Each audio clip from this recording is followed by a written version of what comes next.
Whether it was Bao Yu seeking to acquire the Y Country United Overseas Transport Company or the Y Country United Overseas Company wanting to acquire the Bao family's two major bus groups, both sides were eyeing each other as targets. All of this required negotiations. The brilliance of Bao Yu lay in letting Wei Li handle the talks with them rather than sending anyone else. In his previous life, this same Wei Li had once cooperated with the Y Country Overseas Transport Company.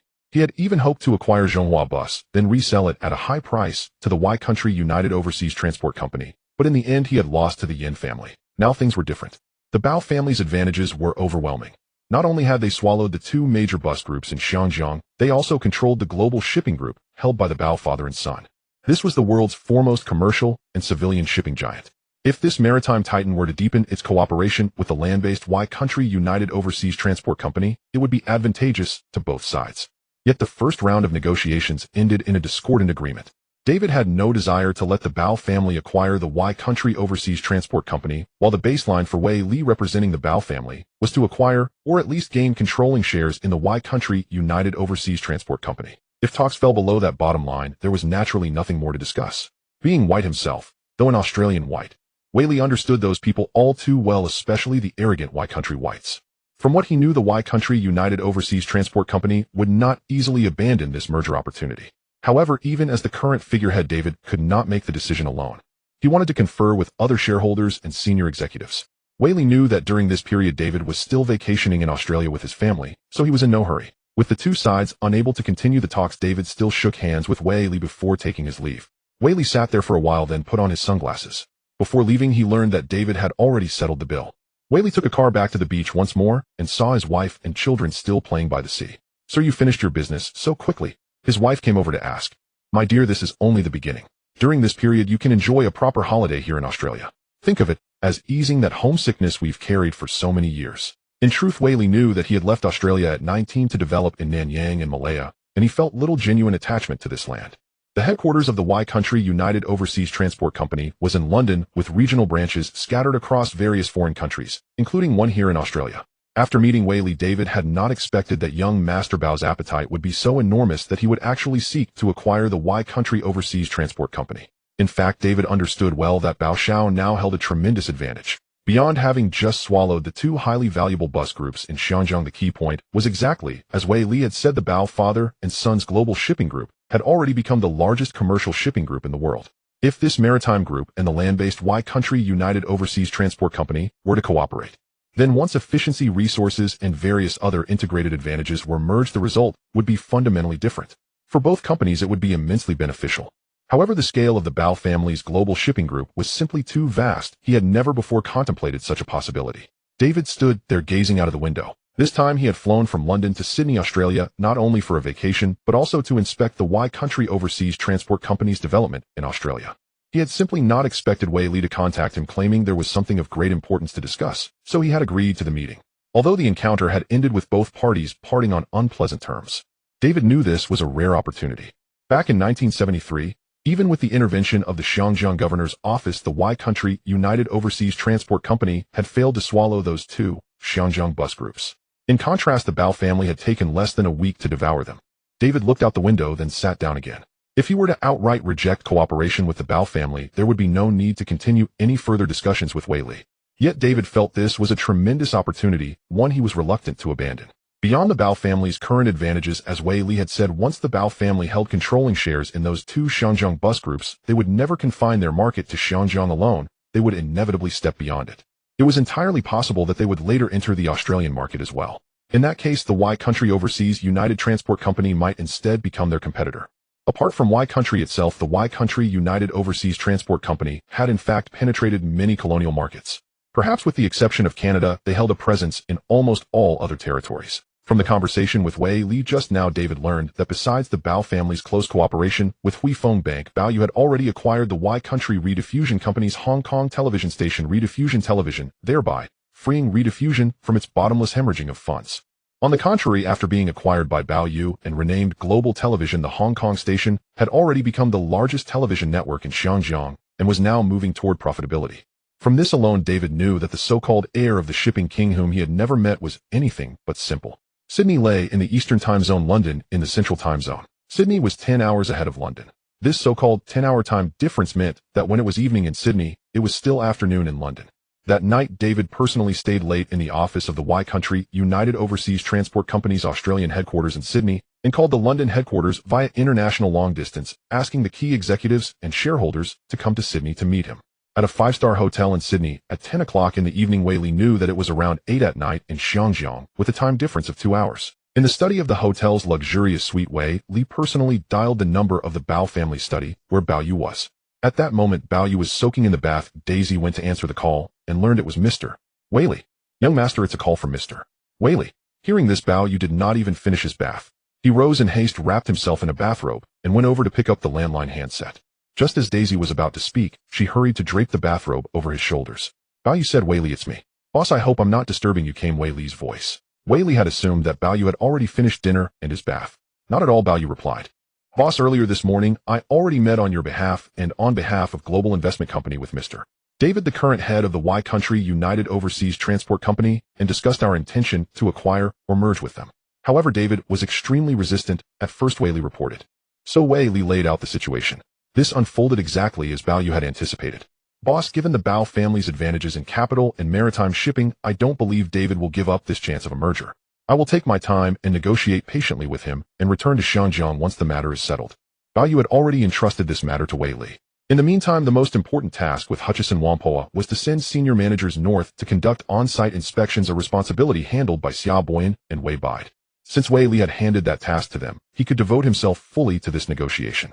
"Wei Li, I'm entrusting this entirely to you. If they're unwilling, there's no need to waste time on them," said Bao Yu. "Negotiation demands patience and time."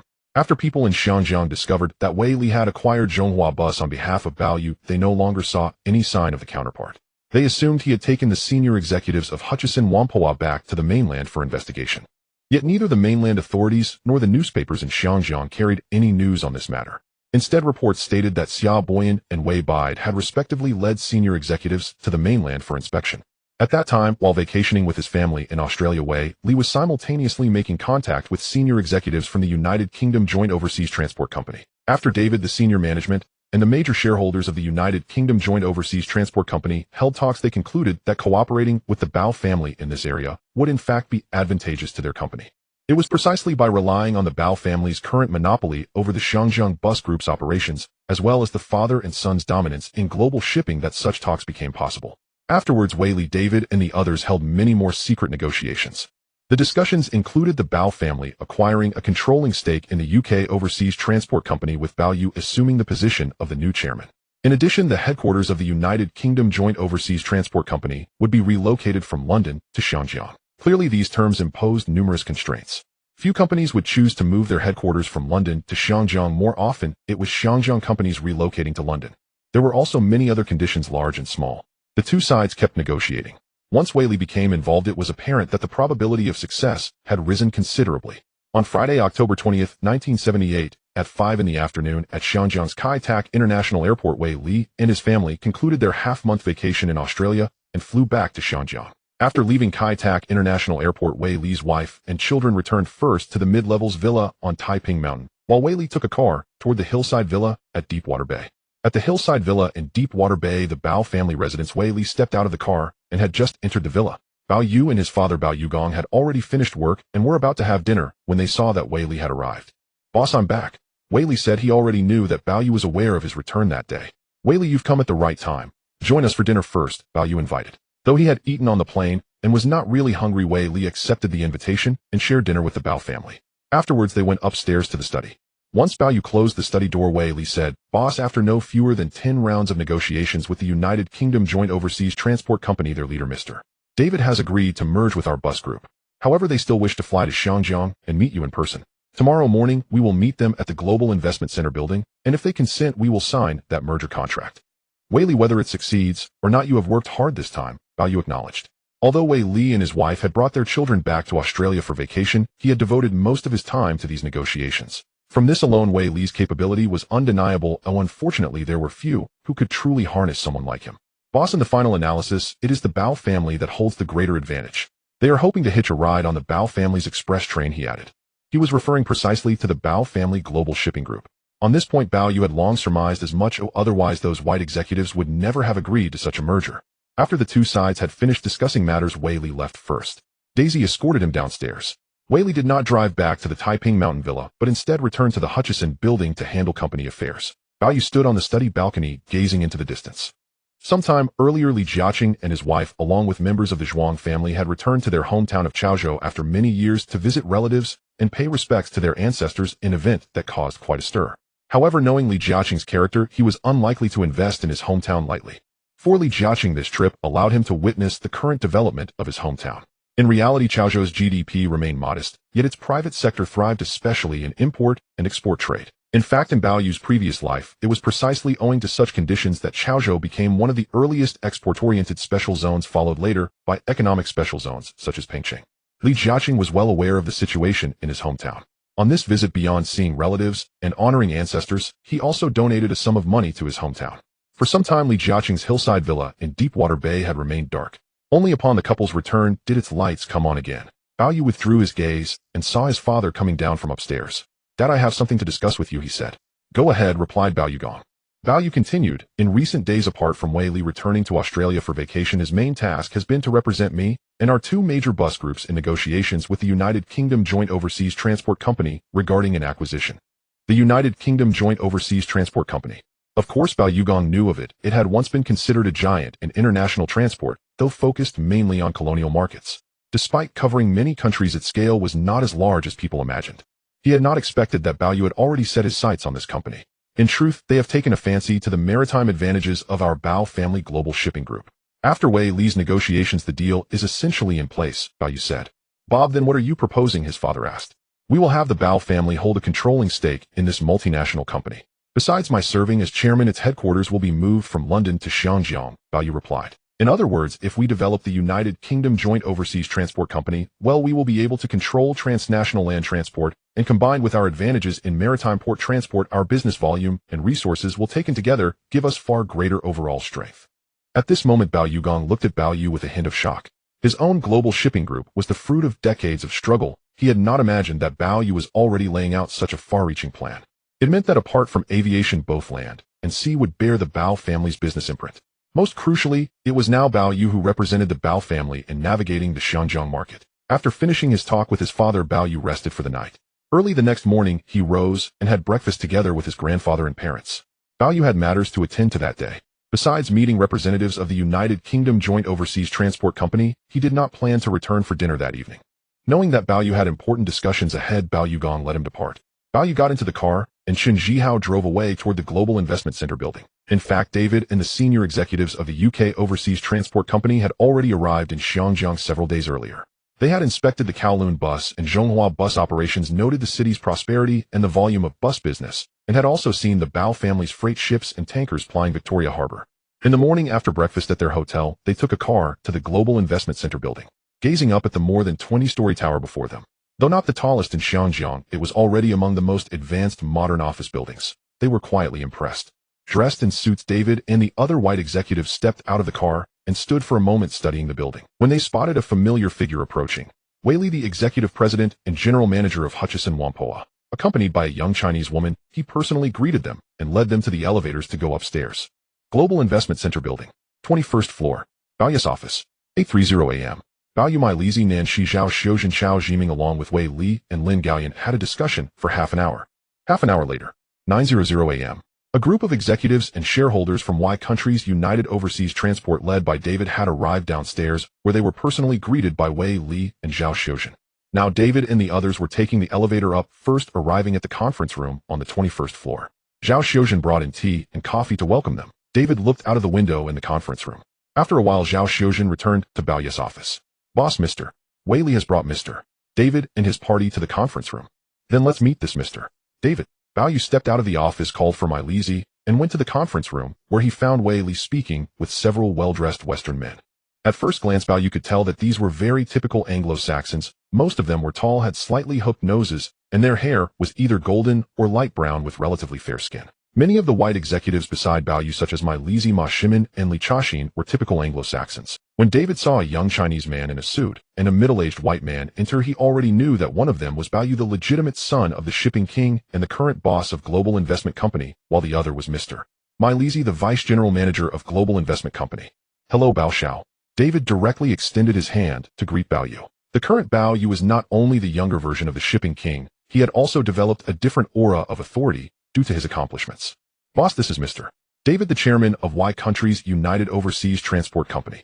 Hello, Mr. Along with the vice chairman and major shareholders of Y Countries United Overseas Transport Company, Bao Yu shook hands with them under Wei Li's introduction. Bao Yu sat down on the other side of the conference room, flanked by my Li Wei, Li Nanxi, and Zhao Xiuzhen. On the other side, David was in charge.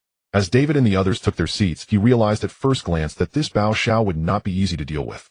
Bao Yu directly stated, during this time, Mr.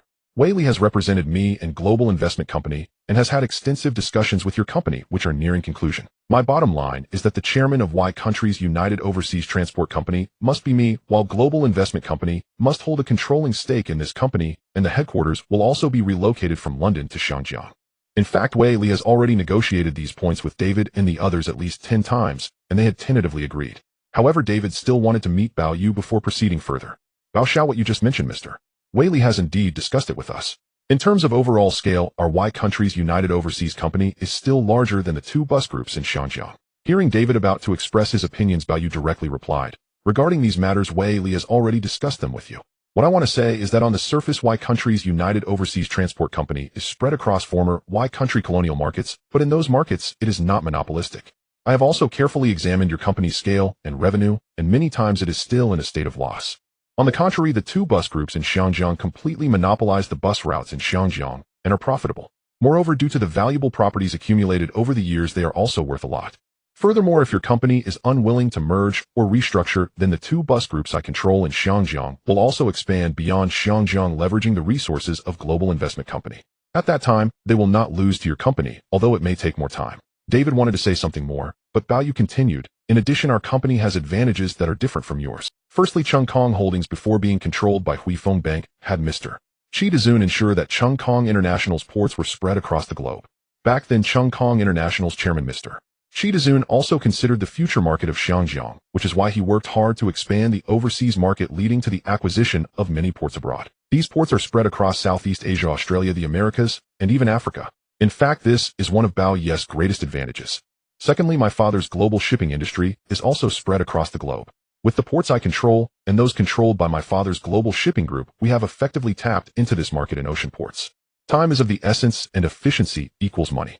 What our global investment company currently lacks is precisely land transportation. If we can integrate land and port transportation and then utilize the port and my father's global shipping for transportation, the efficiency and timing will be greatly enhanced. This statement from Bao Yu left David and the others astonished. During this time, they had only heard Wei Li mention the scale of Global Shipping Group multiple times, which is indeed the largest commercial shipping group in the world. If paired with Y Countries United Overseas Transport Company, it would indeed accelerate the efficiency of related transportation and enhance both efficiency and scale. What they had not anticipated was that they overlooked another factor. That is, after Bao Yu took over Kowloon Warehouse and Chung Kong Holdings, the accumulation of ports from these two major shipping companies overseas meant that the Bao family was already involved in global ports and shipping. What they currently lacked was merely land transportation and air freight. For instance, regarding bananas from the Americas, including the Panama Canal, Chung Kong Holdings has ports there. Bananas, coffee, and white sugar from South America, especially Central America, can be transported to ports nearby and then shipped globally by the Bao family's large vessels. Additionally, regarding mineral resources in Australia, multiple ports are also related to Chung Kong Holdings. Iron ore and coal can be transported to these ports in Australia and then shipped globally by the Bao family's global shipping group. Currently, the transportation from mining sites to ports is done by other land transportation companies. If the Bao family could gain control of Y Countries United Overseas Transport Company with such transportation vehicles at their disposal, the synergy would not only enhance efficiency, but also capture more market share. In essence, this is the trinity proposed by Bao Yu, which includes land transportation, ports, and maritime shipping. If upgraded to air freight in the future, it would become a four-part integration, all under the control of the Bao family, which would be limitless. At this moment, Wei Li and my Lizi were still calm, but David and the others were genuinely shocked. In other words, the advantages of the Bao family were indeed immense. If Y Countries United Overseas Transport Company and the Bao family could establish a controlling or close cooperative relationship, then the resources and advantages of Y Countries United Overseas Transport Company would be significantly greater. As the head of the Y Country United Transport Company, David was persuaded by Bao Yu's arguments during their first meeting. Currently, the Y Country United Transport Company appears to be sizable, but it has not developed for many years. If it weren't for the advantages left by the colonies, this company would find it difficult to continue growing. According to David and others' discussions with Wei Li, first Bao Yu and the Global Investment Company hold a controlling stake in the Y Country United Transport Company, possessing not only the majority of shares, but also the most board seats. Second, the headquarters of the Y Country United Transport Company will be relocated from London to Xianjiang.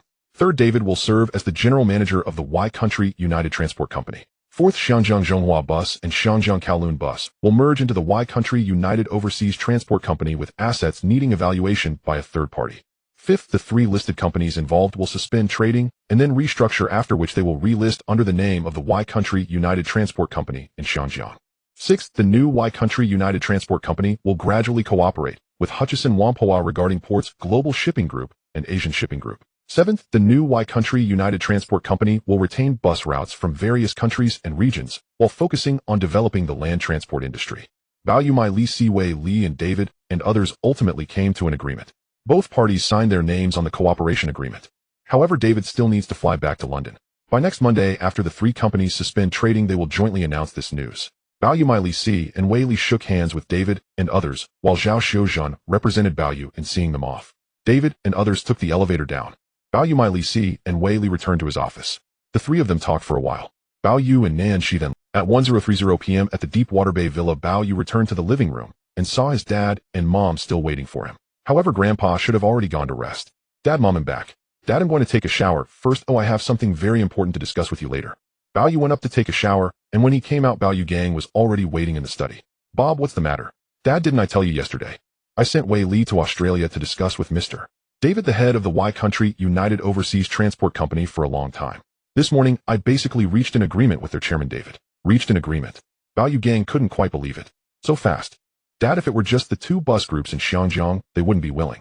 They value our Bao family's advantages, including the ports controlled by Hutchison Whampoa and Kowloon Warehouse worldwide, as well as the global shipping scale of your Global Shipping Group and Asian Shipping Group. David and the others see these advantages, so they are willing to let me hold the controlling stake in this company. At this moment, through Bao Yes analysis, Bao Yu Gang finally understood. In other words, as long as they hold the controlling stake in the Y Country United Overseas Transport Company, the Bao family, along with Bao Yes control of the ports and his maritime transport, can indeed combine their advantages to significantly enhance both parties' strengths and scales. Dad, now we only have air transport left. At this time in Xianjiang, the Shi Huaya family Swire Group firmly controls Cathay Pacific Airways, which monopolizes flights between Xianjiang and international routes, as well as air freight. Although in the 1980s, Bao Yu Gang, along with Chaoguang Biaohuang Dong and other Chinese-funded companies, jointly established Dragonair, breaking the monopoly of Swire and Cathay Pacific Airways at that time. In reality, this investment should have been Bao Yu Gang's most unsuccessful investment in his life, ultimately incurring significant losses, forcing him to sell all shares to Chaoguang Biao. In the end, it was still swallowed by Cathay Pacific. Ultimately, Bao Yu knew that Cathay Pacific not only monopolized overseas flights, but even the major flight routes above were under its control. In such a situation, how could Dragonair not incur losses? Bao Yu understood that among the 4 major trading houses in Xianjiang, Swire's finances had always been the most stable. If he wanted to deal with Swire, he must target Cathay Pacific. Under these circumstances, Bao Yu naturally could not act as he did in history, but rather needed to capture at least half of Cathay Pacific's market in international and major flight routes. Additionally, Bao Yu knew that the Shi Huaya family of Swire was one of the most difficult to deal with among the 4 major trading houses. He would not act lightly unless the timing was right. Speaking of air transport, Bao Yu Gang naturally thought of Swire's Cathay Pacific Airways. However, he knew that Huifeng Bank and Swire had a close partnership regarding Cathay Pacific, making it difficult to tackle. Moreover, Swire had people in the Xianjiang governor's office. Although there had been other capitals proposing to break Swire and Cathay Pacific's monopoly over Xianjiang flights, they were always obstructed by Swire, ultimately leading to nothing. Bob, if we want to develop aviation in Xianjiang, it will be very difficult.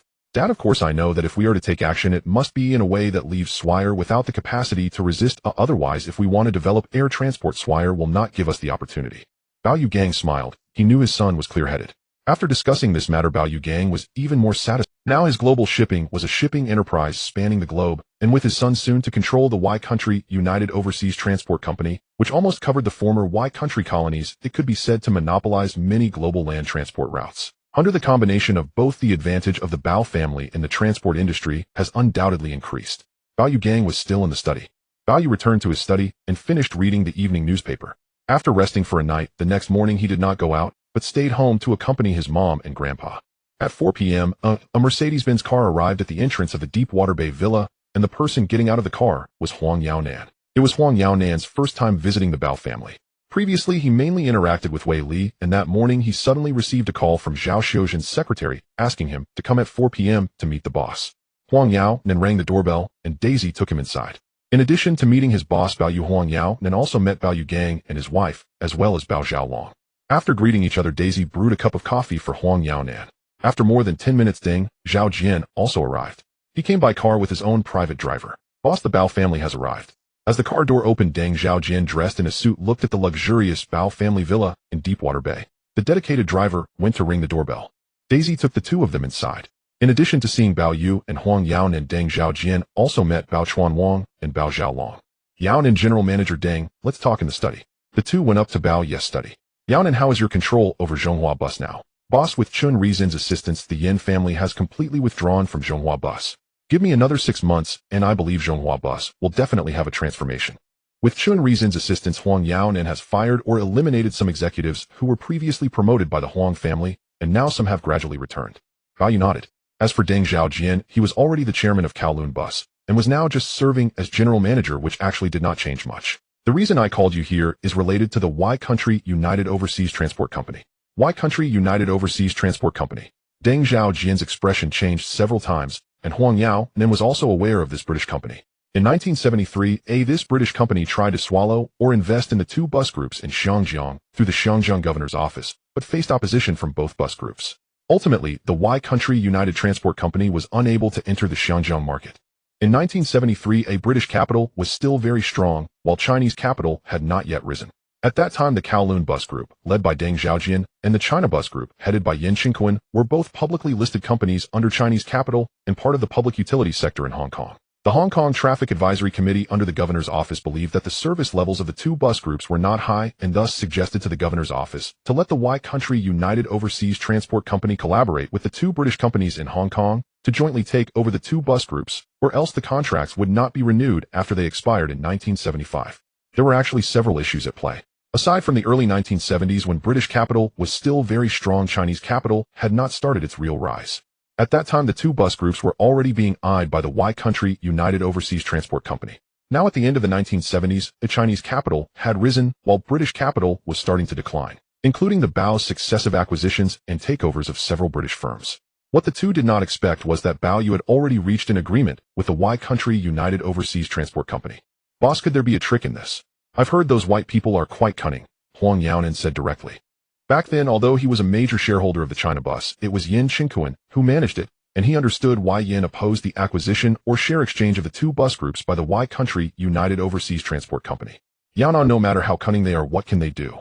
Bao Yu had a very good understanding of the Y Country United Overseas Transport Company, which was a subsidiary listed company under the Y Country Electric Traction Group. Boss, is this a merger or something else? Huang Yaonan asked. Based on the market value of the two bus groups and the Y Country United Overseas Transport Company, a restructuring merger will occur. However, the China Bus and Kowloon Bus Group will remain independently managed, primarily integrating resources. Besides, the two bus groups will halt trading tomorrow and withdraw from being publicly listed, with the Y Country United Overseas Transport Company becoming the listed entity. Hearing Bao Yes' words, Huang Yaonan and Deng Zhaojian understood. Boss, do we still continue with the reforms discussed in last week's meeting? Of course. That was just the first step. Next, the second step will be the merger of the two bus groups in Hong Kong. The third step will involve comprehensive management of the bus routes under the Y Country United Transport Company. Additionally, we will focus on developing the freight transport industry, primarily in conjunction with the Bao's port and shipping businesses. In other words, Bao Yu knew that the income from just the bus business was still quite low. Currently, the Hong Kong bus monopoly is still quite valuable, but the income from overseas buses is uncertain. Freight transport is different. Global freight prices are still relatively high and lucrative. Conversely, Hong Kong is too small, and the freight market is not large. Boss, I'm getting old, though I'm afraid that by the time you accomplish those plans, I'll be retired. Now, Deng Zhaojian is already 77 years old, and what Bao Yu said is indeed beyond his reach. According to Bao Yu's plan, after a thorough reform of the two bus groups, they will merge with Huang Yaonan serving as the general manager of the Hong Kong bus group, allowing Deng Zhaojian to retire. Manager Deng, aren't you still young? Bao Yu laughed. Boss, that's because I usually don't worry much about the company's affairs. Bao Yu hopes to eventually hand over all bus-related operations of the Y Country United Overseas Transport Company to Huang Yaonan for management. Yaonan for now managed the China Bus Company well, and soon it will merge with Kowloon Bus. Additionally, at the right time, the Hong Kong Bus Group will venture into upper-level buses and long-distance bus services. In the future, I plan to entrust all overseas bus operations to you. In other words, Huang Yaonan will have much more bus operations to manage in the future. At this moment, Deng Xiaojian looked at Bao Yu and Huang Yaonan with some envy. Currently, Bao Yu is still very young and Huang Yaonan is just over 40, while he himself has long reached retirement age, yet he is still persisting.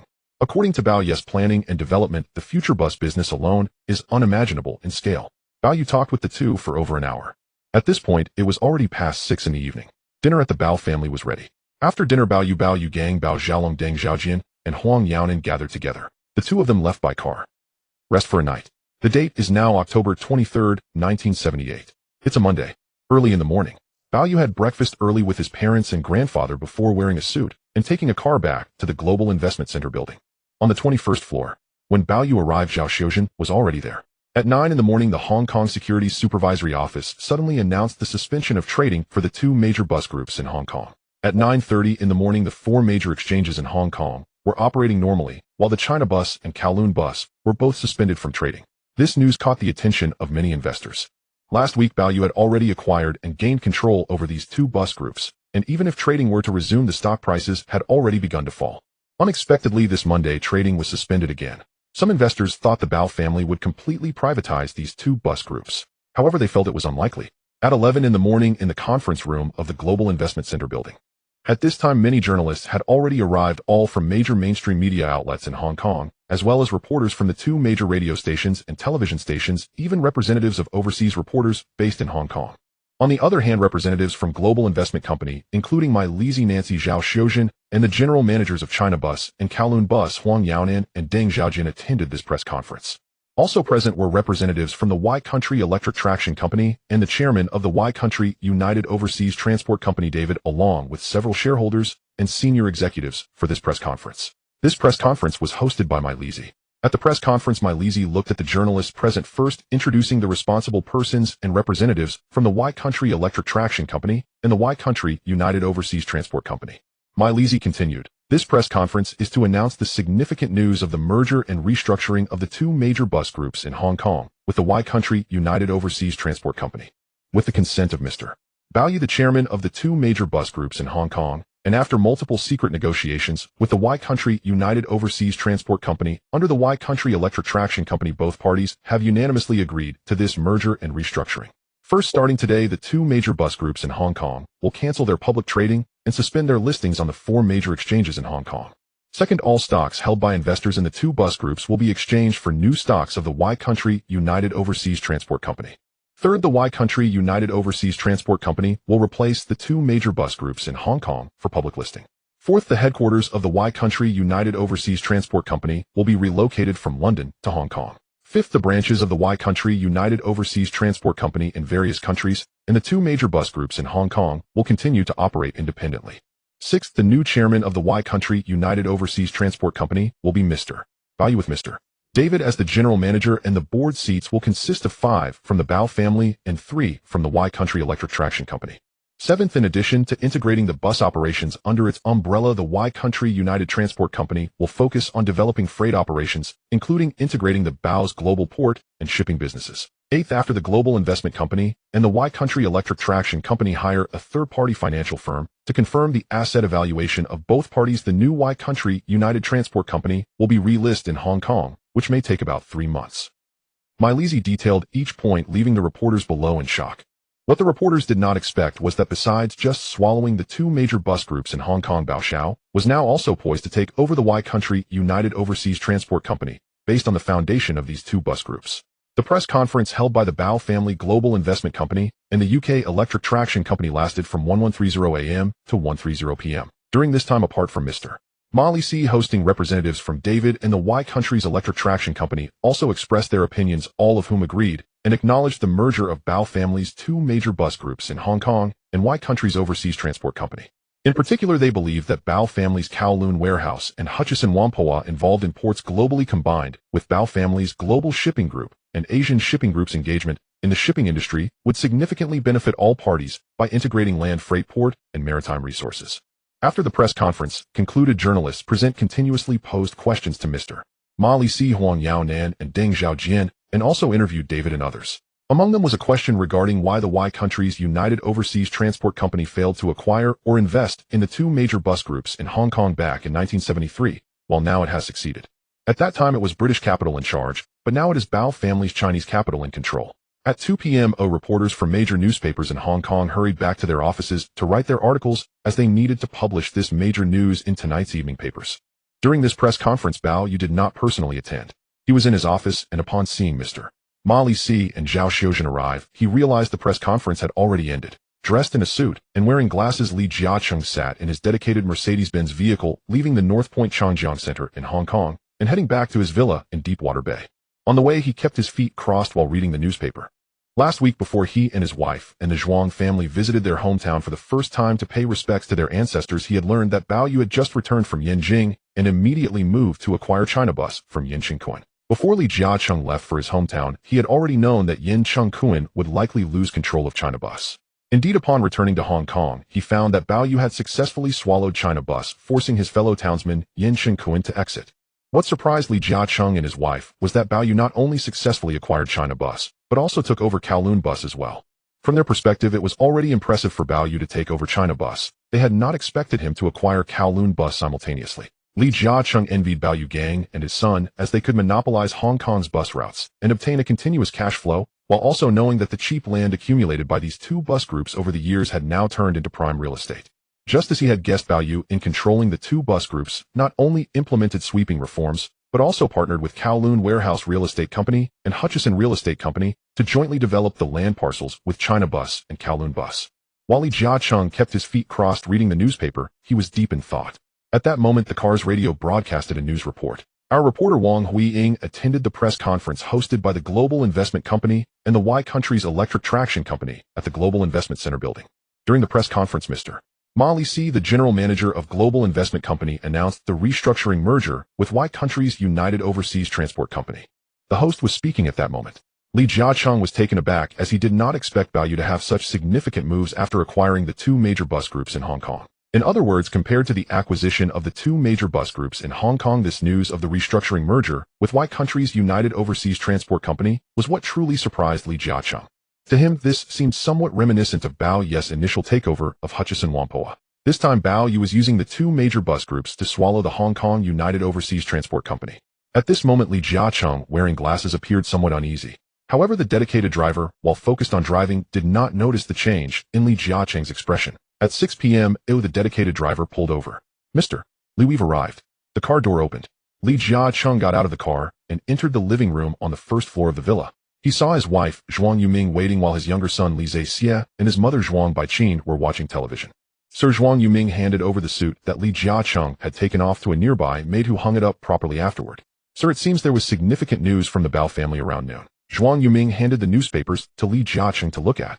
Now all the mainstream media in Hong Kong were reporting on the merger of the two major bus groups of the Bao family and Y Country's United Overseas Transport Company. This included the news released by Ma Lixi at the press conference point by point. In fact, Li Jiacheng had already known this news before returning, as Zhou Qian and others had informed him before he finished work. Bao Xiao is indeed making a big move, Li Jiacheng said. Now Bao Yu Gang's Global Shipping Group and Asian Shipping Group, indeed apart from involving the ports mentioned above, have spread globally, even reaching places like Sulian. As for Bao Yu's earlier acquisition of Hutchison Whampoa, its predecessor Hutchison International's ports have already reached major ports worldwide, including Canada, country America, Australia, Europe, Southeast Asia, Africa, and so on. As for Bao Yu's earlier acquisition of Hutchison Whampoa, its predecessor Hutchison International's ports have already reached major ports worldwide, including Canada, country America, Australia, Europe, Southeast Asia. Unexpectedly, according to the current cooperation plan between Global Investment Company and Y Country's United Overseas Transport Company, they are merely connecting all related land routes to the ports.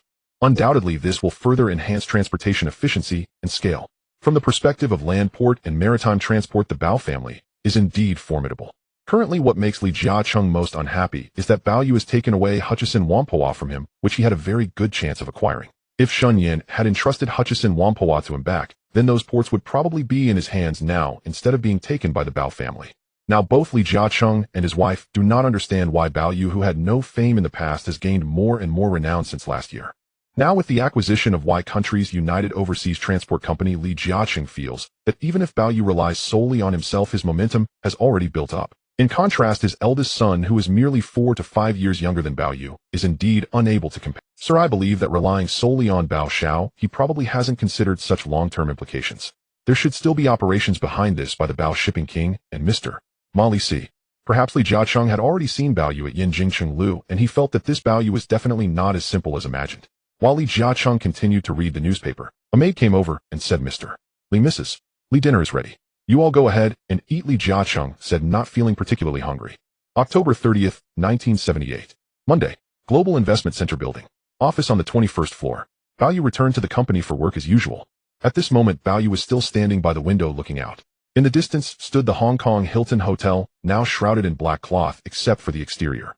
He had learned that Li Jiaqing, in a bid to avoid being marginalized, was willing to do anything to dismantle the Hong Kong Hilton Hotel acquired last year by the American-owned Yonggao Company and planned to rebuild it as the new Changjiang Center building. In other words, Li Jiaqing must leave the North Point area of Hong Kong. Bao Yu turned around and sat down. "Boss, this is the inspection report just sent over by Hutchison Whampoa." Zhao Xiuzhen placed a thick stack of documents in front of Bao Yu. After returning to Hong Kong from Yinjing at the beginning of October, he immediately took 2 important actions. The first action was to have Wei Li and Lin Gaoyan launch surprise attacks to acquire the China Bus and Kowloon Bus companies. The second action was to send executives from his subsidiary companies for on-site inspections. In addition to sending Xia Boyan and Wei Bai to the inspections, Hutchison Whampoa also had listed companies like Watson's and Yongyi Warehouse sending teams for on-site evaluations. Furthermore, companies acquired by Bao Yu such as Kowloon Warehouse, Qingzhou, Ingni Hong Kong Electric Group, and China Gas Company also dispatched executive teams for inspections. Since the beginning of October, these inspection teams traveled by train or on chartered flights from Cathay Pacific to major provinces and cities for evaluations. This included Guangdong Province, Xinjiang, Yinjing, and also areas outside his hometown Yongcheng. Additionally, coastal provinces and cities such as Guangdong, Fujian, Zhejiang, Jiangsu, Shandong, Hebei, Tianjin, as well as some inland provinces and cities also had some executives visiting. Each time these executives and members of the inspection teams arrived at a location, they documented their findings and sent them back here. During this time, Bao Yu had been closely monitoring the reports from these on-site inspections. Moreover, after Wei Li completed negotiations with the overseas transport company David from Country Y and returned to Hong Kong, he personally led a team to inspect areas near Hong Kong, such as Baoan, Dongguan, Huizhou, and Guangzhou. In summary, while Mike Lice remained at the company headquarters, the company and its subsidiaries consistently send executives to the upper regions for inspections. Currently, these inspection reports stacked high on Bao Yu's desk. The latest report came from Watson's, which was investigating the Tianjin state-owned department store and pharmacy. The report detailed that these state-owned department stores had a scarcity of goods and lacked variety, and customers needed not only money but also relevant tickets to purchase items.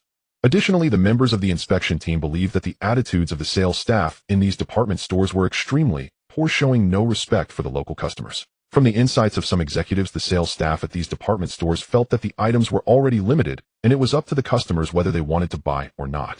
Moreover, these staff members believed that the state-owned department stores belonged to the country, and whether they made a profit or incurred a loss had nothing to do with them. From their observations, they felt that the system of these state-owned department stores was already very rigid, and without relying on monopolistic conditions, it was devoid of competitiveness. As for the state-owned pharmacies, although drug prices were low, many Western medicines were unavailable, making it difficult for many patients to find the necessary medications from these pharmacies or public hospitals. All of this was in English, but Bao Yu understood it clearly. Additionally, from these recent on-site reports, many of the issues reflected what Bao Yu had learned from the game data package. For most executives visiting, the first impression was that the transportation was extremely poor. In many places, the roads were basically dirt paths or in a state of disrepair. Aside from ordinary trains that were relatively convenient, other forms of transport, such as buses and public transport, were very difficult.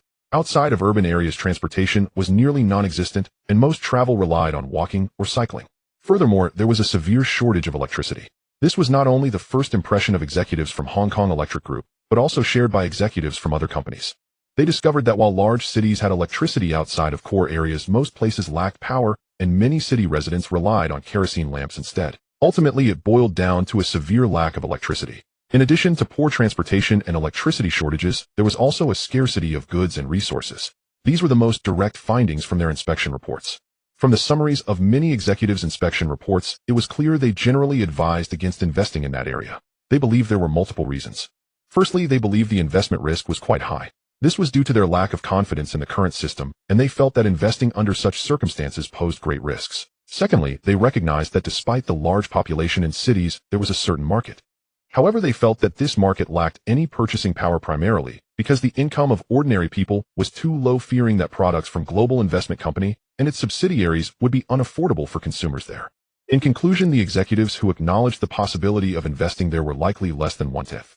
Value carefully reviewed this on-site inspection report sent back by the Watsons executives and set it aside, agreeing with their assessment that it was not an opportune time to invest.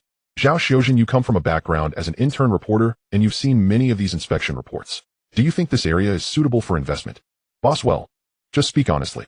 Personally, I also do not support investing there, mainly because we are not clear about the current situation. Rushing into a large investment could lead to losing even the principal.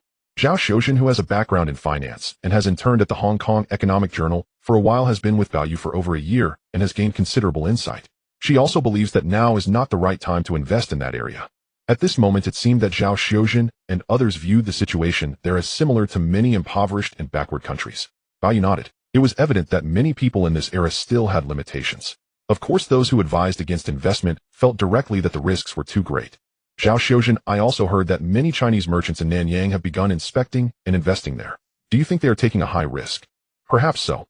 As for why in the late 1970s, Bao Ye's previous life Li Jiacheng did not invest at that time, but rather began investing in the early 1990s. Ultimately, Li Jiacheng was different from others. He relied on land accumulation for development. By that time, the situation had essentially stabilized, and the direction of development was clear. In the 1990s, Li Jiacheng's land accumulation was significantly better than in the 1970s. Zhao Xiaojin couldn't discern what her boss Bao was thinking. Deepwater Bay Hillside Villa. The Bao family. 6 o'clock in the evening. Bao returned in a car, and Chen Zhihao opened the car door, seeing that his grandfather and parents were already waiting for him. Dad, I need to talk to you about something. After greeting his parents and grandfather, Bao walked a short distance into the villa's yard with his father. The two leaned on the railing, gazing into the distance. During this period, aside from acquiring those two bus groups, the most important task for Bao was to send executives to the site for inspection. Bao Gang's Global Shipping Group and Asia Shipping Group were also engaged in similar activities. Among them, Bao Gang sent his second son-in-law Wu Guangzheng and a brother-in-law to negotiate the order for 10,000-ton container cargo ships. Other brothers-in-law, including Bao Ye's uncle Bao Shu, as well as other executives, all went to the site for inspection. During this period, Bao Gang continuously received inspection reports from those executives. Bob, is there something up? Bao Gang asked. Recently, those executives have been conducting on-site inspections, and based on the inspection reports sent back, most believe that investing there now is a highly risky endeavor and do not support Global Investment Company and its subsidiaries investing there. Not supportive. Bao Gang immediately understood the situation. In fact, Bao Gang himself had some concern. After all, the limitations of the era were such that even someone as formidable as Bao Gang could see the downturn of the global shipping industry at the end of the 1970s, prompting him to shift focus. However, regarding the situation, they're not just Bao Gang, even investors like Mr. Ho were extremely cautious. In their view, such investments were essentially equivalent to doing it for them. In other words, don't think about making money first. If the investment fails, it would be tantamount to gifting it to them. Bob, what are your thoughts? Dad, as I mentioned before, the door to opening up is not going to close again. In other words, opening up is an inevitable. In this context, now is the most appropriate time for us to invest. Most appropriate time. In Bao Ye's eyes, all of that represented money. Not only has his cousin Lu Ling in Yanjing bought several Sihiyuan for him, but Bao also sees many places there as being abundant with opportunities. The old gentleman has been visiting and inspecting the East Ocean recently. I suspect he must be astonished by the technology and advancements there, increasingly realizing the gap between there and the East Ocean. In such a case, the old gentleman would accelerate development there. However, Bao knew that during the late 1970s and 1980s, conservatism and stubbornness still prevailed, not fully establishing until the early 1990s. It was precisely because of this that now was indeed the best opportunity. In Bao Ye's previous life, Bao Gang also went to Yanjing at the end of October, but missed the chance to meet the old gentleman. However, this time was different. During the National Day holiday, Bao had already met the old gentleman. Bob, as long as you think it's fine, Dad supports you. In Bao Gang's view, aside from the support from Julong Warehouse, which helped with acquisitions, all other acquisitions, including Hutchison Whampoa Qingzhou, and NI Hong Kong Electric China Gas, as well as the two major bus groups, were all done by Bao himself.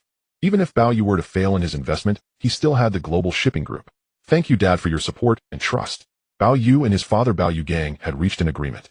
That is to say, even if there was significant opposition from the executives within Global Investment Company, Bao would still invest there. That night, Bao finished dinner with his grandfather and parents. He went upstairs to read the newspaper. After reading the evening papers, Bao comfortably lay in the bathtub enjoying a bath, while Daisy massaged him. During this time, Bao Yu kept pondering where the breakthrough point for cooperation and investment with them might be. Though Bao family had already purchased 10,000-ton container cargo ships from the outside, Bao family's investment there had not truly begun. Bao Yu was deep in thought. Daisy was there massaging him. However, he still found no clues.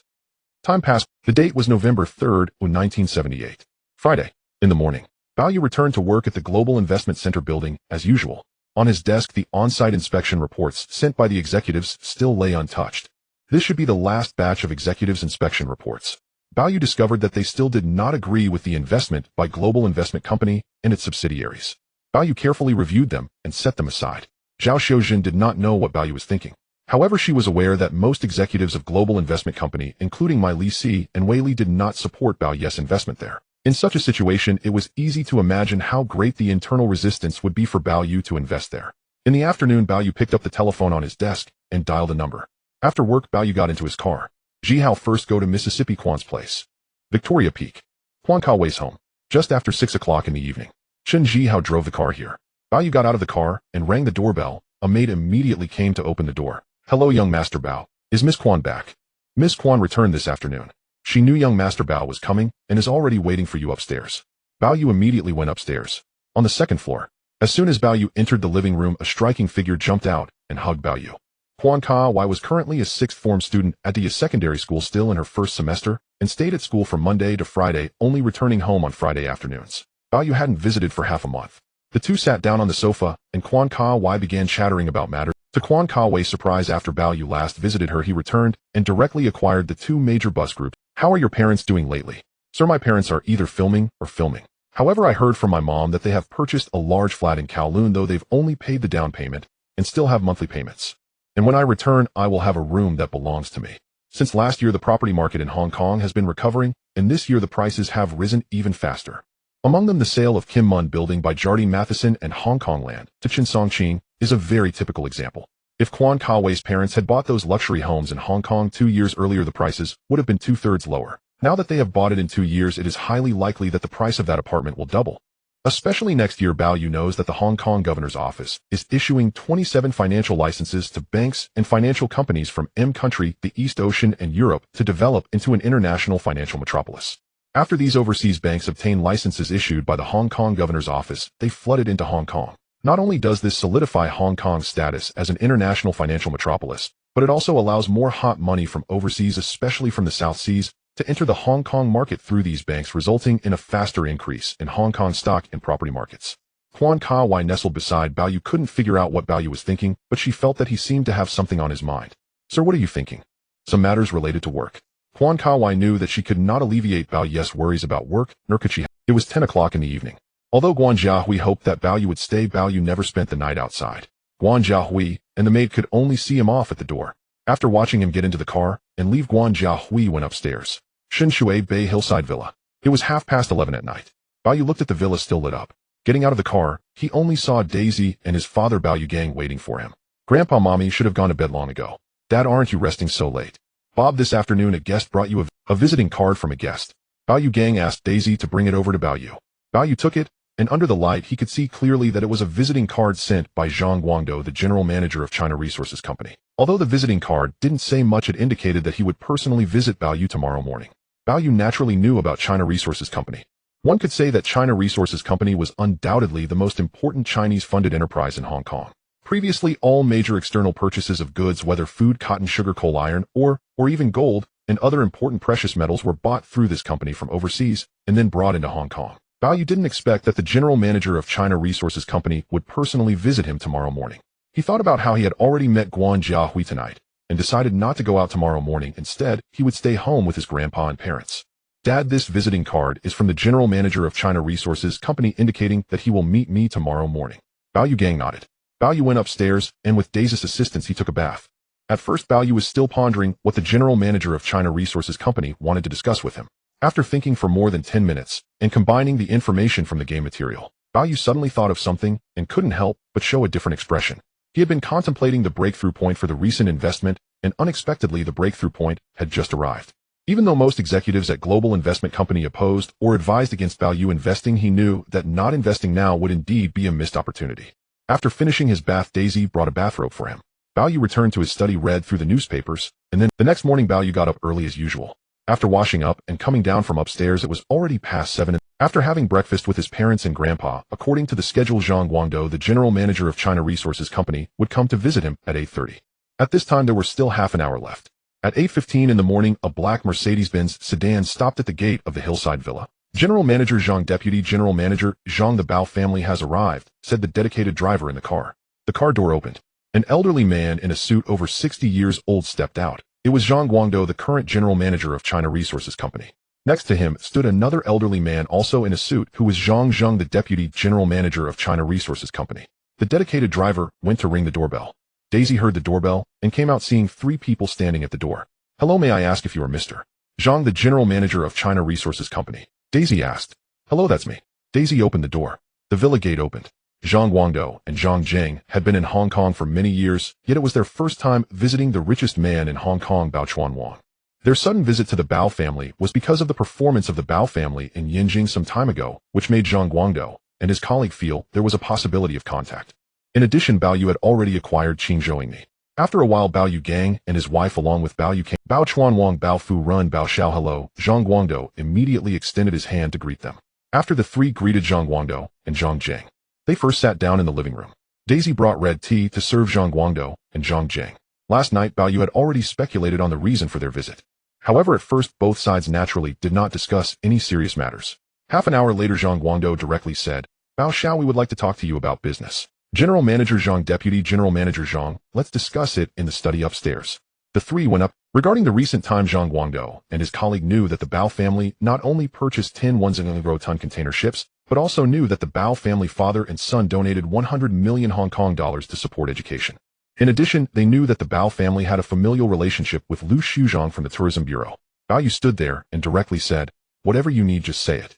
Bao Xiao, it's like this. I have been in my position at China Resources Company for many years. After this meeting with you, I should be transferred back to Yanjing to take on another role." This sentence from Zhang Guangdou basically confirmed that the other party was about to be promoted and then transferred back to Yanjing. In fact, it was normal for Zhang Guangdou to be transferred back after many years in this position at China Resources. General Manager Zhang, then I congratulate you on your promotion in advance.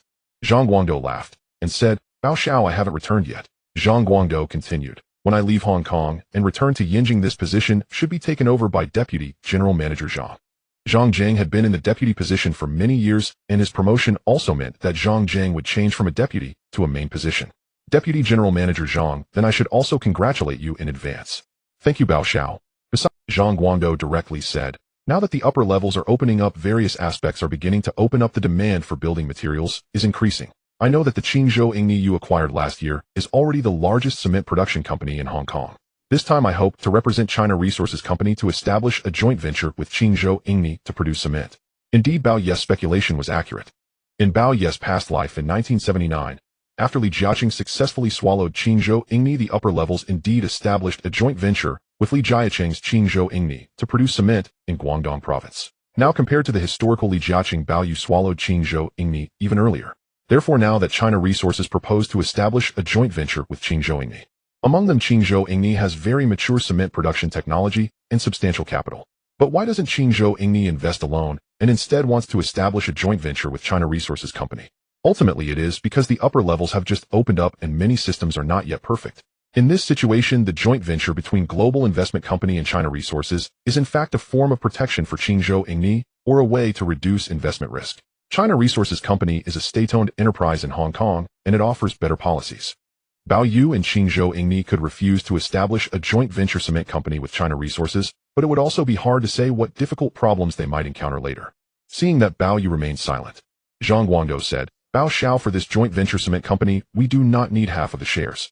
We can provide related land for the construction of the cement plant, offer related policy protection, and provide related employees. However, Qingzhou Ingni would provide technology and related support, as well as senior management. This means that China Resources would provide land policies and ordinary employees. Qingzhou Ingni would then provide cement production technologies, supporting equipment and managerial executives. According to the current situation, the cheapest things at the upper levels should be land and employees. Of course, there is also a huge cement market at the upper levels. The main market for Qingzhou Ingni now is Xinjiang and overseas markets, in addition to the demand for cement in Xinjiang itself, including places like Nanyang.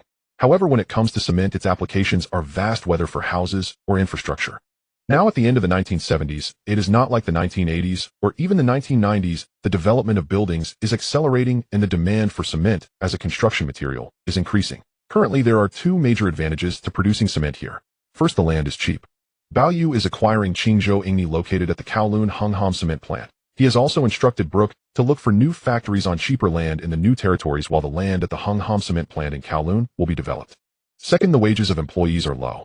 According to the average salary in Xinjiang now, it ranges from over 1,000 to 2,000 Hong Kong dollars. Calculating it comes to a few hundred to over 1,000 RMB. Currently, apart from the state-owned enterprise employees who have salaries, most farmers have no income. For example, compared to the income of farmers in neighboring Baoan County and ordinary citizens in Xinjiang, it is roughly about 100 times.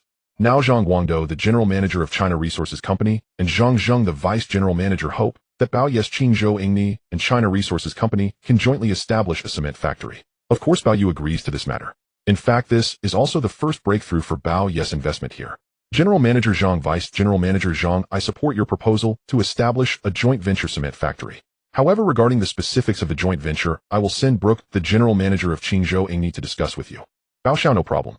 Hearing Baoyu's agreement, Zhang Guangdou and Zhang Jing both breathed a sigh of relief. The two came down from upstairs. Zhang Guangdou and his companion greeted Bao Xiaolong and Bao Yugong, and Bao Yu personally saw them to the door as they left by car. Bob, did they look for you? Daddy, it's a good thing. They hope to establish a joint venture cement company with Qingzhou Ingni. A joint venture cement. Bao Yugong was somewhat surprised. Daddy, this is indeed good news for me. Bao Yu went upstairs and picked up the landline in the study to call Zhao Xiuzhen. Zhao Xiuzhen was resting at home. As Bao Yu's secretary, she knew that sometimes, even during holidays, Bao Yu would, "Boss, is there something?" Zhao Xiuzhen answered the landline. Zhao Xiuzhen, please call my Lizzie and Brook and ask them to come to the Deepwater Bay Villa to see me before 4 p.m. Boss, I got it. Bao Yu hung up the phone looking at the complete map of Country Z in the study. Now in Bao Yu's study, there is a complete world map, a complete map of Xinjiang, and a complete map of Country Z. At noon, Bao Yu accompanied his grandfather and parents for lunch. In the afternoon, Bao Yu rested in the master bedroom. The headquarters of Qingzhou Ingni is located in a staff dormitory building. Brook, the general manager of Qingzhou Ingni, and his family live in this staff dormitory. On one hand, it is convenient for Brook to commute. On the other hand, it saves the cost of renting a house elsewhere. In the morning, while resting at home, Brook suddenly received a call from the boss secretary Zhao Xiuzhen, informing him to meet the boss at the Deepwater Bay Villa before 4 p.m. At 2:30 p.m., Brook told his wife and drove away from the Qingzhou Ingni staff dormitory towards the deep. In fact, he hadn't seen Bao Yu for some time. During this time, Brook and other executives had returned with inspection teams for on-site investigations, but he was not very convinced about the current situation here and felt that the investment risks were substantial. This time, when Bao Yu suddenly wanted to see him, Brook thought it was about this matter.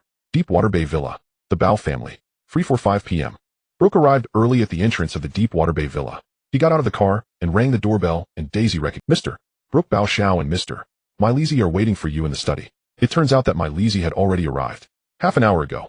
My Lizzie had come by car first. At first, he didn't know what the matter was. Upon seeing Bao Yu, he talked about the inspection team and the investment. As the current vice general manager of Global Investment Company, which is Bao Yu's most important executive, he also does not recommend investing here. However, he knew that the boss ideas were different from others. My Lizzie, according to your thoughts, now is not a suitable time for investment. The investment risks are considerable, and it might be a waste of effort. But I believe this is precisely the right time to invest. Boss, this. My Lizzie indeed wanted to persuade Bao Yu to give up on investing here.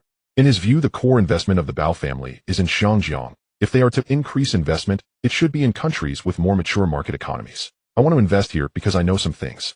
Moreover, this time I called you here to take the first step in our investment. My Lizzie learned that China Resources Company had proposed to establish a joint venture cement plant with Qingzhou Ingni, and Bao Yu had already agreed.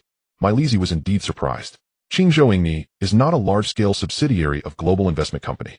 The two of them talked. My Lizzie neither opposed nor supported. At this moment, Daisy brought Brook upstairs. Boss, Mr.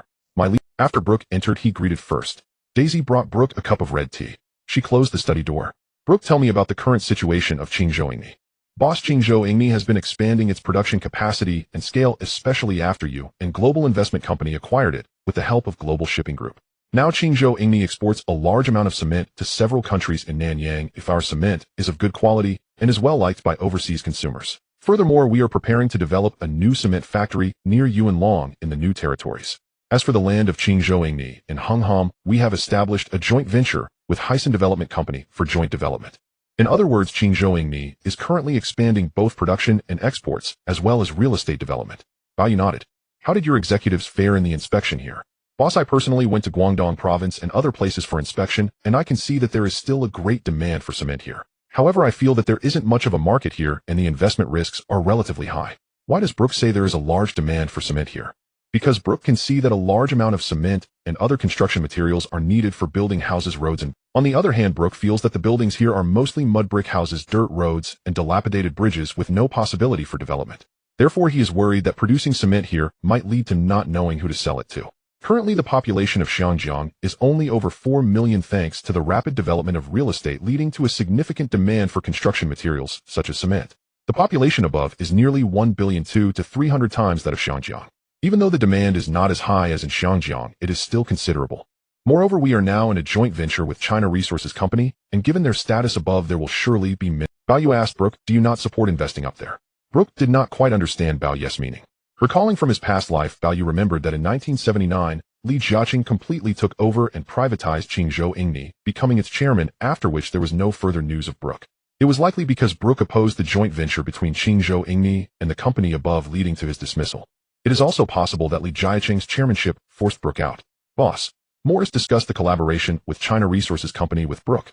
Morris then spoke about the proposal from China Resources Company's general manager Zhang Guangdou to establish a joint cement factory with Qingzhou Ingni. Morris Brooke, this joint venture is something I am determined to achieve. Firstly, the market above is vast, and this is a breakthrough for us to invest there. Secondly, the land above is inexpensive. If this joint venture succeeds, we can build a larger cement factory there, and at that time, the Hongham cement factory will be entirely transformed into real estate development. Thirdly, the wages for employees above are lower. These are all advantages. As for the investment risks you mentioned, let me tell you there are risks in any investment, even in M country and Europe. Since that's the case, Morris Brooke said nothing further. In a way, both knew that their boss Bao Yu had vision that rivaled his father, the shipping king. Brooke, I have already spoken with China Resources Company. You will represent Qingzhou Ingni in discussions regarding this. This includes the scale of the joint cement factory, the investment funds, our respective shareholdings, and the location of the factory. Yes, boss. Brooke replied. Speaking of which, Bao Yu was not as assertive as Li Jiaqing. Li Jiaqing had a favorable attitude towards whites, yet he was distrustful of certain white executives. During Bao Ye's past life, apart from Morris and Ma Shimin, who had Li Jiaqing's trust, individuals like Wei Li and Brooke were never trusted by him. In a climate of distrust, Li Jiaqing could not be controlled, thus dismissing them directly. After negotiating, Bao Yu asked Brooke to return first, as China Resources Company and Qingzhou Ingni would likely negotiate next week. Now Bao Yu had Daisy escort Brooke out. Bao Yu and Morris continued their discussion in the study. Morris, currently Chinese merchants in Nanyang, and even those from the East and Western countries have quietly begun to enter the market above. Therefore, we cannot miss this investment feast. Bao Yu knew that among Nanyang's wealthy merchants, Mr. Xie Guomin of Chero and Pak Fan Group was the first to invest in Pengcheng, next to Xiangjiang. As for the East, Shanghai collaborated with the East to establish Bao Steel Group, including the introduction of Eastern steel technology and capital. Some time ago, the old gentleman went to the East for an inspection, and it was obvious that the introduction of Eastern steel technology and capital was a significant outcome of the collaboration. Now, how many people in Xinjiang are aware of this? Bao Yu in his past life. Why did Li Jiaqing invest so little above in the late 70s and 80s?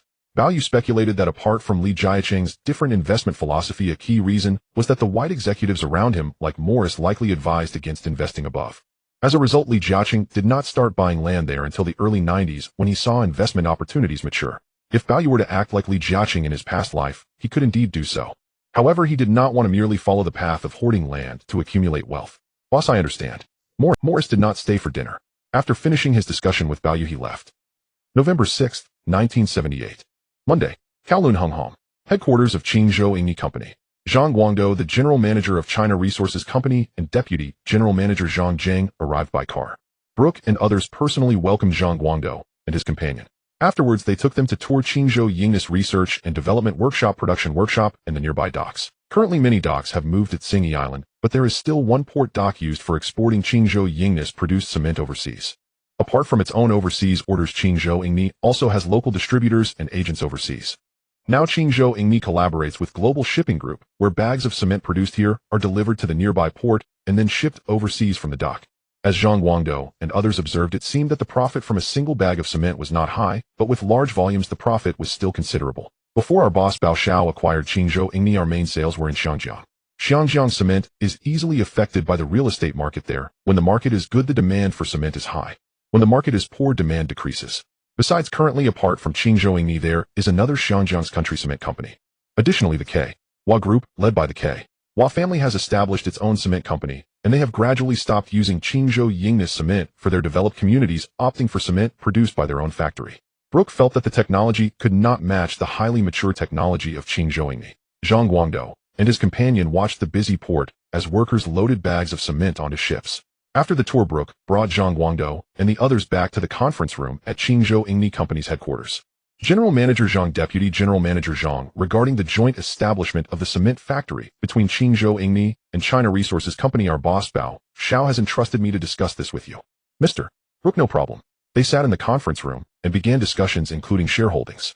Brooke proposed that the joint venture company holds 60 shares by the Bao family and 40 by China Resources. Zhang Jiang was unwilling, and after further negotiations the parties ultimately agreed that Qingzhou Yingni would hold 55 and China Resources Company would hold 45. Clearly the most important aspect of the joint venture negotiations was the shareholding ratio, and after that was settled, Brooke proposed an investment of 5 million Hong Kong dollars. On this point China Resources Company had no objections. In terms of funds, China Resources Company did not contribute. They provided land, offering a plot of no less than 1.0 square meters in Bao'an as the site for the joint cement factory. Subsequently, employees for the joint cement factory would be recruited locally in Bao'an. Executives would be dispatched from Qingzhou Yingni for management. This means that Qingzhou Yingni would provide the investment funds, production, equipment management technology, and personnel for the joint cement factory. China Resources Company would provide the land and Bao'an local employees, as well as policy and tax protection. The negotiations were basically concluded after a morning of discussions. North Point of Xiangjiang, Central Plaza, Chairman's office. Li Jiaqing is reviewing some contracts at his semicircular desk. A sudden knock on the door interrupts. The female secretary Hong Xiaolian goes to open the door and sees its general manager, Zhou Qianhe. Zhou Qianhe nods to Hong Xiaolian and then steps inside. Boss, I just received some news related to that young Master Bao. Related to Bao Yu. Li Jiaqing puts down the contract he was signing and asks with a smile, Qianhe, what is young Master Bao up to this time? Is he planning to acquire another company? No, the Bao family is about to start investing in the area. The Bao family is about to start investing. Since last month, after the Bao father and son returned from Yinjing, Bao Yu has sent many executives to the area for inspections. However, the Bao family did not mention any investments there. Unexpectedly, news has finally surfaced. Investing in what? Boss, I learned from a reporter friend that China Resources Company and Qingzhou Yingni are going to establish a joint venture cement factory in Bao'an County. Joint venture cement factory. Li Jiaqing was somewhat surprised. He knew that before Bao Yu acquired Jilong Warehouse and Hysan Development, he had already acquired Qingzhou Yingni Company. Unexpectedly, the Bao family is actually establishing a joint venture cement factory next to China Resources in Xiangjiang. It seems that the Bao family has taken the first step in their investment there. As for Mr. was planned to invest in a 5-star hotel in Yangqing, and Hu Yingxiang and others investing in another 5-star hotel in Xiangjiang. They proposed it in October, but have yet to take any real steps. Now the Bao family and China Resources Company have established a joint venture cement factory in Bao'an, taking the lead. The cement market up there? Hard to say. Li Jiaqing indeed feels that the cement market up there is uncertain. Global Investment Center Building, 21st floor. Bao Yu's office. Brooke has come to meet him, including discussing the joint venture with China Resources this morning. In this joint venture cement factory, the Bao family holds 55 of the shares, while China Resources Company holds 45. Bao Yu feels this is satisfactory. Originally, he thought holding 51 was enough. As for other investments, land and supporting equipment for the cement factory, when Brooke mentioned them, Bao Yu felt it was all nearly settled. Brooke, just discussing the joint venture with China Resources about the cement factory is sufficient. Yes, boss. For Bao Yu, whether this cement factory makes money is not important. What matters is taking the first step. Next, there will be numerous opportunities for the Bao family to make profits there. After finishing discussions with Brooke, he leaves. Bao Yu looks out the window at the ongoing demolition of the Xiangjiang Hilton Hotel.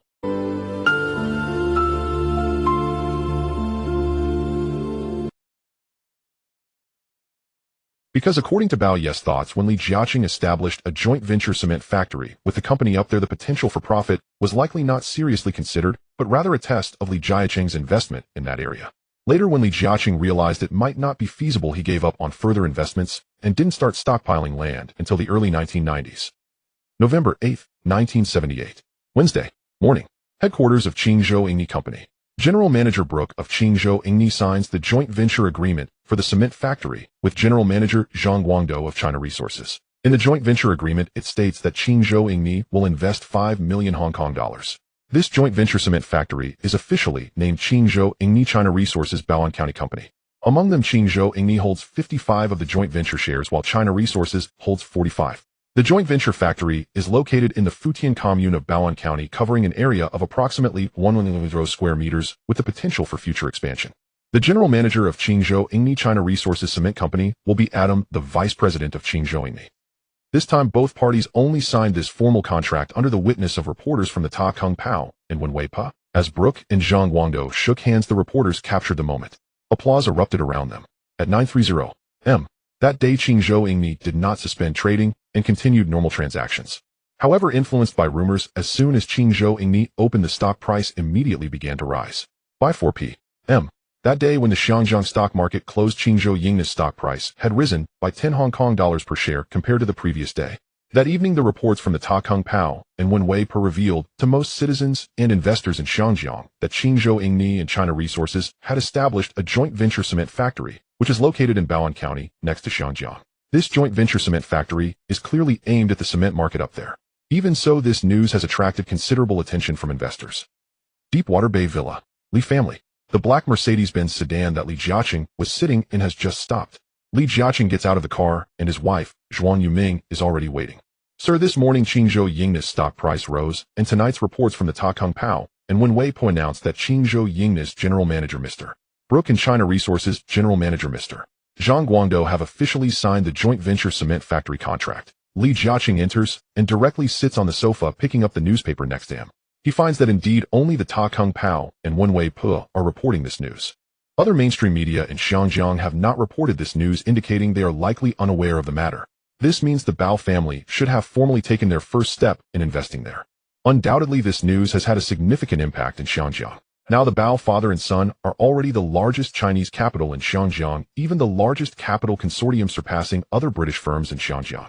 People like Mr.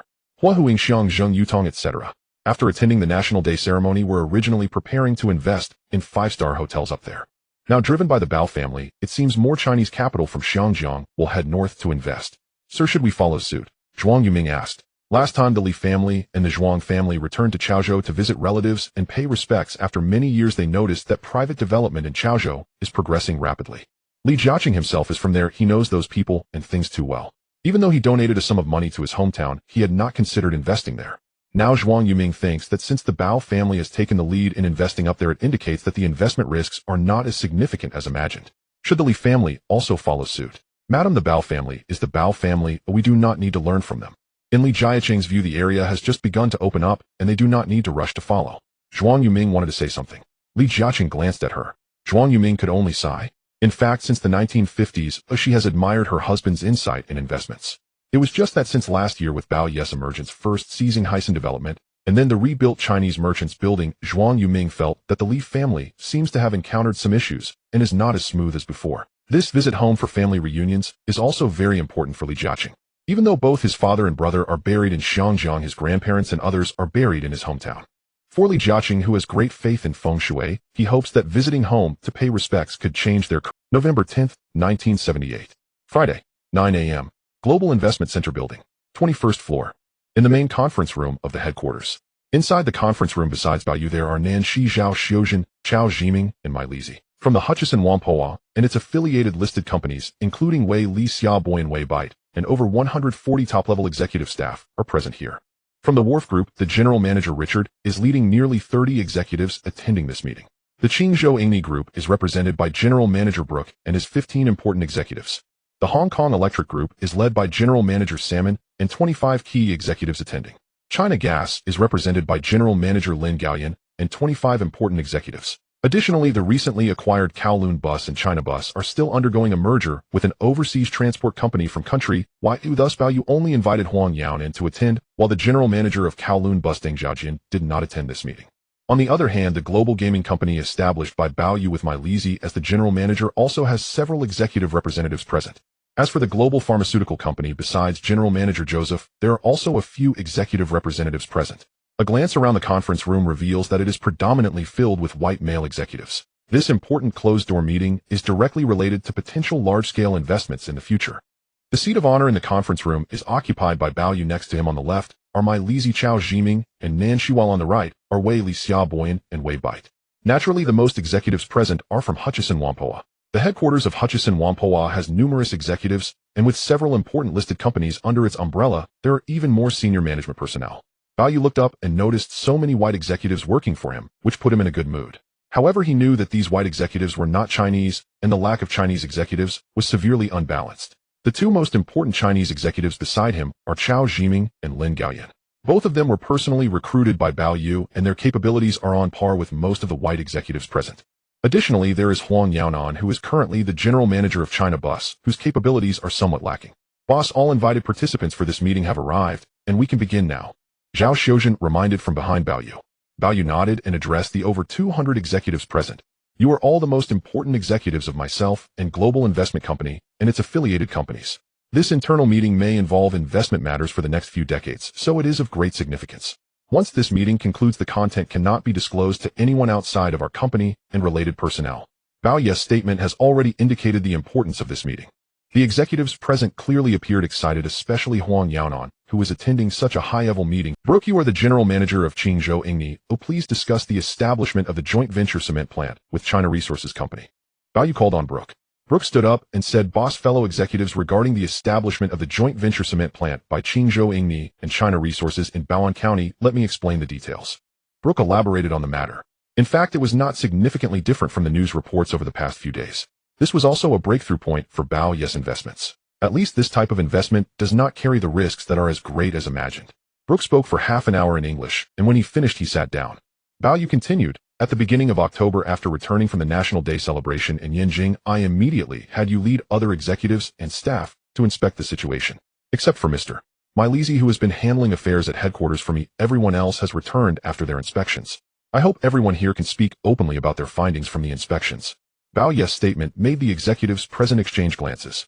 Most of them did not agree with their boss and Global Investment Company's investment in the area, especially since Qingzhou Ingni had now begun to establish a joint venture cement plant with China Resources. Moreover, they felt that if Boss Bao Yu agreed with their opinions and did not intend to invest, then there would be no need to hold such a meeting. The executives present were all intelligent individuals. Bao Yu decided to let them express their opinions first. In fact, all the observations and reports from these executives during their inspections had already been reviewed by Bao Yu and Milesi. Now it was just a matter of having them articulate their findings in detail in the conference room. Executives such as Richard Wei Bai Xiaoboyan and even Wei Li and Lin Gaoyan all shared their opinions, while Huang Yaonan had not yet returned. The opinions expressed were quite similar to what they had seen and experienced. Many of these white executives had the same thoughts. That is, investing in the area poses significant risks, and the potential profits and returns are uncertain.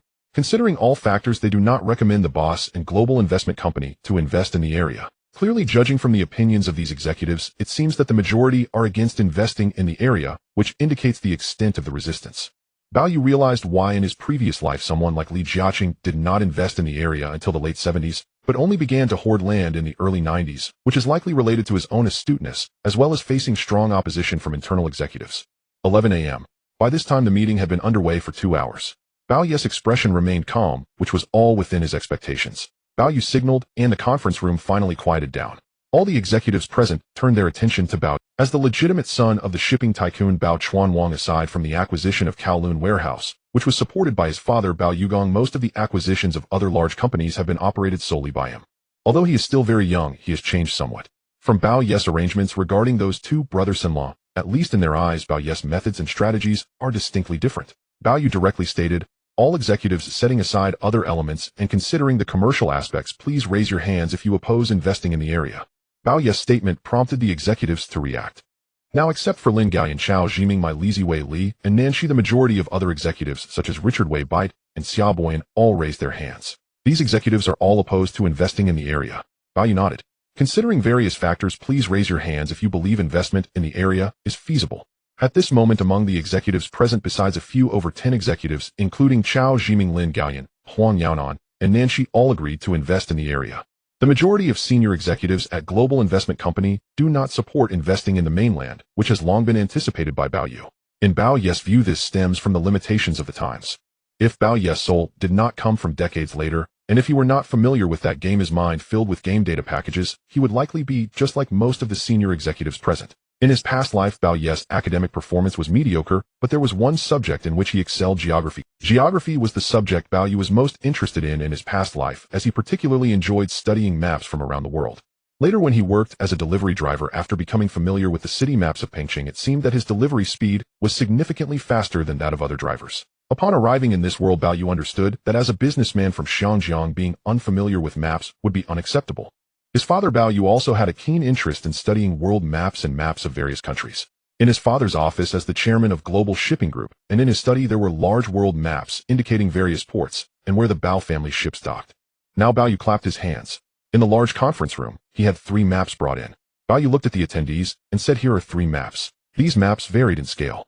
For instance, on the complete map of country Z, Xiangjiang and Haojiang are merely 2 tiny dots, which highlights the vastness of the area." However, many of the executives attending the meeting, despite being high achievers, were not truly familiar with the world map or the map of country Z. Many executives turned their gazes toward Bao Yu, who was standing in front of the map of country Z, directly pointing and saying, "Here is the Pearl River estuary. To the left is Haojiang, and to the right is Xiangjiang." However, due to the scale of the map, these 2 cities are currently just small dots. On the complete map of country Z, Haojiang and Xiangjiang indeed do not stand out. Since the opening of Xiangjiang, many factors and reasons related to politics have enabled its development. Before 1949, the most developed major city in country Z was still then Xinjiang. Afterward, most of the British investments and some Chinese investments moved to Xiangjiang, which led to the current Oriental Pearl. My father was also around that time moving from Xinjiang with my grandfather to develop in Xiangjiang. This time, after 30 years, the doors to the outside world have reopened, which means that Xiangjiang, previously a center for East-West exchanges, may undergo significant changes in various aspects. Before this, many important products from the mainland flowed out through the ports of Xiangjiang. Foreign products also entered the mainland through the ports of Xiangjiang. What comes next? Of course, it is not just Xiangjiang. This time, our global investment company's investment in the mainland is a trend that cannot be ignored. Bao Yu said directly.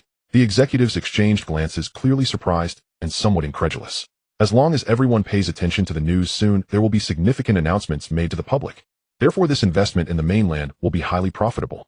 If everyone believes that investing in the mainland carries substantial risks and decides to stop, the losses will not only be in terms of massive commercial profits.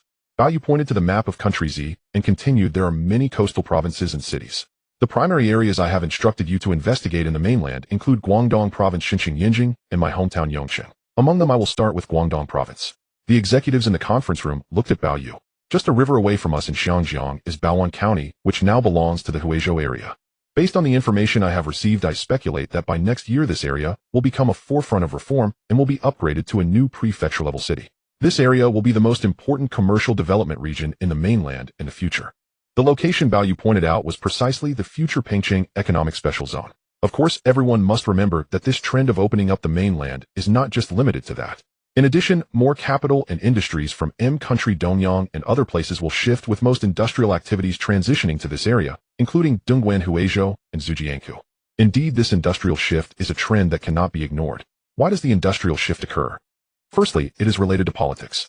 These details will not be elaborated upon. Secondly, it pertains to wages and labor. Currently, the mainland's population is close to 1 billion, but the income of the vast majority of ordinary people is roughly 50 to 100 times lower than that of ordinary people in Xiangjiang. From the perspective of wages, labor, taxation, and land, this presents a substantial attraction for international capital. This will undoubtedly lead to a significant influx of American capital, Dongyang, and Korean investments, bringing technology and funds to the mainland, and even more international companies relocating to invest in the mainland. Just from wages, labor, taxation, and land alone, significant profits can be generated. The executives present may wonder why Southeast Asia has a large population and a relatively advantageous geographic position, yet why have European and American countries, as well as Dongyang, not shifted their technology capital or industries there? After extensive research, I discovered that a long time ago Dongyang had consistently invested in Southeast Asian countries like Siam and even supported industrial shifts, but these efforts were unsuccessful for various reasons. Thus, it is not that European and American capital has not attempted to shift industries to Southeast Asia. They simply failed before, but now international capital is targeting the mainland. In fact, industrial transfer began in country, then moved to Dongyang in the 1940s and 50s, and now starting from the late 1970s, it is shifting to the mainland. Initially, this began with Pengcheng and other coastal cities. The executives present were even more astonished. Bao Yu continued, "Everyone, I just said that this trend is inevitable and irreversible. This is one point. The transfer of industries from Europe and America to Dongyang is the second point. In other words, these 2 factors are crucial for our investment in the mainland." Bao Yu once again pointed to the complete map of country Z. As I just mentioned regarding the 2 points, if everyone believes there are no issues, then next our global investment company will proceed with significant investments in the mainland, which as I mentioned earlier, will be highly profitable. This is a complete map of country Z, which is very large with the Red Empire of Su Lien located to the north. Bao Yu stood in front of the conference room, pointing at the world map. As I just mentioned, this internal meeting and investment only concerns the domestic situation, not overseas, meaning I will only discuss the domestic aspects. When discussing domestic investments, we first talk about real estate. Currently, the companies under Global Investment Corporation have numerous industries, and real estate remains one of the core sectors. In addition to Bao Yu having acquired Hutchison Whampoa, making him the largest landowner in Hong Kong, he also took over Wharf Holdings Qingzhou Ingmi Hong Kong Electric China Gas, and the development land related to Hong Kong's 2 major bus groups. In fact, Bao Yu is now the largest landowner in Hong Kong. Currently, the domestic economy still primarily operates under a planned economy, with the real estate sector mainly distributing welfare housing. However, as the domestic development reaches a certain level, this welfare housing distribution system will inevitably be abolished, replaced by a model similar to the market housing in Hong Kong. According to Bao Yu's past life experience, the 4 major families in Hong Kong, including Li Jiaqing, Li Zhaoji, Guo Dusheng, and Zheng Yutong, primarily followed a model of land hoarding and subsequent development. These 4 families essentially acquired most of Hong Kong's land through means such as purchasing from the 1970s to the 1980s, and developing it year by year. In addition, they also obtained land through the land auction model in Hong Kong. In the context of the planned economy and welfare housing distribution, the primary mode for large cities is that state-owned enterprise employees are allocated housing requiring a long wait. Individuals like Bao Yu's cousin along with their families also have to wait in line for allocation. It is easy to imagine how long ordinary citizens in large cities would have to wait to obtain a welfare housing allocation. In fact, as early as the late 1970s and early 1980s, cities like Pingcheng had already seen the emergence of the first batch of commercial housing. These commercial houses were initially sold not to the citizens of Pingcheng or large cities, but to the citizens of Hong Kong. Between the 1980s and 1990s, the planned welfare housing allocation policy coexisted with commercial housing. By the end of the 1990s, the commercial housing policy was officially established, and this policy spread nationwide, beginning to flourish everywhere. First, we need to acquire land in major cities. Bao Yu pointed at the map of Z country. Currently, both Wharf Real Estate and Hutchison Real Estate are involved in the real estate industry and are well aware of the intricacies of land acquisition. Bao Yu first pointed at Yangcheng in Guangdong Province. The best developed area in Yangcheng is still the Liwan district. In the future, the most prosperous area will be around Zhujiang New Town, which prior to the 1990s was all farmland. Yangcheng is the provincial capital of Guangdong Province and is recognized as such by most citizens of Hong Kong. The area currently being developed in Yangcheng may not seem large at all. In my view, the future direction for Yangcheng is eastward. Bao Yu pointed specifically to the Yueshio Tianhe and Huangpu districts, particularly the large area between Yueshio and Tianhe, which will become the future Zhujiang New Town. This area has tremendous potential for development. Bao Yu circled this area. As for Panyu to the south of Yangcheng, it has now become a suburban region. Bao Yu knew that in his past life during the 1980s, the Ho family in Hong Kong acquired a large area of land in Nansha at a very low price. This land later became the most valuable asset of the Ho family. Unfortunately, despite Nansha being centrally located in Guangdong Province, the Ho family did not have enough funds and resources to develop that area, preventing it from being developed. Back then, the Ho family bought it at a very low price, yet the average price later exceeded 10,000 RMB per square meter. This means that just this large area would be worth over 300 billion RMB for the Ho family. After finishing with Yangcheng, Bao Yu pointed to Baoan, which is just across the river from Hong Kong. This is Baoan, which is just across the river from Hong Kong. Previously, it was the forefront for smugglers from the mainland. Next, it will be at the forefront of reform and opening up, also the first stop for the transfer of Hong Kong investment and overseas capital industries. This area has land that is very valuable.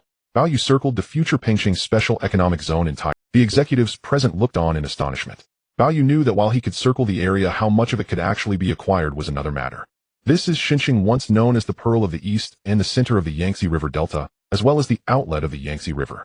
The geographical advantage of Xinjiang guarantees its further development. This area is Puxi, which is now the old urban area of Xinjiang and currently the best developed area. This area is on the east side of the Huangpu River, they'll call it Pudong. This land is the most valuable for the next development in Xinjiang. Bao Yu was pointing to the future Lujiazui area next to upscale residential areas like the future Thompson Riviera. Currently, apart from farmland, there are only vegetable patches. Historically, the Pudong New area was developed only in the early 1990s. Before the 1980s, most Xinjiang residents still held the belief that they would rather have a bed in Puxi than a house in Pudong. It is easy to imagine why Xinjiang residents believed that Pudong had no prospects for development. Bao Yu circled Pudong and Xinjiang. Next is Yanjing. Currently, in Yinjing some residents have quietly sold their houses to go abroad, and Baoyu had Luling quietly by those courtyard houses and ordinary residences. This is the Forbidden City, which is part of the first ring and will naturally not develop. Then comes the second ring of Yinjing, which is now the center, and this area will also be the core development zone of Yinjing in the future. Next, there are the third and fourth rings of Yinjing, which are also considered key development areas for the future. Baoyu circled these areas much to the astonishment of the executives around him. After finishing with Yinjing, Baoyu remarked, "Now we come to my hometown Yongcheng. Overall, Yongcheng ranks after Hangzhou and Zhejiang province, but because it's my hometown, it is one of the key areas of focus for the Bao family." For Baoyu, the focus on his hometown Yongcheng lies not in real estate development, but in the port. The area around Yongcheng and Zhoushan is a naturally superior deep-water port very suitable for port development. Besides these important coastal cities in the future, especially provincial capitals and significant prefecture-level cities are also key areas for our land acquisition in the domestic real estate sector. Cities like Tianjin, Qingdao, Wenzhou, Xiamen, Dalian, Jinan, Nantong, Hangzhou, Fuzhou, and other core cities are our focus for land acquisition. As for the rest, they are the provincial capitals in the interior, such as Changsha, Wuhan, Hefei, Zhengzhou, Chengdu, Xi'an, and the relatively unique Chongqing. Baoyu said this, and the executives listened in shock, unsure of what to say. If they were to acquire land, as Baoyu described, how massive would the required funds be? Even if the Bao family and Global Investment Corporation have such vast funds, can they really acquire so much land? Of course, they knew that the current land prices were very low, far from the prices in Hong Kong. Executives, what I just mentioned are the core lands we need to acquire. Considering various reasons, how much we can actually secure remains uncertain. Just like in Baoyu's past life, Li Jiaqing hoarded land in the early 1990s. Often it wasn't Li Jiaqing or the Changjiang Industrial Group that funded it, but rather the local authorities used Li Jiaqing's name for investment attraction. In other words, at that time Li Jiaqing could invest without needing to spend a single cent. Throughout the early 1990s, he primarily hoarded land in the suburbs of major cities. Apart from the low prices, the funding for hoarding land came mostly from interest-free loans from local banks. In such circumstances, Li Jiaqing could hoard large amounts of land without using capital. After a few years, or even a decade, areas that were originally suburbs developed significantly, and the land that may have been acquired for tens of RMB per square meter could now be worth thousands. Moreover, in core areas, prices have risen to over 10,000 or even tens of thousands of RMB per square meter. Under such circumstances, it would be difficult for Li Jiaqing not to profit. Baoyu was studying Li Jiaqing's model, contemplating a path distinct from his. In his previous life, Baoyu had played that game and searched for related game information. He recalled that Li Jiaqing had been interviewed by reporters who said that the public believed he profited from land hoarding, portraying him as a big capitalist exploiting others. Thus, he only returned to invest in the late 1990s, later transferring all his assets to countrywide. Baoyu felt that some of Li Jiaqing's words during the interview were true, while others were false. It was true that he made money, but it was also true that he did not earn the last penny. Therefore, in some respects, Li Jiaqing was merely a very pure businessman. When it came to commercial interests, he was devoid of any national sentiment. He sold what needed to be sold and bought what needed to be bought, considering more about personal and corporate business risks. As for the other flattering remarks, they were merely spoken for those who were willing or liked to hear them. Now Baoyu knew that his company would also stake land there, but he was unsure how much they could acquire. Baoyu knew that under his influence the capital from Xiangjiang would surely follow into the land acquisition. Executives, we have finished discussing the real estate acquisition issue. Next, the discussion would involve one of the core industries of the Bao family, the ports. In his previous life, Baoyu had witnessed Baoyu just acquiring the Kowloon warehouse and giving up on Hutchison Whampoa, ultimately believing that the ports and terminals of Kowloon warehouse were well suited for the Bao family's global shipping group. In reality, the main ports and terminals in Xiangjiang had basically fallen into the hands of the Bao family. Besides Kowloon warehouse, there were also those related to Hutchison Whampoa. Especially on Tsing-E Island, the container terminals were predominantly under Hutchison Whampoa. Now naturally, they were also one of Baoyu's core industries. The reason Zhangjiang's shipping industry is so developed ultimately stems from Xiangjiang being the only city where east meets west. However, with the upcoming major opening up in the future, the import and export of goods may not necessarily need to go through Xiangjiang, so we must also prepare for the layout of the ports up there. At that moment, the executives took a deep breath, clearly astonished. First, our neighboring Baoan will form two major ports in the future. One of them is Shikoh Port. Baoyu understood that Shikoh Port was one of the earliest developed by the Investment Promotion Bureau of Pingcheng, and acquiring it would be quite challenging. The other was Yintian Port. Historically, Yintian Port was one of the core ports under Li Jiaqing and Hutchison Whampoa, and it was also the main port of investment by Li Jiaqing. Baoyu naturally could not let Yintian Port be handed back to Li Jiaqing. He directly staked the land and looked at Richard and others, saying this port, aside from Shikoh Port, is the most important port in Pingcheng, and we must acquire it. Besides Pingcheng, Baoyu's gaze turned towards Yangqing. Currently, Yangqing's most important port was Huangpu Port. However, in the future, the most crucial would be Nansha Port. Baoyu staked out a piece of land in the Nansha mudflats. This will be the future Nansha port of Yangqing and one of the most significant ports in Guangdong province and the Pearl River Delta. We must take it. The remaining ports such as Human Port in Dongguan and Zhongshan Port, as well as Huiqing, are considered secondary ports, and acquiring and developing them would also be a good opportunity. Bao Ye's gaze swept over the Pearl River Delta before immediately shifting to the Yangtze River Delta. Among them it was related to his hometown Yongcheng. This is my hometown Yongqing, and also one of the most important ports in Zhejiang province and the Yangtze River Delta. It is a natural deep-water port with a superior geographical location capable of being developed into a world-class port, including the Yongqingzhou Shanqing port. Furthermore, there is the Huangpu River inner port, the inner port below Suzhou, and so on. These are all very good ports. The remaining ones, including Dalian Port, many of which are already developed old ports, belong to state-owned enterprises. Bao Ye's focus is not on these ports. Basically, if they could acquire them, many imports and exports would go through these ports.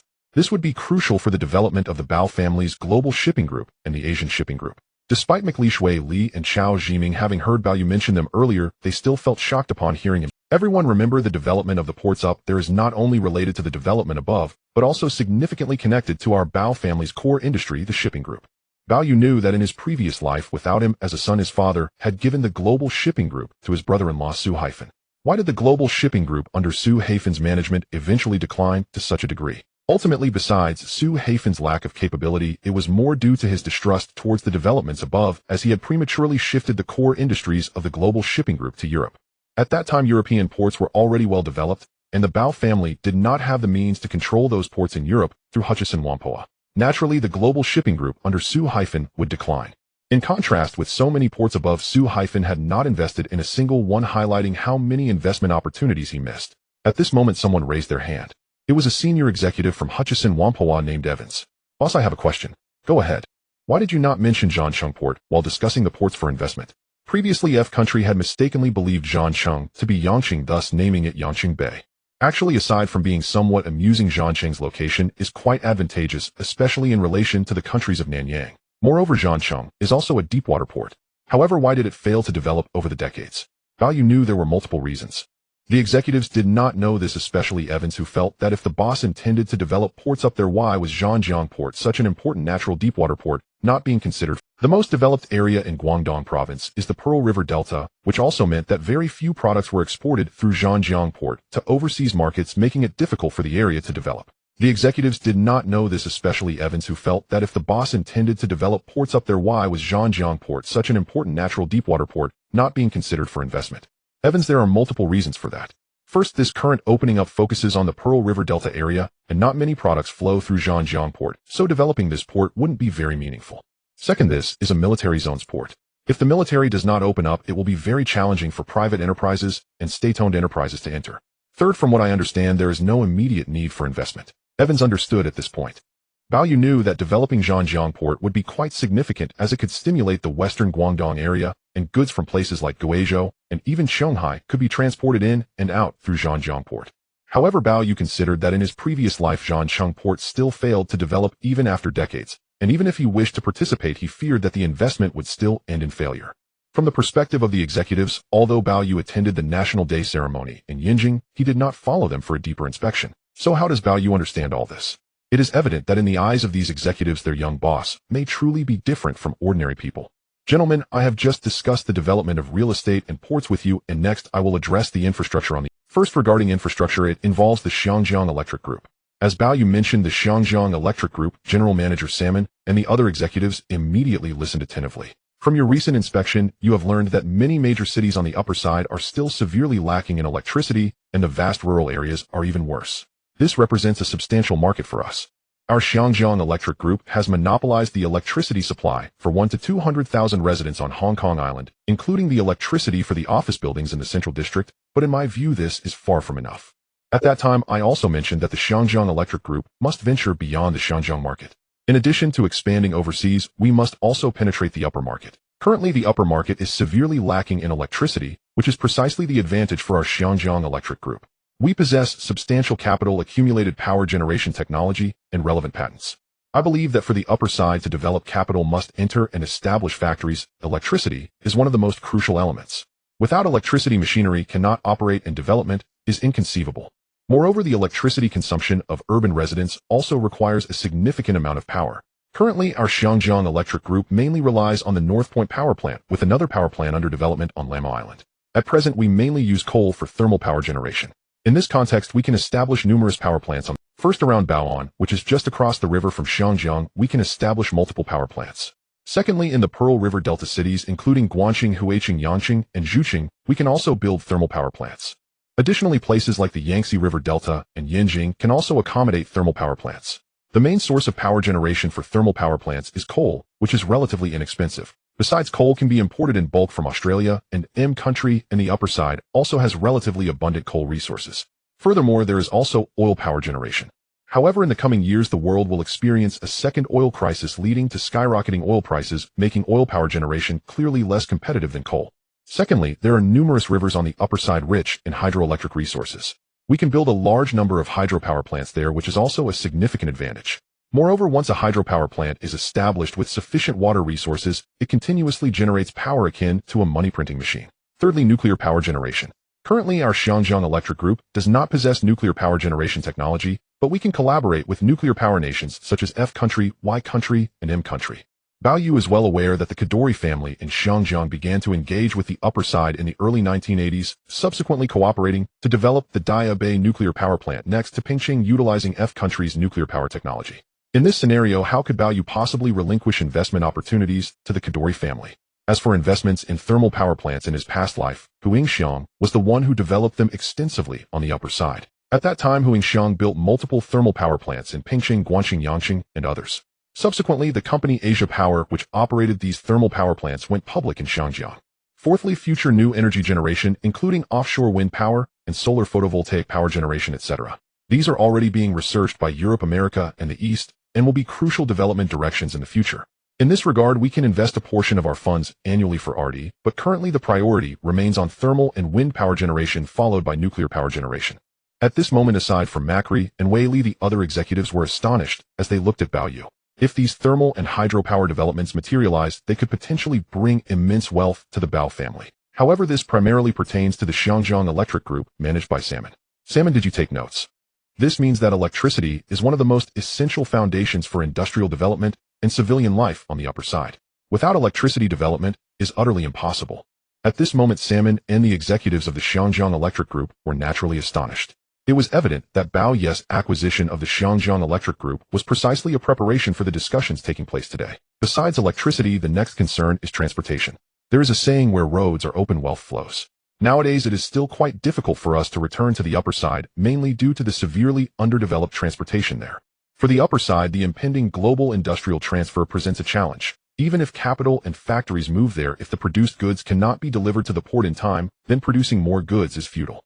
Therefore, improving transportation is of utmost importance.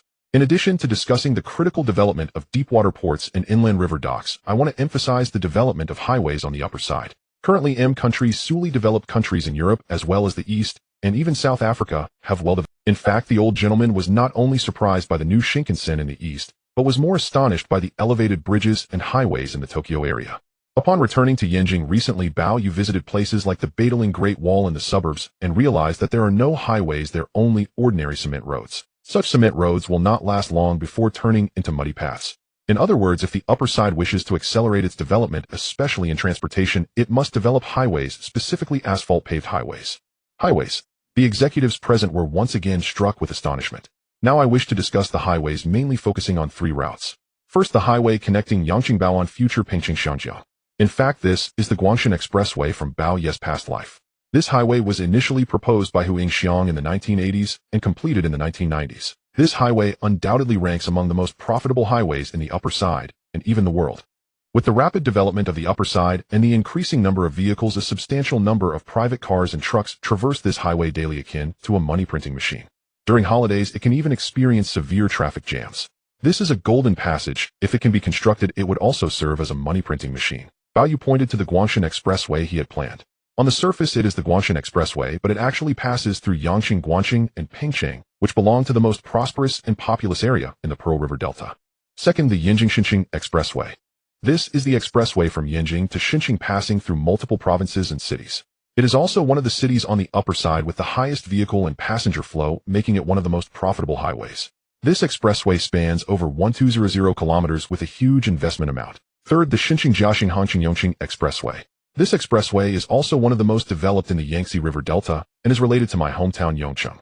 In other words, Baoyu's focus is on these three expressways. The first highway opened on the upper side in his past life was completed and opened to traffic on October 31, 1988, being the Hujiao Expressway. In Baoyu's view, this was quite late. Besides delaying local development by the 1980s, the costs of labor and construction materials had changed significantly. In Baoyu's perspective, if he were to invest in the highways on the upper side, these three routes would be his primary focus.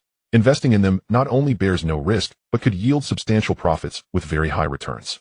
Baoyu knew that in his past life the power plants and highways were initially investments made by Hu Yingxiang. In some respects, Hu Yingxiang's investment acumen was indeed remarkable. However, Hu Yingxiang was not like Li Jiaqing, nor did he embody the pure essence of a businessman. Therefore, Hu Yingxiang's wealth was far inferior to that of Li Jiaqing. Apart from the power plants and the Guangshan Expressway, there was another significant investment, which was the Human Bridge. In Baoyu's past life, the Human Bridge was one of Hu Yingxiang's most profitable projects. This bridge spanning between Dingguan's Human and Guangzhou became the most trafficked bridge over the Pearl River from the moment it was completed. This time Baoyu mentioned it briefly. As for the Ling-Dingyang Bridge that Hu Yingxiang later referred to, it was what eventually became the Hong Kong-Macau Bridge. Although this bridge had no connection to Hu Yingxiang's investments, Li Jiaqing had always strongly opposed it since its proposal and planning began. Li Jiaqing believed that the construction of this bridge would inevitably affect the feng shui of Xiangjiang and the port, impacting the Li family's interests in Xiangjiang, potentially leading to its decline. In some respects, Li Jiaqing's consideration of personal interests was indeed correct. However, his narrow-mindedness also significantly contributed to Xiangjiang's decline. In addition to power plants, highways, and bridge constructions, Baoyu once again brought up China Gas. Currently, rural areas primarily rely on firewood, and many nearby mountains are bare due to the wood and even wild grass being cut down for burning. In urban areas, charcoal remains the primary fuel. As for China Gas, after the death of Li Mingze, the Li Zhaoji family completely took control of the company. In addition to basically monopolizing the Xiangjiang pipeline gas resources market, Li Zhaoji also began to enter the upper markets in the early 1990s. From the early Pearl River Delta to the later Yangtze River Delta, the presence of China Gas could be seen all. In Baoyu's view, while using charcoal was economical for urban citizens, it was ultimately a source of pollution. As the country developed to a certain extent, it would inevitably transition to clean energy, with pipeline gas, natural gas being one of them. Under such circumstances, efforts would be made to develop pipeline gas. In his past life, Baoyu knew that there were many pipeline gas companies in addition to state-owned enterprises, including companies like China Resources and China Gas, expanding into the market through joint ventures or wholly owned subsidiaries. In Baoyu's past life, China Gas was undoubtedly one of the most important and cash-flow dominant publicly traded companies of the Li Zhaoji family. Besides monopolizing the Xiangjiang market, it was also involved in many other provinces and cities. These investments were generally profitable, generating continuous cash flow akin to a money-printing machine. For Baoyu, it was natural that China Gas would eventually enter the upper markets at the right moment. In his mind, the initial markets might be Guangzhou, Shenzhen, Shanghai, or even around Beijing. As for how much market share China Gas could capture at that time, it would depend on the circumstances. Regarding the situation of China Gas, Baoyu had privately discussed it with Lin Gaoyan. Now in the internal executive meeting, they revisited the topic, and Lin Gaoyan and the executives of China Gas took note. From the perspective of those executives at China Gas, it was evident that Baoyu's vision was significantly sharper than that of Li Mingze and Li Fushu. The pipeline gas from China Gas is a clean energy source and will undoubtedly be one of the key energy developments in the future. It may also become one of the most profitable core companies of our global investment company. In addition to these major companies, Qingzhou Yingni, besides having its largest market in Xiangjiang, is also exporting in large quantities overseas. The establishment of a joint venture with China Resources in the upper market signifies that Qingzhou Yingni has already entered that market. Additionally, the industries under Hutchison Whampoa are numerous. Any company requiring a large workforce may be among the first to relocate to places like Shenzhen. Moreover, Baoyu's independently established global gaming company is primarily producing the game Pac-Man, which is now close to selling 300,000 units, mainly produced in Xiangjiang and the East. However, labor costs in Xiangjiang and the East are quite high. Moving forward, the global gaming company will focus on new product production, shifting most operations outside Xiangjiang, particularly to places like Shenzhen. This meeting began at 9 in the morning and lasted until 1 in the afternoon. The meeting essentially confirmed the key investment directions for Global Investment Company in the mainland for decades to come. In other words, how Global Investment Company would invest in the mainland was basically set during this meeting. Now that this meeting has concluded, if anyone has any thoughts, feel free to approach me or Mike Rees. Baoyu addressed the core executives. The meeting ended, and it was already well past lunchtime. Baoyu and the others were hungry. The company cafeteria had already prepared 4 dishes and a soup in advance, so once the meeting concluded, the executives could go for lunch. People are like iron and meals are like steel, one feels uneasy without eating. Bao Yu and the others were indeed very hungry. Bao Yu, Mike, Wei Li, and others went to the company cafeteria for lunch. After lunch, it was already past 2 o'clock in the afternoon. Apart from the executives at the company headquarters, others returned to their respective companies. Bao Yu returned to his office where Zhao Xiuzhen still looked at the boss in astonishment. However, Bao Yu gazed out the window. He knew that he could manage those white executives whether it was Mike Rees or Wei Li. However, he was aware that there were still hidden dangers. For instance, this time, when Bao Yu planned large-scale investments in the mainland, most of the white executives initially opposed the investment. Ultimately, they did not recognize the market in the mainland. In contrast, the Chinese executives like Chao Zhiming and Lin Gaoyan were more supportive of his ideas. Bao Yu sighed. In fact, he somewhat understood why his father Bao Yugong favored his relatives. It was clear that Bao Yugong knew that while those white executives had capabilities, they often voiced opposing opinions. Bao Yugong was inherently a very domineering boss. Essentially, the global shipping group was entirely at his discretion. In this context, he naturally relied on his relatives, including his 2 sons-in-law, several brothers-in-law from the Bao family, and the 3rd-generation descendants of the Bao family. It seemed that he needed to cultivate more Chinese executives. Only then could these Chinese executives counterbalance the current white executives. However, Bao Yu knew that this was something he should keep to himself. He would not reveal it to anyone, including Mike Rees, whom he trusted very much. Today is Friday. This means that tomorrow is the weekend again. In the afternoon, Bao Yu had been sitting in his office chair, and after finishing meetings from morning to afternoon, he realized he was still quite tired. This fatigue was not from long hours of meetings, but rather from overthinking and mental exhaustion. Sometimes Bao Yu pondered that as the legitimate son of the Bao shipping king, he really didn't need to think or do anything. He would have endless money in this lifetime, so why should he work so hard? However, Bao Yu knew that if he truly thought that way, it would end badly. He understood that if he ceased to strive, his elder brother-in-law and second brother-in-law would certainly want to progress. At 5 in the afternoon, Bao Yu prepared to leave, accompanied by Chun Jihao and his bodyguards. As he stepped into the luggage, "Jihao, we are going to Mississippi Zhong's place." "Yes, boss." Chun Jihao headed towards a high-end residential complex in central Hong Kong. Upon entering the complex, Bao Yu and Chun Jihao along with the bodyguards got out of the car. This time, Bao Yu did not call Zhong Chuhong and her maid in advance. Bao Yu took the elevator to the entrance of the penthouse. Chun Jihao rang the doorbell. After a while, the maid inside heard the doorbell and looked through the peephole, recognizing Bao Xiao and his bodyguards, and immediately opened the door. "Hello, Bao Xiao. Is Miss Zhong at home?" "Yes, she is." Bao Yu entered. At this moment, Zhong Chuhong was resting in her bedroom, wearing a nightgown, unaware that Bao Yu had come to see her. Bao Yu walked alone towards the master bedroom and pushed open the door. As soon as he entered, he saw Zhong Chuhong lying there in a nightgown. "Chuhong," Bao Yu called out. Zhong Chuhong turned around, surprised to see Bao Yu, and immediately prepared to get up. Bao Yu walked over and pressed her down, saying, "No need to get up, you can continue to rest." It was already past 8. Beside Bao Yu was Zhong Chuhong, who could tell that although Bao Yu was the legitimate son of the Bao shipping king and could have anything he desired in Hong Kong, he still seemed quite tired. It was evident to Zhong Chuhong that Bao Yu was feeling rather worn out from work this time. She tried her best to satisfy him in other ways. Now that night had fallen, it was time for dinner. "Sir, it's time for dinner." Zhong Chuhong got up first, changing into formal attire in the dressing room to serve Bao Yu. The two arrived at the dining room. The maid had already prepared dinner. Bao Yu and Zhong Chuhong ate together. After dinner, it was around 9 o'clock at night. Looking out from the window, many high-rise buildings in central Hong Kong were lit up, and the distant Victoria Harbor also appeared very beautiful. Last time, Bao Yu took her on the Bao family's private luxury yacht and fed the seagulls on the yacht, which left a deep impression on Zhong Chuhong. At 10 o'clock in the evening, Bao Yu said goodbye to Zhong Chuhong. Accompanied by Chun Jihao and the bodyguards, they took the elevator down and got into the car. Chun Jihao drove back to the mid-levels villa. It was already past 11 at night. The night was deep and quiet. Aside from the maid Daisy, Bao Yugong and his wife were waiting for Bao Yu, while Grandpa Bao Xiaolong, being elderly, had already gone to rest. Now Daisy heard the sound of a car parking outside and knew that young Master Bao Yu had returned. Daisy opened the iron gate. Chun Jihao drove in. After resting in the car for more than an hour, Bao Yu got out of the car and saw that his parents were still waiting. "Aren't Dad and Mom going to rest yet?" "We are waiting for you. Bob, let's talk in the study." "Dad, I'll take a shower first and then come find you." Bao Yu went upstairs. With Daisy's assistance, he did not take a bath, but simply washed up and changed into a set of pajamas before heading to his father's study. Bao Yu saw his father standing in front of a large world map in the study. "Dad, Bob, how did the meeting with those executives go this morning? I know that you held a very important internal meeting this morning, mainly regarding future investments in the mainland." From what Bao Yu had learned a few days ago, many white executives in the global investment company opposed his investments in the mainland. It was clear that Bao Yugong thought this would test Bao Yu's capabilities. After all, he knew Bao Yu was still too young.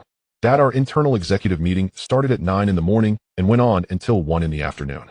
This meeting basically confirmed the global investment company's investments in the mainland for the next few decades, including areas such as real estate, ports, power highways, and so on. Of course, initially over 90% of the executives opposed the investment in the mainland. Bob, how did you? First, I am their boss. Ultimately, they have to listen to me. Second, after I analyzed it in detail for them, they understood that investing in the mainland is profitable. Third, I had already discussed this with my Li Wei Li and others in advance. Once they shifted from opposition to support, most of the other white executives followed suit. However, from this matter, even if I can manage these white executives, I feel that there are still too few Chinese executives around. Do we need to send some executives from the global shipping group to assist you? Dad, not for now. Bao Yu needed Chinese executives, but they couldn't be from the global shipping group. He wanted to recruit new capable Chinese executives. Bob, that's hard work for you. It was clear that at his son's age he could achieve this was already quite remarkable.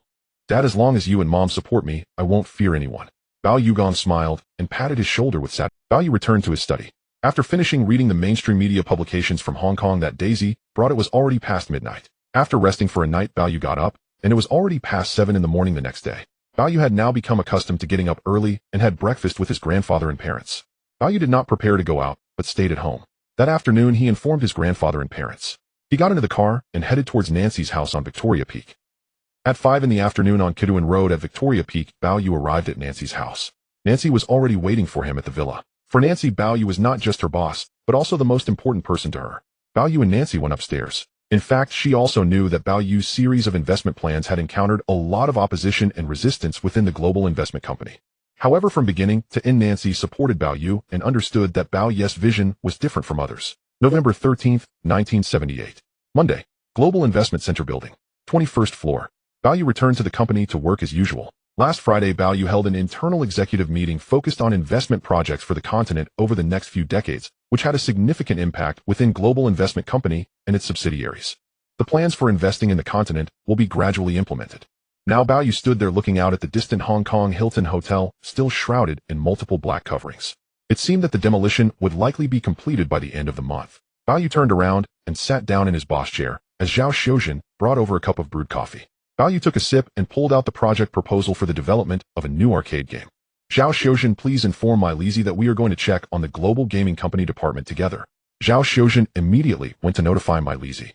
As the vice general manager of global investment company, my Lizzie faced pressure from most executives and had already confirmed investments across various industries on the continent.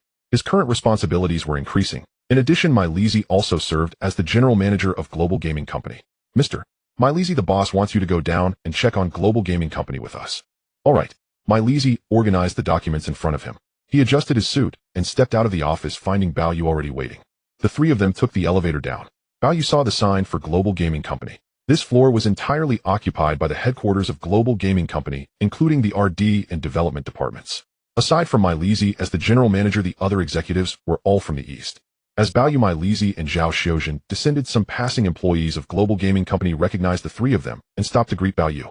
Bao Yu could easily distinguish between the Chinese from Hong Kong and those from the east, as their attire and even their walking styles were evidently different. Only over time did these individuals from the east become completely assimilated by the local Chinese in Hong Kong, making it difficult to see other differences. Bao Yu and my Lizzie first went to inspect the various departments of global gaming company. Currently, the most successful product for global gaming was the self-developed arcade game Pac-Man, which had global sales approaching or surpassing 3,000 units. With a price of 5,000 per unit, the revenue had already exceeded 1.5 billion. This was quite astonishing for the late 1970s. In addition, the R&D and development departments of global gaming company were also working on developing some games, but overall they were not very successful. The members of the R&D teams found that their self-developed arcade games had less than 1/10 of the playability compared to Pac-Man. In this situation, even if they were produced, there wouldn't be much of a market, and they might even tarnish the reputation of global gaming company. My Lizzie and Zhao Xiuzhen accompanied Bao Yu while the main executives of global gaming company briefed Bao Yu on the new game developments. In fact, these were all spontaneously developed products, as the various departments of global gaming still had ample funding. After finishing the review, Bao Yu returned to the conference room. Bao Yu sat at the head of the conference room, pulling out the game planning document. This was precisely the second product he wanted global gaming company to develop. Tetris. In his past life, the game came from a computer expert named Alexei from the Soviet Union. It was originally inspired by the puzzle games played at the time. The gameplay of Tetris is very simple, involving moving, rotating, and placing various blocks to form complete lines or multiple lines to eliminate and score. Of course, the difficulty can be adjusted by the speed of the falling blocks. Additionally, the game can have dozens, hundreds, or even thousands of levels. This game first appeared in June 1984. At that time, Tetris was quickly spread from the Soviet Union to Eastern Europe, then to country Y, and finally, it could be said that this was a game that became a global sensation as soon as it appeared. Unfortunately, the inventor Alexei did not earn a penny or receive any patent due to the circumstances in the Soviet Union. Instead, the rights to Tetris ended up in the hands of Nintendo in the East after a long journey. Nintendo made a fortune from Tetris, which laid a crucial financial foundation for it to become one of the 3 major gaming companies in the world. In his past life, although Bao Yu came from a humble background, he had played this game on his phone, and over 30 years after its release, it was still beloved by players. As Bao Yu presented the game development proposal for Tetris, the executives present were astonished. It was now called Global Blocks, signifying that Bao Yu named this type of game block after Global Investment Company. Although the physical game had not yet been developed, the executives present, especially the Easterners, could immediately tell that this game was different. As they praised it, Bao Yu remarked, "The development of this game shouldn't be difficult. The company aims to complete it before the Spring Festival in 1979 and ensure it passes internal testing. By then it will be launched globally. This is a top-secret project within our company and must not be leaked abroad." Milesi and the executives present were well aware of this. Bao Yu came here primarily related to the development of Tetris. The discussions had concluded. From the expressions of the global gaming executives, Milesi knew that this would likely be another popular game. Milesi himself couldn't understand how such a seemingly simple game could be conceived. If it weren't for Bao Yu presenting the game planning document, who would have thought of it? This meant that the simpler something appears, the harder it is to discover and achieve. Because of this, Milesi felt that Bao Yu was indeed a different kind of boss. Bao Yu and Zhao Xiuzhen headed upstairs. Milesi remained behind, ensuring that the R&D and development teams secretly worked on global blocks along with preparing to register patents in various countries. "Boss, how did you come up with that game?" Bao Yu and Zhao Xiuzhen took the elevator upstairs. Zhao Xiuzhen asked with surprise and curiosity. Bao Yu pointed to his head. In reality, this was related to the game information package in Bao Yu's mind. November 14, 1978. Tuesday. Deepwater Bay Hillside Villa. The Bao family. 6:15 in the evening. Chen Jihao parked the car, and Bao Yu got out, heading into the living room of the villa where he saw his grandfather and parents. Bao Yu had dinner with his grandfather and parents as usual, before heading upstairs to the study. The Bao family had subscribed to 2 copies of the newspaper, one placed in the living room for his grandfather and parents, and the other delivered by Daisy to his study. Unlike Li Jiaqing or his father who read the newspaper during their commutes, Bao Yu would find time to read after. Now Bao Yu carefully flipped through the mainstream media publications of Xiangjiang and noticed an important business piece in a commercial newspaper that wasn't very eye-catching. New York Mercantile Exchange. The New York Mercantile Exchange, one of the world's 3 major futures exchanges, recently began listing heating oil futures contracts. What does this mean? Bao Yu knew that last year he made considerable profits through gold futures at the London Futures Exchange and the New York Exchange, and he had been keeping an eye on crude oil futures. Unfortunately, before this, there had been no crude oil futures globally. Now the New York Exchange was the first to list heating oil futures. Bao Yu understood that this signaled the emergence of oil futures. Currently, the scale of heating oil futures is still small, but soon the New York Mercantile Exchange will introduce light sweet crude oil futures contracts, Brent crude oil futures contracts from country Y, and gasoline futures contracts from Tokyo, all of which will successively appear and become the largest trading volume crude oil futures globally. Even the trading scale of gold futures cannot compare to that of crude oil futures. Bao Yu felt genuinely excited upon seeing this news. On another note, Bao Yu had already guessed that the sudden listing of heating oil futures by the New York Mercantile Exchange was not just a probe into the global crude oil futures market, but also related to the current changes in the situation in the Middle East. Bao Yu had been monitoring the internal situation in Persia and learned from the news that it was currently quite chaotic and exports of oil would likely be halted next month. Moreover, due to these relations, oil prices in the Middle East and even globally began to rise, with the situation becoming more critical as the Iran-Iraq war erupted. In fact, this not only indicated a surge in global oil prices, but also signified a worsening situation in the global shipping industry, especially with the internal chaos in Persia leading to a month-long halt in oil exports and subsequently the Iran-Iraq war. Many oil-producing countries in the Persian Gulf would reduce their oil output, making it difficult for the oil in the Persian Gulf to exit. In this scenario, the global shipping industry, particularly supertankers, was significantly affected. Bao Yu took the newspaper and went directly to find his father. "Dad." Bao Yugong was still downstairs. "Bob, what's the matter?" Bao Yugong asked. "Dad, take a look at this." Bao Yugong took the commercial newspaper, examined it closely, and discovered it was about the New York Mercantile Exchange listing the world's first oil futures. This news, if noticed by interested parties, would indeed be quite shocking. The sudden listing of this crude oil futures contract by Country M is not a simple matter. Country M has a deep influence in the Middle East, not just with Israel and Saudi Arabia, but also with the current chaos in Persia, which is closely related to Country M. In this case, country M has predicted the situation in Persia, which indicates that the global import and export of oil will be affected. Moreover, in the early 1970s, the first oil crisis had already erupted globally, affecting oil-importing countries like country M, Europe, and the East. This is precisely why after that lesson Europe and America began to be vigilant. Bao Yugong looked at his son in surprise and immediately went upstairs with Bao Yu to the study. Dad, I think the influence of country M in the Middle East is very deep. The sudden listing of this crude oil futures by the New York Mercantile Exchange indicates that things in Persia are quite chaotic now. Dad, what does this mean? Bao Yugong looked at Bao Yu and then at the window of the study. He is the king of the shipping world and naturally has connections in the Middle East. Previously, many supertankers under the global shipping group would enter and exit the Red Sea and the Persian Gulf daily. However, since the beginning of this year, after Bao Yu suggested that the global shipping group sell their ships to invest in gold, Bao Yugong has been gradually selling off those supertankers. Bob, the people I have in the Middle East tell me that things in Persia are indeed very chaotic and the king of Persia could be overthrown at any time. Now, there are many reasons for this situation. Furthermore, country M and European powers have penetrated too deeply into the Middle East, and the internal hardliners in Persia are also quite entrenched. Of course, it's difficult to summarize everything in a single sentence. Dad, I predict that as early as next month chaos will erupt internally in Persia, leading to a halt in oil exports. Moreover, I suspect that the king of Persia will soon flee overseas with his family to escape. Subsequently, other oil-producing countries in the Middle East will also have to cut production, and more importantly, the Strait of Hormuz will be blocked, preventing global tankers from passing through. In fact, this is what led to the emergence of the second global oil crisis. The Middle East has a lot of oil, but any disturbance will affect those oil-exporting countries. Most importantly, this internal chaos in Persia serves as the fuse for the second global oil crisis, and the upcoming war between Persia and Iraq, which could last nearly a decade, will have an even greater impact on global oil. Bob, fortunately I listened to your advice and immediately sold those supertankers.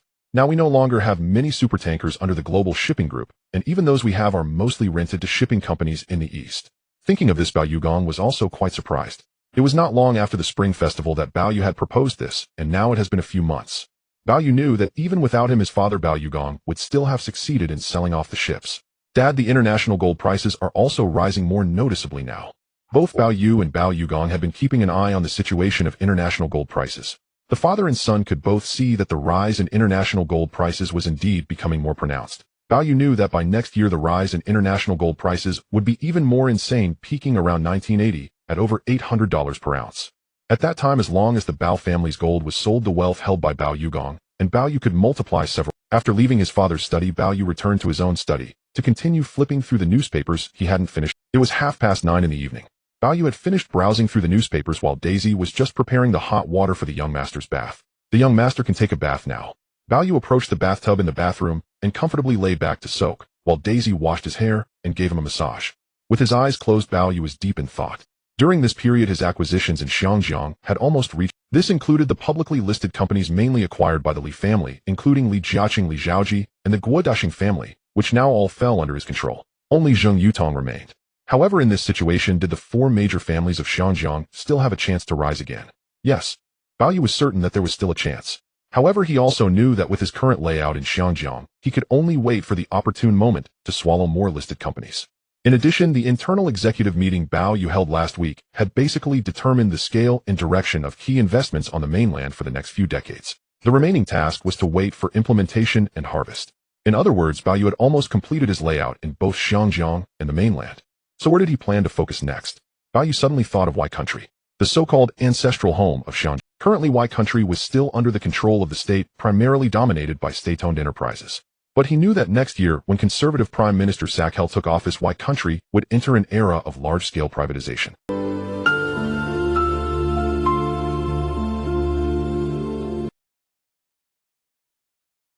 Bao Yu then shifted his gaze to the east.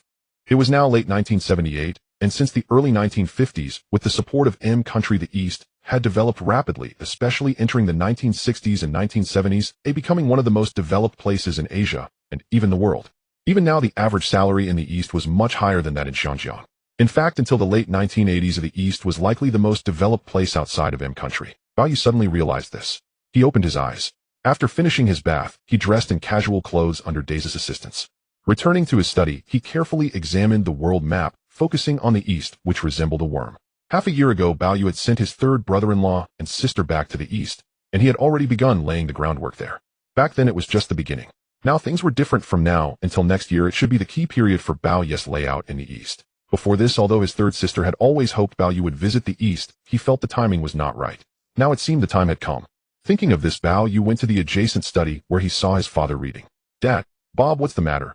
Dad, I plan to take some time to visit the East soon. Besides seeing my third sister and brother-in-law, I also want to personally investigate the market there. Bao Yu is going to the East. Bao Yu Gang was somewhat surprised. Due to his shipping business, Bao Yu Gang had maintained close cooperation with the East. Over the years, he had purchased many super large ships from the shipyards in the East, making him one of their largest clients. Bao Yu Gang had bought the shipyards in the East and then leased them to those shipping companies. In other words, whether buying or leasing ships, he was indeed very familiar with the East. In addition, the Bao family also had several companies in the East mostly related to the shipping industry. In some ways, he was quite knowledgeable about the Eastern people. Bob, are you planning to visit your third sister and brother-in-law? Bao Yu Gang asked. Yes, Dad. Overall, although the East is developed, the family of my sister-in-law Watanabe Shinichiro is quite ordinary in the East. Of course, they have some money being able to send Watanabe Shinichiro to study in New York, but they can only be considered a middle-class family in the East with no connection to the various conglomerates. Considering this, Watanabe Shinichiro is simply incomparable to the Bao family, and it can even be said that they are worlds apart. Initially, Bao Yu Gang and his wife did not like Watanabe Shinichiro as their son-in-law, but Bao Pei still. Because of that, the other three sons-in-law had grand weddings in Xianjiang, but only Bao Pei and Watanabe Shinichiro, mainly Bao Yu Gang, did not want to. In this situation, even though Bao Yu Gang frequently traveled to the East for business, he had never met Watanabe Shinichiro's family. Dad, I know you did not support my third sister marrying Watanabe Shinichiro, but they are together now, and you and Mom cannot object.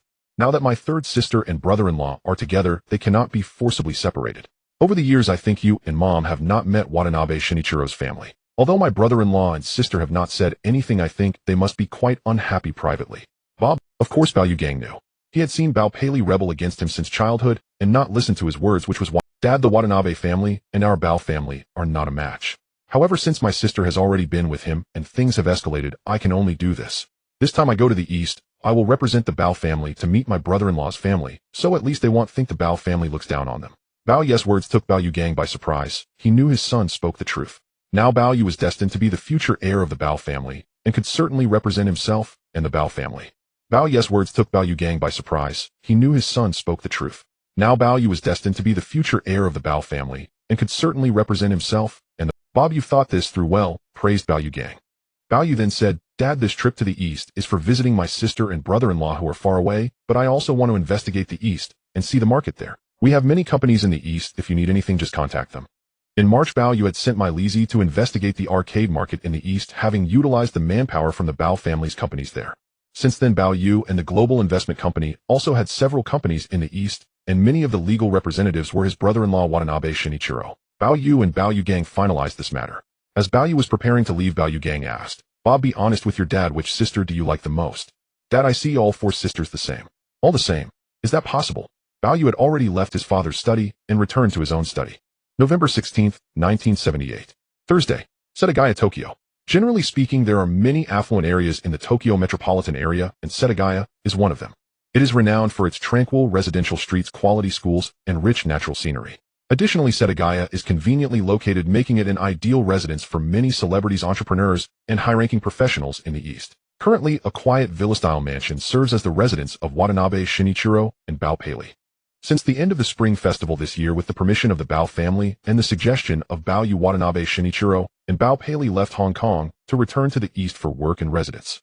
Watanabe Shinichiro's father is an engineer considered to have a decent income in the East, while his mother, when young, was a housewife who remained at home. As for Watanabe Shinichiro's other siblings, there are quite a few, but each has their own family. After returning to the East, Watanabe Shinichiro and Bao Pei initially stayed temporarily at their parents' home, but Bao Pei found it inconvenient due to their differing lifestyles. Bao Pei preferred more freedom and tranquility, so she used her own money to purchase this mansion in Setagaya, where she and Watanabe Shinichiro now reside. In addition to being legally associated with Bao Yu's company in the East, Watanabe Shinichiro also took on some architectural design work. Although his income from these projects isn't high, it is certainly better than doing nothing in Hong Kong. Now Watanabe Shinichiro and Bao Pei are accustomed to rising early and having breakfast in the villa's dining room. Watanabe Shinichiro plans to finish breakfast and then visit a high-rise in Chiyoda, Tokyo. Bao Pei, on the other hand, stays at home. At this moment, the doorbell rings at the villa entrance. Generally, people in the East do not like to socialize even with neighboring residents, especially in such upscale mansion areas. In other words, the only visitors here should be Watanabe Shinichiro's parents and his siblings. Haley, I will go answer the door. The two have a maid who is currently preparing breakfast. Watanabe Shinichiro opens the door to find Bao Yes representative from a company in the east. Mr. Watanabe, I have something important to discuss with Miss Bao. Then please come in. After closing the door, Bao Pei is still having her breakfast sitting down rather than kneeling on tatami like many in the east. The furniture here is mostly imported from overseas. Haley, Bob's people in the east want to see you. Bob, that refers to her brother Bao Yes associates in the east. Bao Pei immediately puts down her chopsticks, appearing. Although she is far away in Tokyo, she has always kept an eye on her parents and siblings in Hong Kong. For instance, Bao Yes' acquisition of the Hong Kong Electric Company and the China Gas Company, as well as his recent acquisition of two major bus companies in Hong Kong. And the Bao family's recent return to Yanqing for the National Day celebrations. Bao Pei can tell that her brother is truly becoming more impressive. Hello, Miss Bao, the newcomer says. Hello, what does my brother want to see me for? Miss Bao, the boss, said he will come to Tokyo next Monday morning to meet you and Mr. Watanabe, officially representing the Bao family, to meet Mr. Watanabe's family. Bob is coming to Tokyo. Both Bao Pei and Watanabe Shinichiro are surprised by this news, especially that Bao Yu is coming to meet Watanabe Shinichiro's family on behalf of the Bao family. Before this, besides Bao Pei herself, the Bao family had not met Watanabe Shinichiro's parents or siblings. To officially represent the Bao family in meeting Watanabe Shinichiro's family, what does this imply? Both Watanabe Shinichiro and Bao Pei are well aware. Miss Bao, additionally, the boss, said he would stay in the east for a while, mainly to survey the market here. So where will my brother be staying? Bao Pei immediately thinks that her villa is spacious enough to accommodate Bao Yu, but she wonders how many people he will bring this time. Miss Bao, regarding this, the boss has already mentioned that he will be staying for a longer period this time, and since there will be some business investments involved, he prefers not to stay in outside hotels. He asked me to purchase another mansion beside Miss Bao's to stay during this period. In other words, Bao Yu will not be staying in those 5-star hotels in the east, feeling that it is not secure for his business investment. Moreover, not staying at his sister's place is also due to the fact that he is not coming alone. He will have bodyguards and other attendants with him. This time Bao Yu is accompanied by quite a few people. Bao Pei understands this. Is there anything else, she asks. Miss Bao, that's all for now. Okay, thank you for informing me. It's clear that Bao Yu did not directly call to inform her, but rather sent someone. This does not indicate distrust or distance towards his sister. On the contrary, it represents respect, especially in how he communicates with Watanabe Shinichiro. At this moment, the maid personally sees the representative out. Bao Pei excitedly looks at Watanabe Shinichiro. Shinichiro, Bob is coming to Tokyo. Pei, this is indeed great news. You don't know, this time Bob is not just coming on his own, he is also representing my parents and the Bao family. Bao Pei also knows that over the years there have been significant disagreements between their families regarding her relationship with Watanabe Shinichiro. Watanabe Shinichiro's parents are aware that his relationship with the daughter of the Bao family is somewhat of a social climb, and they do not entirely approve of Watanabe Shinichiro being with Bao Pei. In such situations, although there are many in the East, including large conglomerates, most of these cases are quite similar to being a son-in-law. Watanabe Shinichiro's family realizes that aside from the Bao family not meeting them, they are not experiencing the same constraints as those son-in-laws, and Watanabe Shinichiro and Bao Pei maintain a relatively free relationship. Pei, what should I prepare in advance? Watanabe Shinichiro hurriedly asks. Although my brother did not instruct the representative to elaborate, he likely hopes we can go to Tokyo Haneda International Airport to pick him up. He will set aside time to meet your parents and your siblings, and we should arrange to have a meal together. Although Bao Yu prefers not to stay in outside 5-star hotels, dining with Watanabe Shinichiro's family can take place at a 5-star hotel. Many people in the East prefer to dine out because ultimately, like in Hong Kong, many live in relatively small apartments. November 17, 1978. Friday. The Huanqiu Investment Center Building, 21st floor, Bao Yes office. Half an hour earlier, Bao Yu had arrived. Zhao Xiuzhen go and summoned my Lizi Chao Jiming and Nanshi. Zhao Xiuzhen left to notify the three. After a short while, the three arrived in succession. Once Zhao Xiuzhen closed the door, Bao Yu said, My Lizi Jiming, according to plan, I will depart for Danyang next Monday. Aside from visiting my third elder sister and her husband and meeting their relatives, the main purpose of this trip is to survey the market in Danyang. Boss, who do you intend to take with you? My Lizi asked, glancing at Nang's expectant look. Bao Yu replied, My Lizi, while I am away from Xianjiang, you will have full authority over Huanqiu Investment Company's affairs. If there is anything you cannot resolve or decide, consult Wei Li or discuss it with my father. My Lizi now served as Deputy General Manager of Huanqiu Investment Company, and in practice was the most important executive besides Bao Yu. Bao Yu trusted my Lizi implicitly and entrusted him with headquarters matters during the Danyang inspection. As for whom I will bring with me this time. Besides my bodyguards, Jiming will accompany me. This trip to Danyang would last for a while, at least a month. The period was considerable. The secretary Zhao Xiuzhen would remain in Xianjiang, staying at the office. If Bao Yu had any matters in Dongjing, he could contact her at any time. Nang's duties at Huanqiu Investment Company appeared light, yet Bao Yu did not intend to take her along. Why take Chao Zhiming? Primarily because Chao Zhiming's commercial and investment instinct was distinct. Boss, what about the work in Xianjiang while I am in Danyang? Chao Zhiming asked. Make the arrangements first, Bao Yu said. At present, Bao Yu was not pursuing further acquisitions. Chao Zhiming had secretly been buying shares of those Zhangjiang-listed companies on his behalf to launch a takeover when the time was right. That matter had always been handled by Chao Zhiming. If Chao Zhiming accompanied Bao Yu to Donyang, those responsibilities would have to be delegated to others. Chao Zhiming nodded and finalized the arrangements with the others. My Lizi and Chao Zhiming departed. Bao Yu looked at Nanshi and said, Nanshi, after work tonight, I'll come to your place. Taping Shan Kashidi and Dao. Nang's home. After work, Bao Yu and Nanshi returned by separate cars. On the villa's second floor, Nanshi sat beside Bao Yu and asked, Sir, why won't you let me go with you to Danyang? Nanshi, this trip to Danyang may take some time. I will not return quickly. You can manage company affairs in Xianjiang while I am away. Besides, I have an important responsibility for you. Bao Yu was referring to the heating oil futures that had recently been listed on the Niuyu Commercial Exchange. Indeed, the matter had already drawn global attention. Nanshi herself was a mid-level manager at Huifeng Bank's Huazhuoli Securities and Futures Investment Company. A Shin Mo had recommended her, and that was how Bao Yu had come to know her. Last year, Bao Yu had profited well from Niuyu Gold and London Gold. Compared to those the emergence of crude oil futures promised, he knew even greater gains.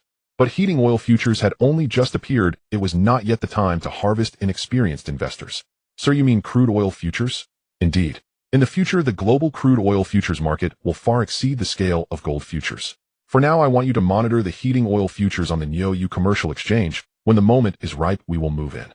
Nanshi understood at once. That evening, after dining at a restaurant, Bao Yu and Nanshi shared red wine. After 10 o'clock, when Bao Yu rose from the table, Nanshi helped him into his coat before he came downstairs.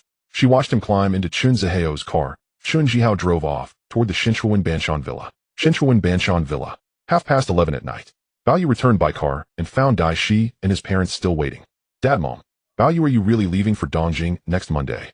Since Tuesday evening, Huang Xiuying had learned from Bao Yugong that their son would leave Xianjiang for Dongjing to visit his third elder sister and brother-in-law, and she had been worrying about it ever since. All his life, Bao Yu had essentially remained in Xianjiang and had rarely been apart from her.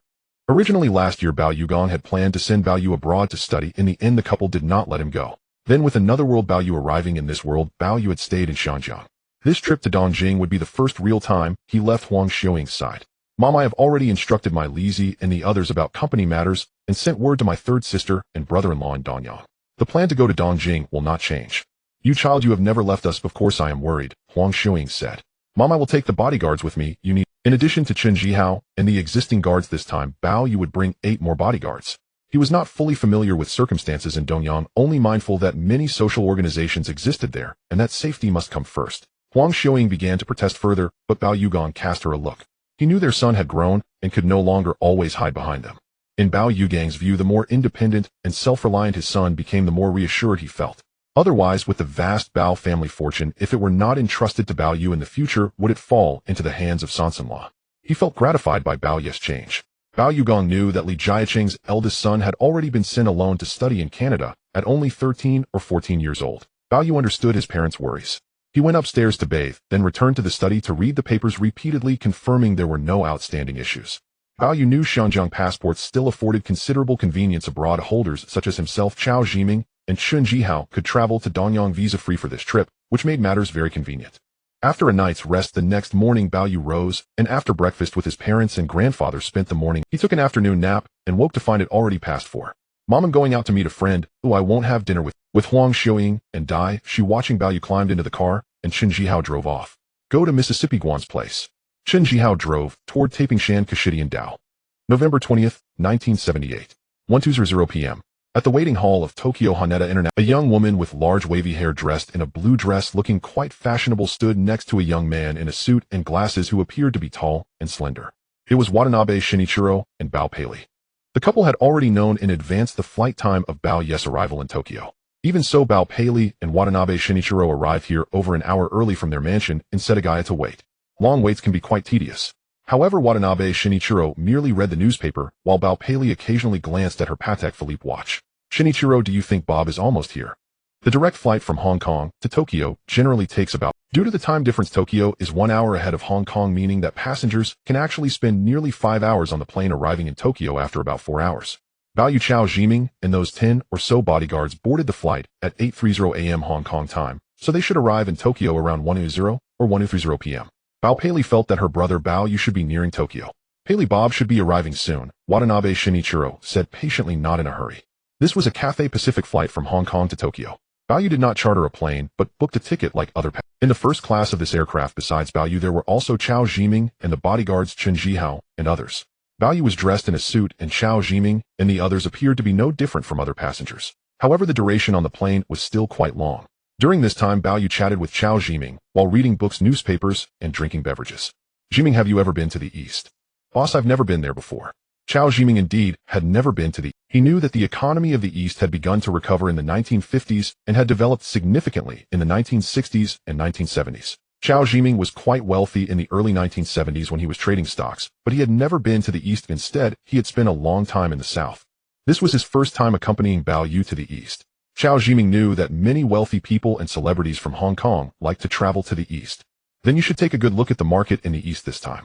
Bao Yu remembered that his mother Huang Xiuying had been worried these days about his trip to Tokyo. This morning before boarding at Hong Kong Kai-Tak International Airport, Bao Yu didn't need to trouble his parents to send him to the airport, but Bao Yu Guang and his wife, as well as his older sister and second sister, even the fourth sister, all personally sent Bao Yu to the boarding gate. Recalling his mother Huang Xiuying's worried expression, he could tell that she truly loved her son. Not long after, a flight attendant from Cathay Pacific came over and said, "Dear passengers, we have safely arrived over Tokyo Haneda International Airport and will soon land safely on the ground." This flight attendant first spoke in Cantonese, then in English and Japanese. After the flight attendant left, Bao Yu knew that he was entering the East for the first time. In his past life, besides spending most of his time in an orphanage, he had likely only been in Pengcheng. This trip also counted as his first trip abroad. The last time Bao Yu took a private flight to Yanjing with the Bao family, he already had experience flying, knowing that when the flight attendant reminded him the plane would soon land. During the landing process, there would be a loud screeching sound. At that time, commercial noise-canceling headphones had not yet been invented, and Bao Yu and Chao Jiming could distinctly feel the plane shake before the jarring noise arrived. Soon the plane finally landed safely at the designated area of Haneda International Airport. It must be said that the safety of flying is indeed not comparable to that of high-speed trains that came later. Not to mention Huang Xiuying's worry for him, even Bao Yu himself felt a bit anxious about flying. However, they had finally landed safely. Other passengers grabbed their backpacks and other belongings to exit the plane.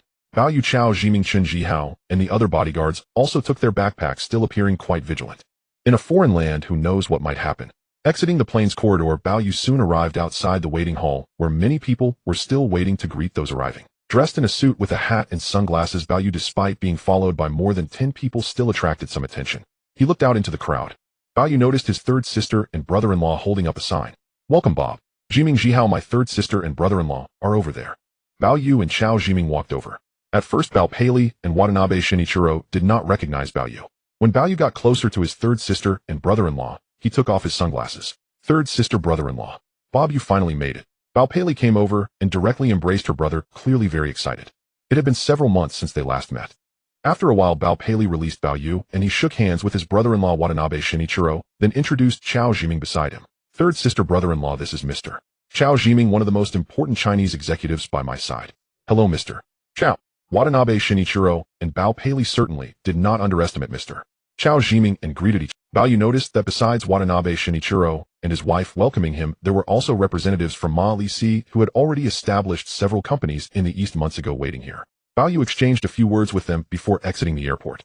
Outside, several Mercedes and BMW cars were parked along with a few domestic vehicles from the East. It can be said that domestic vehicles in the East are now quite advanced, not only monopolizing the East's automotive market, but also exporting in large quantities overseas, becoming one of the most important pillar industries of East manufacturing. Bao Yu still preferred to ride in a Mercedes or BMW mainly because the smell inside domestic vehicles was too strong, making him feel dizzy. When Watanabe Shinichiro and Bao Pei saw Bao Yu get into a Mercedes, they followed him. The other bodyguards got into different cars. The group left the airport. In the 1970s, the world recognized the East as being quite developed. Now Bao Yu was sitting in the car as the driver drove away towards Setagaya. Along the way, Bao Yu kept looking outside, soon seeing many elevated bridges and numerous tall buildings as they left Haneda International Airport. Since late October, the old gentleman's visit to the East for research had left him astonished by the modernization of the East, including the Shinkansen transportation, the densely packed vehicles on elevated roads, and the developed manufacturing companies in the East. However, Bao Yu came from Pingcheng, which would become even more prosperous decades in the future, so he had seen all of this. One could only say that Tokyo was indeed very prosperous now, but by the end of the 1980s, the bubble economy in Tokyo would appear, leading to a decline in the East's sustained rapid growth. Bob, how do you feel? Seeing Bao Yu gazing out the window, his third sister asked. Sister, Tokyo indeed looks very developed and prosperous now. Oh, it should be the most prosperous and developed place in Asia. As for now, Hong Kong's most prosperous area is just around Central and Victoria Harbor, which is still somewhat inferior compared to Tokyo. Dongjing Shidiangachu. The car halted on a long, hushed street. Boss, we're here, the Mercedes driver said. The door opened. Bao Yu, Bao Pei, Du Shun Elong, and others climbed down from the car. From another vehicle came Chao, Jiming, Chen Jihao, and several companions. At first glance, there was nothing but a long avenue bordered by low buildings, 2 or 3 stories high. Dongyang's peculiar interpretation of Western-style mansions. Besides neatly trimmed trees shaped like mushroom heads, a spotless street, and many parked cars along the curb, there were few passers-by to be seen. Bao Yu, Chao Jiming, and Chen Jihao, all visiting Dongyang for the first time, looked surprised. Boss, your mansion is right across from Miss Bao, someone said. In other words, Bao Yu had earlier instructed his representative in Dongyang to purchase a mansion near where Bao Pei lived. After many viewings by the representative and Bao Pei, they finally settled on this one. Third sister, let's put our things inside first. Aside from clothing, Bao Yu had brought few belongings on this trip. This was the first time Bao Yu truly left the Bao household. Huang Xiuying was particularly solicitous, worried he might feel ill at ease abroad. She had packed a great many items over the past 2 days. Bao Yu appreciated his mother's care, but thought she worried too much. In a developed place like Dongyang, money could procure almost anything. Bao Yes, Dongyang representative knocked on the door. After a moment, 2 young women dressed as housemaids answered, their attire unmistakably that of domestic staff. Many might assume that after decades of prosperity, Dongyangers would no longer take up maid work. That assumption is mistaken. In fact, many Dongyang women still favor domestic service. They simply do not go abroad en masse like Nanyang maids, particularly those from the Philippines. Most Dongyang women remain at home, serving middle-class or wealthy households within Dongyang itself. These 2 had been hired by Bao Pei and Bao Yes, Dongyang representative, Livian domestic workers entrusted with household duties. One was called Zhong Tsuiningzi, the other was Xiaolan Meihui, very ordinary Dongyang names. When Bao Yu appeared in a suit, Ingzi and Meihui already knew that Bao Yugong, the world's ship magnate, had sent his legitimate son Bao Yu. They had been expecting him. The 2 women stood respectfully to one side and bowed to greet Bao Yu. He glanced around and stepped inside these Dongyang mansions, where he found full of hidden wonders. From the street, one might not sense much, for Dongyangers prize their privacy. Even neighboring houses are arranged with seclusion in mind. It was unlike Bao Yu's villa in Shinchuan Banshan Bieshu, where from the balcony one could clearly see Li Jiaqing's estate in the distance. Here, though each mansion stood close to the next, the sense of privacy was absolute. Bao Yu noticed many bamboo groves and other rare plants cultivated within the grounds. There was also a sizable pond. This estate was no small place. The first floor alone exceeded 1,000 square meters. The second and third floors were somewhat smaller. Wandering through the rooms, the house felt surprisingly spacious. First, they carried Bao Yu's belongings from Xiangjiang and placed them in his master bedroom. Third sister, this house is quite large, he remarked. It is, she replied. It once belonged to a small Dongjing conglomerate that recently put it up for sale. Since you plan to have someone buy a place here, we took it. Dongyang is dominated by 6 great conglomerates and hundreds of smaller ones. Those 6 giants interlock, monopolizing the principal industries, while beneath them sit countless mid and small-sized firms. Practically everything in Dongyang is controlled by these conglomerates. This mansion belonged to a relatively obscure small consortium that, perhaps needing funds, decided to sell. Jiming, what do you think of the place? Bao Yu asked. Chao Jiming, who had been given a Tapingshan mansion in Xiangjiang by Bao Yu, still liked that residence very much. As for this estate, in truth, its rooms were densely arranged and full of twisty passages. Jiming did not find it to his taste. But since the third sister had chosen it, he kept his reservations to himself. Boss, Miss Bao, I think the surroundings are very pleasant, Jiming said. All right then, she answered, pick a room to stay in. During this period, Chao Jiming would accompany Bao Yu in Dongyang to inspect and invest in companies. When Bao Yu was occupied, Chao Jiming could move about on his own. He nodded and selected a single room near Bao Yu's master suite. By now it was well past noon. Although Bao Yu, Chao Jiming, and the others had eaten the airplane lunch, Bao Pei and Du Shun Ilong invited Bao Yu across the street, to the home where Du and his wife were staying, for lunch. Third sister, third brother-in-law, ill come over for a bite, Bao Yu said, crossing to the house opposite his own. Entering, he noticed that the couple's residence was noticeably smaller. Apart from the 2 of them, only a single Dongyang maid attended to the household. It was clear Bao Pei and her husband did not live with Du Shin Ilong's parents. Bao Pei gave Bao Yu a brief tour, and then they sat down in the dining room. Bao Yu found the layout similar to that in Xiangjiang. Third sister, now that our eldest and second sisters each have children, father, mother, and grandfather worry most that you and third brother-in-law have been together so long without children. Bao Peiqing had only had a child at 34. Bao Peirong likewise did not become a parent until around 30. Bao Peili was now approaching 30 herself. Bob, your third sister, cherishes her freedom and doesn't want a child just yet. Besides, in Donyang it is common to remain unmarried or childless for a time. Donyang had long since become highly developed, though one consequence was a pronounced aging of the population. Elderly people were growing more numerous while young couples marrying became rarer. Even among those who had birth rates were falling. Many found this hard to imagine elsewhere, but in Donyang it was reality. Du Shun Yilong deferred entirely to Bao Peili when his wife decided the time had come for children it would be so. With that settled, Bao Yu offered no further argument. The three of them ate a simple lunch together. After the meal, Bao Peili asked, Bob, when will you meet third brother-in-law's family? Third sister, today is too rushed. Let's do it tomorrow. We just arrived. Tomorrow afternoon we'll meet his family and then have dinner together. November 21st, 1978. Tuesday, 6:30 m. Tokyo time. A luxurious residence in Setagaya, Tokyo. This was Bao Yu's second day in Japan. He had arrived the previous evening in this unfamiliar environment and tossed and turned for hours before finally falling asleep. Unaffected by jet lag, he rose early, out of habit. As Bao Yu got up, the maid Sakura delivered mainstream Japanese newspapers, the very ones he had requested subscription to the afternoon before. This morning she had already neatly stacked and delivered them, the Asahi Shimbun, Yomiuri Shimbun, Neon, Kizei, Shimbun, Mainichi Shimbun, and others. Though written entirely in Japanese, Bao Yu found that, aside from a few obscure passages, the majority of the content was instantly comprehensible. Meanwhile, Miho prepared a cup of green tea for him. Shortly afterward, Chao Jiming rose. The night before, Bao Yu and Chao Jiming had discussed plans that afternoon. Bao Yu would meet his third sister's husband's family. Chao Jiming, however, would not accompany him, not only because it would be inconvenient, but also because it felt inappropriate. After breakfast, he intended to venture out and survey Tokyo firsthand. Bao Yu knew Chao Jiming possessed an unusually keen investment instinct. Since Chao spoke fluent English but little Japanese, he planned to bring along a Japanese interpreter. Moreover, concerned for Chao Jiming's safety, Bao Yu assigned 2 bodyguards to accompany him on his market reconnaissance. Good morning, sir. Good morning, Jiming. Chao Jiming, noticing Bao Yu immersed in the Japanese newspapers, visibly registered surprise. He knew well that in Beijing, Bao Yu spoke Mandarin fluently and read simplified character publications effortlessly. Yet here in Japan, he seemed to grasp these Japanese language papers with complete ease. Sir, do you speak Japanese? No, I can't read katakana, but I can infer the meaning of entire sentences or most news content quite reliably. Japanese, after all, evolved from Chinese. Many headlines and articles in the Asahi Shimbun were instantly intelligible at first glance. 7:00 m. Tokyo time. Bao Yu and Chao Jiming shared breakfast in the dining room. Afterward, Chao Jiming departed with the interpreter and 2 bodyguards to explore Japan's market landscape. Bao Yu remained at the mansion. That morning he stayed in the study adjacent to the master bedroom, reading the papers. Occasionally Sakura brought him fresh tea. At noon, Chao Jiming had yet to return. Bao Yu ate lunch alone. In the afternoon, his third sister, Bao Peili, arrived. Bob, I've arranged a meeting with your brother-in-law's family at the Imperial Hotel Tokyo. She added, Third sister, how far is it from here to the Imperial Hotel? Although the Watanuki family stood socially unequal to the Bao clan, Bao Yu's appearance, as official representative of the Bao family, demanded full respect for his brother-in-law's kin. To him, honoring his brother-in-law's family was synonymous with honoring his third sister.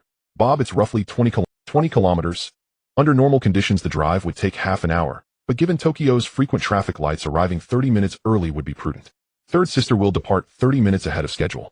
Also, the gifts father and mother entrusted me to deliver from Hong Kong to your brother-in-law's parents have already been prepared. 3:00 p.m. Tokyo time. Daytime temperatures hovered around 10 degrees Celsius, significantly colder than Hong Kong. Yet Bao Yu, clad in a black suit, found the garment comfortably warm, ideal for the weather. Chun Jihao's bodyguards were already waiting. Bao Peili saw only Bao Yu, no sign of Chao Jiming. Bob, where's your subordinate? Third sister, you mean Jiming. He prefers discretion. He felt his presence would be unsuitable during our meeting with your brother-in-law's family, so this morning he set off to survey the market. Bao Peili nodded in agreement. Indeed, her younger brother seemed increasingly surrounded by exceptional talent. Now Bao Yu and Bao Peili boarded a Mercedes-Benz sedan, while the other bodyguards followed in luxury vehicles heading toward the Imperial Hotel Tokyo in Chiodo Ward, Central Tokyo. The Imperial Hotel Tokyo, the most storied and prestigious hotel in Tokyo and all of Japan, had long served as an official lodging for dignitaries. After considering numerous venues, Bao Peili and the Watanuki family ultimately chose this landmark. 4:00 p.m. Tokyo time. Besides Watanuki Ichiro, a tall, slender man in a western suit and spectacles, stood a middle-aged couple appearing to be in their 50s. They were Watanuki Ichiro's father and mother. Also present were several young men and women dressed uniformly in Western suits or elegant dresses. Watanuki Ichiro's siblings, cousins, and second cousins. Japanese familial bonds resemble those of the Chinese, yet differ profoundly. In ordinary times, relatives often live scattered across great distances. But this occasion, the visit of Bao Pei's younger brother, the sole legitimate heir of the Bao shipping magnate representing the Bao family, was treated with utmost gravity by Watanuki Ichiro's kin. They waited there poised.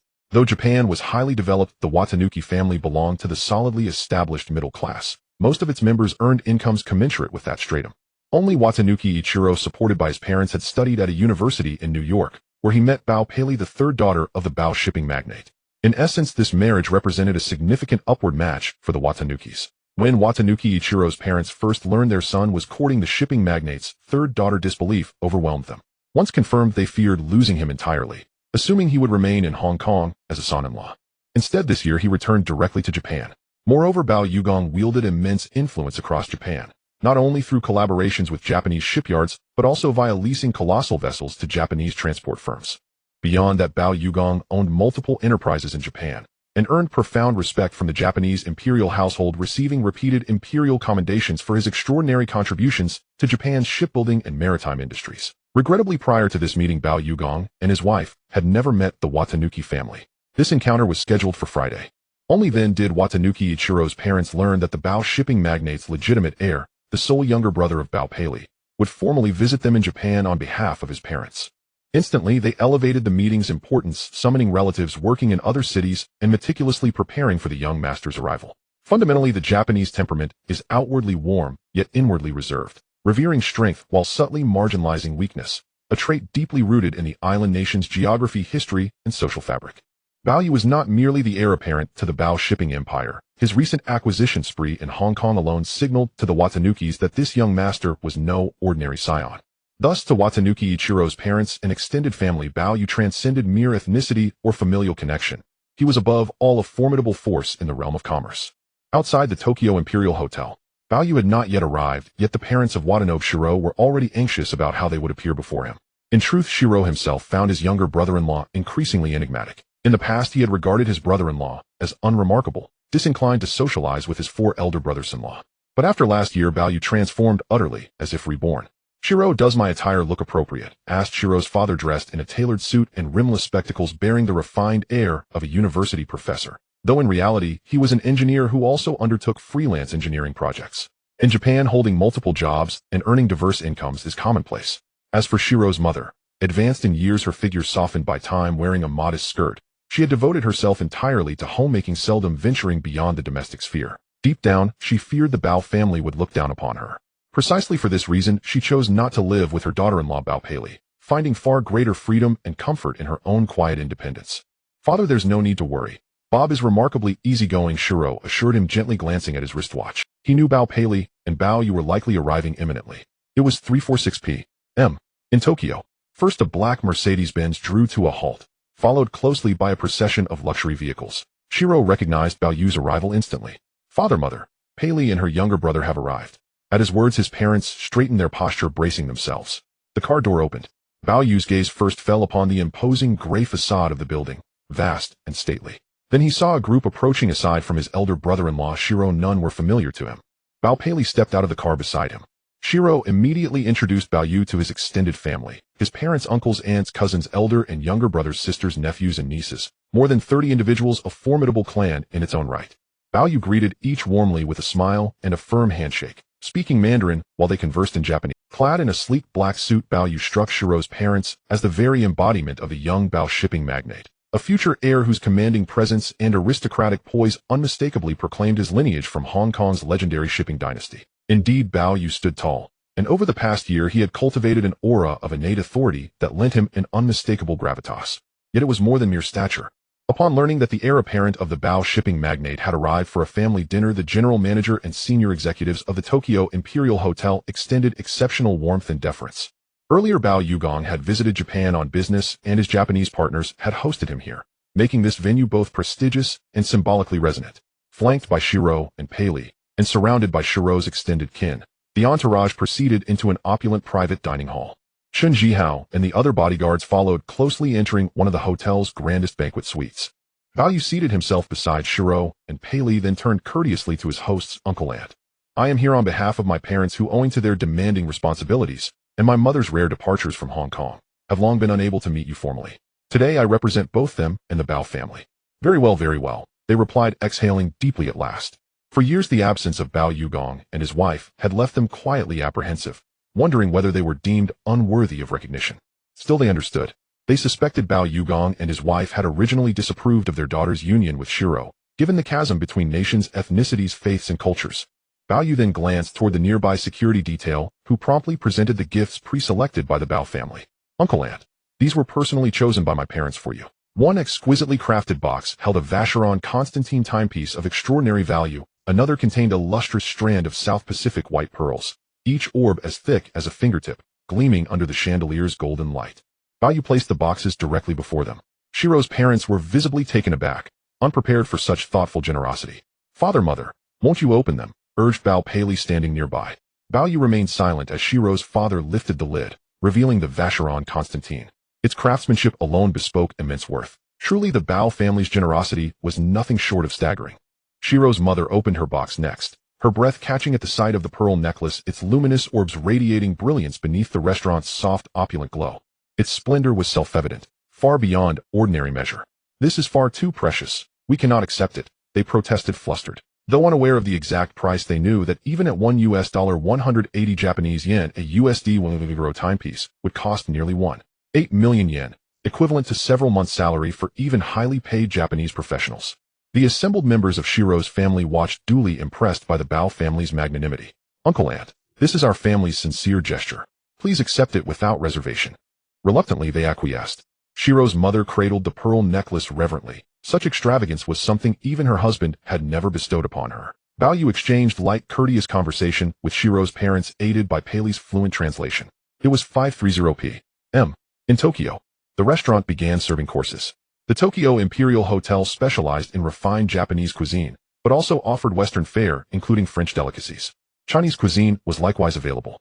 To honor Bao Yu's heritage, a full Chinese banquet had been specially arranged in advance. It was now 6:00 p.m. An abundant spread filled the grand table. Given the size of Shiro's extended family, the couple had deliberately ordered generously, determined not to appear parsimonious before the Baos. Yet for Bao Yu, accustomed to the rarest delicacies, no dish held novelty or allure. Even the exquisite bird's nest soups prepared daily by Huang Xiaoying in the half-mountain villa of Deepwater Bay had long ceased to tempt him, often gifted instead to Daisy. Bao Yu remained effortlessly at ease. His host, however, sat with restrained formality, tense, almost reverent in his presence. It was now 7:00 p.m. When the meal concluded, Bao Yu prepared to depart, having no intention of lingering further. Shiro's parents and relatives escorted him personally to the hotel entrance. After warm handshakes, Bao Yu boarded the waiting vehicle, accompanied by Chun Jihao and the rest of his security detail. After his departure, Shiro's family murmured admiringly. The air of the Bao shipping magnate was truly peerless, surpassing even the scions of most Japanese conglomerates, save perhaps the six great zaibatsu. Bao Yu had little affection for the Easterners, nor did he enjoy socializing. However, his current status dictated otherwise.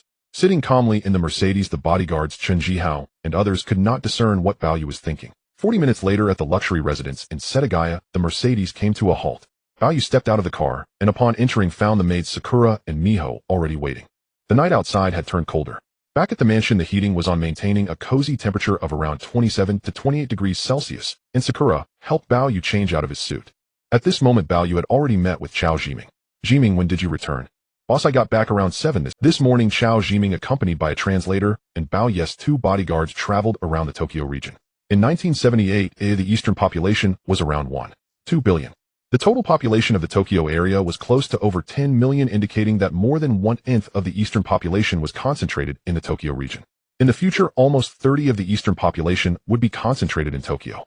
Both Sakura and Miho were actually from smaller cities in the East. They came to Tokyo, seeking jobs, naturally drawn to its prosperity and high salaries. After a day in Tokyo, its vibrancy and dazzling world left Chao Jiming in awe. Boss, Tokyo is indeed very prosperous and lively. It's no wonder so many people from Hong Kong come here to travel. Initially, Chao Jiming's words made him think that Chao Jiming had visited some particular venues in Tokyo. In reality, he hadn't. Chao Jiming merely visited various malls in the East, observing a wide array of electrical appliances, and even went to see arcade rooms primarily featuring pinball machines. However, Chao Jiming did not play. He recounted what he had seen throughout the day. Boss, did you meet the third young? I did.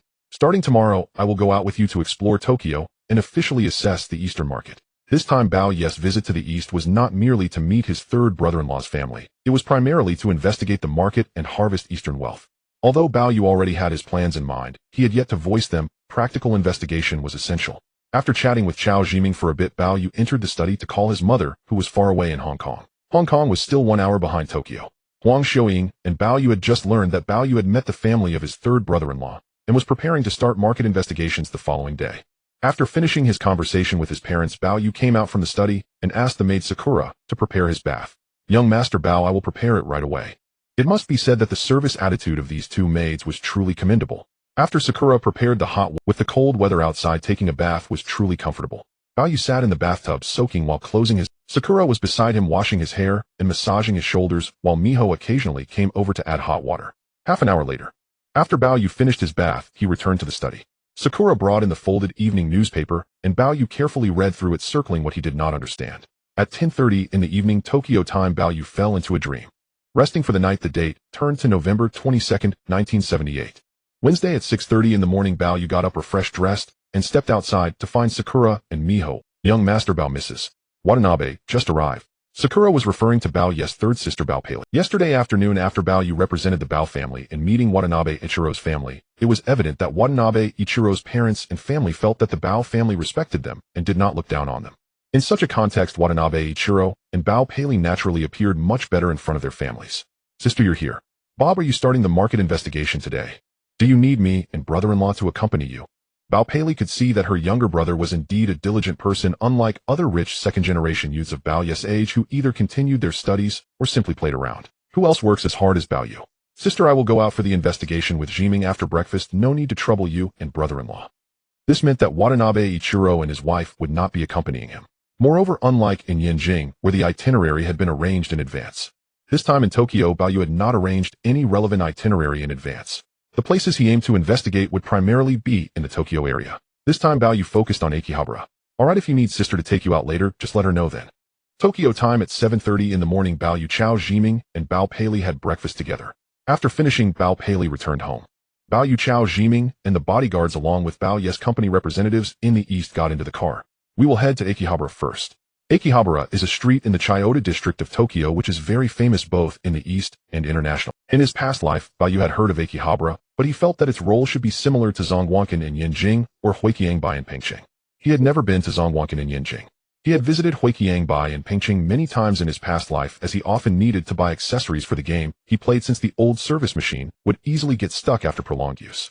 Jiming, you haven't been to Akihabara yet, have you? No, I didn't go yesterday. The driver drove away from here heading towards Akihabara. It was about 20 kilometers from here, not too far.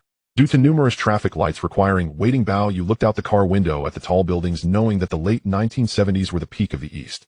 Although the East would experience significant growth before signing the Plaza Accord in the mid-1980s, after that, particularly in Tokyo, housing prices began to soar, indicating that various industries in the East started to face problems. Bao Yu watched outside the car window. So did Chao Jiming. After about 50 minutes, the driver arrived at a place in Akihabara where they could park. As the car door opened, Bao Yu put on sunglasses, and Chao Jiming along with Chen Jihao and others followed him out. Then Bao Ye's representative in the East, Chen Wei, led them to start touring Akihabara. Bao Yu knew that Akihabara was similar to Zhongguancun in Yanjing and Huiqiangbai in Pengcheng. However, it served as a window for the East to showcase itself to the outside world. As Bao Yu, Chao Jiming, and the others just stepped out of the car, they saw vehicles passing by on the adjacent street, and many young people in suits and young Eastern women in skirts. The tall buildings on both sides of the street were all adorned with advertisements for the latest products from various electrical companies, such as Sony, Panasonic, Sharp, Toshiba, and others, mostly representing Eastern electrical companies. Additionally, Sony and Nintendo had started to venture into the gaming console market, although their recognition was still low. Moreover, the current arcade game dominator in the East, Taidong Company, also had advertisements for their products visible. All the way, Chen Wei introduced Bao Yu and Chao Jiming to the area, showcasing his familiarity with the product. Boss, our Pac-Man arcade game also has advertisements and product displays here in Akihabara. Currently, Pac-Man, like Taidong Space Invaders, was among the most popular arcade games in the East and M country. However, compared to Taidong Space Invaders, Pac-Man was evidently more favored by Eastern players, as many Eastern women and children enjoyed playing it. Nevertheless, the price of $5,000 per unit, equivalent to 900,000 yen for an arcade game, made it quite a stretch for many Easterners, despite many being wealthy. Following the direction pointed by the representative Bao, you indeed saw a large advertisement on a building. It can be said that Akihabara is a window for showcasing Eastern electrical and high-tech products where the rent and advertising fees are still quite high. For example, the advertising display cost for Pac-Man in Akihabara was much higher than in the central district of Hong Kong. Many Easterners and tourists visiting Akihabara could essentially see this advertisement, which helped boost the sales of Pac-Man arcade games in the East. Bao Yu walked ahead while Chun Wei introduced him and Xiao Jiming to their surroundings. At that moment, Bao Yu noticed several young Japanese men with dyed red and blonde hair approaching. At first, Qin Jihao had no idea who they were, and visibly tensed with caution. Though impeccably dressed, these young men bore an uncanny resemblance, yet also a distinct difference. To Hong Kong Triad enforcers, Bao Yu could not understand a word they said. Chun Wei translated the establishment ahead was a massive pachinko parlor, and these youths were recruiting passers-by, tourists and Tokyo residents alike, to play inside. Bao Yu knew of pachinko in theory, but had never seen one in person. Years earlier, Bao Yu had instructed McLeish to import Taito's arcade game Space Invaders from Japan to his villa in Deepwater Bay, Hong Kong. At first, Bao Yugong mistook it for a pachinko or slot machine. Only after Bao Yu explained did Bao Yugong realize it was an arcade cabinet. As Bao Yu, Xiao Jiming, and the others entered, rows upon rows of tightly packed pachinko machines stretched before them, leaving Bao Yugong genuinely astonished. The machines all shared identical exteriors. Their interiors resembled internet cafes Bao Yu remembered from his past life. Except instead of desktop computers, every station housed a pachinko machine. Invented in early 20th century Japan, pachinko combined entertainment with gambling elements. Initially banned by Japanese authorities, pachinko was later legalized, not out of principle but necessity, to generate substantial tax revenue. Today, pachinko parlors blanket Japan, with the highest concentration in the Tokyo metropolitan area. Moreover, most pachinko parlors fall under the control of major Japanese yakuza syndicates, effectively serving as lucrative revenue streams for organized crime. Indeed, profits are staggering. During peak years, annual earnings exceeded 300 billion, accounting for over 6% of Japan's GDP, a truly formidable economic force. Though the rise of arcade games in the 1970s and 1980s siphoned off part of pachinko's market, pachinko proved far more addictive than arcades, ensnaring Japanese of all ages. Many young adults today surrender their entire monthly salaries to these machines. The red and blonde-haired youths greeted Bao Yu's group, warmly urging them to try their luck. Uninterested, Bao Yu circled the parlor once, shook his head, and stepped back outside. Sir, pachinko dominates Japan's entertainment economy, generating at least tens of billions, even hundreds of billions annually. Much of its income remains untraceable, shrouded in gray market opacity. Chun Wei added, it is quite literally an insatiable abyss, devouring the wages and savings of Japan's youth year after year. Bao Yu, Xiao Jiming, and even Chun Jihao stood stunned.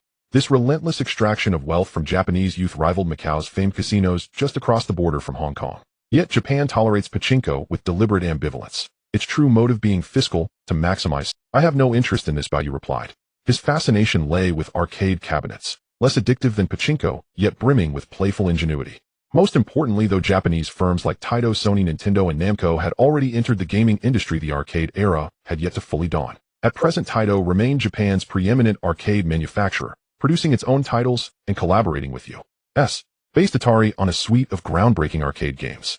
Only later would Namco, Nintendo, and Sony ascend through home console innovation, marking Japan's true emergence as a global gaming powerhouse. Chun Wei continued guiding Bao Yu and Xiao Jiming forward. They arrived at Taito's showroom in Akihabara, displaying not only the wildly popular Space Invaders, but also several other arcade titles open for public viewing. Bao Yu and Xiao Jiming toured the space, finding it largely as they had imagined. Taito, riding the wave of its era, enjoyed unparalleled advantage, for now. Yet without compelling new hits, it risked swift displacement by rival arcade developers. Next, Chun Wei led them through exhibitions by Sony, Panasonic, Toshiba, and Sharp, featuring color televisions, refrigerators, air conditioners, rice cookers, and other household appliances. Many such appliances sold in Hong Kong were distributed under licensing agreements with Japanese manufacturers. For instance, Feng Chek Electrical, one of Hong Kong's largest electronics retailers operating under Hong Kong Electric Holdings, carried select Japanese branded products. Bao Yu also recalled, in late October 1978, a senior Chinese statesman visited Japan for inspection and exchange, personally touring Panasonic's headquarters and factories, deeply impressed by their advanced assembly lines and legions of engineers. Following that visit, Panasonic became one of the earliest foreign enterprises invited to invest in mainland China, an initiative that paved the way for broader industrial cooperation. Bao Yu acknowledged that Japanese electronics ranked among the world's most advanced, but they were not his primary. Should he enter the electronics market, his strategy would center on manufacturing within mainland China and R&D in Hong Kong, not in Japan. Japan could at best supply a cohort of skilled engineers and technicians. Yet long-term capability would depend on cultivating domestic talent. Reflecting on the later emergence of numerous Chinese electronics giants, Baoyu understood their origins. Many evolved from state-owned enterprises gradually mastering Japanese and Western technologies through imitation and adaptation, before innovating independently, capturing the domestic market and ultimately exporting globally. Japanese automobiles and electronics had in fact become pillars of national prosperity, dominating markets not only at home but across Southeast Asia and the West. Indeed, Japan's economic vitality rested heavily on these two industries. Baoyu and Chao Zhiming completed their tour with Chen Wei. By noon, Baoyu realized, with sobering clarity, that Japan's actual development far surpassed anything he'd gleaned from historical game archives. Rather than returning to his Setagaya mansion for lunch, Baoyu followed Chen Wei's recommendation to a Chinese restaurant. Though owned by Japanese proprietors, the menu offered hybrid dishes, neither authentically Chinese nor distinctly Japanese, yet at least everything served was thoroughly cooked. After Baoyu and Chao Zhiming managed a modest meal, they exited the restaurant, Chen Wei immediately noting the unmistakable disappointment on Baoyu's face. Such was Japan, overwhelmingly dominated by native cuisine, with genuine Chinese fare available almost exclusively in Yokohama's Chinatown, where immigrants from Guangdong, Taiwan, and southern Fujian operated authentic regional restaurants. This representative from Donyang Company, Baoyu, was actually unclear about what the boss and Mr. Chao were looking to assess or invest in. Chen Wei only noticed Baoyu and Mr. Chao observing or listening to his introductions without showing any signs of satisfaction or dissatisfaction. However, he still admired this young Master Bao. Besides acquiring so many listed companies in Hong Kong, he also took the initiative to explore the market in Donyang. In his view, many other second-generation rich in Hong Kong might not be able to achieve this. Since arriving in the morning, they had been observing until noon, and after Baoyu finished his meal at a Chinese restaurant, they continued to explore Akihabara in the afternoon. The streets of Akihabara now were quite expansive, with hundreds of electronics stores, although at its peak it had around 300 stores operating simultaneously. As the clock approached 5 in the afternoon, with the sun about to set and the temperature dropping, Chao Zhiming felt that the boss must be tired after a day of exploration and should return to his luxurious residence in Setagaya to rest. At that moment, Baoyu noticed a corner of Akihabara's electronic street that was not very conspicuous and was situated quite high up. There was a sign that read Tokyo Hands Bookstore and Manga. Baoyu headed straight for that shop, followed closely by Chao Zhiming and the representative, as well as Chun Jihao and others. In fact, this was a very traditional bookstore in Donyang, filled with closely packed bookshelves and numerous books. Additionally, there was a section designated for manga. Baoyu took a stroll around the bookstore and noticed that apart from the bookstore owner and 2 young staff members, there were not many customers inside. Many young patrons would come and take a look around and leave upon finding no satisfactory books. Baoyu went directly to the manga section. He saw many manga books displayed there, but in reality, he had never encountered them before. "Boss, are you interested in manga?" Chen Wei asked in surprise from the side. "How is the current manga market in Donyang?" "It seems to be okay. It seems to be okay." Baoyu was quite surprised. He knew that in his past life, Donyang's manga was undoubtedly one of the most important industries in Donyang, even comparable to its automotive and electronics industries. After all, Donyang's manga was not only popular in Donyang, but was also a sensation throughout Asia and even globally. Including during his past life when he delivered takeout, he was particularly fond of popular series like Naruto and One Piece. Moreover, manga encompassed more than just comic books. It was also fundamentally about various related derivatives. These included anime adaptations of manga, animated films, online games, mobile games, audiovisual products, books, various types of games, toys, and even themed restaurants and amusement parks. Most importantly, a popular manga could generate a continuous stream of derivative products, which in turn could provide a steady source of income. According to Baoyu's understanding, during the peak of Donyang's manga industry, its broad revenue accounted for at least over 10%, even around 20% of the total GDP. This was indeed a terrifying figure. It meant that the manga industry chain supported a large portion of Donyang's publishing, printing, and related derivative industries, even generating substantial revenue globally from manga and anime adaptations. However, looking at the manga before him, Baoyu realized that none of them were familiar. At this time, it was still 1978, which meant that the manga books in this bookstore were likely from the 70s. In his past life, Baoyu had learned about more manga that appeared in the 80s and even the 90s, so it was quite normal that he didn't see any familiar titles now. Blackjack. Baoyu casually picked up one volume, feeling that the author of this manga seemed somewhat familiar, yet also strange. At that moment, Baoyu searched for information about the manga artist in his mind's database, and indeed found it. The creator of this manga was actually hailed as the father of Donyang anime, the founder of modern Donyang anime, and a spiritual leader in the Donyang animation industry. In addition to this manga being regarded as one of the 3 major manga works of the 70s in Donyang, the author of Astro Boy was precisely this individual. Baoyu had likely checked the information about this person in his past life, no wonder it felt somewhat familiar. In the context of the 70s, this person was probably the most well-known manga artist. Since many astonishing manga that would captivate Donyang and the world had yet to appear in the future, Bao Yu felt a surge of excitement. Clearly, during this visit to Donyang, the first target of his exploration and investment was the Donyang manga industry. Seeing the representatives and Xiao Jiming looking at him, a female staff member from the bookstore approached enthusiastically and asked in Donyang language, "Sir, would you like to purchase or rent?" This means that the books in this bookstore can be both bought and rented with different prices. Regarding the rental situation, Bao Yu had experienced it in his past life, as during his middle school years many students who disliked reading and had poor grades would rent books from nearby bookstores. However, the rental system in Donyang had become quite developed by now. "All of these I will buy them all," Bao Yu said direct. Chun Wei immediately went to handle the purchase for Bao Yu. The female staff member of the bookstore clearly had not seen such a big customer in a long time. With the help of two female staff members, they brought over a large box, carefully collecting the manga books Bao Yu had selected, and then took them to the counter to calculate the price. It turned out that the price of a single manga volume was about 500 yen.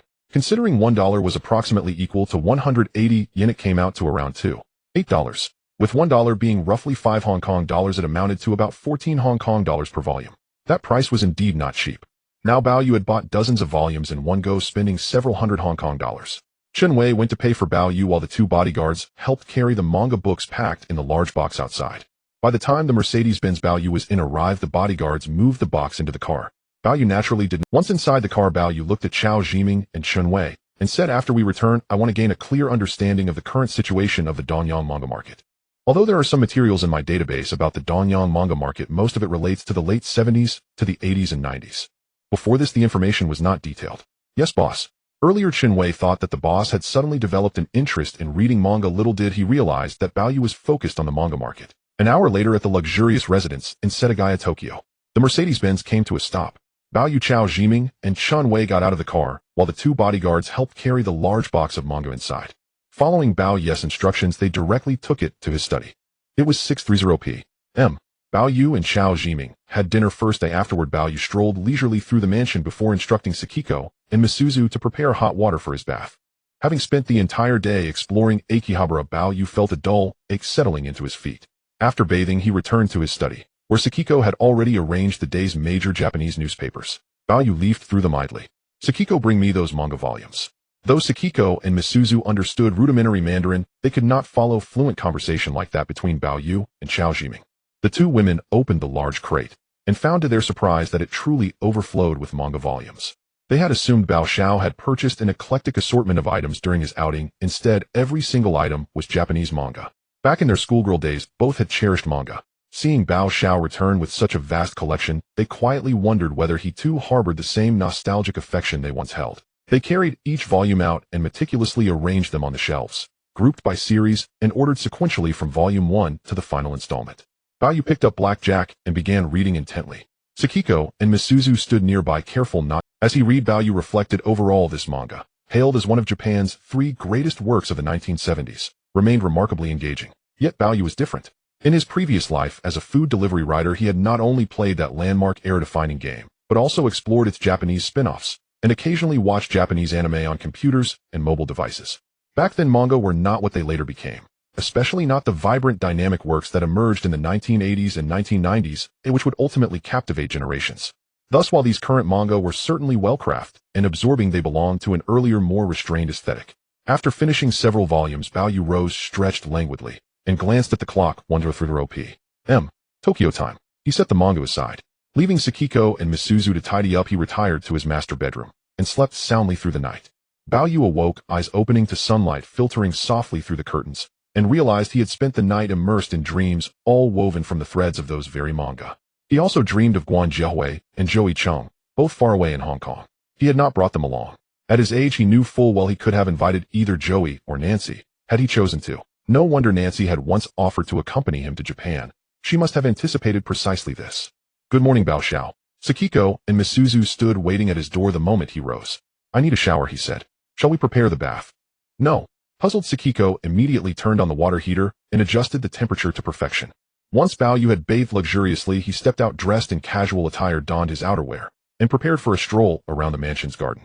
Sakiko approached and murmured, "Bao Xiao, Mrs. Toshin has arrived." Bao Yu recognized her instantly, his third sister. Yesterday, Bao Pei had visited 3 times, learning he had yet to return. She departed each time. Bob, where did you conduct your inspection yesterday? I haven't seen you all day. Third sister, we spent the whole day in Akihabara and didn't return until shortly after 6 o'clock. Ah, that explains it. Baopei had visited Akihabara many times herself as she knew it as a district famed for its Japanese electronics, but couldn't fathom what could hold Baoyu's attention for so long. Will you go out again today? Third sister, I'll remain here for now. Baopei assumed he was simply fatigued. At 7:30 m. Baoyu, Chao Zhiming, and Baopei shared breakfast. Immediately afterward, Chao Zhiming departed with Chun Wei to compile market intelligence on Japan's manga industry for Baoyu. After Baopei left, Baoyu returned to his study, not only scanning that morning's newspapers, but resuming his exploration of other manga volumes. There were dozens of volumes. Even with his swift reading pace, they would occupy him for quite some time. Noticing Sakiko and Misuzu standing quietly nearby, he asked, "Have you read any of these?" Though both had devoured manga in their youth, these particular volumes, some even printed in vivid color, were entirely unfamiliar to them. "No, Bao Xiao, we haven't." "Then take some and read them yourselves." "Us?" Both women looked startled, yet seeing no trace of jest in his expression, they accepted the volumes and began reading. A compelling manga possesses an almost magnetic allure, one that draws readers deeply inward even to the point of enchantment. So it was with Sakiko and Misuzu. Initially mindful of their roles as maids, they gradually relaxed, realizing Bao Xiao made no demands upon them, and soon sat across from him absorbed in the very same manga. The more Bao you read, the more convinced he became. Japanese manga predating the 1970s genuinely lacked the polish and narrative vitality he expected. To his quiet astonishment, Sakiko and Misuzu, native Japanese themselves, read with rapt fascination. At one point, Bao paused, set his manga aside, and slipped silently out of the study, so unobtrusively that the two women remained utterly unaware he had left. Emerging from the study, Bao wandered into the mansion's garden, where an informal koi pond shimmered beneath the morning. The koi varied in size, all inherited from the property's former owner. Bao stood motionless, gazing into the water. Nearly half an hour passed before Sakiko and Misuzu, realizing Bao Xiao had vanished, hurried from the study, only to find him observing the koi with quiet absorption. Bao Xiao, we lost ourselves in the manga, completely forgot the time." The two women profusely apologized, their words laced with Japanese phrases Bao could not fully decipher. "Were the manga enjoyable?" "Yes, they're wonderful," Sakiko replied eagerly. Misuzu added, "Bao Xiao, these manga are truly captivating." In their schoolgirl years, likely the 1960s, the manga they'd read must have differed markedly from those of the 1970s. "What would you say is the typical price for these manga?" "Roughly 400 to 600 yen per volume. If you had to purchase them yourself, would you consider it worth the expense?" Yesterday afternoon, Bao had calculated prices at Akihabara bookstores, approximately 14 Hong Kong dollars per volume, with slight fluctuations. At that rate, the cost was steep, not just by today's standards, but even decades into the future. Currently, Japan's full-time workers earned average monthly salaries ranging from 2,100 to 3,000 US dollars, equivalent to roughly 9,000 to 10,000 RMB. Converted to Hong Kong dollars, that meant monthly incomes between 10,000 and 15,000 HKD, several times higher than Hong Kong's current average of about 2,000 HKD. Indeed, Japanese wages were exceptionally high, and would continue rising gradually even through the bubble economy, as domestic staff Sakiko and Misuzu earned significantly less than Japan's stable corporate employees, those working at electronics or automobile manufacturers, for instance. Their Tokyo earnings were split, part remitted home, part carefully saved. For retirement in Japan, like in Hong Kong, depended almost entirely on personal savings. Bao Xiao, if each volume costs around 500 yen, I'd happily buy 2 per month, but no more. Sakiko spoke earnestly. Misuzu added, Bao Xiao, I'd also allocate 1,000 yen monthly to purchase 2 volumes. Thus Bao reasoned that Japan's rapid economic growth during the 1950s and 1960s, and even into the 1970s, had laid the foundation for its explosive manga boom in the 1980s and 1990s. Today, Japanese citizens enjoy relatively high monthly incomes, more than sufficient to allocate a portion toward purchasing manga they love. Moreover, the sophistication of Japan's manga industry chain is deeply intertwined with its bubble-era economy and uniquely ingrained island culture ethos. Such convergence is unlikely to emerge elsewhere. Neither Europe nor North America, not even China, has replicated it. Hong Kong once experienced a brief wave of local manhwa development, yet its minuscule population and narrow market could never sustain large-scale production despite residents' comparatively high incomes. With over 100 million people, even if only 1/10 of Japan's populace were devoted manga readers, that would still amount to more than 10 million enthusiasts, a vast domestic market in itself. Bao surmised that this very scale may explain why the Japanese government has long championed manga, not merely as entertainment, but as a vehicle of soft cultural diplomacy abroad. To Bao surprised Sakura and Miho, mere maids in the household, willingly spent 1,000 yen per month, roughly 30 Hong Kong dollars on manga. Indeed, the Japanese manga market was far larger than he imagined. Even those 1970s titles he deemed unremarkable held Sakura and Miho spellbound. Sakura and Miho found young Master Bao rather peculiar. He offered no further explanation. At noon, Chao Jiming did not return home. Bao sent Miho across to fetch Bao Pei. Bao Pei remained at home with the maids while Wataru Ichiro pursued his own profession. After breakfast with her, he returned to work, rejoining her only for dinner in the evening. Bao Pei still regarded her younger brother as oddly aloof. Hearing he had stayed behind in the mansion reading manga, she assumed he was simply exhausted from yesterday's whirlwind tour. After lunch with Bao Pei returned to the neighboring residence. In the afternoon, Bao continued browsing manga and took a nap. Upon waking, he strolled through the mansion's garden. A park lay nearby, but he felt no urge to venture out. He lingered until shortly after 5 o'clock as the sun began its descent. Chao Jiming and Chunwei returned. They had spent days gathering intelligence on Japan's manga market, and to their astonishment the sector showed steady annual growth. Beyond publishing, it encompassed anime television series, animated films, and manga-themed toys. Nonetheless, Chao Jiming and Chunwei instructed their firm to continue its investigation. Compiling comprehensive data on Japan's manga market would require additional time. At 6:30 p.m., Bao dined with Chao Jiming. Afterwards, Chao retired to his room. 3 consecutive days of fieldwork had left him thoroughly fatigued. Bao retreated to his study, first scanning that evening's newspapers before soaking in a bath. Upon emerging, he resumed reading the remaining manga volumes. This routine persisted for nearly a week, until Tuesday, November 28, 1978. Aside from sequestering himself in the mansion's study to read manga, Bao occasionally held discreet discussions there with Chao Jiming, who had been conducting market research abroad. Yet during this time the two maids, who accompanied him daily, mistook his immersion for genuine enthusiasm for Japanese manga. That afternoon, at 5:30 p.m., Tokyo time, Chao Jiming and Chunwei arrived home by car.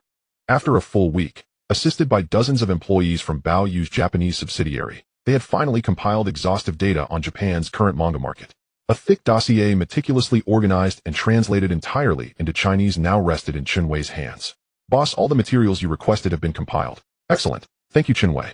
I'll study them thoroughly tonight. Sir, this effort involved far more than just me. It required Mr. Chao's dedication and the collaboration of over 20 colleagues from our company. Indeed, in this pre-internet era, gathering such information remained arduous, relying solely on periodicals, printed reference works, and painstaking manual synthesis. Bao carried the dossier back to his study. At 6:30 p.m., he shared dinner with Chao Jiming. He skipped his usual walk and bath, retreating directly to the study to pore over the detailed report, its contents lucid and precise. Spanning over 50,000 characters, Bao read straight through until dawn. Altogether, this dossier, combined with the archival knowledge embedded in Baoyu's mental database, provided ample strategic grounding for his inaugural major investment initiative in Japan, Japanese manga, and its expansive ecosystem of derivative products. Bao stretched languidly, stepped out of the study, and heard Sakura murmur, "Young master, haven't you bathed yet?" "What time is it?" "It's 1:35 a.m. Young master." "Prepare hot water. I'll bathe." Sakura and Miho hurried off to comply. Stepping into the courtyard, Bao felt the biting cold. The sharp wind instantly roused him, nearly triggered. Back in the bathroom, Sakura had already drawn a steaming bath. The room maintained a constant soothing warmth. Bao knew such conditions made bathing profoundly restorative. Sakura massaged his shoulders and washed his hair while Miho kneaded his feet. All the while his mind remained immersed in contemplation. Beginning in the 1980s, a manga alone accounted for roughly 3% of Japan's GDP, factoring in anime adaptations, video games, and an ever-widening array of merchandise. The sector's total contribution surged to over 10% and approached 20% at its zenith. It stood unequivocally among Japan's most vital industries and economic cornerstones. According to Baoyu's internal archive, the 3 leading Japanese publishers' weekly manga anthologies, during their golden age, sold between 6 and 9 million copies per issue. Such figures were nothing short of staggering. For instance, Shueisha's Weekly Shonen Jump, priced at 170 yen per issue in the 1980s, offered a slender, affordable format markedly cheaper than bound manga volumes. Yet with circulation hovering around 5 million copies per issue, revenue per week reached 85 million yen, multiplying to 340 million yen monthly across 4 weekly releases. And this figure represented earnings from merely 1 or 2 serialized titles, a single month's output for a single publication. Naturally, much of this revenue flowed to the manga artists themselves, as well as to newsstands and bookstores, the primary distribution channels. Consumers bore an additional tax burden when purchasing these weekly anthologies, separate from the cover price. This represents merely the Japanese manga weekly market, and even then only 1 or 2 titles released. Beyond Japan, however, vast manga markets thrive across Hong Kong, Taiwan, Southeast Asia, and even Europe, and moreover, after accumulating sufficient chapters in weekly serialization, manga are compiled into bound volumes, a lucrative secondary revenue stream. Yet the most valuable asset lies in anime adaptations. The higher the viewership, the greater the licensing rights worth. Such adaptations extend far beyond Japan, into global television networks and increasingly streaming platforms. Further monetization arises through MMORPGs, mobile games, and countless sequels, each wave harvesting fresh returns. Equally significant is the intellectual property value generated by merchandise. Every character holds immense commercial potential, whether transformed into toys, apparel, licensed products, or collaborative ventures with third-party enterprises. All told, this constitutes an extraordinarily expansive industry, one that has sustained countless Japanese livelihoods for generations. Bao Yu knew his greatest advantage lay within his mind, a vast archive of unreleased manga stored in his mental game database. For instance, the most beloved Japanese manga from the 1980s, those that defined his past life, had yet to emerge in this timeline. Their original creators were still searching for inspiration, or had not yet conceived such masterpieces. On the other hand, though Bao Yu possessed complete manga manuscripts within his mental archive, he was no professional manga. Even if he were, he lacked the time required to draw them himself. A stark contrast to transcribing screenplays or film scripts, which demanded minimal effort and negligible artistic skill. Transcribing an entire manga from memory would be monumental. Intricate plots, sprawling casts, and meticulous paneling consumed far more time than he could possibly spare.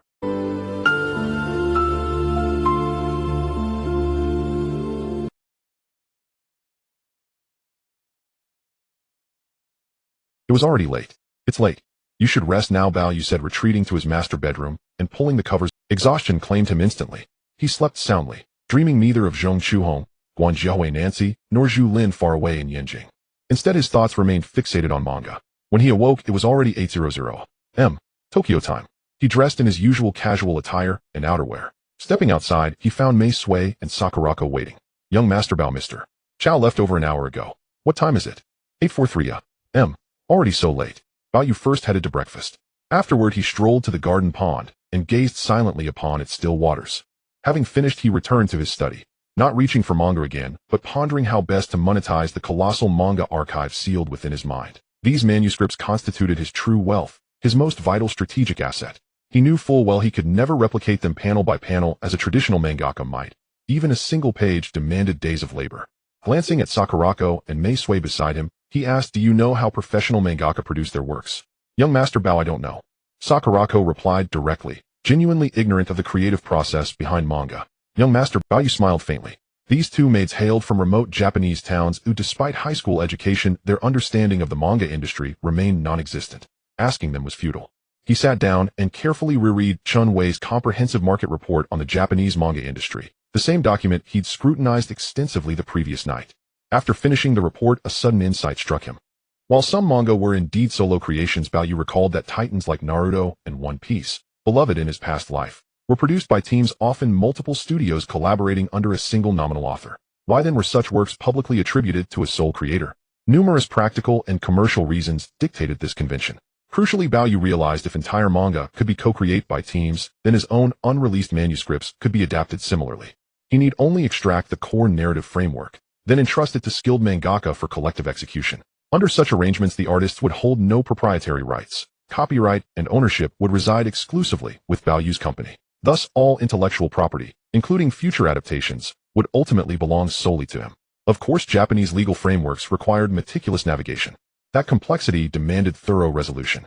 After all, once a manga achieved explosive popularity, competing publishers, and even the contributing artists themselves, might grow resentful if compensation felt inadequate, risking exposure and dispute. Why had this model occurred to him? Precisely because of a tragic incident from his past life, the devastating arson attack on Kyoto Animation in Tokyo, a catastrophe that revealed to the world animation's inherently collaborative nature. That fire laid bare an essential truth: no single individual authored a major anime. Dozens, sometimes hundreds, contributed unseen labor. Similarly, numerous popular manga series had long been rumored, though rarely confirmed, to stem not from solitary genius, but from coordinated efforts among multiple studios and creative collectives. At 5:30 p.m., Chao Jiming returned by car. After dinner, Bao Yu and Chao retired to the study for a confidential discussion. Chao Jiming was genuinely astonished. He hadn't anticipated his employer's inaugural investment in Japan. "Boss, are you certain about investing in manga?" Chao asked. "Jiming, publishing is merely the first step. The real value lies in downstream adaptations, anime, games, and a cascade of derivative merchandise." "Why begin with manga?" "Because Japan's manga ecosystem is mature, its infrastructure robust, but truly exceptional titles remain absent. Should a phenomenon akin to Space Invaders or Pac-Man emerge in manga form, sales would explode. Weekly issues alone might exceed millions of copies. Chao Jiming blinked in surprise, then frowned. How could his boss predict a manga's success with such certainty? Jiming, my approach differs fundamentally. First, I supply the complete narrative framework. A team of hired mangaka executes the artwork and serialization. All rights, creative, commercial, and legal, belong exclusively to the manga studio, and thus to me. Collaborative creation, with full ownership vested in your studio, and yourself. Chao's astonishment deepened. Boss, the model appears viable, but rigorous legal scrutiny is imperative to prevent future complications. Bao is not an Eastern person, nor does he intend to acquire Eastern nationality. In this context, he aspires to develop the comic industry in the East. His greatest advantage lies not only in the unpublished comic materials stored in his mind. Rather, it is his brother-in-law Watanabe Shinichiro, who is a true Eastern person. Bao knows that in the future, anyone involved in the comic-related industry can serve as a legal representative or president of a corporation. However, Watanabe Shinichiro would merely be a nominal figure receiving a salary, while the actual operations of the company would not be within his purview. The companies involved in Eastern comics primarily fall into three categories. The first is comic publishing. Currently, the largest comic publishers in the East are Shueisha, Kodansha, Shogakukan, Hakusensha, Futabasha, and Habunsha, among others. Among them, the most influential comic publisher in the East is Shueisha, followed by Kodansha and Shogakukan, while Habunsha is a later contender. Moreover, during the 1980s, when Eastern comics truly began to flourish, numerous comic publishers emerged, including the well-known Kadokawa Shoten. However, most of these publishers appeared primarily to stake their claim in the market. In reality, the majority of the comic publishing market is dominated by Shueisha, Kodansha, and Shogakukan, leaving only a small share for the other comic publishers. If Bao wants to acquire Eastern comic publishers, he cannot buy the three major publishers of Shueisha, so he can only purchase lesser-known publishers or establish new ones. The second category is animation or anime companies. After comics are published, that is only the first step. The second step is adapting them into animation, which requires a specialized comic company. Historically, three major animation production giants have emerged in the East, one of which is Toei Animation, founded in 1948. Another is Sunrise, established in 1972, and Kyoto Animation, founded in 1981, which also includes the animation studio involved in that fire incident. Aside from these three major animation companies that dominate the Eastern animation production market, there are also many other small and medium-sized animation studios. However, well-known comics are primarily developed in collaboration with these three major animation companies. The third aspect involves broadcasting by Eastern television stations. After the animation is produced, it still needs to be distributed. Besides the potential for DVDs, there are also internet streaming rights. In the East, the most important aspect remains television broadcasting. Currently, there are 6 major television stations. These include NHK, TBS, Fuji TV, Asahi Broadcasting, and Tokyo Broadcasting System. As for the remaining regional television stations in the East, they play a supportive role to these 6 major stations. It can be said that the 6 major television stations in the East command a very high viewership and ratings, while regional stations have only some influence in ratings, but beyond their local scope, they have little impact. Comics in the East are primarily broadcast on Asahi Broadcasting and Fuji TV, with the other 4 stations also airing content. This means that the majority of animated adaptations of Eastern comics are also shared among the 6 major television stations, with a focus on Fuji TV and Asahi Broadcasting. Additionally, NHK is state-owned, while the other 5 stations are commercial entities, each controlled by Eastern. Bao's plan to take control of the 5 commercial television stations in the East through Watanabe Shinichiro is somewhat challenging. He can only acquire regional stations not controlled by these 6 major stations, or directly sell Eastern comics to these television networks. As long as there is promotion, the value of the comics rights and IP as well as related derivatives will continue to appreciate. However, this involves 3 steps. In this regard, Bao can manage comic publishers and animation production companies through Watanabe Shinichiro. As for animation broadcasting, he can collaborate with the 6 major television stations. Additionally, there are also games adapted from animations, etc., which can either be acquired or related companies established. This involves a tremendously vast industrial chain. Later, the East formed such a large conglomerate, namely Bandai, which encompasses entertainment, anime, and peripheral products, including a series of figurines. Bao and Chao Jiming were discussing this matter. Chao Jiming was truly shocked, as he never anticipated that a single comic could give rise to such a vast market. No wonder Bao's first focus upon arriving in the East was the comic market. Boss, if that's really the case, then that's terrifying. Chao Jiming was at a loss for words. This is inevitable. The comic industry's impact on comic publishing, animation, anime, gaming, anime figures, and a series of other derivatives is enormous. Historically, anime has always been one of the 3 pillar industries of the East. Even when the East faced a bubble economy and economic decline, the influence of anime only grew stronger. In that case, this vast market indeed requires your brother-in-law to act as your agent. If you want to see such a large market as a person from Xiangang, those Easterners might not really accept you. In Chao Ximing's view, the vast market driven by comics would likely not be supported if it were not led by someone of Eastern nationality. Ximing, to be honest, my brother-in-law has limited capabilities. He can only serve as a nominal legal representative and shareholder. Management should still be handled by our own people. However, this is just right. A limited capacity means limited ambition.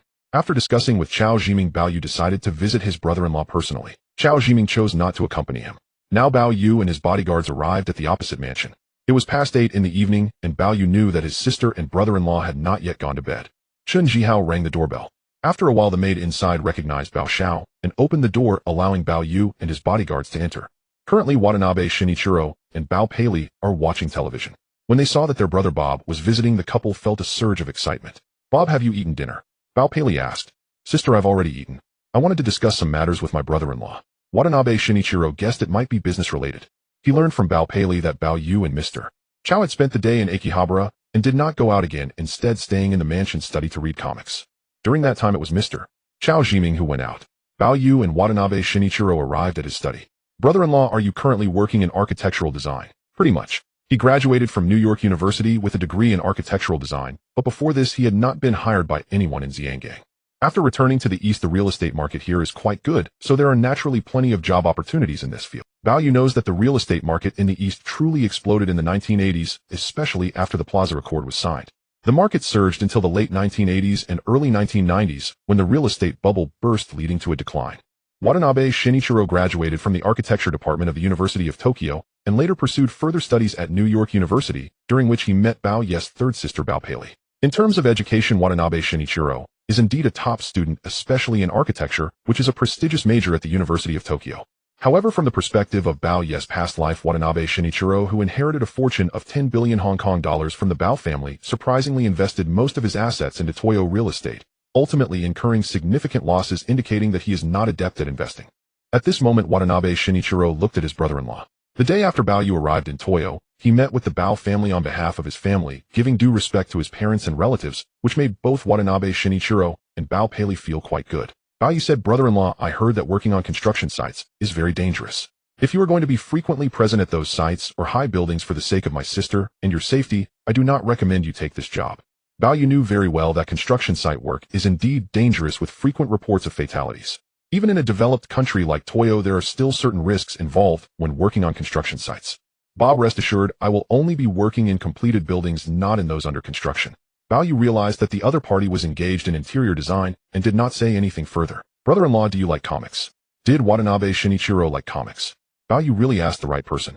Watanabe Shinichiro indeed liked comics, and not just him, but most of the boys and girls in his class in Toyo. However, Watanabe Shinichiro was not very sociable. Aside from studying, he also spent a lot of time in Bob, I do enjoy comics.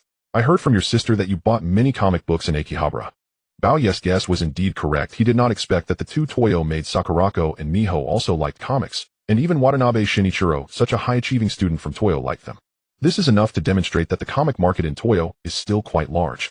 "Brother-in-law, I have basically finished reading those comics. I will bring them to you later. Now I am preparing to enter the comic market in Toyo, but since I am not a Toyo native, I intend to enter this market under your brother-in-law wants to enter the comic market in Toyo." Watanabe Shinichiro was somewhat surprised, yet he thought it was normal. He felt that Bao Ye's ability to develop a game like Pac-Man was quite remarkable. Watanabe Shinichiro listened as Bao Yu spoke. He realized that Bao Yu was using his name to register those companies while receiving a separate salary. None of this was illegal. Watanabe Shinichiro was not worried. However, he felt that the slow market in Toyo did exist. He always sensed that someone like Bao Yu running such a large business in Hong Kong would not be interested in such a small market.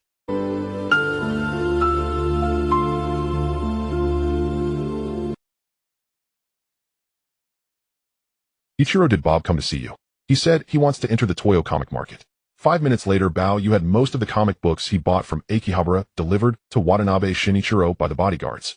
Watanabe Shinichiro looked at these comic books. He indeed had not read most of them, but he still felt it was strange that Bao Yu, his brother-in-law, wanted to enter the Toyo comic market. At this moment in Bao Ye's study, Jimin, I have already discussed with my brother-in-law. How about this: tomorrow you and Shunwei personally go see if there are suitable comic publishing houses that can be acquired. If there are truly no suitable options, we will also need to apply for the relevant licenses for comic publishing in Toyo under the identity of my brother-in-law Watanabe Shinichiro. It is evident that these licenses, which involve publishing and distribution, are quite valuable, especially in cases where foreign investments cannot enter directly. Boss, I understand. Chao Jimin noted this down. He then returned to his room. Bao Yu enjoyed a comfortable hot bath prepared by Sakurako and Miho. Returning to the study, Bao Yu stood by the window gazing outside. Sakurako and Miho stood not far away. It is now late 1978, approaching 1979. Bao Yu knew that by the end of this year, the following year would see the Toyo comic market entering a period of explosive growth. Key Toyo comics, including Rumiko Takahashi's first long comic Yurizuya Yatsura, are scheduled to be released during this time. The comic Kinnikuman co-create by Takashi Shimada and Yoshinori Nakai. In fact, the influence of comics in the Toyo market has already been significant, with several comics being published by Shueisha's weekly magazine and achieving impressive sales. At this time, some of these works have already started to appear, while others are still being created by those comic artists, just not yet. Bao Yu did not pay attention to these works. He was focused on the most popular comics of the 1980s. One of them was Dragon Ball, created by Akira Toriyama. Akira Toriyama came from a painting background, but before this, he had not worked in the comic industry, as the comic industry in the 1970s was generally unable to support comic artists. Because of this, even though many comic artists in Toyo genuinely loved comics before the 1980s, a few could rely on comics to support themselves. Initially, Akira Toriyama was aware that comics could not sustain him, which is why he pursued a career in design working for a company. However, last year he realized that working for those companies was not suitable for him and officially debuted as a comic newcomer, winning Shueisha's Newcomer Award. At this time, Akira Toriyama still had little recognition until he created his famous work Dr. Slump, which began to establish his position in the Toyo comic industry. Of course, this was just the beginning. In 1984, Akira Toriyama created Dragon Ball, which ultimately solidified his status in the Toyo and even global comic industry. This comic is not only the most influential comic in Toyo, but also one of the most influential comics globally. During Bao Yu's past life, he often heard his classmates discuss it in elementary school. In fact, this work represents the most significant achievement of Akira Toriyama's life, and is also one of the most important representations of Toyo comics and anime. At first, when it was serialized, this comic went unnoticed and was not appealing. It was only after several revisions suggested by various editors at Shueisha that it became the Dragon Ball we see today. However, from the very beginning, Akira Toriyama borrowed elements from Journey to the West and many other comics, as well as movie plots, including significant scenes from Bruce Lee's film Enter the Dragon. Bao Yu returned to his desk. After having Sakurako prepare him a cup of tea, Bao Yu took out a pen and paper and began to transcribe the characters from Dragon Ball and the outline of the first part from the game data in his mind. Until late at night, this can be considered Bao Yu's proud work transcribed from his mind, preemptively appropriating Akira Toriyama's classic creation. Having finished this, Bao Yu put it back in the drawer. The next morning, Bao Yu woke up early. Chao Jimin was already up. After having breakfast together, Chao Jimin and Chun Wei prepared to search for suitable comic publishers to acquire while Bao Yu stayed at the mansion. The Bao family originally had multiple companies in the East, but Bao Yu did not need to rely on his father's businesses there. In March and April, he established many companies in the East through Meilisi. However, most of these companies are related to the arcade market. This time, as Bao Yu decided to venture into the East comic market, the companies established by Meilisi over half a year ago played a crucial role. According to Bao Yu's plan, if a suitable comic publisher is found at an appropriate price, he could directly acquire it, making it easier to obtain the necessary licenses and permits for comics in the East. It is precisely for this reason that Chao Jiming and Chun Wei, utilizing the companies already established by Meilisi in the East, immediately began investigating whether there were suitable publishers to acquire. December 1st, 1978. Friday. 5:30 p.m. Tokyo time. Chao Jiming and Chun Wei have returned. Over the past few days, they sent people to investigate whether those publishers, including comic publishers, were suitable. From the results of the investigation, the East's publishing industry is currently experiencing a stark contrast. Basically, the publishing companies that have been consistently profitable or monopolizing the market, including Shueisha Shogakukan and Kodansha, are already giants in the traditional publishing industry and have considerable experience in comic publishing. Such publishing groups in the East are simply impossible for Bao Yu to acquire with money. The remaining profitable ones like Habunsha Kodansha and Kadokawa are also transforming and have strong risk resistance. Although the comic boom has not truly emerged yet, they are unlikely to be sold to Bao Yu. Many of the remaining publishers are basically in a state of loss or barely profitable, relying on their past resources. In this situation, when Chao Jiming saw those willing to sell, he felt that acquiring them held no real significance. The existence of these publishers is itself a burden, as they need to continuously support a group of long-serving employees unless the publisher completely goes bankrupt. This situation is somewhat similar to certain companies in Xinjiang, including some newspapers. On one hand, it is challenging for these traditional newspapers or publishers to transform, as their positioning has already been established, yet they still need to support a group of staff. These employees are not yet at retirement age, and even when they reach it, the company still needs to provide pensions for them. Xiao Jiming felt that acquiring these continually losing publishers that require support for a group of long-serving employees was indeed not worthwhile. Analyzing this, he found that it confirmed Bao Ye's speculations. Jiming Qinwei, in that case, we can only establish a new publishing house. This publishing house will be named after my brother-in-law, called Watanabe Publishing, with an investment of 100 million yen. The president and legal representative of the publishing house will temporarily be in my brother-in-law's name. In other words, both the head and legal representative of this publishing house will be in his name. For an East Asian person to apply for a publishing house, there is essentially no difficulty. In addition, we need to immediately recruit a group of management talents in publishing, especially those leaning toward. On this point, we can offer high salaries to recruit talents from Shueisha Kodansha and Shagakukan. Second, we need to focus on recruiting a group of special comic artists who can expand the comic content based on the themes and outlines I provide. Are there many comic artists in the East right now? In reality, there should be quite a few. However, there are very few professional comic artists because before the 1980s, not many could rely on comics to support themselves. For instance, Akira Toriyama can only be considered a newcomer barely able to sustain himself through the comics pub. However, many aspiring comic artists like Akira Toriyama believe they cannot make a living from it. Now, if a new publishing house emerges offering a decent income for comic artists and is located within the Tokyo area, Bao believes many freelance comic artists would be very willing to join. Third, our Watanabe Publishing will be located in downtown Tokyo, and for those capable comic artists, we can provide a Bao said this. Xiao Jiming and Qinwei took notes. Both were quite surprised, remarking that the treatment offered by the boss was indeed impressive. Now discussing this, Malice's company in the East has a specialized recruitment agency. Previously, this recruitment agency primarily existed to recruit talents for the arcade sector. Now having this recruitment agency recruit high-level talents for the comic publishing sector, such as deputy editors, chief editors, and associate editors, is also possible. In addition, a temporary recruitment advertisement can be published in mainstream media papers in the East, and then those in the East will naturally become aware of the news. Besides these, Bao also clarified several matters with Xiao Jiming and Qinwei. That is, the salary and benefits at Watanabe Publishing will be on par with the three major publishers like Shueisha, and even higher, as Bao naturally values talent. Xiao Jiming and Qinwei noted this down, and Qinwei prepared to leave to work overtime. Bao was just about to have dinner with Xiao Jiming, when now Bao Pei's maid came to call him for dinner. Young Master Bao, Mrs. Watanabe invites you to dinner. Recently, it has mostly been his brother-in-law and sister coming here to have dinner with Bao, and now his sister called him over.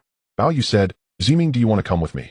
Boss, I won't go. In that case, Bao and his bodyguards, including Chun Jihao, headed to his sister's mansion. Now Watanabe Shinichiro and his wife were waiting for him to come for dinner. Watanabe Shinichiro works from Monday to Friday with a relatively flexible schedule, usually finishing work around 4 in the afternoon to accompany Bao Pei. Bao greeted his brother-in-law and sister, then sat down. Bob, you've been busy with comic matters. How is it going? Bao Pei was not very clear whether Bao's development of the comic industry in the East would be profitable, but she always felt that what Bao was doing in Xiangjiang seemed trivial. Sister, in the past few days I sent Jiming and Qinwei to check out those publishers in the East and found no suitable ones. I have decided to invest 100 million yen to establish Watanabe Publishing Co., Ltd., with my brother-in-law as the head and legal representative of the publishing house. An investment of 100 million yen is about $55000, which is not a lot.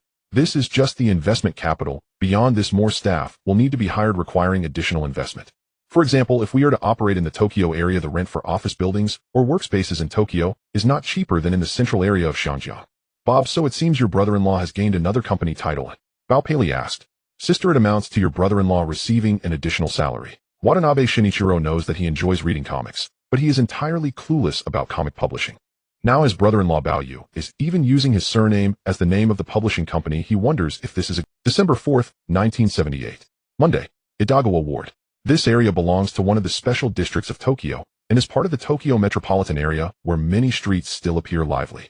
However, in some seemingly old, ordinary residences, there lives a segment of the low-income population of the Orient. Now, while the average income in the Orient seems high, not all Orientals are like that. In the Tokyo metropolitan area, only high-paid individuals work in large conglomerates or big companies to earn such incomes. Some ordinary citizens without stable incomes, or those from lower-income strata, or those with chronic health issues naturally do not have such earnings. In fact, the income disparity in Tokyo is quite similar to that in Hong Kong. Currently, an ordinary residence here is referred to as a slum in the Tokyo metropolitan area. The majority of people coming and going are just low-income ordinary individuals. The wealthy in the Orient do not reside in such places. Conversely, those in Oriental organizations quite enjoy being in such areas. At this moment in an ordinary residence, even though it is morning, the sunlight outside cannot shine in because the nearby high-rise apartment blocks block the sunlight, similar to the later urban village type of housing. As a result, lights must be kept on both during the day and at night. Inside, there are two middle-aged Oriental couples looking to be in their 40s to 50s preparing a simple breakfast under the light. A girl in a high school uniform is helping nearby. "Go call your brother out for breakfast," said the middle-aged woman. "Yes, Mom." The young girl named Wheezy walked over to push open her brother's room, but it was locked. She knew that since her brother graduated from middle school, he rarely interacted with the outside world, mostly staying alone in his room reading comics. Over time, Wheezy's parents could see that their son had essentially become a waste of potential. However, the phenomenon of otaku in the Orient had emerged long ago, but it was in the 1990s, after the bubble economy, that the phenomenon of otaku and parasitic adults became more prevalent. "Brother." Wheezy called several times, but her brother Xiaohong did not respond at all. Wheezy could only refrain from calling again. This situation had long been the norm. Nearby, a middle-aged man was reading a copy of the Asahi Shimbun morning edition while wearing reading glasses. Asahi Shimbun is the most influential newspaper in the Orient, with a daily circulation of over 800,000 copies for the morning edition and over 400,000 for the evening edition. Even in a family like Wheezy's with very low income, they would still subscribe to a copy of Asahi Shimbun. Her father occasionally flipped through it. Suddenly, he saw a job advertisement in the newspaper which surprised him. "Wheezy, is this recruitment ad real?" "I can't believe it," Wheezy's father asked. The advertisement stated that Watanabe Publishing was hiring for high-paying, in addition to several important executive positions, including editor-in-chief, deputy editor-in-chief, and chief editor. There were also some administrative management positions with high salaries and benefits. Moreover, they were also hiring for manga artists, stating that no educational qualifications were required, just a genuine interest in manga and a certain level of drawing skill, offering a stable base salary and even accommodation near the company. To many Orientals, current manga artists cannot support themselves.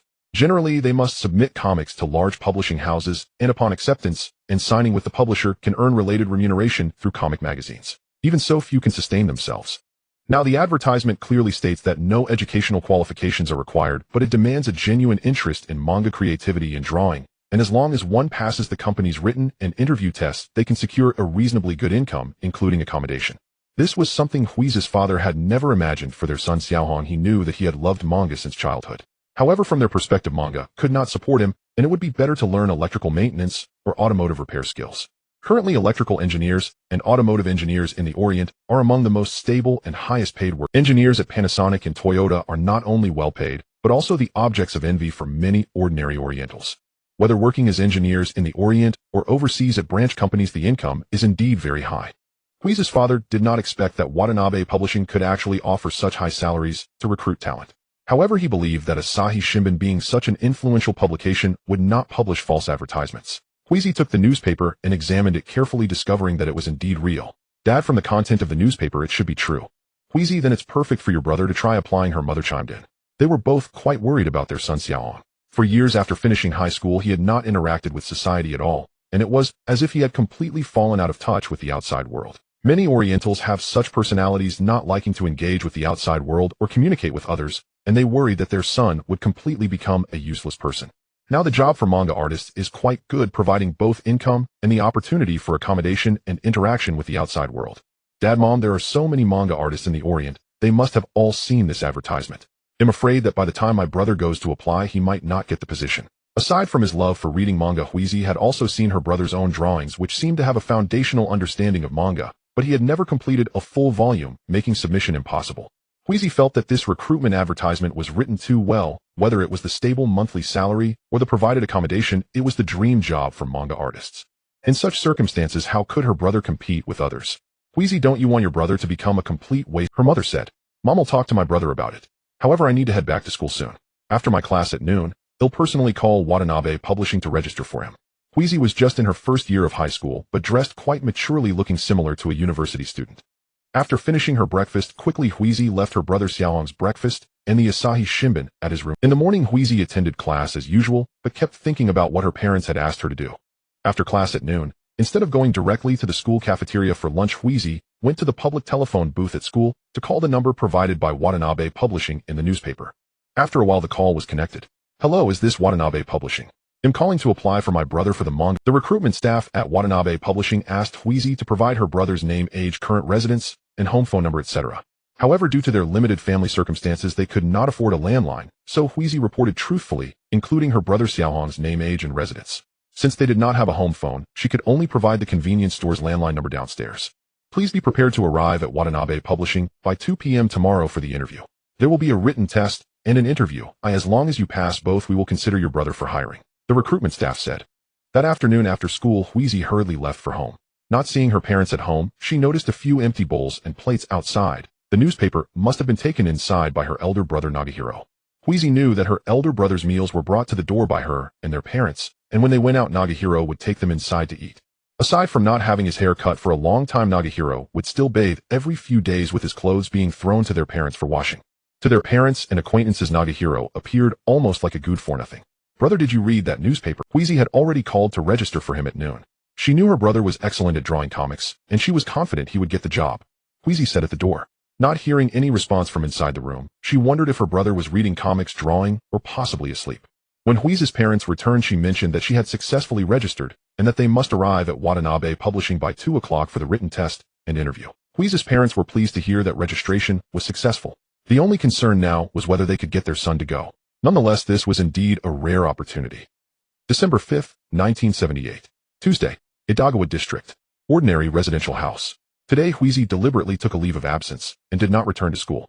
At this moment, very early in the morning, not only she but her parents had also gotten up early to prepare. When they sent Wheezy to call her elder brother, she found that after calling several times, she still did not see Nagahiro's figure. Now Wheezy's father was also angry. Seeing that the door was still locked, he went over and kicked it a few times, finally managing to kick it open. Inside the room with the windows closed and no lights on, it was darker than the living room.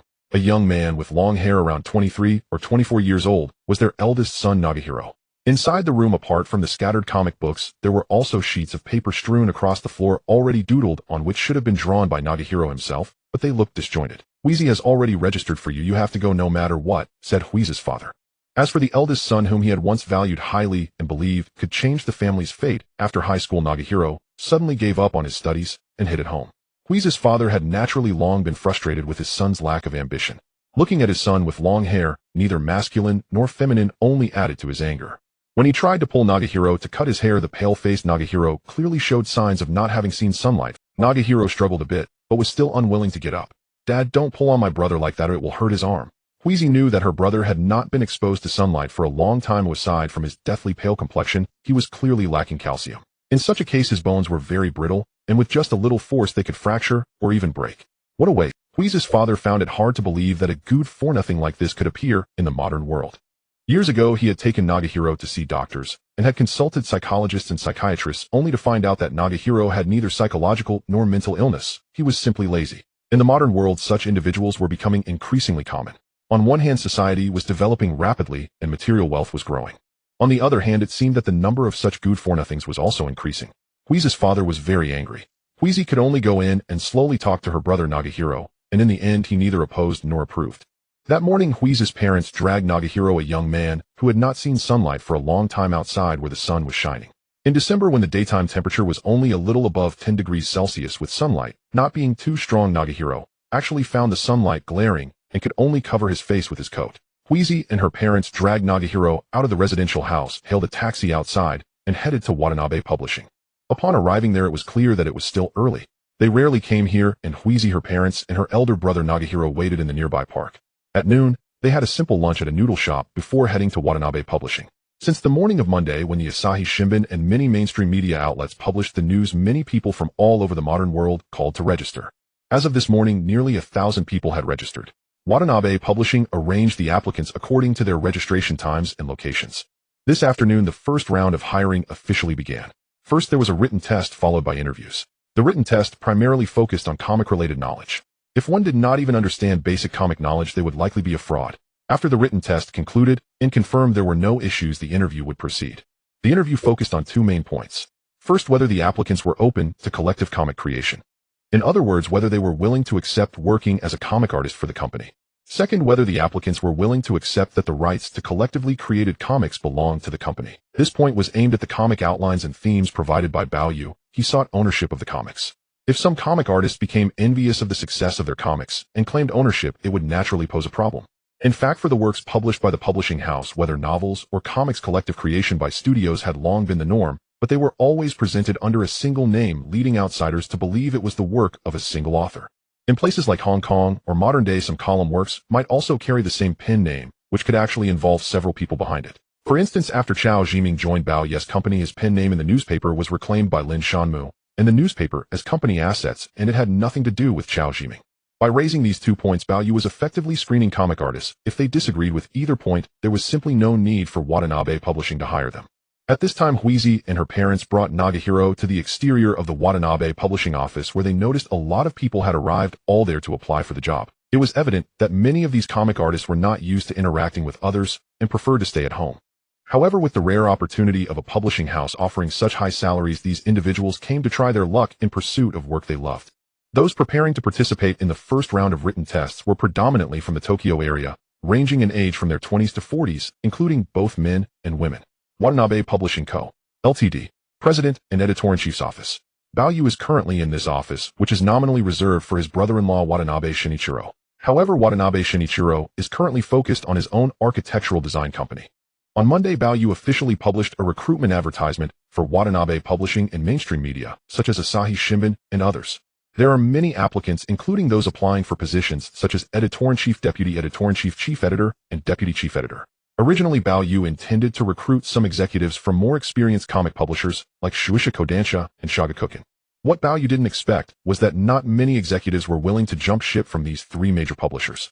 Ultimately, East Asians rarely change jobs. It's not that they don't, but the proportion is relatively low. Many executives stay with one company from youth until retirement. This includes those in East Asian electronics and automobile manufacturing companies, as well as firms like Nintendo and Sony, where executives typically graduate from university, enter the workforce, and gradually rise to senior positions until retirement.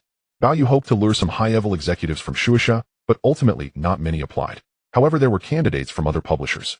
Last night, Bao Yu had already spoken with a middle-aged man named Takahashi Hirotaka. Takahashi Hirotaka had worked in traditional publishing and later in several comic publishers, making him very familiar with publishing and manga work. When Bao Yu discussed collective creation in the studio akin to hiring top artists, Takahashi Hirotaka immediately understood.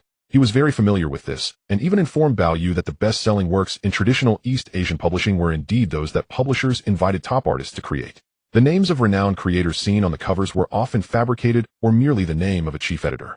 Upon learning about Bao Yu's identity, Takahashi Hirotaka immediately expressed his willingness to work for him. He knew that Watanabe Publishing was named and registered under Bao Yu's brother-in-law Watanabe Shinichiro, while the true owner was a capital magnate from Hong Kong, the legitimate heir of the Hong Kong shipping king. Bao Yu recognized Takahashi Hirotaka's abilities, but regarding his loyalty, it was still uncertain. Bao Yu appointed him as a deputy editor-in-chief to manage the affairs of Watanabe Publishing. The written test questions were also personally created by Takahashi Hirotaka, consisting of 50 questions, each worth 2 points, meaning the total score was 100, while the passing score in East Asia was 40. This time, Bao Yu set the passing line at 60. In other words, if a candidate scored below 60 in this written test, it indicated a lack of understanding of manga. Bao Yu knew this was a difficult issue. Some individuals might not grasp manga theory or basic knowledge, but still possess a natural talent for it. At 2:30 in the afternoon, Takahashi Hirotaka entered and said, "Boss, the number of people coming to take the exam is 200, and they have all arrived. Then we can start the exam." Bao Yu did not go over. Takahashi Hirotaka and other staff members presided over the written test. In a large conference room, the male and female candidates for the recruitment entered. The staff of Watanabe Publishing distributed the written test papers. The exam time was 1 hour.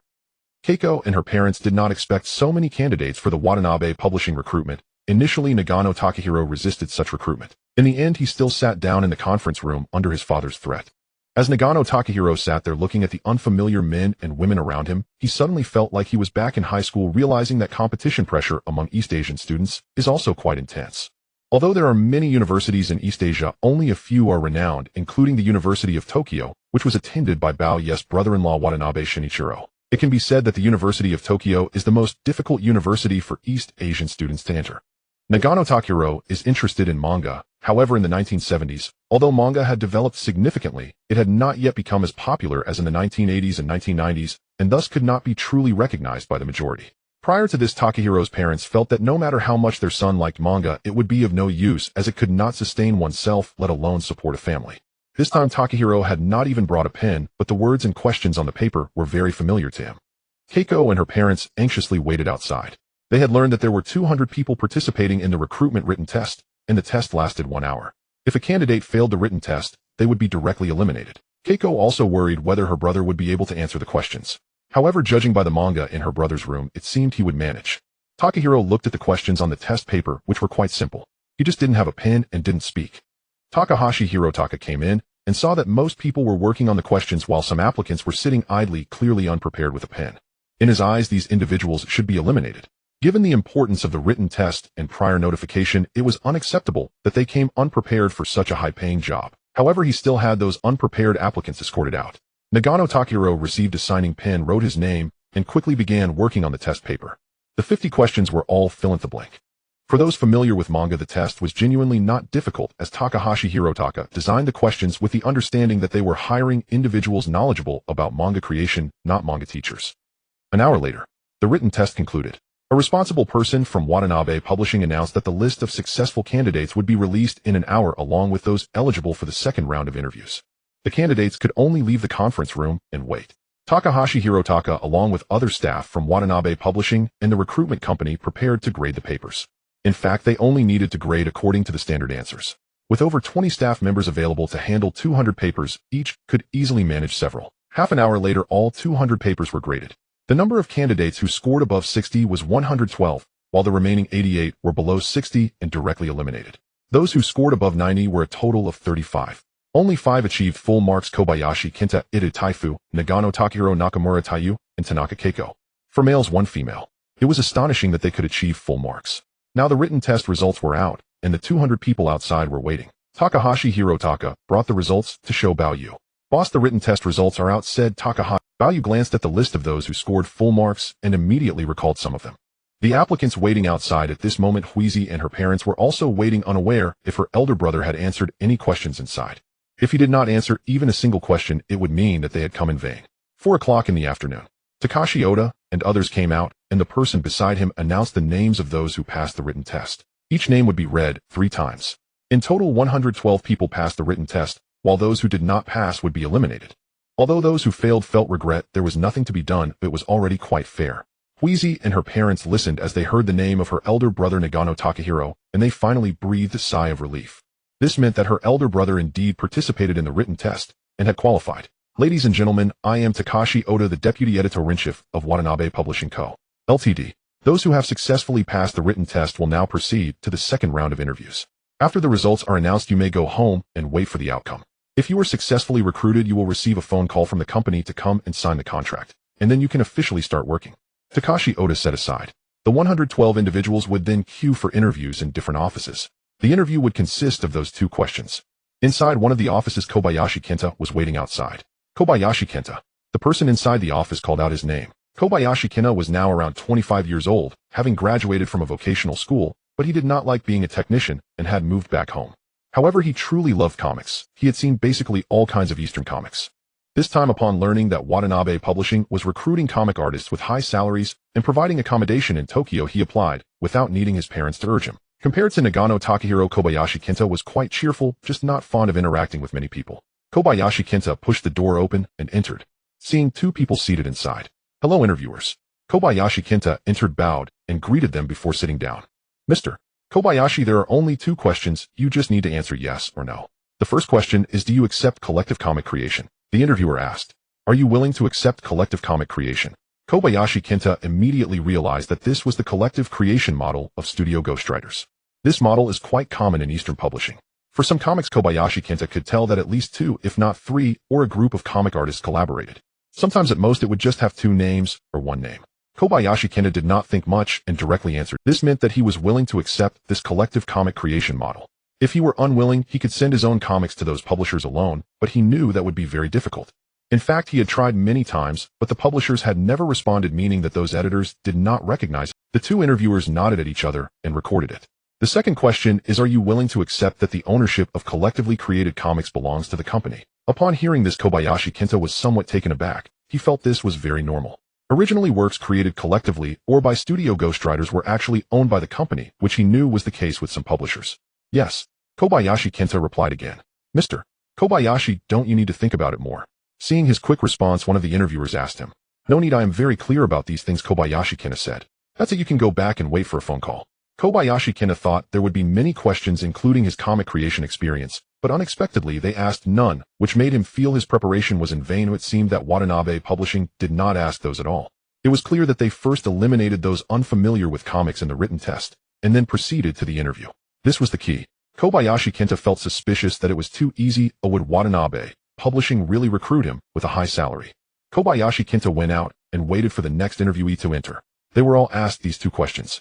As long as one answered no, it would be a complete disqualification, meaning they could not be accepted. Those who did not acknowledge or accept this model could not be recruited by Watanabe Publishing. The interviewees quickly went in and quickly came out. Huizi, her parents, and Takahiro waited outside. In fact, Huizi and her parents were very worried about whether her elder brother could answer the interviewer's questions. Now with his long hair, Takahiro sat there and Huizi and her parents had no idea what he was thinking. Who is Nagano Takahiro? It's your turn. An interviewer inside the office called out. Upon hearing that Nagano Takahiro was called, Huizi and her parents reacted immediately and pushed Takahiro inside. Takahiro was pushed inside. The two serious interviewers looked at his long hair, initially thinking he was a woman, but upon seeing his name it was obvious he was male. It was just that his skin looked unusually pale. You must be Mr. Nagano, right? Now we will ask you two questions. You only have 1 minute to think, and then answer. The first question is, do you accept collective comic creation? The interviewer looked at him and asked. Nagano Takahiro lowered his head. The two interviewers were not in a hurry and waited. After a minute, there was still no response from him. Could it be that this Takahiro was mute or could not understand what they were saying? The two interviewers exchanged glances. They had never encountered such a situation before. The second question is, are you willing to accept that the ownership of collectively created comics belongs to the company? The interviewer asked again. However, even after this question, Nagano Takahiro remained bowed, not answering, his long hair covering his pale face. Another minute passed, and he still did not answer. The two interviewers thought this kid was either mute or deaf. Even so, he should have indicated his situation. Seeing that he still did not answer, they could only open the door. One of the interviewers stepped out and asked who is Nagano Takahiro's family or friend. I am his sister. Huizi hurriedly said. Is your elder brother mute or deaf? We just asked him questions, and he couldn't answer a single one. The interviewer asked, mute or deaf? Huizi and her parents immediately understood what was going on. They wanted to explain, but didn't know how to. Another interviewer went to see Takashi Oda. Deputy Editor-in-Chief Takashi, we have completed all the interviews, and only a small portion agreed to those two conditions. This was inevitable. Willingness to accept collective creation also meant being willing to work as a comic ghostwriter, but some people could not accept being a comic ghostwriter. Thus, these individuals were directly eliminated. Takashi Oda said nothing. He knew it was indeed the case. Deputy Editor-in-Chief Takashi, there is one very special case. We asked the two questions, but the person did not answer, and we don't know if he cannot speak. Not answering questions. Who is it? A young man named Nagano Takahiro. Nagano Takahiro. Takashi Oda had some impression. When he looked at the name, he immediately recalled that this was one of the individuals who scored full marks in the written test, but he wouldn't answer the interviewer's questions. Was he unable to speak? Or was he unwilling to answer those two questions?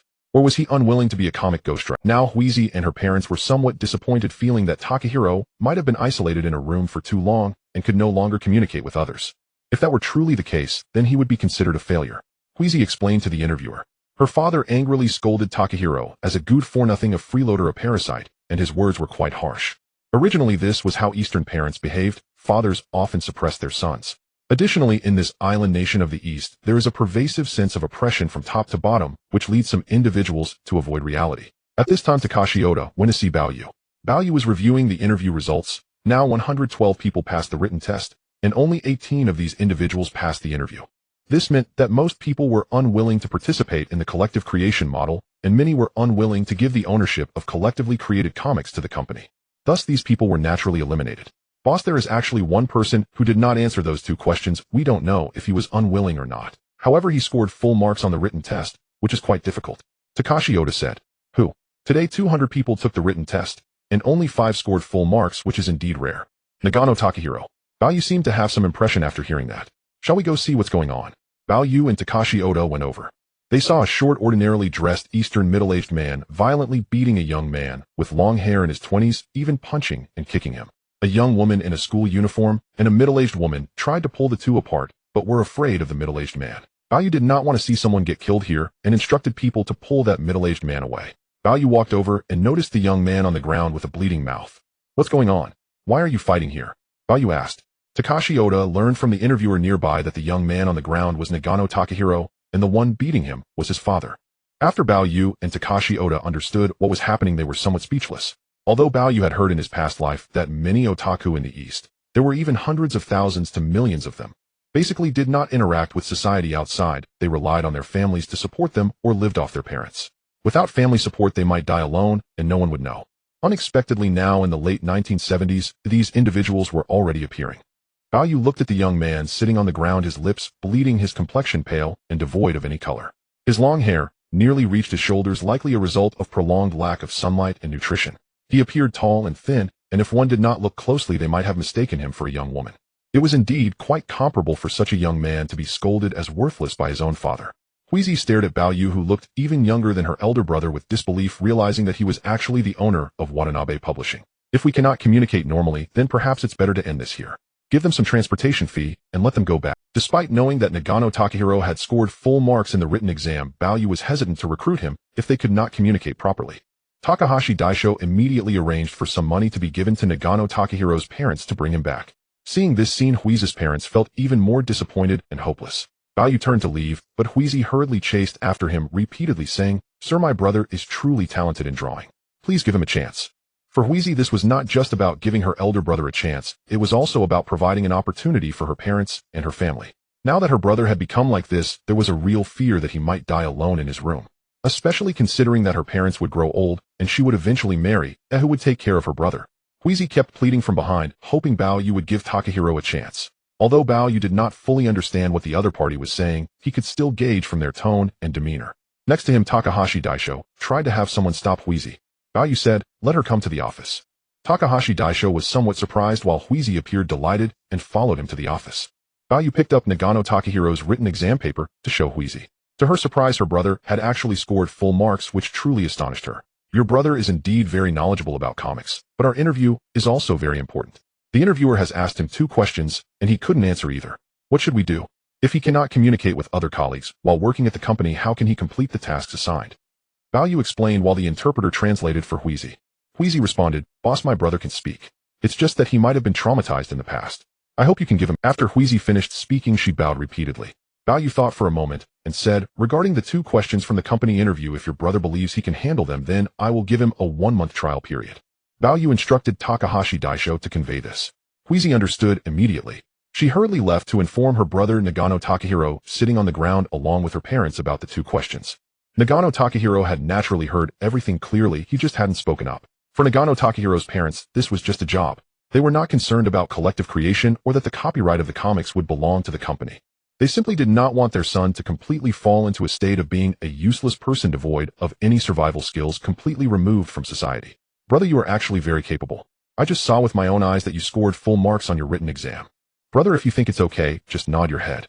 I will plead with the boss of Watanabe Publishing on your behalf to give you a chance," Huizi said from the side. After an unknown amount of time, she finally saw her brother nod in agreement. She immediately ran to inform Takahashi Daisho that her brother had consented. After getting Takahashi Daisho's approval, Huizi was genuinely thrilled. Now they could return home and come to the company officially next Monday. As for salary and benefits, they would be contacted by phone later. Huizi's family had already left. Takahashi Daisho still felt that Bao Yu was a different kind of boss. Other Oriental companies would likely not give someone like Nagano Takahiro a chance, even if it was evident that he had some talent. Bao Yu, Chao Jiming, Chunwei, Takahashi Daisho, and others were already in the conference room. This time there were 200 applicants for the written exam, with 112 passing, but only 18 made it through the interview, including Nagano Takahiro, making it 19. The acceptance rate was still very low. Next, there would be several batches of applicants from across the Orient. The written exams and interviews in the next few days will proceed according to this process, especially in the second round of interviews. Be sure to clarify the 2 questions with the applicants. Those who are unwilling to accept collective creation must not be forced. They are simply not the type our company needs. Bao Yu did not want to leave any hidden dangers or potential troubles later on. If they were unwilling to accept collective creation or to assign the comic ownership to the company, they would also be reluctant to accept Bao Yu's model. What Bao Yu wanted was complete ownership of the comics. Takahashi Daisho took notes. "Then let's proceed with this." Looking at the time, it was almost time to get off work. Bao Yu and Chao Jiming did not plan to stay. He hadn't expected that while working normally in Xianjiang, he would still need to maintain that here in the Orient. The focus was still on recruiting those with potential for comic creation who were also willing to work for him. On the other hand, the highly developed Oriental society was already seeing the other side of the developments of the coming decades. December 8, 1978. Friday, 9:30 a.m. Edo River District. At a convenience store located beneath a regular residential building. The owner of the convenience store was arranging the goods on the shelves when the landline on the counter rang. The owner went over to "Hello, is this the home of Mr. Nagano?" "No, this is a convenience store." The staff from Watanabe Publishing, having recorded this phone number, asked a few questions, and the convenience store owner learned they were looking for the Nagano family. "The Nagano Takahiro you mentioned is upstairs in my store. Do you know what this is regarding? He has been accepted by our company. We hope you can inform him or his family to come and take the call." Accepted by the company. The convenience store owner seemed somewhat surprised. Having run the store for many years, he was quite familiar with the reclusive Nagano Takahiro who had relied on his family all these years. However, he still said, "Please hold on for a moment." The store owner went upstairs to inform them, finding that Nagano Takehiro's mother was indeed at home. "Nagano Takahiro," the convenience store owner called out. "What is it?" Huiza's mother asked. "A company called to inform your son that he has been accepted and that he or a family member should come down to take the call." Accepted by the company. After the interview on Tuesday, Huiza's parents had already learned about this, and now Watanabe Publishing was calling again to confirm. Huiza's mother was still very surprised. Instead of calling her son from the room, she hurriedly went down with the convenience store owner, and after picking up the receiver she said, "Hello, I am Takehiro's mother. Yes, your son Nagano Takahiro has been accepted by Watanabe Publishing. Considering Mr. Nagano's situation, we can only offer a 1-month trial period. If he cannot adapt to the company's work system and model within that month, he will still be dismissed." Huiza's mother was very clear about her son. During the trial period, the base salary will be 3600 yen. Additionally, the company provides dormitory housing. If you do not wish to live in the company dormitory, we can offer a housing allowance. As for meals, you can either eat in the company cafeteria or go out to eat separately. A base salary of 3600 yen. Doing the math, that equates to about 200 USD per month, roughly 1000 HKD. This figure is certainly not low in Tokyo, but it is not considered high compared to high-income brackets. For a family like Huiza's, this amount is quite considerable. So much so that she initially thought she had misheard. In fact, it was indeed this amount, and it did not include the company's provided accommodation, which would add up to a significant sum. At this moment, Huiza's mother felt a sense of pride, though she truly believed that her son's job was exceptional. Huiza's mother was flustered with joy, even a bit at a loss, and after an unknown amount of time, she realized that the call had long since ended. At this moment, the convenience store owner was still watching Huiza's mother. He couldn't believe that Nagano Takahiro, who had always been labeled a good-for-nothing, a parasite, and a freeloader by the neighbors, had actually applied for a high-paying job in central Tokyo. Huiza's mother, "Do you know what the salary for Takehiro's job is? Are they still hiring?" the convenience store owner asked. "The base salary is 3600 yen, and the company provides free accommodation." 3600 yen as a base salary. The convenience store owner was indeed taken aback. "So are they still hiring?" "I don't know. When my son went for the interview on Tuesday, he had to take both a written exam and an interview. He even scored full marks on the written exam." Huiza's mother appeared very happy and did not reveal the actual situation. As she prepared to pay the convenience store owner for the phone call, the owner could see that Nagano Takahiro was indeed capable, so he didn't charge her for the call. Huiza's mother went back upstairs. By the time Huiza's father returned from work in the afternoon, Huiza had also come back. Hearing Huiza's mother talk about their son being accepted, the family was truly delighted. Aside from the fact that Takahiro had always felt he was a failure, even becoming a good-for-nothing, a parasite, and a freeloader, it was surprising that he was accepted by Watanabe Publishing with a probationary base salary of 3600 yen. If that continued, the future salary was beyond imagination. However, Huiza's parents were well aware of their son's situation. "How about this? We will accompany him to work," and Huiza's father said directly. The commute from there to Shibuya district isn't far. A normal person could take the train to work, saving on the housing allowance provided by the company. Given their son's condition, he couldn't take care of himself normally. Huiza's parents did not have stable jobs and mainly worked part-time. Now, for the sake of this job, and to help their son recover, they knew they needed to spend time accompanying each other. "Huiza, from now on you will have to take care of yourself after school." Huiza is now in her first year of high school, and she is quite normal, diligent, and capable of taking care of herself. "Dad, Mom, I understand." December 11th, 1978. Monday. Shibuya, Tokyo. Watanabe Publishing. 8:30 a.m. Nagano Takahiro, Baoyu, and Takahashi Daisho have arrived by car. Although Baoyu hasn't been to the company in recent days, Watanabe Publishing has been recruiting cartoonists through written tests and interviews. During this period, the number of applicants approached 1,000. These candidates traveled from all over the country to participate in the written tests and interviews. In the end, only 86 were completely accepted. That is to say, from nearly 1,000 applicants, only 86 were successfully hired. There was also a very special case like Nagano Takahiro. Originally, Baoyu and Takahashi Daisho did not want him, but considering Huiza's repeated pleas, Baoyu gave him a month's probation period. If he still cannot adapt to the company's work mode within a month, then he will have to be let go. And today, the other 85 formally hired cartoonists have already started working at the company. First, they signed multiple formal contracts with the company, including those regarding collective creative models and collective copyright of comics. In addition, there were confidentiality agreements, etc. These all required signing. By signing that contract, they became the first batch of formal employees of Watanabe Publishing.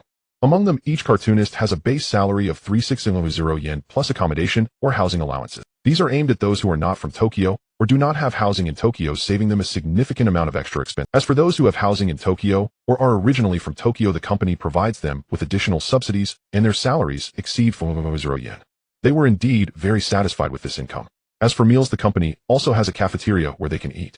If they are not satisfied with the company's cafeteria, they can find food outside. Now these individuals, while signing those contracts, looked noticeably very happy. Nagano Takahiro had already been brought here by his parents in advance and found a cheap place to stay near Watanabe Publishing. In addition, Nagano Takahiro, who originally had long hair, was taken to cut his hair short, giving him a much more spirited appearance. Huiza's parents personally sent him to the entrance of Watanabe Publishing. The company staff initially did not recognize who he was, but upon learning that he was Nagano Takahiro himself, they signed a probationary contract with him. Apart from the differences between probation and formal contracts, other agreements like confidentiality were all required to be signed. In recent days, Bayou has been preparing and copying the outlines of major Eastern comics from the 1980s. Including, besides Dragon Ball, there were also Baoyu's other well-known works in the Eastern market from his previous life, such as Cat's Eye Sisters, Fist of the North Star, and several others. Among them, Baoyu's focus this time is on Dragon Ball. He hopes that Dragon Ball will become a hit. Boss, including that Nagano Takahiro and the other 85 cartoonists have all signed contracts with the company, Takahashi Daisho said as he entered. Baoyu nodded and took the 3 comic outlines along with the content for the first volume to the conference room. Now the 86 cartoonists are all here, ranging from their 20s to 40s. Among them, the male-to-female ratio is about 3:1. This salary with a base of 3,600 yen is very high, and both men and women are very willing to accept this job. Moreover, Watanabe Publishing has repeatedly emphasized that it is a collective creative model, so they have already considered this carefully. When Baoyu and Takahashi Daisho appeared, the conference room fell silent. After Baoyu sat down in the position of president and chief editor, Baoyu signaled to Takahashi Daisho, "Hello everyone, my name is Takahashi Daisho, and I am the deputy editor-in-chief of Watanabe Publishing. Regarding our publishing house's model, it is a collective creation model, and the copyright of the comics belongs to the company. You are already well aware of this. Currently, our company has outlines and content for 3 comics, which you can read among yourselves to confirm which comic you are interested in.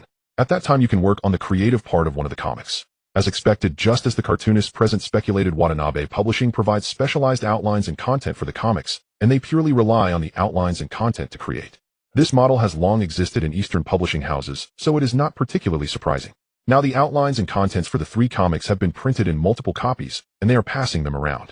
When some cartoonists first saw the outline and content of Dragon Ball, they were immediately astonished. They knew that the outline and content of this comic were very good, and if they could create it, it would indeed be quite extraordinary. In contrast, the content of Cat's Eye Sisters and Fist of the North Star was somewhat lacking. For this era, the outlines and contents of these 3 comics were quite different. The 3 sisters in Cat's Eye Sisters can be said to be the childhood goddesses of many people. The original creator of Fist of the North Star is the pioneer of boxing comics, and its influence is still quite significant, as many later comics have been influenced by this work. Although now it is just an outline and textual content, many cartoonists have indeed noticed the differences from the beginning. Even with the same comic outline and content, when different artists interpret the material differently, the resulting works are distinctly unique. Baoyu has already provided them with outlines and the first volume content of 3 comic works for their review, allowing them to see which comic interests them the most. As they looked at each other, Takahiro Nagano was truly stunned when he received the outline and first volume content. Over the past decade, he has seen all kinds of comics from the East, and now, just from the outline and first volume content of this Dragon Ball, he immediately felt something different. Takahiro Nagano believed that anyone who could conceive of such a theme was undoubtedly a genius. Although he did not know who wrote the comic outline and content, it seemed clear that Watanabe Publishing did not actually need separate writers, which was quite normal. Besides Dragon Ball, Takahiro Nagano also reviewed Cat's Eye and Fist of the North Star. Compared to Dragon Ball, these 2 were clearly less impressive. However, Cat's Eye leaned towards a feminine style, while Fist of the North Star catered more to a masculine audience. Dragon Ball, however, is a work more suitable for all genders and ages.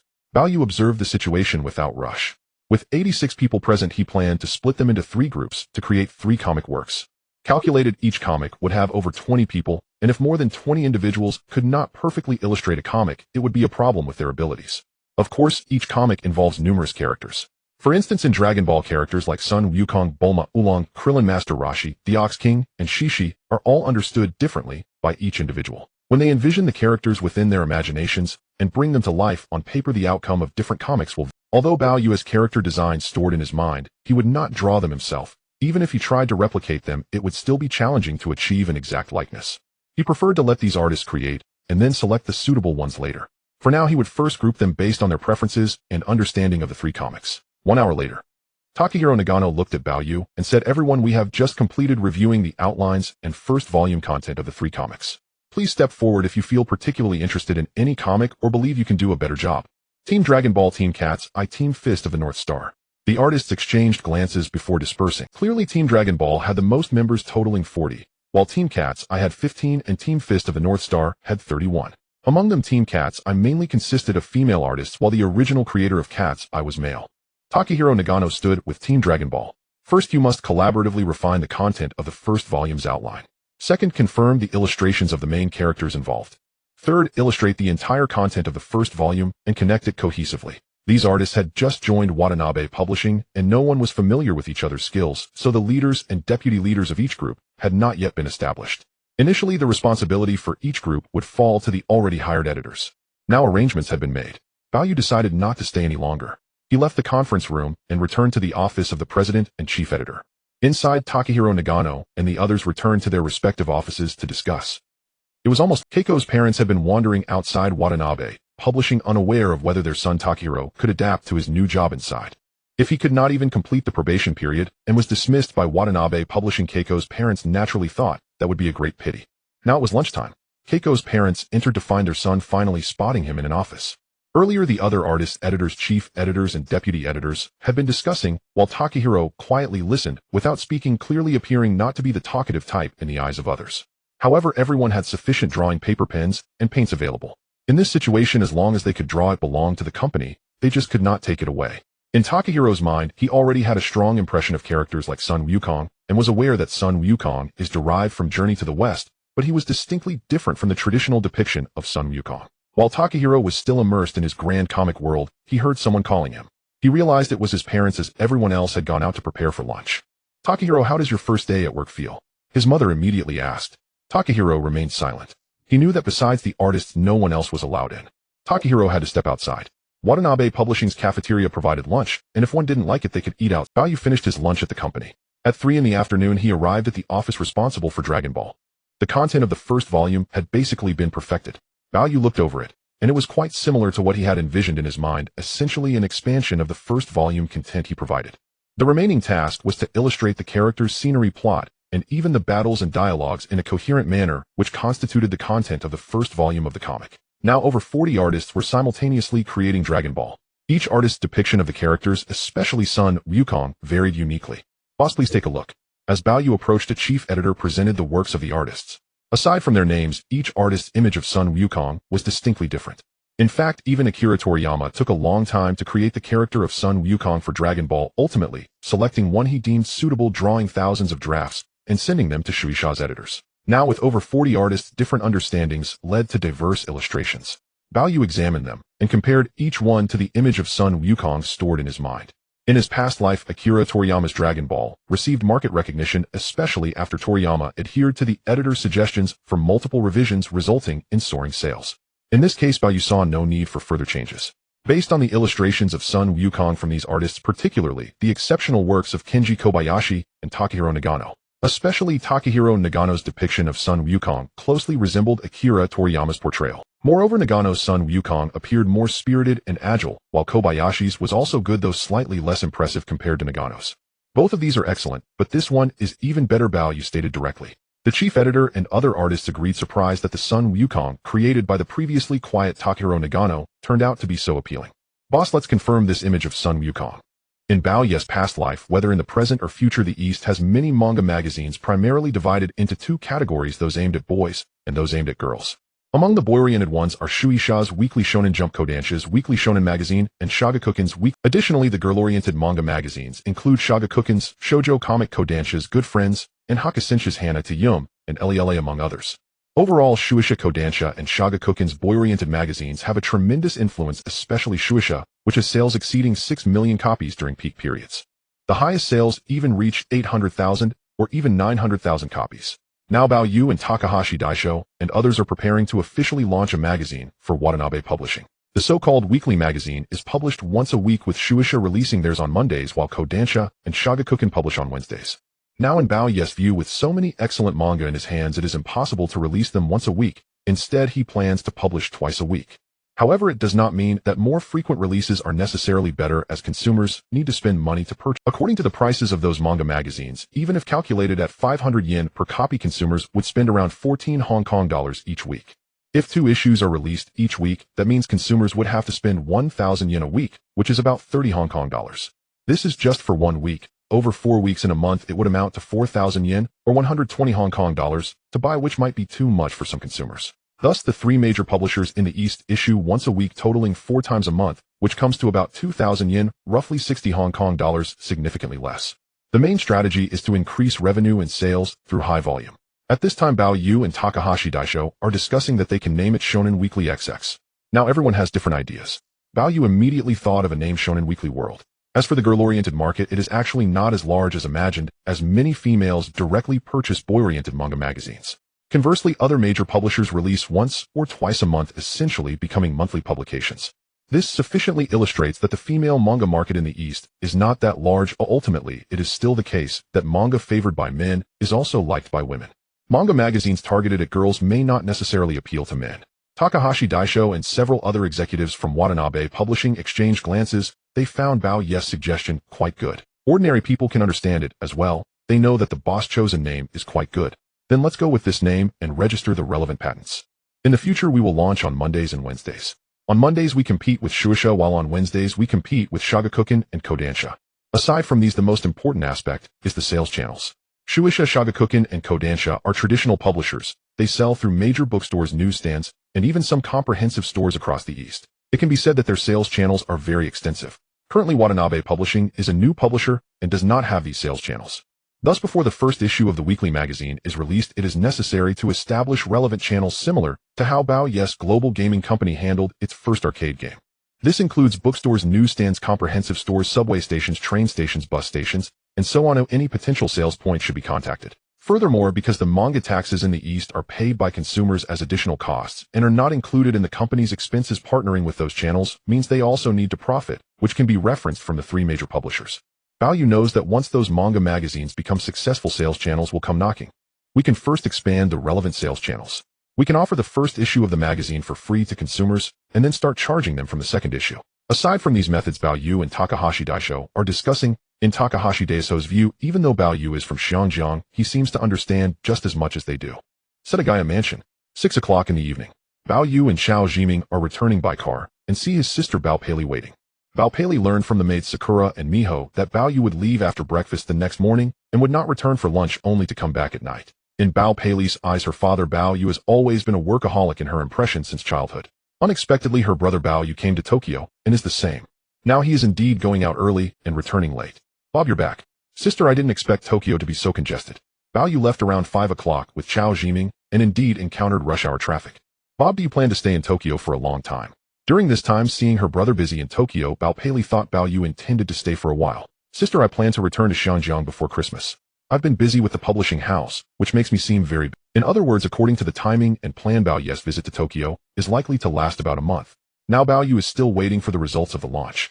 From the current perspective, collective creation of manga is proving to be much more effective than expected. Bao Yu goes to wash his hands and has dinner with Xiao Jiming and Bao Pei. After dinner, Bao Pei asked Bob, the weather in Tokyo is getting colder. It's the perfect time to soak in hot springs. Do you have time on the weekend? My sister and brother-in-law will take you to the hot springs.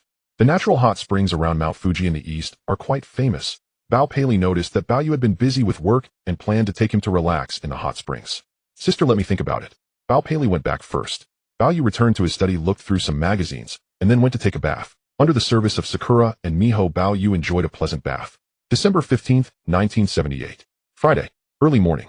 After having breakfast with Xiao Jiming, Bao Yu once again took a car back to Watanabe Publishing. In the morning, Bao Yu is in his office, and during this time, he will take the opportunity to check on those manga works.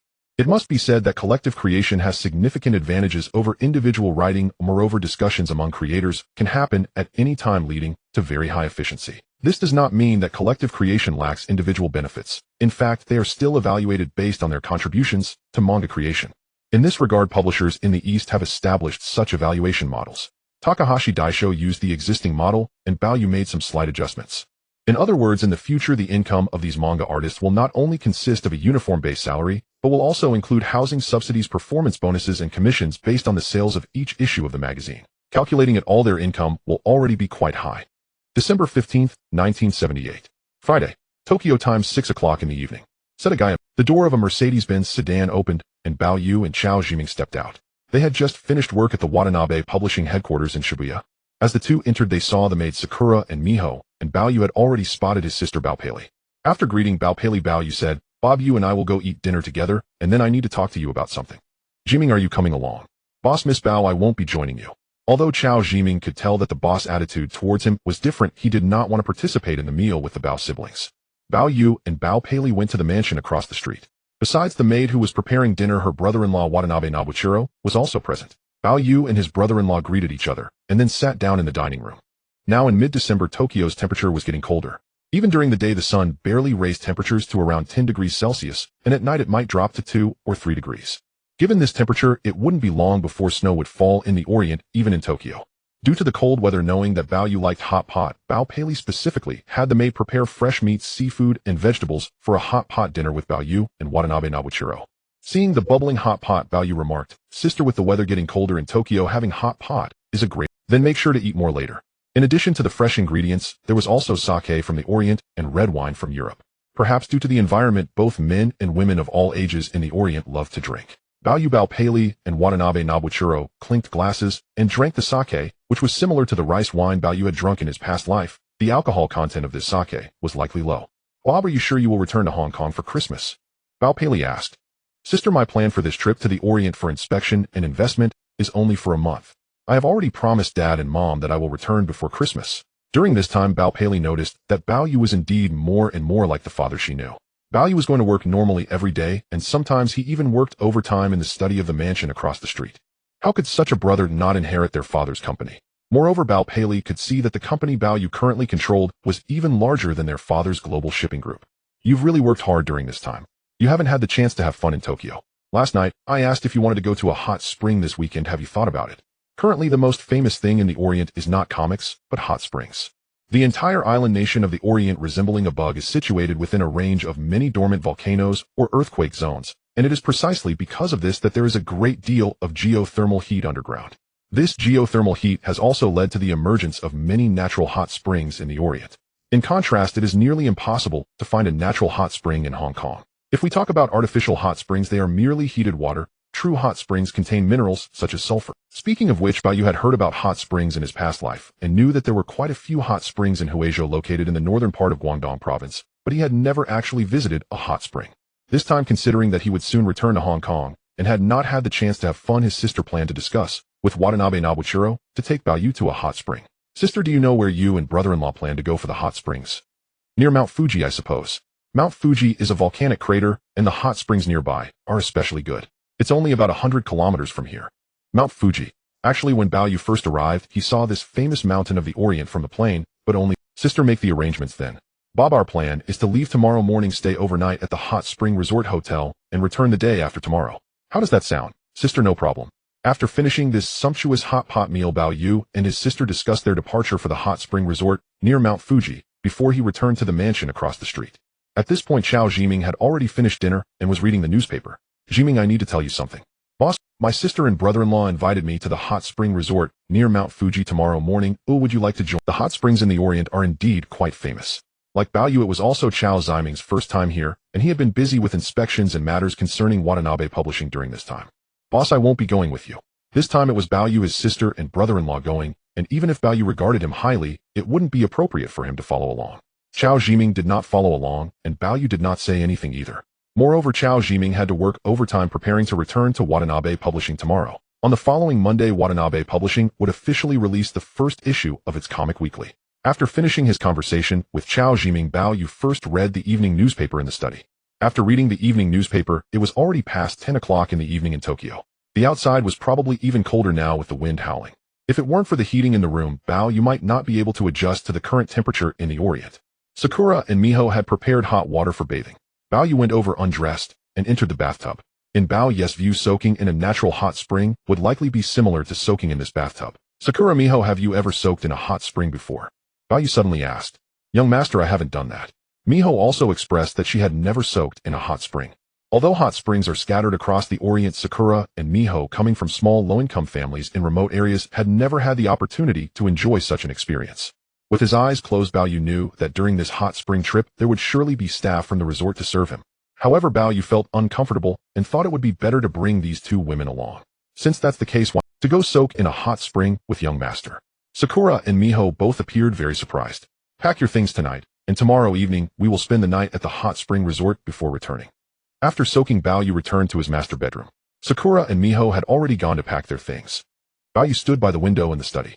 He did not open the window, knowing that the wind outside was strong, and opening it would immediately cause the room temperature to drop. After resting for the night, the next morning Bao Yu got up. He took a stroll in the mansion's courtyard, feeding the koi in the pond. After breakfast, Bao Yu and Chao Jiming finished their meal, while Chao Jiming prepared to take a car back to Watanabe Publishing in Shibuya for overtime work. Bao Yu saw that his sister and brother-in-law had already come to wait for him. Bob, are you ready? Sister, we can depart now. In addition to Bao Yu, Sakura Miho, and also Qin Jihao, and other bodyguards, they got into the car and headed towards a hot spring resort near Mount Fuji in Lake Kawaguchi. The journey to get there was about over 100 kilometers, however most of it was along elevated highways and expressways, allowing the speed to maintain around 100 kilometers per hour. They arrived at the hot spring resort near Lake Kawaguchi, which Watanabe Nobuchiro and his wife had booked in advance. As their car just stopped, the typical middle-aged Orient man, who was also the owner and general manager of the hot spring resort, personally came out to greet them. In addition to Bao Yu, his two maids Bao Pei and Watanabe Nobuchiro, there were also over 10 bodyguards of Bao Yu who had basically booked multiple important hotel suites. Watanabe Nobuchiro greeted the owner of the hot spring resort, who warmly led Bao Yu and the others inside. Aside from being very close to Mount Fuji, the resort was also near Lake Kawaguchi at the foot of the mountain, with several hotels built around it. Bao Yu was assigned to a separate luxurious suite. After his clothes were placed inside, Sakura and Miho stayed in the suite across from him. Qin Jihao and the other bodyguards also stayed in surrounding suites. Bao Yu stood in the luxurious suite of the hot spring resort, gazing out the window at the distant snow-capped Mount Fuji, clearly visible, as well as the nearby Lake Kawaguchi at the foot of the mountain. Moreover, in this resort, the daytime temperature was around 10 degrees Celsius, while the hot spring water temperature was approximately 40 to 50 degrees, causing the water in many hot springs to rise like steam, with much white mist continuously ascending without dispersing. Bao Yu speculated that this might be due to the significant temperature difference. If the temperature were lower, the hot spring water would remain at that temperature, resulting in even more steam. Bob, my third sister and brother-in-law have gone to soak in the hot spring. Bao Yu was looking out the window when he saw his sister and brother-in-law enter. Overall, Bao Yu knew that among his 4 sisters and 4 brothers-in-law, the ones who loved freedom the most and understood how to enjoy life were his third sister and brother-in-law. It seemed that his third sister and brother-in-law had visited this place many times before. Third sister, brother-in-law, you go ahead and soak. The hot spring resort here had a private bathtub in the luxurious suite, where the hot water was directly supplied from. In other words, if Bao Yu did not want to go out, he could soak in the bathtub in the luxurious suite. However, the main attraction of coming here was to enjoy the actual hot spring pool outside. Among them, there was a public hot spring pool which was unisex. Any visitor at the resort could soak there. In addition, there were private hot spring pools separated from other visitors, offering more privacy to avoid unnecessary awkwardness. Bao Yu had never soaked in a hot spring in his past life, and this time he intended to fully experience it. Sakurako and Miki had already brought him the bathrobe from the mansion. Young master, Bao Yu can change now. Bao Yu changed into the bathrobe he had brought. Outside the door, 2 female attendants from the hot spring resort were waiting, and they seemed very enthusiastic, having guessed that Bao Yu's identity was not simple. Bao Yu only required the service of Sakurako and Miki. He did not need the attendants from the resort. The 2 female attendants led Bao Yu and the others out of the luxurious suite and downstairs to a nearby. Now outside there were all public hot spring pools and private hot spring pools. However, Bao Yu did not want to go to the public pools, so he let the attendants guide Sakurako, Miki, and himself there. In addition, Qin Jihao and his bodyguards followed closely. Bao Yu remained vigilant about the east, knowing that despite his father being the king of boats, safety was still the priority, given the nature of those from the east. Young master Bao, we have arrived, said Sakurako. Bao Yu saw the hot spring pools outside with steam rising due to the high water temperature and the low air temperature. As Sakurako and Miki pulled aside a long curtain, Bao Yu caught sight of a hot spring pool about 4 to 5 square meters in size, with hot spring water continuously gushing from below. At first, Bao Yu would not jump in directly.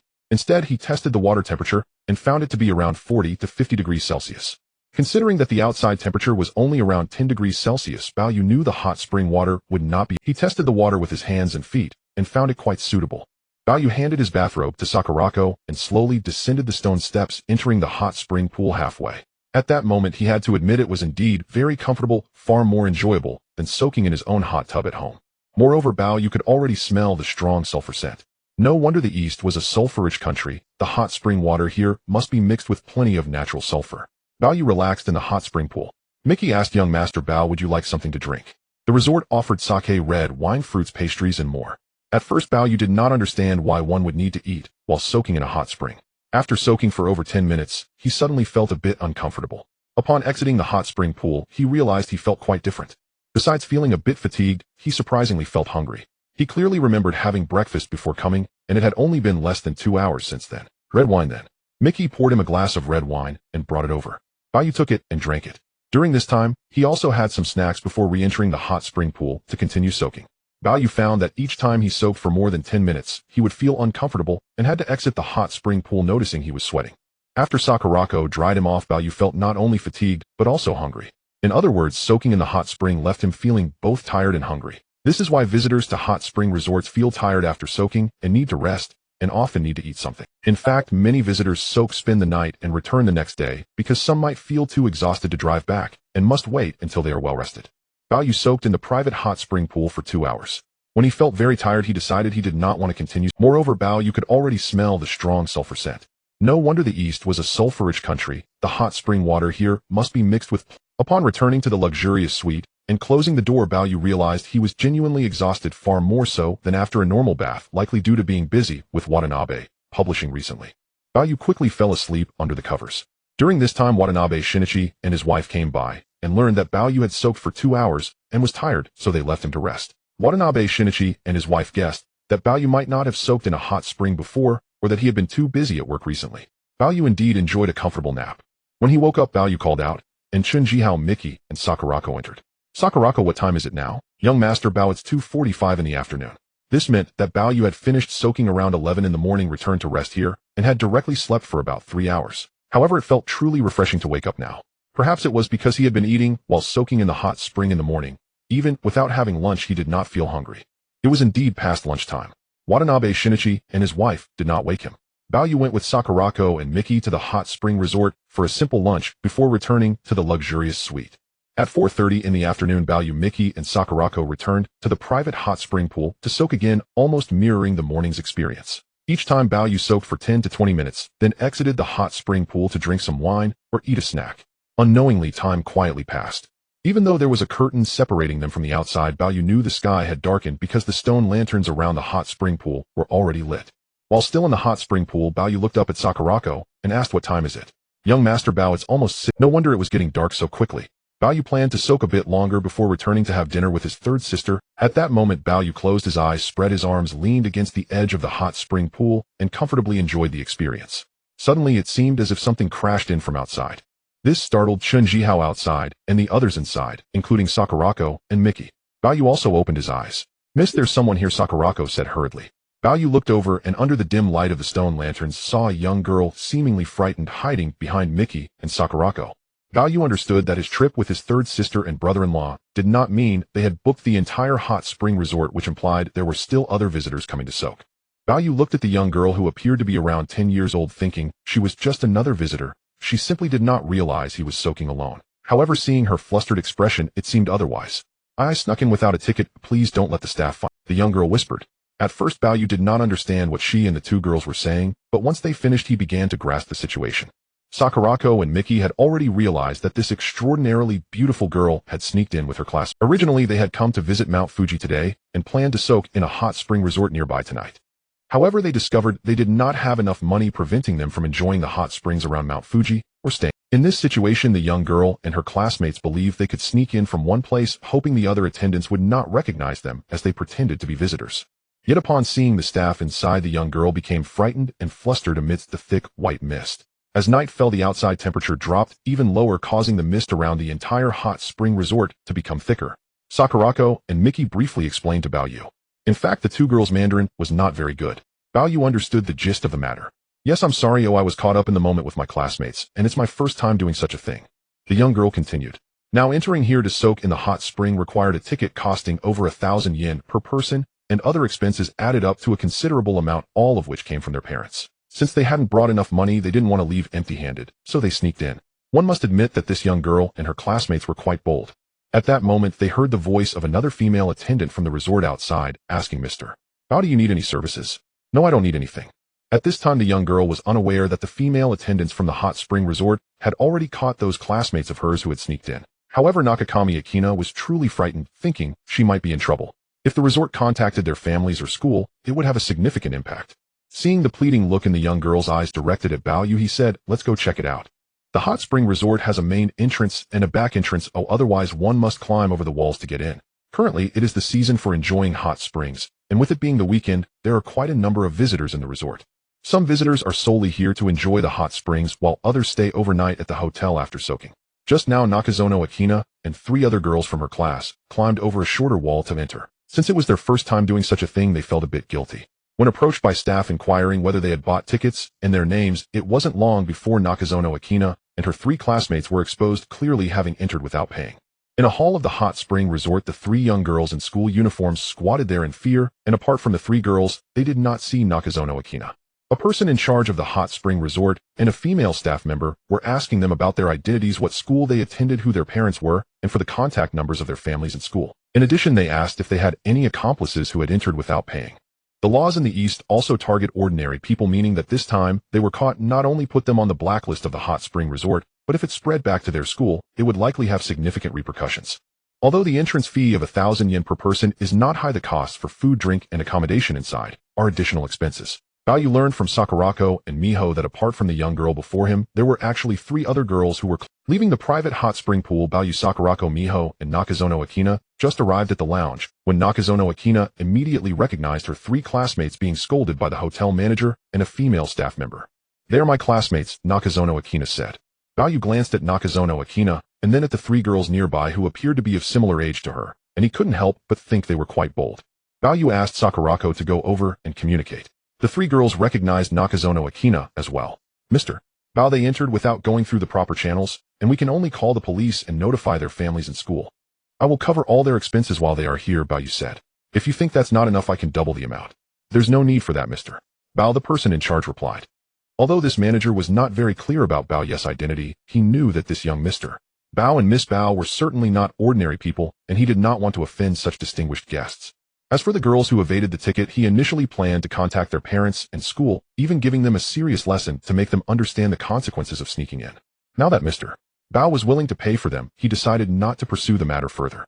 Nakazono Akina and the other 3 girls appeared very excited. Nakazono Akina was about to say something to Bao Yu when he had already gone upstairs with Miho.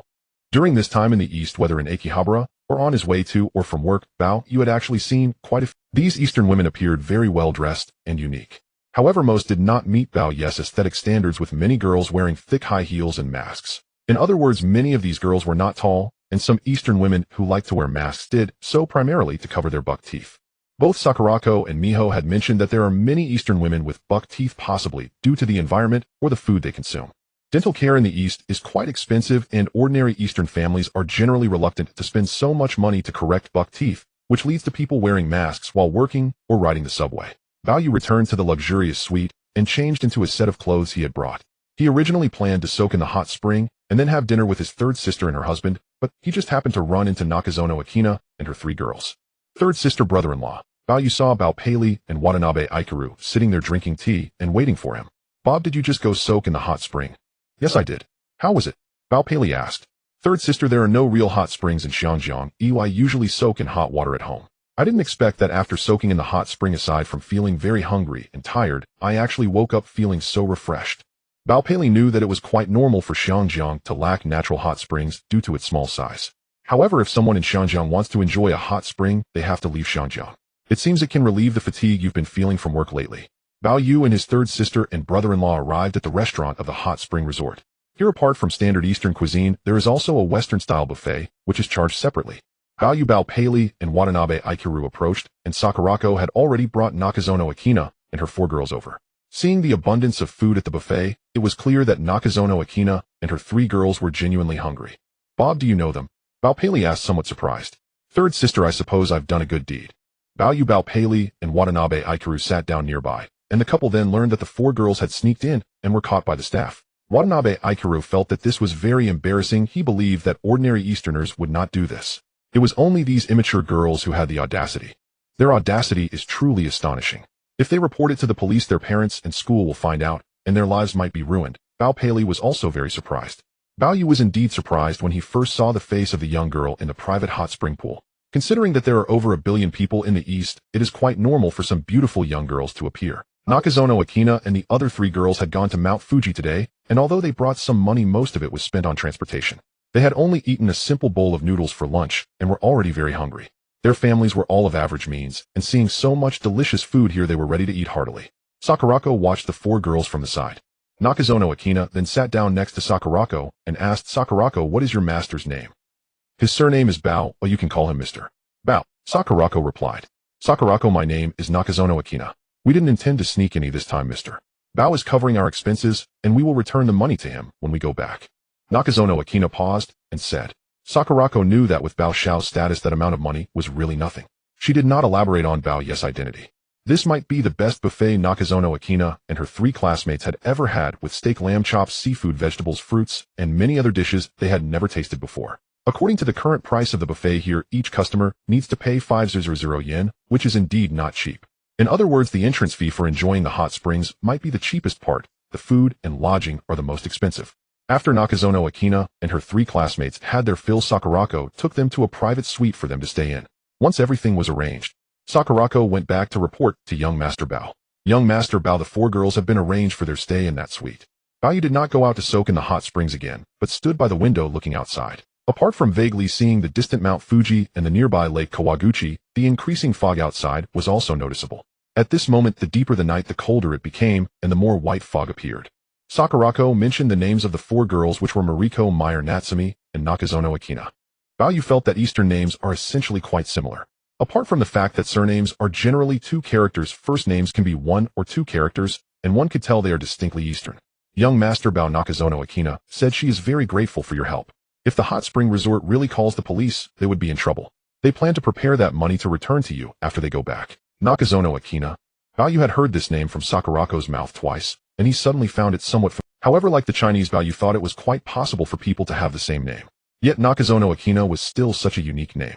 "Sakurako, are you sure her name is Nakazono Akina?" In her past life, Bao Yu played that game and knew of the celebrity Nakayama Miho in the eastern region. Now Bao Yu learned from the gaming data pack that Nakayama Miho was born in the 40th year of the Showa era, which is 1965, making her around 13 or 14 years old, now still a middle school student. She was born in the Oda ward of Tokyo, has 2 older brothers and 2 older sisters, and 1 younger sister. In Tokyo, which is more developed than Hong Kong, it can be said that Nakayama Miho's family background now is somewhat similar to that of the Zhong Chuhong family back then. Aside from having more family members, the entire family has to spend a substantial amount on living expenses each month. The cost of living in Tokyo is proportional to income, and Nakayama Miho's family only runs a butcher shop or a regular ramen shop, which is indeed quite difficult. However, Nakayama Miho had a dream of becoming a star since childhood, as it was her mother's wish. Many Easterners believe that becoming a star can improve the family's financial situation. Starting at the age of 4, Nakayama Miho learned ballet at a modern ballet studio, with her sisters studying from 4 until she was 10, which laid a crucial foundation for her later performances. Nakayama Miho was a beauty from a young age, and as she grew older, her beauty became even more apparent. Although Nakayama Miho had just entered Siren Junior High School this year, 1978, the 53rd year of the Showa era, at the age of 13, she personally signed up for the Eastern Television's talent show Rebirth. Her performance was quite outstanding, but unfortunately the judges felt that the song she sang did not fit her age, and she could only be eliminated.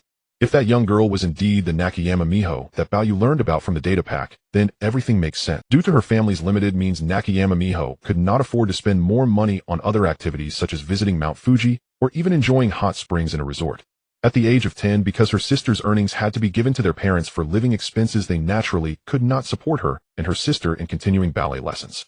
On the other hand, Nakayama Miho was already brave enough to sign up for a program competition at the television station by herself, which shows that she had quite a bit of courage. In contrast, Bao Yu in his past life as a food delivery person would have really hesitated to accept interviews from reporters alone, let alone perform on television. Sakurako stood by watching Bao Xiao deep in thought. Sakurako go asked them which junior high school they attend. Yes, Bao Xiao. Sakurako left. Bao Yu pondered. If this Nakayama Miho was the same one he knew from his past life, that would indeed be remarkable. Even though Nakayama Miho had signed up for a television program, she had not officially debuted yet, and had no management or agency. In Bao Ye's past life, Nakayama Miho officially debuted in 1982 and quickly gained popularity in the Eastern market with several hit songs. Overall, the Eastern market, especially the record market, is the largest in Asia. After Nakayama Miho's debut, her album sales reached hundreds of thousands. In this regard, it is indeed difficult in Hong Kong, and later many Cantonese songs from Hong Kong were heavily influenced by the Eastern music market. Bao Yu knew that apart from the manga market, the Eastern record market was also quite significant. If this Nakayama Miho was indeed the same one from his past life, Bao Yu felt that this could be a great opportunity to enter the Eastern record market. Nakayama Miho and 3 girls from her class were watching television on the bed when they heard a knock at the door. Natsumi went to open it and saw it was Sister Sakurako. "Sister Sakurako, what's the matter?" Natsumi asked. "What school are you all attending?" Judging by their attire, she thought they were high school students from the East. In reality, they were just middle school students dressed a bit more maturely. "Sister Sakurako, we are from Siren Junior High, and we just started this year." Siren Junior High. Sakurako noted it down and asked some questions about Siren Junior High. After Sakurako understood the situation, she said, "Bao Xiao, those girls indeed just enrolled in Siren Junior High." Sakurako entered and spoke. Bao Yu was indeed surprised. At first, he thought they were high school students from the East, much like Nagano Takehiro's sister Keiko. He never expected they were just middle school students. However, Bao Yu understood that this was quite normal. Nakayama Miho was still in middle school, and 4 years later, she would officially debut at around 17 or 18. Throughout the 1980s, the entertainment scene in the East was almost entirely connected to Nakayama Miho, who was regarded as the national ancestral diva of the East.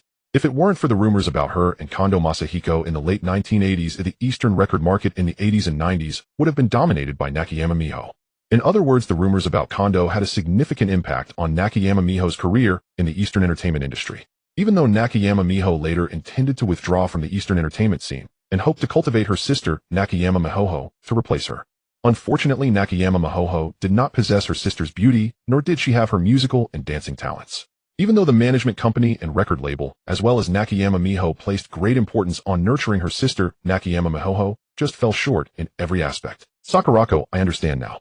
Bao Yu did not ask further, as he could basically confirm that the Nakayama Miho he just saw was indeed the one he learned about in his past life. That night, Bao Yu soaked in a private hot spring tub in his luxurious suite, and after soaking he lay down and fell into a deep sleep. In another suite, Nakayama Miho and her 3 classmates first watched television, causing a ruckus. Upon seeing the hot spring pool inside, they immediately went to soak in the hot springs. After resting for one night, the next morning Bao Yu woke up. It was already past 7 o'clock in the morning Tokyo. At this moment, Bao Yu looked out the window and noticed that the white mist outside seemed to have increased. What was going on? He got up to wash up and put on his clothes. He saw Sakurako and Miho at the door. "Bao Xiao, it started to drizzle outside, and it's colder today." It turned out that it had started to drizzle outside, which explained why there was more white mist in the hot spring resort. He saw Sakurako and Miho at the door. "Bao Xiao, it started to drizzle outside, and it's colder today." It turned out that it had started to drizzle. After Miho and Keiko brought him a bathrobe, Bao Yu prepared to soak in the hot springs again, before having breakfast with his 3rd sister and brother-in-law, then returning to his mansion in Setagaya. Bao Yu arrived at a private hot spring pool. He tested the water temperature. Perhaps because it was colder outside, the temperature of the hot spring felt just right compared to the outside. Bao Yu stepped into the hot spring pool comfortably, closing his eyes as he soaked. Bao Yu reclined comfortably in a private hot spring bath, the warm water soothing his body. Minutes passed, perhaps only a few, perhaps a dozen. The previous night, Nakamori Sena had seen Bao Yu, yet no words were exchanged. She knew, deep in her heart, that it was he who had intervened on her behalf, and that of her classmates who otherwise the humiliation would have been unbearable. "Sakura ni Mihini," Nakamori Sena greeted the 2 women sweetly upon entering. Then her gaze fell upon the young man immersed in the hot spring, his age roughly matching that of her 2 elder brothers. Though she knew nothing of Mr. Bao's identity, she sensed his stature must be extraordinary. Bao Yu opened his eyes and beheld Nakamori Sena, the legendary founding idol of Japan, whose youthful beauty even at this age was already radiant. "Is there something you need?" Bao Yu asked. "I'm not sure where you're staying, Mr. Bao. I'll arrange the money with my classmates and repay you shortly." Beyond the entrance fee for the hot spring, the cost of last night's buffet dinner and overnight accommodation totaled at least 30,000 yen, a sum neither trivial nor negligible. An ordinary Japanese household could manage it, yet for Nakamori Sena and her peers, still without income, it would require honest disclosure to their families. Bao Yu remained silent. After finishing his soak, Sakura and Miho gently dried him and draped a robe over his shoulders before departing the bathhouse toward their private luxury suite. Nakamori Sena followed closely behind. Back in the suite, Bao Yu changed into his usual Western suit, transforming his presence entirely. Noticing she still trailed him, Bao Yu said, You need not repay that sum. Need not repay? Nakamori Sena's heart leapt with both delight and disbelief. To her family, it would indeed constitute a substantial sum. By then his third elder brother-in-law and third sister were already waiting for him. Bob will depart after breakfast. The Tasha and Ichiro couple had packed their belongings ready to share breakfast with Baoyu before settling the bill and returning home. At the resort's dining hall, breakfast offered both traditional Japanese fare and Western-style options. Compared to the former, Baoyu preferred the latter. Before long, Baoyu had finished his meal.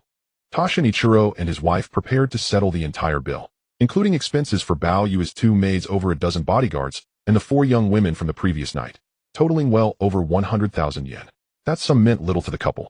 Meanwhile, Baoyu, Sakura, and Miho gathered their things and headed toward the park. They spotted Nakamori Sena and her 3 friends still waiting nearby. Clearly now that Baoyu's party had settled the bill and departed, the girls too were preparing to leave. What remained of their funds covered only bus fare, not even enough for the Shinkansen. Third sister, third brother-in-law. I'd like to speak with her. He meant Nakamori Sena. The couple exchanged puzzled glances. Could it be that Baoyu, struck by her beauty, simply wished to converse further? Bao Pei appeared faintly apprehensive while Tasha and Ichiro beamed, convinced that Japanese young women graceful and lovely stood equal to any elsewhere in the world. Baoyu murmured a few words to Sakura, who immediately approached Nakamori Sena and her friends. Are you planning to take public transport back? Indeed, the 4 girls had been calculating precisely how to return, but lacked sufficient funds for the Shinkansen, and buses would entail far longer travel. Yes, Sakura-ni, we're preparing to head home. Though Nakamori Sena had learned Mr. Bao required no repayment, she still felt uneasy having spent his money. How fortunate. Our young master has invited you to ride back with us. We'll drop you off first at the gates of Kayasato High School. Drop them off at Kayasato High. Their homes lay near the school. Delivering them there was tantamount to bringing them home. Nakamori Sena and Yumi brightened visibly. Sakura guided Nakamori Sena into the luxurious Mercedes-Benz, where Baoyu sat. As she stepped inside, Baoyu signaled the driver to depart. Nakamori Sena gazed around the opulent vehicle. Japan, as a developed nation, boasted high car ownership, but most vehicles were domestic models. A car like this, a premium Mercedes-Benz, signified affluence, typically owned by upper-middle-class families. Your name is Nakamori Sena? Baoyu asked. Startled by the sudden question, Nakamori Sena, who had been taking in her surroundings, settled into her seat and replied, Yes, Mr. Bao. What are your personal interests? Interests? Singing, dancing, performing, naturally. These were not merely her own passions, but also her mother's unfulfilled dreams. Dreams curtailed when her mother became first a butcher shop proprietress, then later ran a ramen shop. Mr. Bao, I love singing, dancing, and performing. I've even appeared on television recently. Nakamori Sena bubbled forth, animated and eager. Sakura translated briefly for Baoyu. Though her Mandarin was limited, she understood far more than Nakamori Sena, who had never studied the language. So, this truly was the legendary founding idol of Japan he remembered from his past life. Pursuing singing and performance is no simple path. It demands capital-backed cultivation and promotion. Globally, across eras, the entertainment industry hinges not only on innate talent and artistry, but equally crucially on being selected and elevated by powerful capital forces. Nakamori Sena possessed undeniable talent, and should capital recognize her potential, stardom would surely follow. Yet such capital extended far beyond mere agencies or record labels. Countless agencies and labels exist worldwide, yet only a tiny fraction of artists achieve true. Ultimately, most singers and performers never receive the sustained investment, strategic packaging, or widespread promotion essential for breakthrough success. At her age, Nakamori Sena understood little of capital's intricacies. She associated it solely with record companies and talent agencies. She fell silent, intuiting clearly that Mr. Bao's status was extraordinary, and that he was quite possibly the very kind of capital magnate he described. As the car left the Fuji Mountain hot spring resort bound for Kayasato High, Baoyu watched the passing scenery. Mr. Bao, I believe my passion for music and dance will resonate deeply with audiences. Baoyu smiled faintly. You're still young. Your studies must come first. Wait until after high school graduation before pursuing this path seriously. Her vocal prowess was already remarkable, but the songs she sang now did not suit her current age. In 3 or 4 years, however, they would align perfectly. Mr. Bao, I wish to ease my family's financial burden, Nakamori Sena added softly. An hour and a half later, they arrived near Kayasato High School. The driver halted the vehicle. Nakamori Sena, I am Baoyu.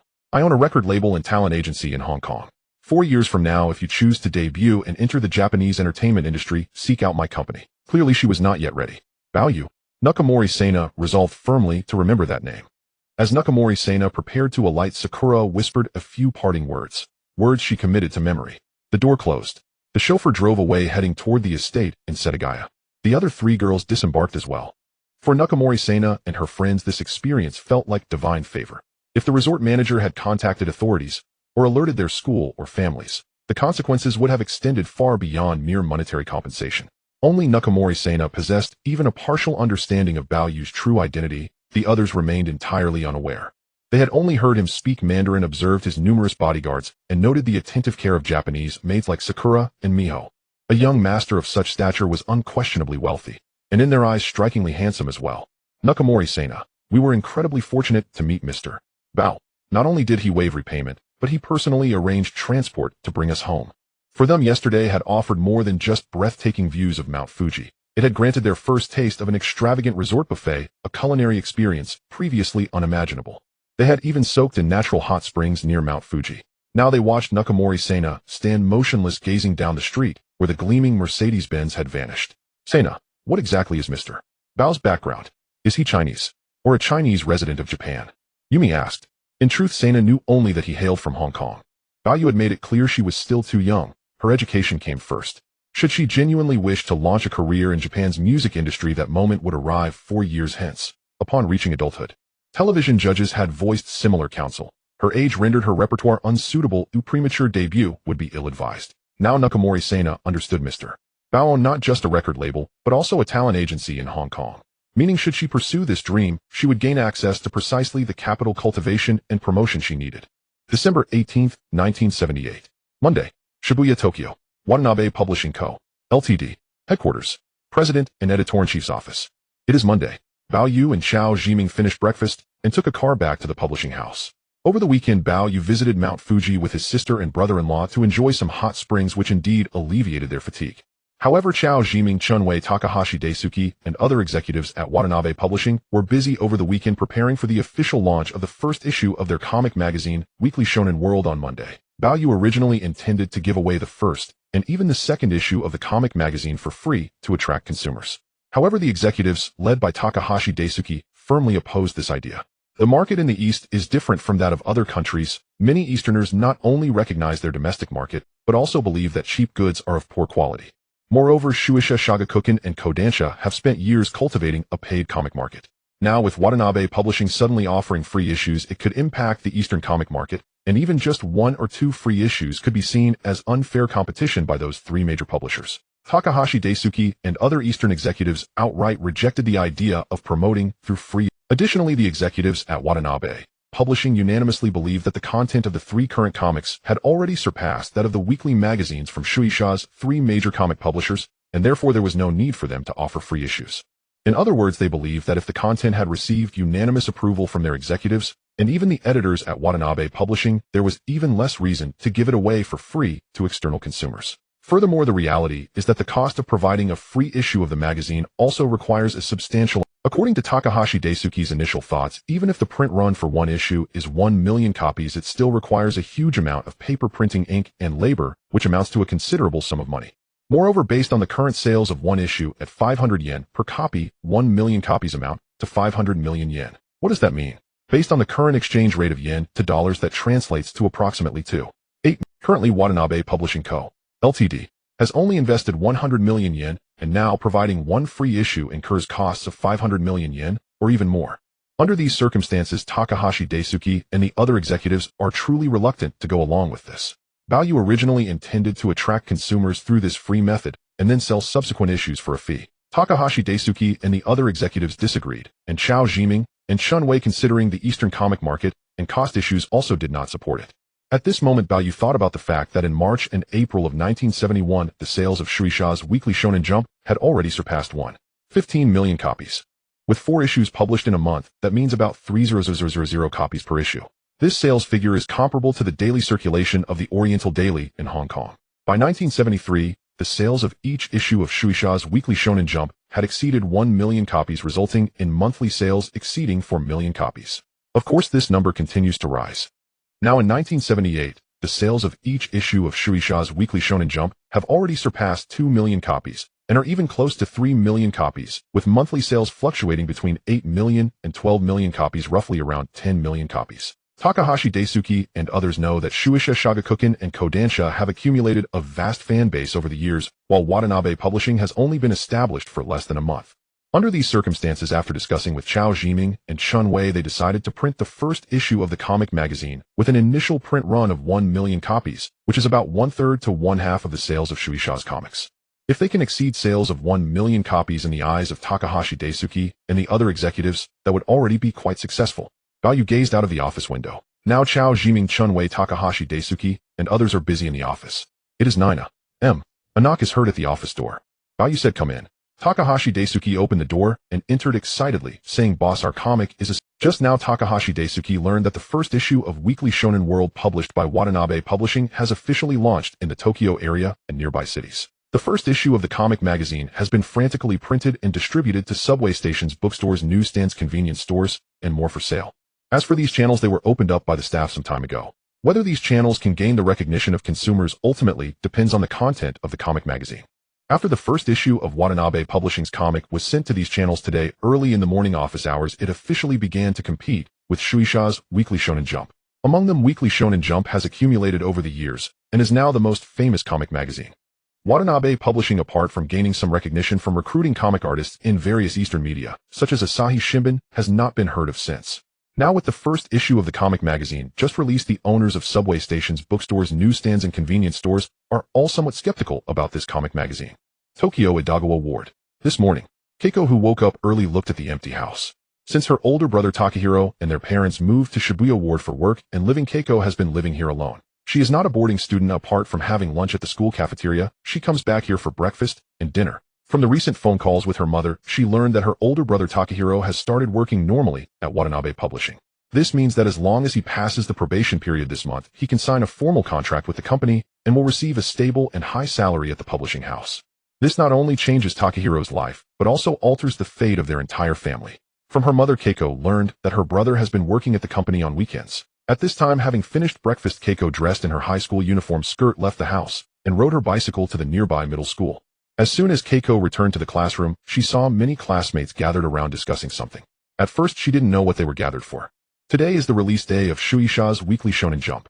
On Mondays, some students in the class usually chip in to buy it to read together. Some students finish reading it first and then show it to others. Keiko thought it was the same as usual. "It's so good," a boy exclaimed excitedly. This is the first issue of Watanabe Publishing's comic magazine, Weekly Shonen World. Initially, he was unaware of this new comic magazine and had planned to go with the boys in class to the nearby bookstore to buy the latest issue of Shueisha's Weekly Shonen Jump, as it features the manga they are following. The bookstore owner eagerly recommended the newly released comic magazine. At first, they didn't take it seriously. But when they saw the cover of the comic magazine featuring 3 sets of characters, one set is Son Goku from Dragon Ball, another set features the 3 female protagonists from Cat's Eye, and the last set is Kenshiro from Fist of the North Star. The cover of the comic magazine featured these 3 sets of characters, which immediately caught the attention of that boy. Upon learning that it is also priced at 500 yen per copy plus the comic magazine merchandise tax. Ultimately, the boy discussed with the other boys and decided to buy a copy of Shueisha's Weekly Shonen Jump, as well as a copy of Watanabe Publishing's Weekly Shonen World.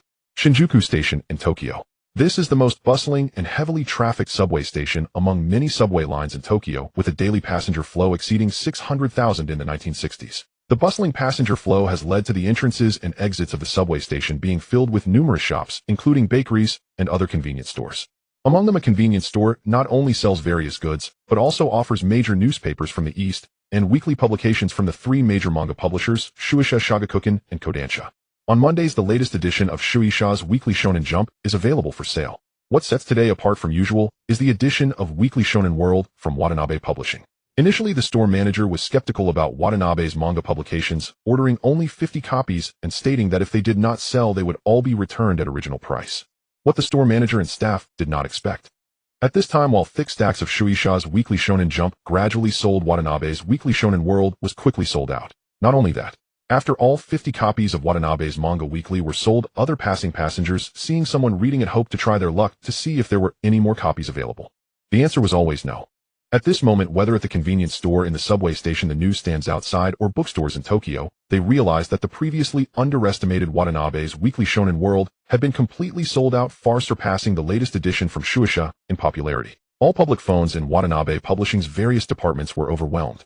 They all hoped for Watanabe to quickly print more copies of the manga weekly to send to their convenience stores, newsstands, and bookstores. Because these convenience stores, newsstands, and bookstores could already see that this newly released manga weekly was truly incredibly popular. Watanabe Publishing's president and chief editor's office. Baoyu had just learned from Takahashi Daisho that the first issue of their manga weekly was a huge success. Baoyu sat in his office. Not long after Chao Jiming and Chun Wei excitedly walked in. "Boss, I really didn't expect that our manga weekly would be even more popular than the latest issue of Shueisha." Chun Wei was genuinely shocked. Having arrived in the East earlier, he understood the current situation of the three major manga publishers in the East. He noted that Shueisha sells 2 to 3 million copies per issue, a result achieved after years of accumulation. He had not anticipated that Watanabe Publishing, established less than a month ago in the East, would achieve such explosive success with its first published issue. Comparing the content of Shueisha's latest issue, which Chun Wei had just bought, with the three manga from Watanabe Publishing, it was indeed incomparable. In terms of story and other aspects, it was far from comparable. "Boss, our publishing department, editorial department, and several other departments' phones are all ringing off the hook. Mr. Takahashi has already instructed the printing company to expedite the printing." Originally, according to the discussions among Takahashi Daisho, Chao Jiming, and Chun Wei, they believed that selling 100,000 copies would be very successful. Now, given the current explosive sales, the content of this manga weekly might very well break Shueisha's highest. Jiming, Chun Wei, I truly didn't expect it to be so popular.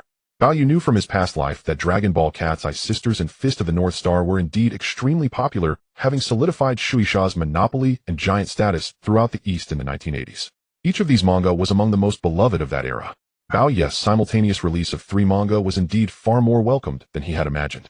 Most importantly, Baoyu knew from his past life that Akira Toriyama's initial version of Dragon Ball was not very appealing. It was only after extensive discussions with Shueisha's editors and significant modifications that it became a massive hit. Now Baoyu was directly using the revised content of Dragon Ball from Toriyama's past life to collectively create a manga that was indeed more favored by consumers. Baoyu looked at Chun Wei as he handed him the latest issue of Shueisha's manga weekly. Upon careful inspection, Baoyu found that it contained several manga that were indeed not very appealing. Of course, if Dragon Ball had not appeared, other fans of Shueisha's manga might still find it quite good. Now, in comparison, it truly fell short. At this moment, Takahashi Daisho was instructing the printing company to print an additional 100,000 copies of the first issue of the manga weekly.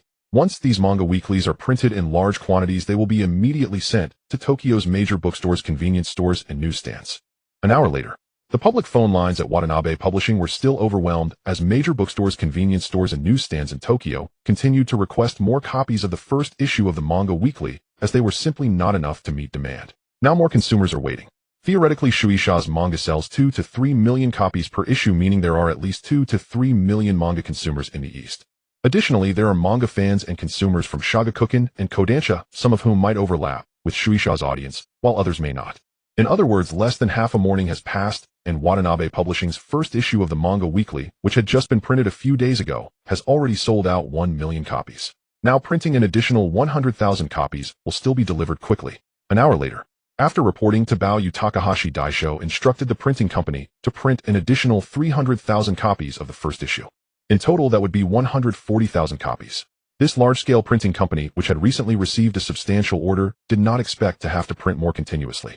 Some printing machines started to smoke due to the urgent orders for the manga weekly. Tokyo time, 5 p.m.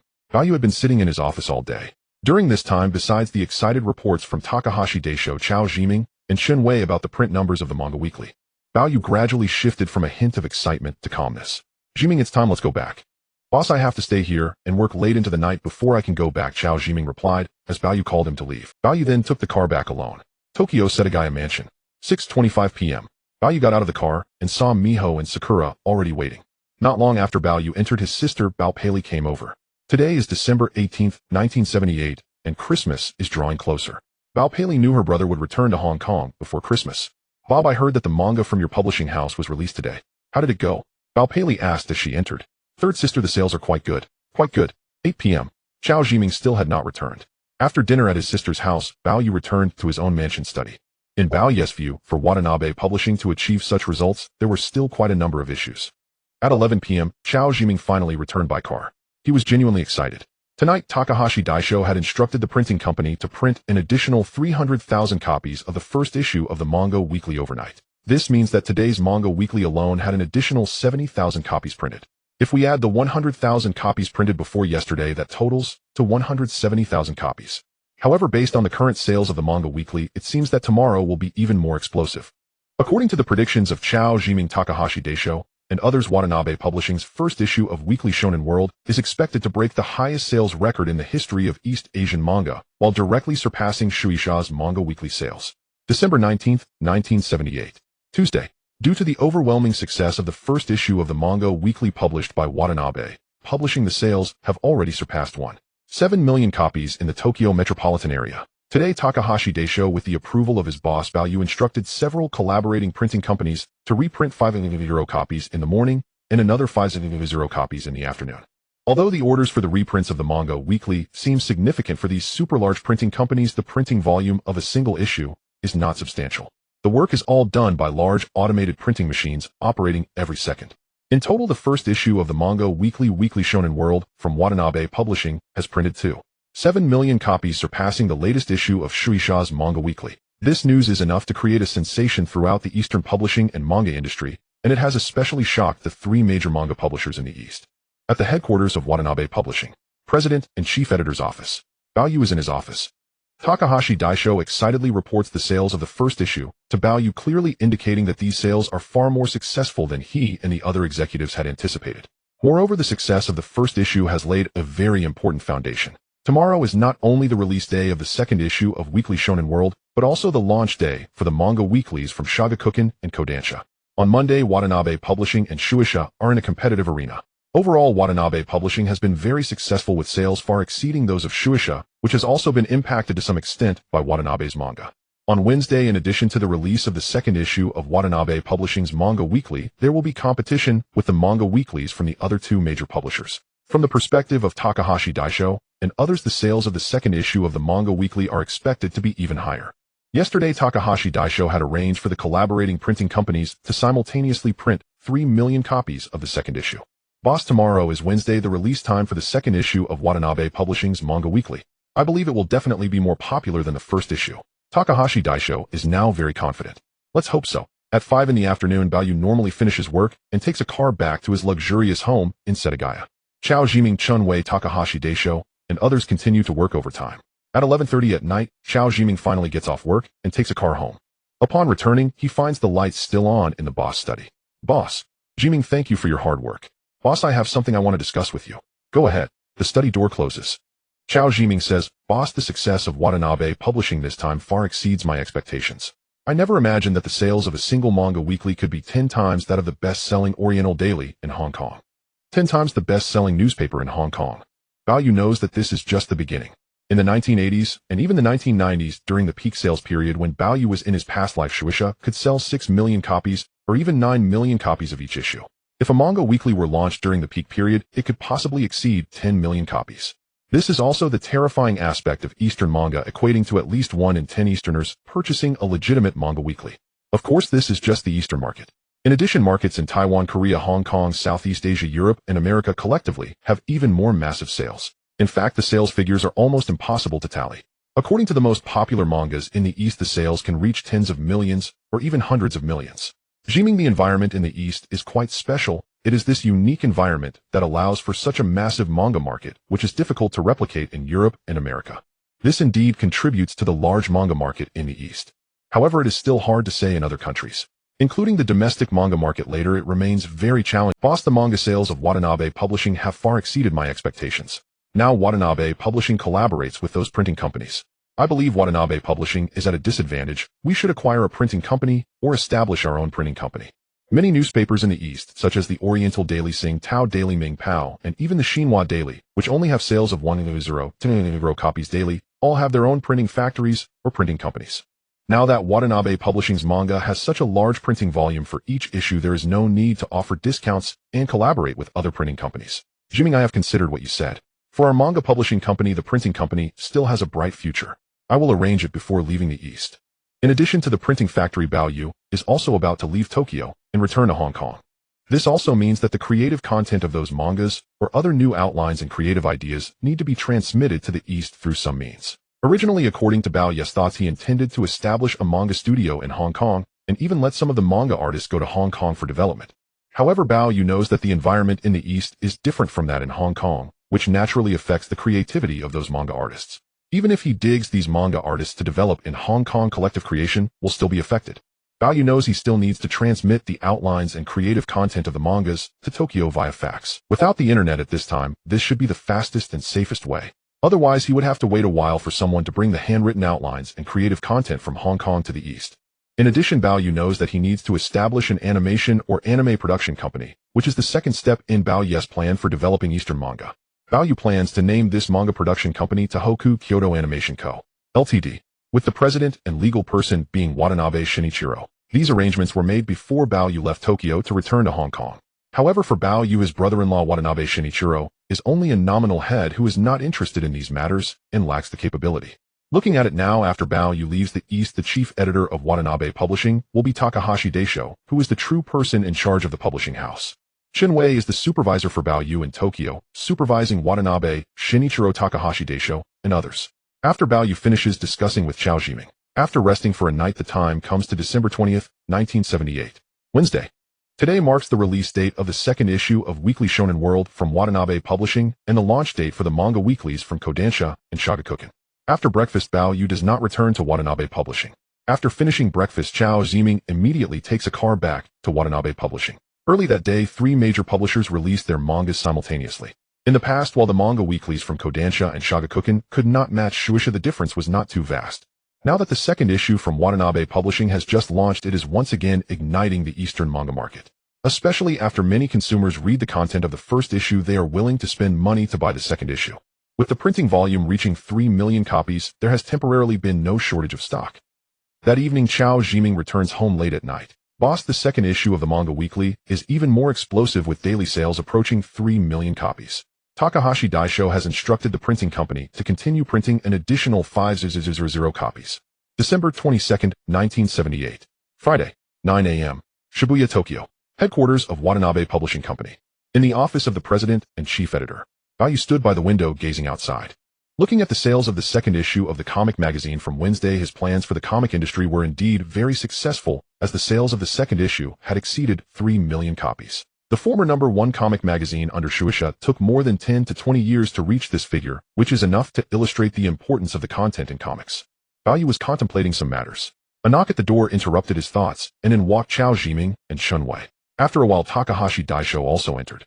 Takahashi Daisho, I officially appoint you as the chief editor of the publishing house.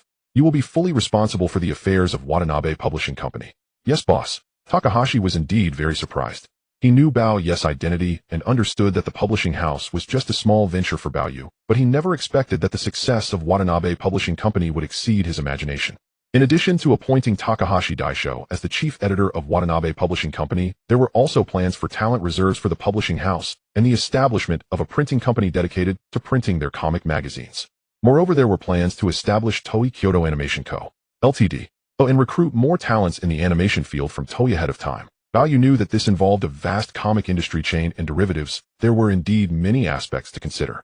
However, he could not stay here for long.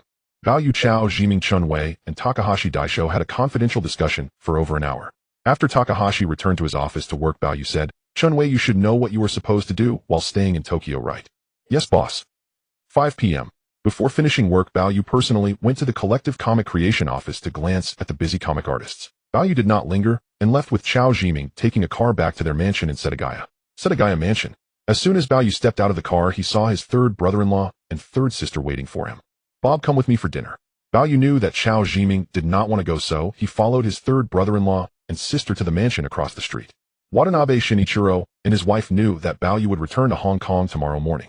During this time, Bao Yu and his third brother-in-law and sister had almost met every day, and overall their relationship was quite good. Bao Yu, his third sister, and third brother-in-law sat down for dinner. During the meal, Bao Paley said, Bob, what exists in Toei now also exists in Hong Kong. As for gifts, your third sister won't buy anything for you to take back this time. Although Hong Kong might not be as bustling as Tokyo right now, it is indeed true that whatever products are available in Tokyo can also be found in Hong Kong. After dinner, Bao Yu accompanied his third brother-in-law and sister for more than an hour of conversation. Upon returning to the mansion across the street, Chao Jiming was already packing his things. Under the service of Sakura and Miho, Bao Yu took a hot bath and went straight back to his study. For Bao Yu, coming to Tokyo to establish Watanabe Publishing Company and laying out and developing the comic industry chain played a significant role in his plans in Toei. Moving forward, whether it was comic publishing adaptations of comics into anime adaptations of comics into games, or even involving other industry chains and derivatives, everything would be interconnected. Bao Yu sat in his study flipping through the mainstream media publications of Toei that he had not yet read tonight, and saw Sakura and Miho standing beside him looking hesitant. Sakura, Miho, is there something on your mind? A few days ago these two girls had learned that Bao Yu was going to leave Tokyo. The two girls surprisingly felt a bit reluctant for Bao Yu to leave. They had come from a small place in Toei to Tokyo for domestic work, and they found that Bao Yu was the best employer they had ever encountered. This time with Bao Yu leaving Tokyo they wondered if they would be dismissed. Young Master Bao, I wonder if you could take me to Hong Kong so I can continue to serve you. Taking her to Hong Kong. Bao Yu thought he misheard, and looked up to ask why. I don't want to leave such a... Sakura directly said. Bao Yu genuinely didn't know how other employers in Toei treated ordinary domestic workers. I don't need other maids in Hong Kong. Bao Yu could never take the two Toei maids back to Hong Kong. Young Master Bao Yu wouldn't dismiss us, would you? Isn't there still a large mansion here? Since Bao Yu wasn't here, he could have his third sister hire employees from a professional domestic service company to come and clean it from time to time. Bao Yu felt there was no need. Next time when the opportunity arises he would still come to Toei, he would still stay here without needing to stay in five-star hotels. Of course not, you will still stay here to take care of this mansion. Stay here. Doesn't that sound a bit idle? Besides this matter, Bao Yu thought of Nakazono Akina, who was studying at Sarayu Junior High School. Do you remember Nakazono Akina? Young Master Bao, I remember she studies at Sarayu Junior High School. Miho immediately replied. When I'm not in Toei you can represent me to meet her.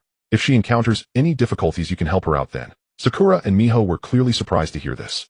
They took note of Bao Yu's arrangements. Bao Yu finished flipping through the Toei publications, returning to the master bedroom to rest. The next morning, Bao Yu and Chao Jiming had the habit of getting up early. After having breakfast at the mansion, Bao Yu, Chao Jiming, and the bodyguards took a car to Tokyo Haneda International Airport. Tokyo Haneda International Airport. As Bao Yu was preparing to get out of the car, he found that it was not only very cold outside, but it had also started to drizzle. This kind of dreadful weather was particularly uncomfortable. Bao Yu, Chao Jiming, and the bodyguards entered the international airport. Following them were Watanabe Shinichiro, his third sister Bao Pei, and Shun Wei, who also came in. Third sister, I didn't expect it to rain here. It seems the weather in Tokyo is getting colder. Bao Pei had left Hong Kong early and lived and studied abroad for many years. Whether in Toei or New York, she had experienced colder snowy days, and she knew that her brother Bob was visiting Toei for the first time. The climate here might indeed be difficult to adapt to. Bob, it's much warmer in Hong Kong. Bao Pei carefully adjusted Bao Yu's suit. Bao Yu then said, third brother-in-law, third sister, staying too long in Toei feels quite oppressive. You should travel abroad more, whether to Europe or Australia. Currently, Watanabe Shinichiro and his wife were not short of money. In addition to the pocket money given to Bao Pei by Bao Yu and his wife Watanabe Shinichiro, held several positions in Toei companies, earning a substantial monthly salary. These funds were enough for them to spend across the globe. Bao Yu found that living and working in Toei for a month made him feel quite repressed. The longer he stayed, the more obvious it became. Bob's third sister noted that. At 9:30 a.m. Tokyo time, Bao Yu, Chao Jiming, and the bodyguards, under the gaze of Watanabe Shinichiro and Shun Wei, passed through the ticket check and boarded the plane. At 9:45 a.m. the Cathay Pacific flight departed from Tokyo, heading towards Hong Kong. December 23, 1978. Saturday, 1345 Hong Kong time. The day before Christmas Eve. Hong Kong Kai Tak International Airport. The airport is much busier than usual, with some expatriates and foreigners leaving Hong Kong to spend Christmas with their families, and many overseas Chinese returning to Hong Kong in advance to celebrate the holiday with their loved ones. At this moment, a flight from Tokyo to Hong Kong has just safely landed. Among the many passengers, Bao Yu and Chao Jiming, dressed in thick coats, got off the plane like the others. As soon as he stepped off the plane, Bao Yu immediately felt that Hong Kong was much warmer than Tokyo. Although the temperature here is below 20 degrees Celsius with a bit of cool breeze, no rain, and under the sun, the weather is still much more pleasant. Bao Yu, Chao Jiming, and other bodyguards headed straight to the ferry terminal at Kai Tak International Airport. A ferry was already waiting for Bao Yu. Bao Yu, Chao Jiming, and Chun Jihao boarded the ferry. Queen's Pier. Bao Yu, Chao Jiming, and Chun Jihao got off the ferry, where several luxury cars were already waiting. Chao Jiming took a car back to his peak villa. Bao Yu got into his Mercedes sedan and headed back to his mid-levels villa in Repulse Bay. Repulse Bay Mid-Levels Villa. Bao Yugong, Huang Xiaoying, Bao Xiaolong, and Daisy were already waiting. Last night, Bao Yugong and his wife learned that Bao Yu would return to Hong Kong this afternoon. Originally, Huang Xiaoying wanted to personally pick up her son Bao Yu from the airport, but Bao Yu felt it would be too much trouble for his parents.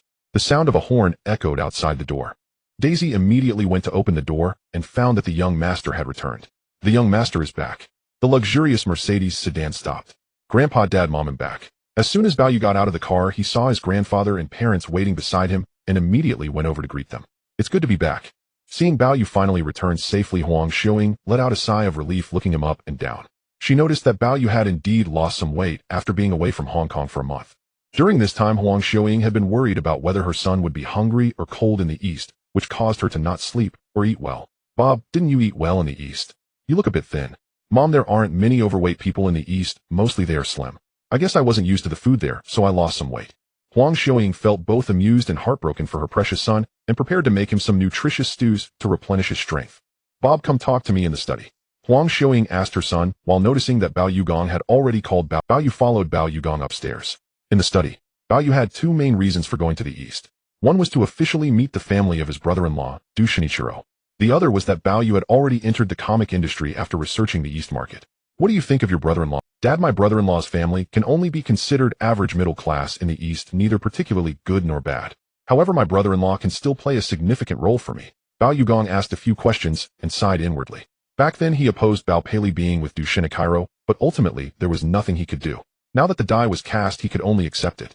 How's your investment in the East? Dad, I would say it's quite successful. Bao Yugong learned that Bao Ye's comic publishing house sold 3 million copies of its first comic magazine, generating revenue of 1.5 billion yen. The second issue also sold over 3 million copies, bringing in another 1.5 billion yen. The two issues totaled 3 billion yen in revenue, equivalent to about 17 million US dollars. If other costs are not considered, Bao Yugong thought this revenue was already quite substantial. He had to admit that his son Bao Ye's investment and returns were not small. Besides these matters, Bao Yugong directly picked up a newspaper and handed it to Bao Yu. Bao Yu saw that the newspaper reported that Persia had announced it would stop exporting oil. It is now late December 1978, approaching 1979, just as Bao Yu had seen in the material. Persia has now ceased oil exports. Bob, this is almost exactly what you predicted. Bao Yugong was indeed surprised when he saw this news. Although he had people in Persia and the Middle East monitoring the situation, there even with people on the ground, it was still impossible to fully ascertain the changes in the situation. Bao Yu had already predicted significant changes in Persia and the Middle East several months in advance. Now with turmoil in Persia, the country has announced it will stop exporting oil, leading to a series of chain reactions, not only causing a daily shortage of 5 million barrels of oil in the global market, but also accelerating the lack of the global oil industrial chain. All of this is just as Bao Yu had predicted after the Spring Festival. Dad, this is just the beginning. In the early 1970s, the world had already experienced an oil crisis. However, this time may be even more severe than the first. Even though industrial powers like Europe, America, and the East had prepared in advance, the impact on the global oil shipping industry is still significant. This means that when Bao Yu advised his father to immediately get rid of the supertankers under the global shipping group, the funds obtained were used to repay Huifeng's loans and interest, and even more to purchase a large amount of gold.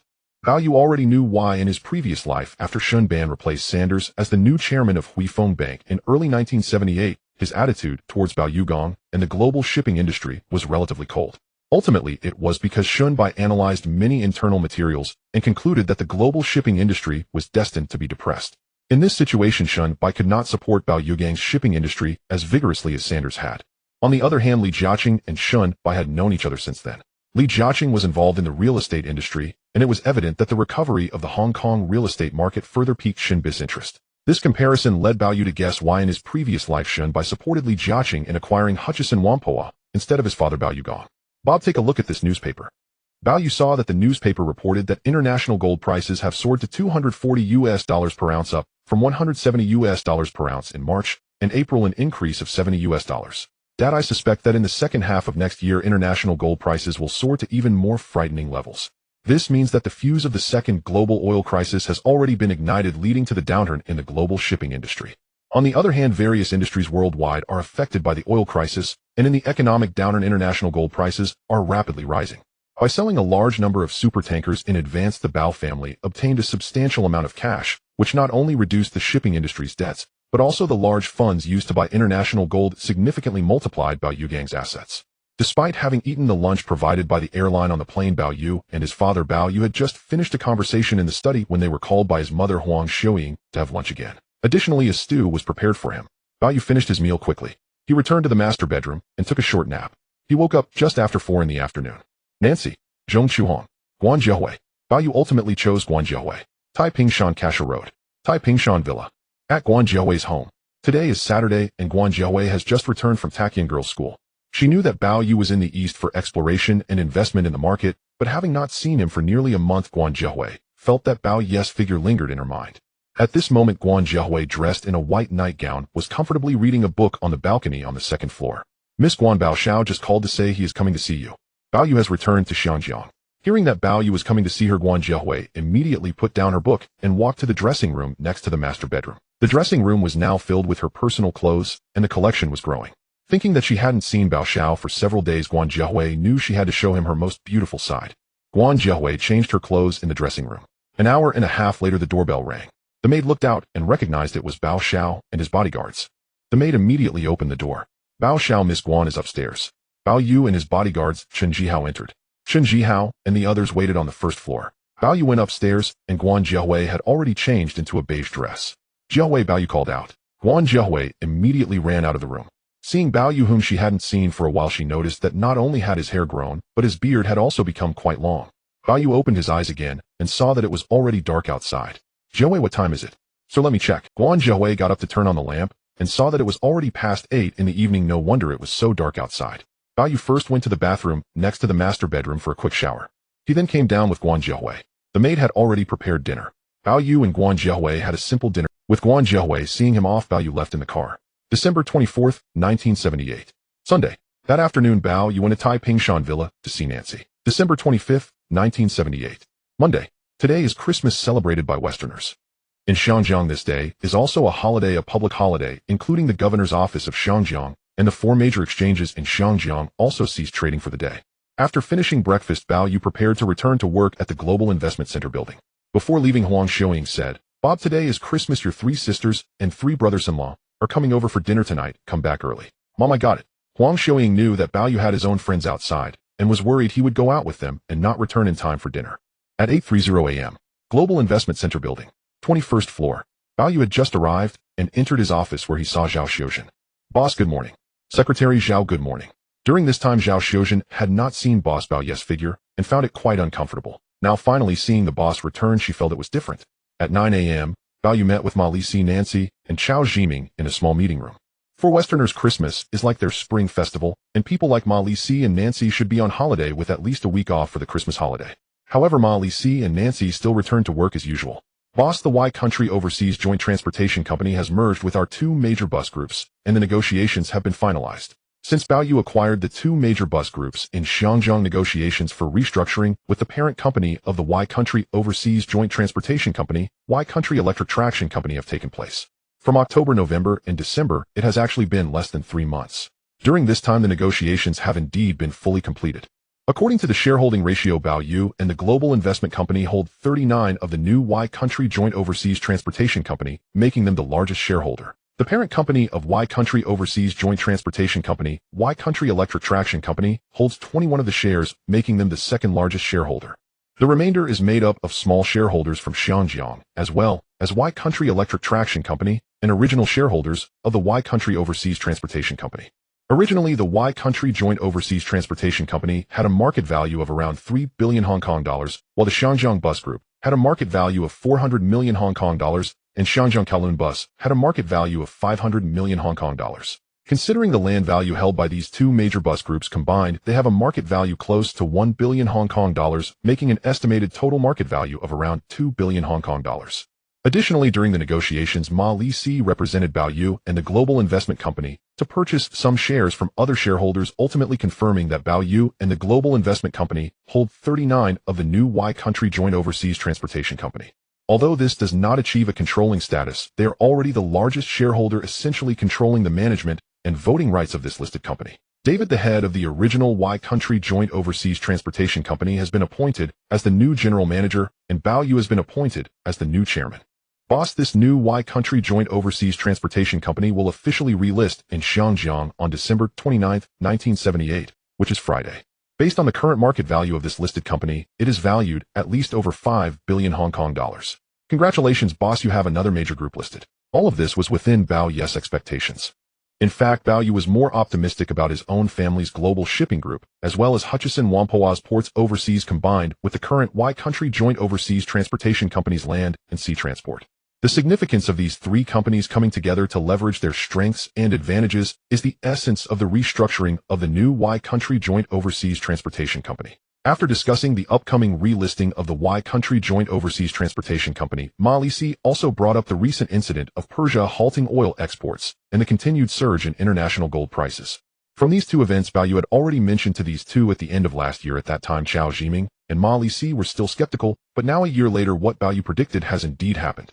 This is enough to illustrate that Bao Yu's predictions about changes in the global economic landscape far exceed their imaginations. So now that Persia has halted oil exports and the M country introduced oil futures last month along with heating oil futures, should we enter the oil futures market? Nancy asked. Before Bao Yu went to the east, he had already asked Nancy to pay attention to the world's first oil futures presented by the New York Mercantile Exchange in M country. It was clear that now, with Persia halting oil exports and global oil prices beginning to rise, Nancy noticed that more and more investors were starting to buy crude oil futures. The villa at Deepwater Bay. The Bao family. It is afternoon. The eldest son-in-law Su Haiwen and his wife, along with their son, the second son-in-law Wu Guangjing, and his wife, as well as the fourth son-in-law Zheng Weijian, arrived one after another. The Bao family places considerable importance on the Christmas dinner. Now the third son-in-law Du Shinikairo and his wife have already returned to the east, so they naturally did not come this time. Bao Yugong and Bao Yu have not yet returned from work, leaving the three brothers-in-law chatting outside the villa yard. The three sisters are preparing dinner with their mother Huang Xiaoying. Before Bao Yu began to rise last year, Bao Yugong valued the eldest and second sons-in-law quite highly. Now Su Haiwen and Wu Guangjing realize that they are no longer as esteemed. In many respects, they know that Bao Yu, this younger brother-in-law, is even more formidable than their father-in-law Bao Yu. The fourth son-in-law Zheng Weijian had never been involved in the global shipping group, and now he has been arranged by Bao Yu to teach at the University of Hong Kong Medical School. Additionally, the Medical Research Institute funded solely by Bao Yu has started to yield some results, with Zheng Weijian leading his team. Overall, Zheng Weijian admires his younger brother-in-law's arrangements. The three brothers-in-law smoke outside. When facing Bao Yugong, they know he disapproves of smoking, so they dare not smoke in front of him. The three men remain silent, hesitant to say anything else. At 5 o'clock in the afternoon, Bao Yugong returns by car. Shortly after, Bao Yu also comes back an hour early from work. Bao Yu gets out of the car and sees the three brothers-in-law chatting over there. He walks over to greet them. Some time ago, Bao Yu went to the east representing the Bao family to meet Du Shinikairo's family, and he also conducted inspections and investments in the east, reportedly yielding good returns. Fourth brother-in-law, let's talk in the study. Zheng Weijian follows Bao Yu upstairs to the study. After closing the door, he asks fourth brother-in-law, how are the results from the Medical Research Institute? In fact, the research Zheng Weijian is overseeing at the Medical Research Institute focuses on fluoxetine, a Western medication for depression. At this time, company Eli Lilly in M country is already researching it, but the finished product has yet to be released. Bao Yu knows that the actual emergence of this product happened in the mid-1980s, and there are still many patients suffering from depression in the European and American markets. This situation is common. Many people may not regard it as a disease. Last year, in addition to donating 10 million Hong Kong dollars to the University of Hong Kong Medical School, Bao Yu also provided an extra 30 million Hong Kong dollars to support his fourth brother-in-law's Medical Research Institute aimed at recruiting talent and developing the first product. Furthermore, the global pharmaceutical company that Bao Yu independently established has also been secretly developing various Western medicine products since Joseph took over as general manager. Overall, the experimental results are quite good. What surprised Zheng Weijian and his team the most was that the research directions and data provided by Bao Yu had a remarkable effect, making their work much easier. Zheng Weijian does not know where Bao Yu obtained those materials and data. In this regard, Zheng Weijian feels that this younger brother-in-law is quite mysterious. Fourth brother-in-law, now many Western companies are developing antidepressants, especially Eli Lilly in M country. We need to be ahead of this pharmaceutical company, not only to register and obtain the relevant patents first, but also to secure approvals for market launch in various countries. For us, it's not just about making a substantial profit, it's also about saving many patients suffering from depression and other mental illnesses, which is truly a remarkable deed.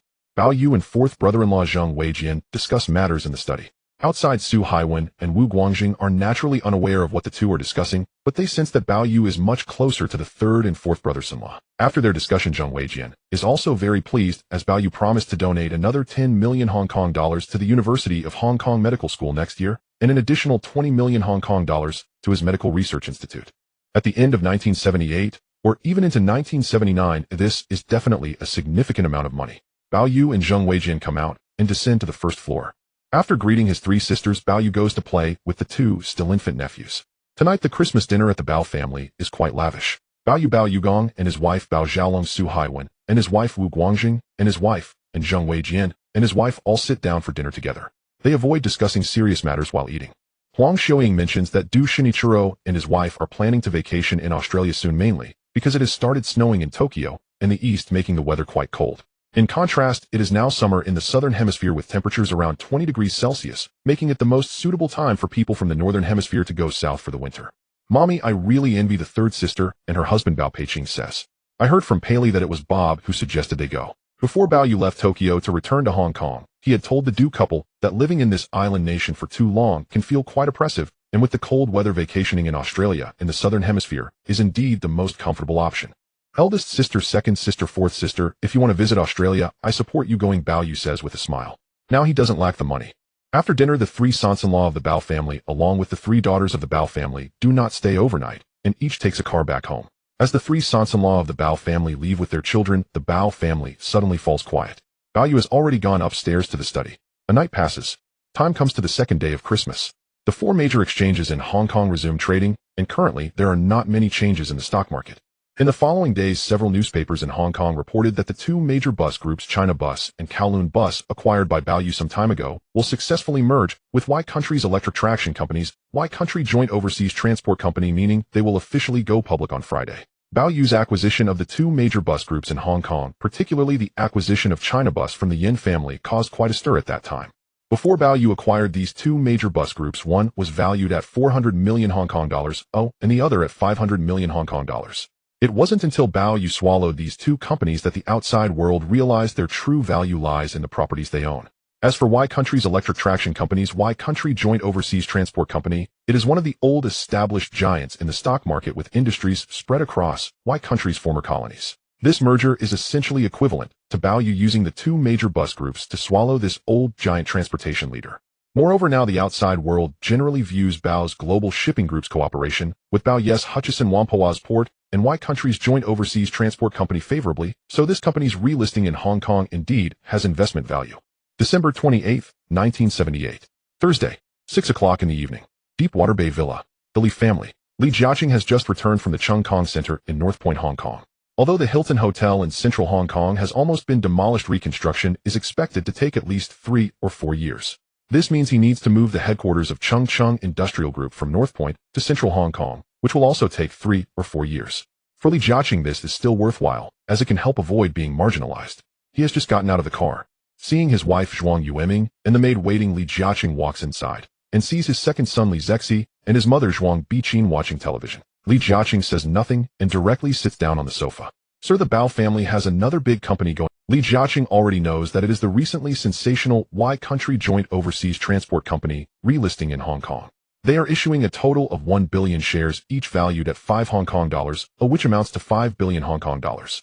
Among them, Bao Yu and the Global Investment Company hold 39 of the shares, which comes to nearly 2 billion Hong Kong dollars.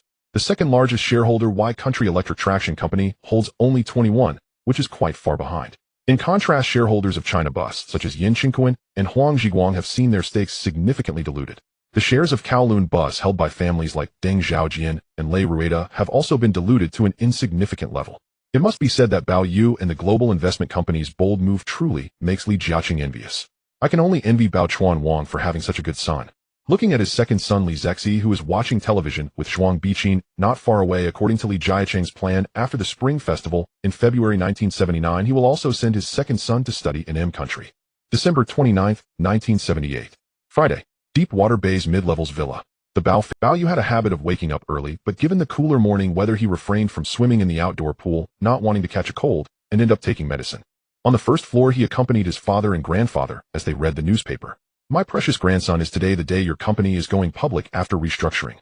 Wearing reading glasses, Bao Xiaolong noticed that the papers were filled with reports about the Y Country United Overseas Transportation Company's relisting on the Hong Kong Stock Exchange. This should be the largest restructuring and relisting of a company in Hong Kong's history. According to the current market capitalization of listed companies in Hong Kong, the largest is Hui Fong Bank, valued at nearly 10 billion Hong Kong dollars, followed by Hung Shin Bank, valued at close to 8 billion Hong Kong dollars. These two are the largest commercial banks in Hong Kong and the highest valued listed companies. The third largest by market capitalization is Hong Kong Land, valued at nearly 6 billion Hong Kong dollars, followed by Bao Yes Hutchison Whampoa, which also exceeds 5 billion Hong Kong dollars. In fact, in Bao Yes' previous life at the end of 1978, Hui Fong Bank's market capitalization was 8 billion Hong Kong dollars, Hung Shin Bank's was 5.2 billion Hong Kong dollars, Hong Kong Land's was 3.6 billion Hong Kong dollars, and the Hong Kong Electric Group was at 3 billion Hong Kong dollars. By the end of 1979, in his past life, Hui Fong Bank's market capitalization had skyrocketed to 13.4 billion Hong Kong dollars, Hung Shin Bank to 9.1 billion Hong Kong dollars, Hong Kong Land to 7.3 billion Hong Kong dollars, and Kowloon Warehouse to 7.1 billion Hong Kong dollars. However, this year, due to Bao-Yes' series of acquisitions of Kowloon Warehouse, Hutchison Whampoa Hong Kong Electric Group, and others, the market capitalizations of these listed companies in Hong Kong have undergone significant changes. Especially the market values of Hutchison Whampoa Kowloon Warehouse Hong Kong Electric Group and China Gas, after Bao-Yes acquisitions, have risen considerably. Currently, the Y Country United Overseas Transportation Company, after restructuring, is evaluated based on the original market values and assets of the three companies, which is about 5 billion Hong Kong dollars. Of course, this is just the starting point. Given the current situation, Bao-Yu believes that the Y Country United Overseas Transportation Company's market value will soon soar to 6 billion Hong Kong dollars, surpassing Hong Kong Land and ranking among the top 3 listed companies in Hong Kong. That, according to predictions, the market value of Bob's company will be at least over 6 billion Hong Kong dollars, Bao-Yu said. That might be about it at most. After all, it is difficult for a transportation stock to experience explosive growth or increase in value. After breakfast, Bao-Yu got into the car, not heading back to the Global Investment Center Tower, but rather to the Hong Kong Stock Exchange office building. An hour later, Hong Kong Stock Exchange headquarters. Bao-Yu had just arrived here by car, stepping out to find many reporters from mainstream Hong Kong media already waiting. Seeing Bao-Yu appear, they immediately surrounded him for photos and interviews. Young Master Bao, hello, I am a reporter from the economic section of the Oriental Daily. With the Y Country United Overseas Transportation Company restructuring and relisting alongside Hong Kong's 2 major bus groups, what are your feelings? Of course, it is a very happy event. Now Bao-Yu has many listed companies, whether it be Kowloon Warehouse, Hutchison Whampoa Hong Kong Electric Group, or China Gas, all of which are companies with high market values. Moreover, Hutchison Whampoa also has several sizable listed subsidiaries. The reporters kept interviewing Bao-Yu. He did not stop and continued to the Hong Kong Stock Exchange. There he met with the chairman general manager of the Hong Kong Stock Exchange, representatives from the Securities and Futures Commission, executives from Y Country Electric Traction Company, shareholder representatives, and the current general manager of Y Country United Overseas Company, David, along with the deputy general manager of Global Investment Company, Macri, general manager of China Bus Company, Huang Yaonan, and general manager of Kowloon Bus, Deng Xiaojian. After Bao-Yu arrived, he greeted them with handshakes. At 9 in the morning, standing in the middle, Bao-Yu picked up the gavel for the first time, facing the cameras of numerous mainstream media reporters from Hong Kong television stations and radio reporters. Bao-Yu and the others directly struck the bell behind them. The ringing of the bell signified that the Y Country United Overseas Transportation Company was officially listed on the Hong Kong Stock Exchange after restructuring. Applause erupted around them. At 9:30 in the morning, with witnesses present, the Y Country United Overseas Transportation Company was officially relisted on the Hong Kong Stock Exchange. Starting at 5 Hong Kong dollars per share by 10 a.m., it quickly surpassed 6 Hong Kong dollars per share, with a total market value exceeding 6 billion Hong Kong dollars, becoming the 3rd largest company by market value in Hong Kong's history, surpassing Hong Kong Land. Afterwards, Bao-Yu, Macri, David, Huang Yaonan, Deng Xiaojian, and others held a simple reception in a hall of the exchange to celebrate the relisting of the restructured company, with the representatives and reporters present. At 11:30 in the morning, Bao-Yu, Macri, David, and others left this place and took a car to the Global Investment Center Tower. Global Investment Center Tower. This is not only the headquarters of Global Investment Company and Global Gaming Company, but also the new headquarters of the Y Country United Overseas Transportation Company. Currently, it serves as a temporary headquarters, and a new commercial building will be reconstructed in Hong Kong to serve as the new headquarters for the Y Country United Overseas Transportation Company. Bao-Yu is the new chairman of the Y Country United Overseas Transportation Company, and he does not interfere with the management of the company. In addition, the Y Country United Overseas Transportation Company, Kowloon Bus, and China Bus are managed separately, but they will further share resources and concentrate their advantages. Half a month ago, the headquarters of Y Country United Overseas Transportation Company had moved from London to Hong Kong. Aside from David, the new general manager, other executives had relocated from London. Bao-Yu, Macri, David, and others returned to the Global Investment Center Tower.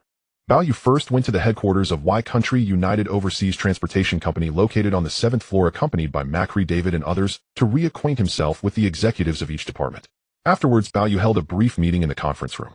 The agenda was still about the Y Country Overseas Transportation Company's markets in various countries, transitioning from developing the bus market to focusing on developing the land freight market and further deepening cooperation with Hutchison Whampoa's ports and Bao's global shipping group. This would both increase advantages and save costs. For the Y Country United Overseas Transportation Company, this means increased business volume, revenue, and profits.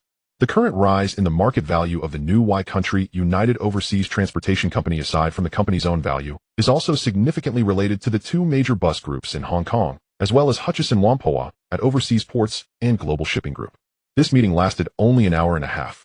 By 1 in the afternoon, Bao-Yu and Macri went upstairs to the company canteen for lunch. In the afternoon, the Y Country Overseas Transportation Company continued trading, with its market value rising from 6 billion Hong Kong dollars in the morning to around 7 billion Hong Kong dollars, still ranking behind Huifeng Bank and Hengxin Bank.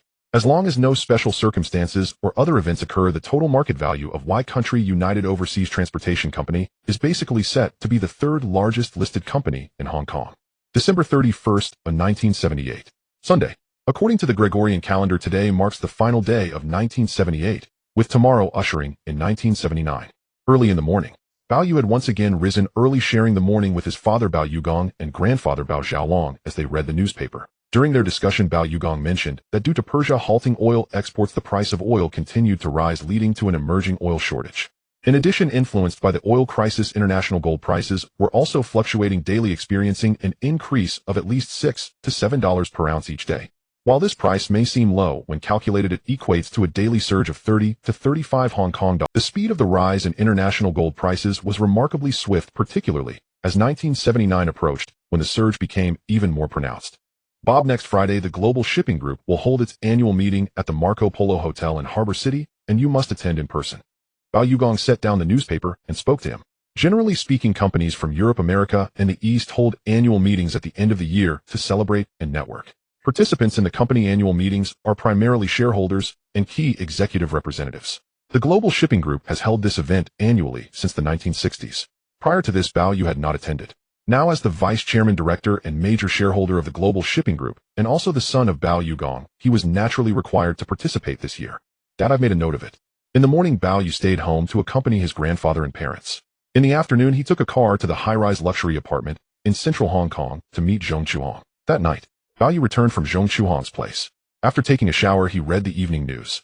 Before he knew it, it was already past midnight. This meant that they had officially entered 1979. Considering the time spent in this world, Bao Yu had already been here for over a year. If calculated by year, this was the third year since he arrived in this world. Bao Yu pondered what significant events might occur in 1979, both in Hong Kong and globally. Momentarily unable to recall, he could only search through the information package. After a night of rest, the next morning, it was January 1st, 1979.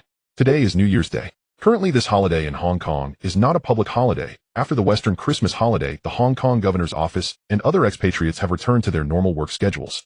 Today is still Monday. The four major exchanges in Hong Kong are operating normally. After finishing breakfast, Bao Yu took a car to the Global Investment Center on the 21st floor. As Bao Yu arrived at the office, he saw Zhao Xiuzhen already waiting for him. Boss, good morning. Zhao Xiuzhen, please inform my Lizzie to come see me. Zhao Xiuzhen went to notify my Lizzie. When my Lizzie entered, he saw the boss gazing out the window. In the distance outside the window stood the original Hong Kong Hilton Hotel, which had been covered in black cloth for demolition. Now, with the cloth removed, the once relatively new Hong Kong Hilton had been torn down, likely to soon hold a groundbreaking ceremony for the construction of a new building. Li Jiaqing was determined to leave Shao K Wan and relocate the headquarters of the Changjiang Group to central Hong Kong, a move Bao Yu could not prevent. Boss, good morning. My Lizzie greeted him. My Lizzie, this Friday, my father's Global Shipping Group is holding an annual meeting and banquet at the Marco Polo Hotel in Harbor City, and he insisted that I attend in person. Harbor City and the Marco Polo Hotel are both properties under the Wharf Holdings Group. Last year, the Bao family successfully acquired Wharf Holdings, which is now an important asset of the family. This time, the Global Shipping Group is holding a grand annual meeting, and as Bao Yugang's son and the vice chairman of the Global Shipping Group, Bao Yu naturally has to attend. Boss, that's great news. My Lizzie knew that Bao Yugong was a strong and assertive leader in managing the global. However, as Bao Yu's only son, having him attend such an annual meeting was certainly different. I plan to have you and Zhao Xiuzhen attend together. Bao Yu prepared to bring along my Lizzie and Zhao Xiuzhen. As for Chao Zhiming, although Bao Yu valued him, Chao Zhiming did not enjoy appearing in public. Boss, I will prepare to bring my wife and children with me to attend. Bao Yu and my Lizzie discussed the arrangements. My Lizzie left to return to work. Time quietly passed. It was now January 5th, 1979. Friday. In the morning, Bao Yu finished breakfast and returned to the Global Investment Center as the annual meeting was set to begin at 4 in the afternoon. At the Global Investment Center, Bao Yu completed his tasks in the morning. He had lunch in the company cafeteria. At 2:30 in the afternoon, Bao Yu took Zhao Xiuzhen, who had already changed into a new dress, and got into a luxury Benz car heading towards Harbor City in West Kowloon, with Chen Jihao driving them there. In the car, Bao Yu recalled that when he first arrived in this world, he and Daisy had gone to Harbor City to purchase luxury watches and necklaces as gifts for Shin Mian and his wife. Back then, Harbor City still belonged to the properties under Jardine Matheson and Wharf Holdings. The first and second phases of Harbor City had already been completed, while the third and fourth phases were still under development, with properties like the Maritime Building and Ocean Center continuing to be constructed. Overall, Harbor City was indeed the most important property under Wharf Holdings without exception. Chen Jihao drove through the Hungham Tunnel, emerging from it and heading in the direction of Austin Road West. Before long, Chen Jihao parked the car. They had arrived at Harbor City. Among the many properties and buildings in Harbor City, the Marco Polo Hotel is one of them, and it is also one of the 5-star hotels in Kowloon. Chen Jihao opened the car door. Bao Yu and Zhao Xiuzhen stepped out of the car, already seeing a long red carpet laid out at the entrance of the Marco Polo Hotel. It was only around 3 in the afternoon, still early before the official start of the annual meeting. As one of the hosts of the meeting, Bao Yu naturally had to arrive early. As Bao Yu entered with Zhao Xiuzhen, the bodyguards, Chen Jihao, and others, the hostess at the hotel entrance had already recognized Bao Yu. "Young Master Bao, please come in. How many guests have arrived?" "Young Master Bao, your family members are mostly here." As Bao Yu entered the lobby of the Marco Polo Hotel, many guests were indeed already present. In addition to seeing Bao Yugong and his wife Su Haiwen and his wife Wu Guangjing and his wife, there were also Bao Yes' uncle Bao Yushu and his wife, his third uncle Bao Yuxing and his wife, as well as his aunts, uncles, and cousins. These were all members of the Bao family, and there were also some other important executives, mostly longtime associates of Bao Yugong and the Global Shipping Group. Bao Yu greeted them with smiles until Shun Mian and his wife, the chairman of Hui Feng Bank, the third largest shareholder of the Global Shipping Group, along with general manager Bao Yuhan and his wife, arrived. Additionally, Bao Yes' side included Mai Lizi, the deputy general manager of the Global Investment Company, along with his wife and children, and Li Caixin and his wife, general manager of Wharf Holdings. Dressed in a suit, Bao Yu became the focal point at this year's annual meeting of the Global Shipping Group, just like his father. At this moment, upon seeing Shunban, Bao Yuhan approached warmly to greet the chairman and general manager of. After greeting Shunban, Bao Yuhan and Bao Yugong, they instead walked towards Bao Yu. "Young Master Bao, Mr. Shin, Mr. Bao Yuhan." Bao Yu and Shunban along with Bao Yuhan exchanged greetings. Shunban's gaze towards Bao Yu was notably different. In Shunban's eyes, Bao Yes' investment acumen was undoubtedly on par with that of his father Bao Yugong. In 1978, Bao Yu made two very wise decisions. The first was to have the Global Shipping Group immediately abandon its vessels. In fact, when Shunban succeeded Sandashur as the new chairman of Hui Feng Bank in 1978, he had discovered through extensive internal data that the global shipping industry was facing issues. However, at that time the problems were not yet obvious. According to Shunban's initial plan, by the end of 1977, when the Bao family had not yet approached him, he had already considered that once he took office as the new leader of Hui Feng Bank, he would certainly reduce support for the global shipping industry. In other words, he not only intended to reduce support for Bao Chuan Wang in acquiring more supertankers, but he would even suggest that Bao Chuan Wang abandon some of the supertankers to alleviate the internal debts and interest of the Global Shipping Group. Most of Bao Yugang's wealth was tied up in those supertankers of the Global Shipping Group, and Hui Feng Bank was not only a major shareholder, but also the largest creditor. It was Sandashur's support that had allowed Bao Yugong to become the shipping magnate he was. However, what Shunban did not expect was that Bao Chuan Wang's son Bao Yu had a series of plans, from acquiring carry properties to the abandonment proposal. In his view, Bao Ye's strategies were quite sophisticated. What surprised Shunban even more was Bao Yu urged his father Bao Yugong and the Global Shipping Group to sell those supertankers as soon as possible to repay part of the debts and interest owed to Hui Feng Bank, with more funds being used to purchase a large amount of gold. This step was the most astonishing to Shunban and Bao Yuhan. It can be said that with the announcement by Persia in December 1978 to stop oil exports, further confirming the resurgence of the global oil crisis, this would lead to an even more severe downturn in the global shipping industry. On the other hand, the rapid surge in international gold prices was becoming increasingly apparent. Shunban often wondered how Bao Yu had predicted the impending rise in international gold prices. He had already discreetly sent back that golden statue, which had significantly appreciated in value. If the additional cash and luxury watches worth 200 million were all exchanged for gold, Shunban truly could not fathom how much that money would appreciate. Shunban looked at Bao Yu with admiration. Bao Yu in turn looked at Shunban, knowing that his strategy had been exceptionally accurate. In his past life, he believed that Hui Feng Bank and Shunban's support for Li Jiaqing instead of Bao Yugong was primarily due to the emotional and financial investments made by Li Jiaqing and his wife over the years in Shunban and his wife. On the other hand, Shunban could see the rapid recovery of the Hong Kong real estate market, where Li Jiaqing primarily invested in real estate, unlike Bao Yugong, who focused on shipping.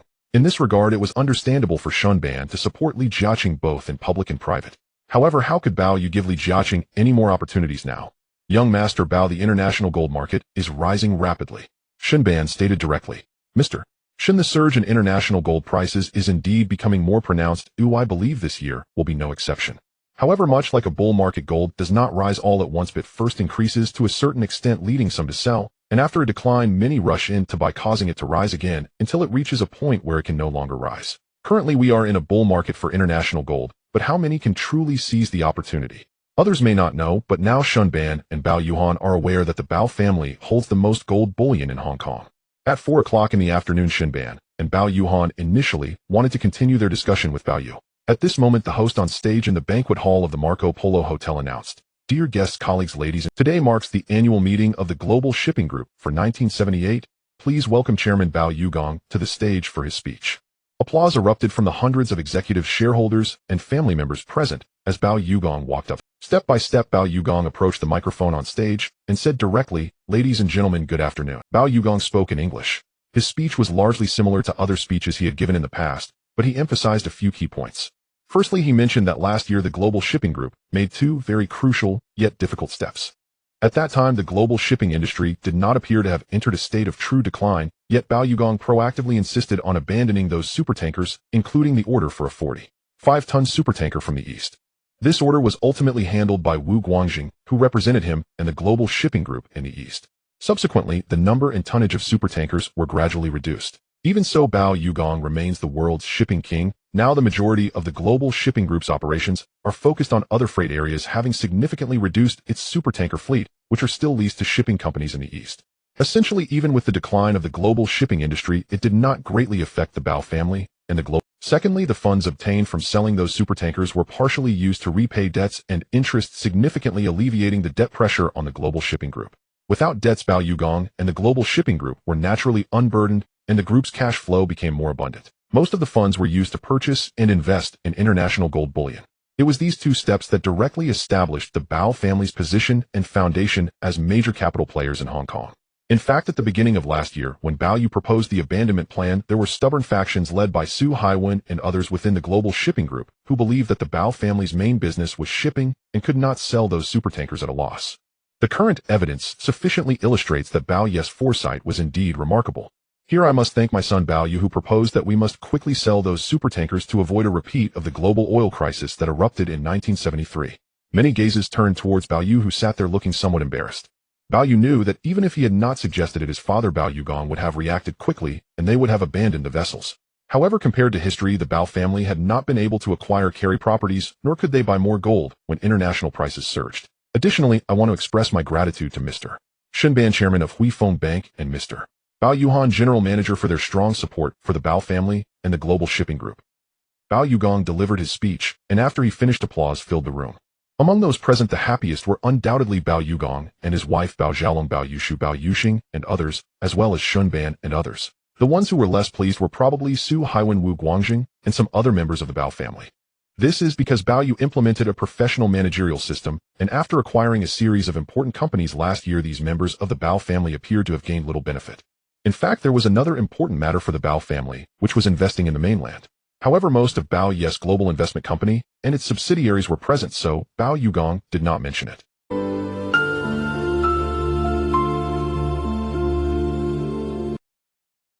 During this time, Shun Ban spoke highly of Bao Yugong and the Global Shipping's impressive investment last year, expressing his commitment to continue supporting the Global Shipping Group on behalf of Hui Feng Bank.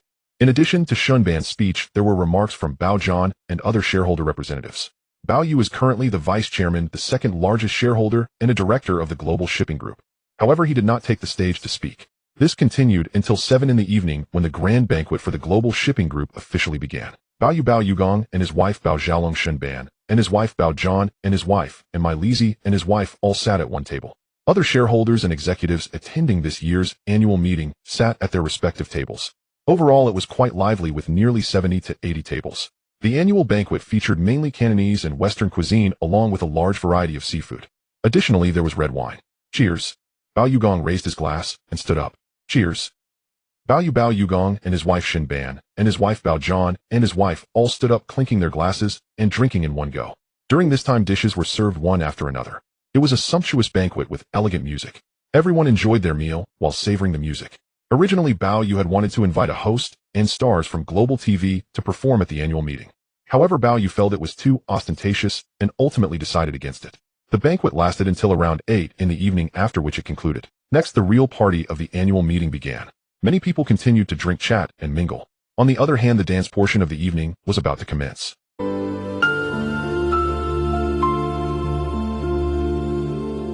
At a Western gathering, a social dance is an inevitable part. Bao was in the lobby, and occasionally someone would come over to Bao politely declined. He did not bring Nancy Zhong Chuhong or Guan Jiahui, as he actually did not want these three women to appear there. He only brought his female secretary Zhao Xiuzhen.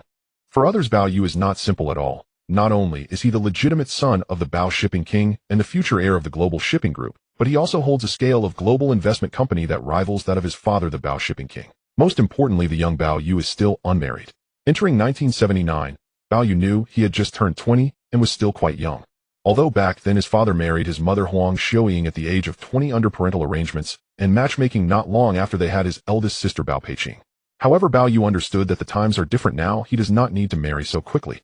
Given his status, Bao Yugong and his wife would certainly arrange a well-matched marriage for him in the future. On this point, Bao knows he will not be able to refuse when the time comes. Because of this, Bao remains unmarried, leading many to believe they still have a chance to marry him. Moreover, the Bao family now gives an impression of being open-minded and inclusive. Whether it is his eldest sister Bao Peiqing marrying a Caucasian, Su Haiwen, or his third sister, Bao Peili, marrying a man from the East. In this context, other Caucasian young ladies feel that given their status, marrying Bao Xiao would likely not be rejected by Bao Yugong and his wife. Bao politely declined the invitations from those young women. He was not familiar with them and simply could not accept such intimate dancing. Bao brought Zhao Xiuzhen for this very reason. Zhao Xiuzhen had accepted to dance with Bao. Like Bao, she swayed gently to the rhythm of the music. Under the dim light, Zhao Xiuzhen could feel Bao's heartbeat. After 5 minutes, she returned to sit down and have a drink. Bao, however, did not continue dancing. Before the annual meeting speeches, he had discussed matters with Xunban, but he still had more to say to Xunban. Bao quietly left the bustling lobby. He took the elevator up to the top floor of the Marco Polo Hotel. Bao Xiao, Mr. Shun and Mr. Bao John are waiting for you there. Bao nodded and followed to the presidential suite.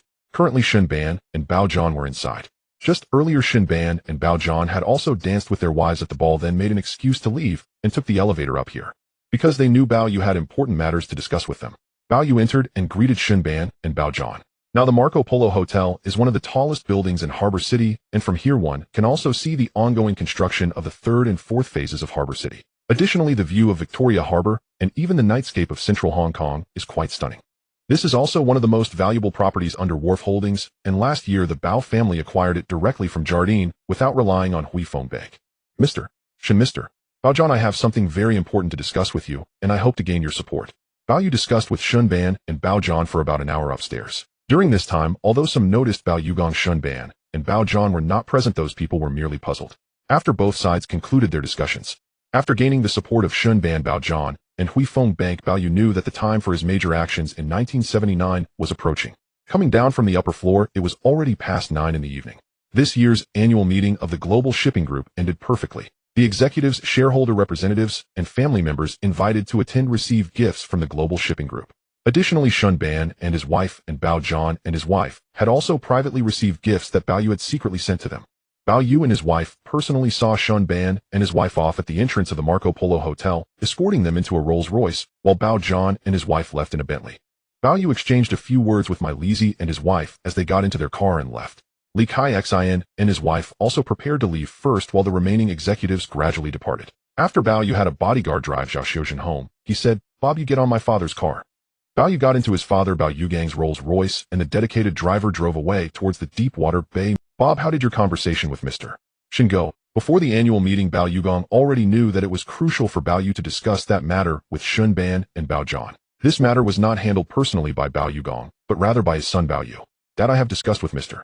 Shun and Mr. Bao John, and they will fully support the Bao family. Did Shen Yin and Bao Yuhan represent Hui Fong Bank's full support for Bao Yu? Bao Yu was a bit surprised. Just now in the car, Bao Yuhan and Bao Yu didn't talk much. Now back at the villa, Bao Yu and Bao Yuhan immediately went up to the study. The father and son closed the study door. Bao Yuhan was genuinely surprised at how Bao Yu managed to persuade Hui Fong Bank to support the Bao family. Bob, how did you convince Shen Yin and Bao Yuhan to support our Bao family? For Bao Yu, the year 1979 was a very special and important year. Among other things, one significant event was that the Hong Kong Governor's Office, in support of Hong Kong becoming an international financial metropolis, would issue 27 financial licenses to banks and investment companies from M country, the East, and Europe within 9 months this year. As a result, banks, investment companies, and financial firms from around the world obtained legal financial licenses and flooded into Hong Kong, firmly establishing Hong Kong as one of the international financial metropolises. Subsequently, the financial services industry in Hong Kong also became one of its core major industries. This also allowed another Chinese-funded giant Chen Songqing's Jining Empire to rise rapidly. On the other hand, the influx of these international financial companies into Hong Kong brought a large amount of international hot money, particularly from Southeast Asia, as those international banks flooded into Hong Kong to buy properties and stocks. This led to a significant rise in property prices and stock markets in Hong Kong. In any industry, a surge inevitably leads to a drop, which is essentially what happened in the early 1980s when Hong Kong's real estate and stock markets experienced another downer. It even triggered a crisis in Chinese-funded banks in Hong Kong. Of course, that was still early. Now what Bao Yu needed to do was actually aimed at Swire. Among the four major foreign trading firms in Hong Kong, the original leader was Jardine Matheson. However, its most important subsidiary, Kowloon Warehouse, had already been swallowed by the Bao family. Now only the parent company, Jardine Matheson and Hong Kong Land, remained. As for Hong Kong Land, although Bao Yu was keen to swallow it, now was not the right time. As for the second of the four major trading firms, Hutchison Whampoa, it had already been entirely absorbed by Bao Yu. The third wharf was currently under John. Madden had not encountered any issues yet, but based on Bao Yu's understanding of Wharf, it would face significant debt problems in the 1980s, which ultimately led to it being swallowed by the Bao family in his past life. The remaining one was Swire. On the surface, it seemed to be last among the four major trading firms in Hong Kong. In reality, Swire was known for its stable and solid business style, particularly in financial aspects, being the most financially stable among the four major British trading firms in Hong Kong. Therefore, Bao Yu believed that the strongest among the four major trading firms was actually Swire, not Jardine Matheson, Hutchison Whampoa, or Wharf. Currently, Jardine Matheson had not only lost Kowloon Warehouse, but was also accumulating increasing debts at Hong Kong Land, which the outside world was still unaware of. Wharf appeared to have no problems on the surface, but after the 1980s, the two major shareholders of Wharf would inevitably encounter irreconcilable conflicts, leading to serious debt issues. As for Hutchison Whampoa, it was the first to perish, ultimately being swallowed by Hui Fong Bank, and now it had fallen into Bao Yu's hands. Finally, there was Swire. In Bao Yu's past life, Swire was indeed the most powerful and stable among the four major trading firms. In fact, it still is. In addition to the ongoing developments with Swire Properties, Swire Beverages, Swire Sugar, Swire Shipping, and others, the core industry was indeed Cathay Pacific, which is under Swire. As early as the 1930s, Swire had already shown interest in the aviation industry. However, due to the outbreak of World War II, Swire was forced to halt its development plans. After World War II in 1948, Swire obtained the general agency for 3 international airlines in Hong Kong and also handled ticket sales for 6 other airlines. That same year, it began acquiring the relatively small Cathay Pacific Airways. Swire utilized Cathay Pacific to gradually monopolize the airline market in Hong Kong with the support of the Hong Kong Governor's Office and Hui Fong Bank. The patent rights for Cathay Pacific's overseas airline routes had been monopolized by Swire, meaning that now, in terms of passenger and cargo air transport, Cathay Pacific had a complete monopoly. In Hong Kong, this was a unique existence. As for Hong Kong buses, Bao Yu did not acquire Kowloon Motor Bus and China Motor Bus, which continued to operate separately. Regarding water ferries, besides the Star Ferry under Kowloon Warehouse, there were also the Yao Ma Ti Ferry owned by Lau Jengguk and other large and small ferries. As for maritime shipping, there were Bao Yuhan along with 3 other major Chinese shipping giants in Hong Kong, as well as British shipping giants and various small and large shipping companies. This means that in terms of air and shipping, Swire was indeed the most special. It was also the most valuable by utilizing its monopoly. However, for Bao Yu, Swire had 2 major sins. Firstly, during the tenure of Swire's chairman Peter Wood, he successively served as a member of the Legislative and Executive Councils of the Hong Kong Governor's Office, and later in the 1980s, he served as the Financial Secretary of Hong Kong. Peter Wood took these positions not to serve the Hong Kong Governor's Office or the citizens of Hong Kong, but to serve the interests of Swire and the Swire family. In the early 1980s, even earlier, some people had already pointed out that Hong Kong's Kai Tak International Airport was no longer suitable to serve as Hong Kong's international airport due to frequent accidents while the volume of Hong Kong's aviation business was increasing. When someone proposed to build a new international airport, they were immediately met with opposition from Swire, particularly during Peter Wood's tenure as a member of the Legislative and Executive Councils, as well as during his time as Financial Secretary, where he used various reasons to delay and oppose the construction of a new international airport. It wasn't until the late 1980s that the Hong Kong Governor's Office proposed building a new international airport, and Swire no longer opposed it.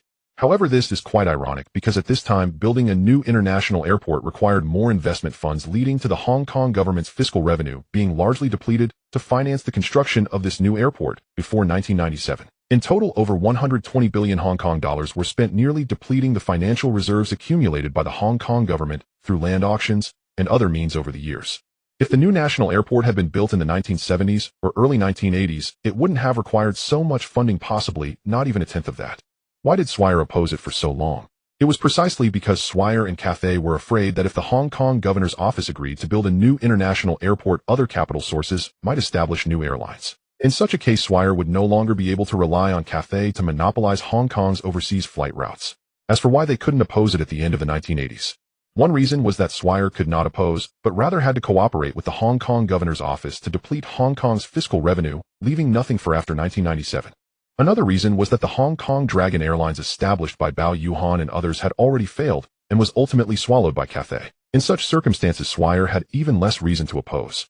In Bao Yes' view, Swire's existence among the four major trading firms committed two major sins which were utterly unforgivable to the Bao family. The two significant issues committed by the Taikou. One is the enormous financial expenditure caused by the construction of a new airport in Xinjiang. The other, of course, concerns the capital daring to establish the second airline in Xinjiang. In his past life, Bao Yu was Bao Yu Gang along with Chao Guangbiao, Mr. Hua, and Chinese capital. Now Bao Yu knows that he is about to take action against Cathay Pacific, which means challenging Taikou. Among the four major trading houses, Taikou appears to be the most financially stable and is also the strongest competitor. However, Taikou's core, apart from Taikou Properties, is Cathay Pacific. If Cathay Pacific is targeted, it would essentially mean taking half of Taikou's life. Additionally, as one of the purest Y capital entities, Taikou has always received support from the Xinjiang governor's office and Hui Feng, which is crucial for Taikou's development. This time, Bao Yu aims to challenge Taikou and Cathay, so the Bao family must first secure support from Hui Feng. With the support of Hui Feng's chairman Shen Dan and general manager Bao Zhan, success would be nearly guaranteed. Daddy Why do Chairman Shen Dan and general manager Bao Zhan of Hui Feng support our Bao family? Firstly, I told Shen Dan that our Bao family has close ties with Hui Feng Bank. We are cross-shareholders, even though Hui Feng is similar to Taikou and Henderson Land. Secondly, Taikou is Y nationality, and you are also a citizen of Y. Besides that, Taikou lacks our advantage, which is the trust and cooperative foundation we have established with the mainland. This is an advantage that Taikou does not possess compared to us. Thirdly, since the late 1970s, British capital in Xinjiang has declined, while Chinese capital has gradually risen, becoming an unstoppable trend. I told Shen Dan and Bao Zhan that as we approach 1997, this situation will become even more pronounced. We are Chinese capital, and under these circumstances our advantage is more evident. Fourthly, before 1979, Cathay only had overseas routes, but after this year, I believe Taikou and Cathay will be eager for those routes. Just as I mentioned, more and more overseas investors are entering mainland cities through Xinjiang. In this context, Cathay will definitely open those flights, which is also the timing for us to establish the second airline in Xinjiang. In fact, Bao Yu has been discussing with Shen Dan and Bao Zhan that the Bao family intends to unite with other capital, including Chinese capital, to establish the second airline in Xinjiang. Even if Taikou and Cathay want to obstruct it, they will not be able to. Moreover, with the relationship between Bao Yu and Shen Dan, it would be difficult for Shen Dan not to offer support. Bob, if we really want to establish the second airline in Xinjiang, it will indeed hit at the core interests of Taikou. Bao Yu Gang could not help but smile. Currently, the Bao family in Xinjiang has only the airline business left, including passenger and cargo flights, which are monopolized by Taikou and Cathay. Entering this market is essentially breaking Taikou's monopoly. Of course, this will inevitably encounter strong opposition from Taikou and Cathay. This includes the current chairman of Taikou Group, Bai Lai Ji, who has already become a member of the Legislative Council and the Executive Council in Xinjiang. During this period, as long as any other capital dares to propose building a new international airport or establishing the second airline in Xinjiang, it will certainly face opposition from him. However, now he is up against Bao Yu and Bao Yu Gang. Bao Yu Gang himself also has plans in this regard. Daddy, this time we need to unite British capital, even Chinese capital, to jointly confront Taikou. Among British capital, we can bring in Hui Feng and Standard Chartered. Among Chinese capital, we can include the Yongqing Business Alliance, such as capital tycoons like Chao Guangbiao, and also bring in Chinese capital, like China Resources and Bank of China in Xinjiang. Additionally, Mr. Hu can also be introduced. Of course, we will be the major shareholders, while other shareholders will only receive a small portion of the shares. In this case, our interests will align with these shareholders, and they will support us against Taikou and Cathay. In fact, Bao Yu has already considered multiple aspects in this plan. By bringing in British capital Hui Feng and Standard Chartered, he aims not only to secure their support. Moreover, Bao Yu also plans to deepen the relationship with Standard Chartered in advance to prepare for future acquisition of Standard Chartered. By introducing the Yongqing Business Alliance, Bao Yu knows that it is impossible for him and the Bao family to completely swallow all capital and interests in Xinjiang, so cooperation with the Yongqing Business Alliance is still necessary. However, even with the Yongqing Business Alliance, it is impossible to have full cooperation if, for instance, he chooses to give up on Mr. Xiao. Furthermore, other Chinese capital individuals like Li Jiaqing, Li Zhaoji, Guodusheng, and Zheng Yutong, who were part of the original four major families in Xiangjiang, he has been weakening and suppressing and naturally would not give them opportunities or cooperate with them. Other Chinese capital, however, can still cooperate. Additionally, Mr.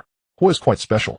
This time bringing him in is considered to enhance cooperation with the upper echelons. As for genuine cooperation with the mainland, it involves bringing in Chinese capital companies like China Resources and Bank of China in Xiangjiang.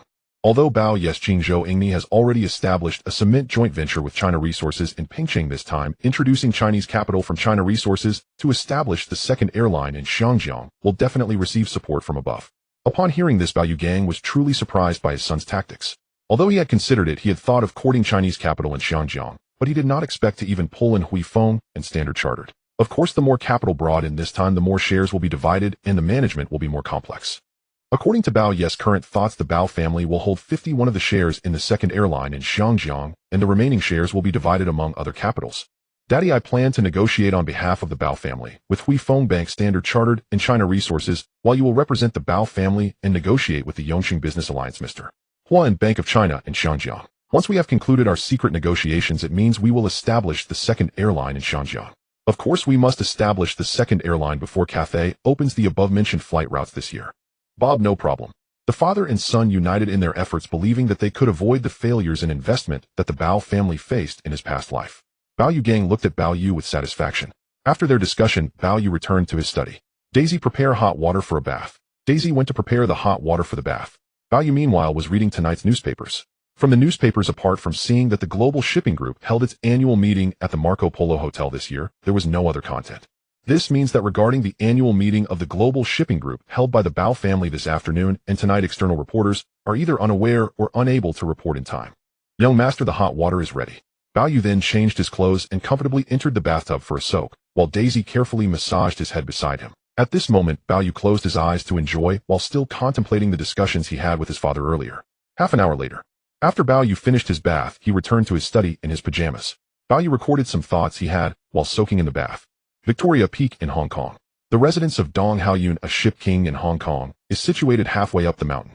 Currently, in the study of the mansion, an elderly man in his 60s dressed in casual clothes and wearing reading glasses is the owner of this mansion, Dong Haoyun. Beside him is a middle-aged man in his 40s also dressed in casual home attire, who is Dong Haoyun's eldest son, Dong Jianhua. It is the afternoon today. The Bao family is holding the 1978 annual meeting of the executives and shareholders of the Global Shipping Group at the Marco Polo Hotel in Harbor City. In fact, both Dong and his son are very concerned about the discussions between the Bao family and the Global Shipping Group. Compared to Bao Yugang, Dong Haoyun actually entered the shipping industry earlier. Before the liberation of the mainland, Dong Haoyun was already well known in the shipping industry, though he often faced bad luck. Later, the Dong family also immigrated to Hong Kong to develop and entered the shipping industry. Subsequently, Bao Yugang, along with his father Bao Xiaolong and other brothers of the Bao family, also migrated to Hong Kong, earning a significant amount of money in other import-export industries. Initially, Bao Xiaolong suggested that Bao Yugang enter the real estate industry in Hong Kong, but Bao Yugang focused on the shipping industry. Both Bao Xiaolong and his wife disapproved of the shipping industry, believing it to be too risky. During this time, Bao Yugang grit his teeth and persevered, even personally visiting Dong Haoyun, his fellow villager from Zhoushan. Although Dong Haoyun did not fully support Bao Yugang's entry into the shipping industry, he believed that other industries were more suitable for him. Unexpectedly, Bao Yugang was incredibly lucky. Besides receiving support from Huifeng Bank Sanders, he also gained backing from the East Asian shipbuilding and shipping industries, sailing smoothly in the shipping sector and surpassing the Dong family to become the #1 ship king in Hong Kong and the largest ship king in the world. Last year, Bao Yugang and his son announced their decision to abandon shipping. This news not only faced immediate opposition from executives of the Global Shipping Group, such as Su Haifeng, but also drew external attention, especially from Dong Haoyun and his son. Despite facing bad luck in the shipping industry over the years, Dong Haoyun has persevered and has become one of the most influential ship kings among the Chinese capital aside from Bao Yugang. Eldest son Dong Jianhua returned to Hong Kong at the age of 32 after completing his studies in countries Y and M and began assisting his father in managing Donghai overseas. Over the years, Dong Haoyun has been actively cultivating his eldest son's abilities. However, Dong Haoyun has always felt a sense of resentment, believing that despite his misfortune, he was surpassed by the rising star of his fellow villager Bao Yugang. Last year, with the Bao family abandoning shipping to invest in other industries, including acquiring major companies in Hong Kong, Dong Haoyun perceived that the Bao family might have started to give up on the shipping industry, indicating a lack of confidence in the future of global shipping. In stark contrast, Dong Haoyun believed that while most people had confidence in the industry, it was in fact the best opportunity to enter. As a result, last year the Bao family's global shipping group sold several supertankers, some to other companies and others to Dong's Oriental Overseas. In fact, this is why since 1978, the carrying capacity of Dong's Oriental Overseas has rapidly expanded, primarily due to acquiring many of the Bao family supertankers. On one hand, the carrying capacity of Dong's Oriental Overseas is rapidly increasing. On the other hand, the Dong family purchased these supertankers mainly by borrowing money, meaning that their debts are also rising, yet Dong Haoyun is not worried. As he mentioned to the Dong brothers, since the Bao family is giving up, the Dong family must seize the opportunity. If the Bao family is pessimistic, the Dong family is optimistic. Even though Dong Jianhua and his brother are somewhat concerned about whether this will increase the Dong family's debt, as long as their father Dong Haoyun is still around, they believe there is not much to worry about. The internal discussions of the Global Shipping Group annual meeting convened by the Bao family have indeed piqued the interest of the Dong family. However, they did not attend, but after the Bao family's meeting, the Dong family received the internal contents of the meeting from several individuals, including speeches from Bao Yugong and Shun Bai. From the speeches of Bao Yugong, Shun Bai, and others, it is evident that the Bao family and Shun Bai, along with Huifeng Bank, do not support the shipping industry, indicating that the Bao family will continue to sell their supertankers. Moreover, they are continuing to sell at very cheap prices. In this situation, Dong Haoyun believes that Bao Yugong is getting old and starting to act cautiously, unexpectedly selling those supertankers at such low prices, which he thinks may lead to losses for the Bao family. In contrast, the Dong family is purchasing these tankers at discounts ranging from 40 to 60, meaning that they can now buy 2 or even 3 supertankers for the price of 1. Even if these are used supertankers, Dong Haoyun and his son are discussing this matter. Dong Jianhua expresses his concerns, saying, "Father, now that Bao Yugong and Mr. Shun Bai, chairman of Huifeng Bank, do not have confidence in the upcoming global shipping industry, and with Persia halting oil exports, will our large purchases of these supertankers from the Bao family increase our debts at Oriental Overseas?" Jianhua, let me put it this way. First, Shun Bai has replaced Sanders as the new chairman of Huifeng Bank, and he himself does not have confidence in the shipping industry. What Bao Yugong is doing now is out of necessity. Second, the cessation of oil exports from Persia, in my view, is temporary, at most 2 months. After 2 months, global oil exports will return to normal, and the global shipping industry will not be affected. Of course, even if it is affected, it presents us with an opportunity to acquire more cheap vessels, especially supertankers. This way, the Dong family has the chance to surpass the Bao family and become the #1 ship king in Hong Kong, and even globally. All along, Dong Haoyun has indeed felt a lingering resentment, as he has always felt uncomfortable being surpassed by Bao Yugong. After all, he was the one who did not advise Bao Yugong to enter the shipping market. He never expected to be surpassed. Isn't that a slap in the face? Now Dong Haoyun believes that the Bao family is constantly selling those supertankers, and the carrying capacity of Bao's global shipping and Asian shipping is continually decreasing. In contrast, Dong's Oriental Overseas is consistently acquiring, further narrowing the gap in carrying capacity with the Bao family. Perhaps by the early 1980s, the Dong family will replace the Bao family as the largest ship king in Hong Kong, or even globally. As for the debt issue in the shipping industry, you need not worry. Not all of Bao Yugong's previous supertankers were purchased with loans from Huifeng Bank. It's just that Shun Bai does not support Bao Yugong anymore and will not continue to back him in acquiring more supertankers. Father, as I have told you, when others give up, it is indeed the best time for us to enter. Dong Haoyun is using this reasoning to deeply influence the Dong brothers. Dong Jianhua can only follow his father's advice. This means that in his past life, when Bao Yugong of the Bao family abandoned shipping and began acquiring wharf holdings, and Chung Kong, the Dong family, was still continuously buying the supertankers that the Bao family had given up. January 6, 1979. Saturday. Early in the morning. Deepwater Bay hillside villa. The Li family. Li Jiaqing and his wife got up early. After Li Jiaqing dressed in his golf attire, he drove alone to the nearby Deepwater Bay golf course to play golf.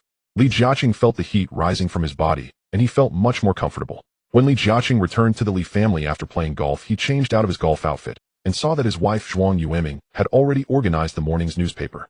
"Madam, is there any important news?" "There is, but..." Zhuang Yueming hesitated to say. Li Jiaqing sat down on the sofa and picked up the Oriental Daily, discovering a news article on one of the pages covering the annual meeting of the Global Shipping Group from the previous afternoon and evening. Included in the article were group photos of Bao Yugong, Bao Yushanyan, Bao Zhan, and others. Seeing this, Li Jiaqing naturally felt quite uncomfortable. In fact, the Oriental Daily's report on the annual meeting focused on speeches made by Bao Yugong, Shen Yin, and others, which were quite significant for some investors. Bao Yugong expressed concerns about the global shipping industry, and as the king of ships, his statements were quite evident. On the other hand, Shen Yin indicated continued support for the global shipping group, which was not necessarily about support in the shipping industry, but rather in other areas. Li Jiaqing's face was not very pleasant, but he still carefully read through the newspapers. On Victoria Peak, Baguio, the Brown residence. It was a three-story building with a white facade. This was also one of the top luxury homes in Hong Kong. The current resident here is Mr. Brown. Mr. Brown was already 50 years old, no different from most other Westerners in country Y apart from his tall stature and noticeably receding hairline. As the general manager of Standard Chartered Bank in Hong Kong, his salary was quite substantial enough to cover the high rent of this luxury home. Daddy, a young Caucasian woman appearing to be only 17 or 18, ran over. It was Saturday and the Brown family was vacationing at home. Mr. Brown loved nothing more than to sit in the yard sipping their favorite red tea while enjoying the view of Victoria Harbour in the distance. At this time in London, the temperature was very cold, while in Hong Kong, it was still above 20 degrees Celsius during the day. The morning temperature might be a bit chilly, but it was still around 17 or 18 degrees. Lalisa, what is it? Mr. Brown asked as he saw his daughter running over. Daddy, someone sent you a visiting card. Someone sent me a visiting card. As the general manager of Standard Chartered Bank in Hong Kong, it was normal for many people to send him visiting cards. Just let the maid bring it to me. Daddy, it's a visiting card from the bodyguard of the Bao family. The Bao family. There were certainly many people with the surname Bao in Hong Kong. This specifically referred to the Bao family, namely the family of the king of ships Bao Yugong. Mr. Brown was somewhat surprised. He knew that the Bao family had a close cooperation with HSBC, even with Crosshair Holding. Now the Bao family was actually sending him a visiting card. In reality, Mr. Brown was very clear that although Standard Chartered Bank like HSBC was a British bank, the executives at Standard Chartered could never compete with HSBC no matter how hard they tried. Moreover, after HSBC took the opportunity to swallow the largest Chinese bank, Hang Seng Bank, its market position was much higher than that of Standard Chartered. In Mr. Brown's view, if Standard Chartered could cooperate with a wealthy family like the Baos, it would indeed be beneficial. Mr. Brown stood up. Upon reaching the villa entrance, he saw a figure resembling a bodyguard. Mr. Brown, hello, I am here on behalf of the Bao family to deliver a visiting card. It was Chun Jihao speaking. Chun Jihao naturally knew how to say some simple English. Mr. Brown took it. He saw that it was indeed a special visiting card from the Bao family. It was clearly written, "Dear Mr. Brown, General Manager of Standard Chartered Bank." It then stated the time. The visitor was Bao Yu along with the date of the visit. This meant that the one visiting him was not the king of ships, but his son Bao Yu. However, Bao Yu was also quite remarkable. "All right, I have received it, Mr. Brown said. Chun Jihao saw Mr. Brown accept it personally before he drove away. When Mr. Brown returned to the yard, he deliberately opened it to take another look.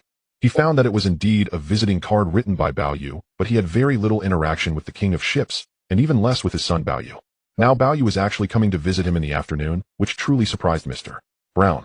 He knew that Bao Yu's identity was indeed not simple, as he had already acquired companies like Kowloon Warehouse, Hutchison Whampoa, and others, including the recently listed Y Country United Overseas Shipping Company.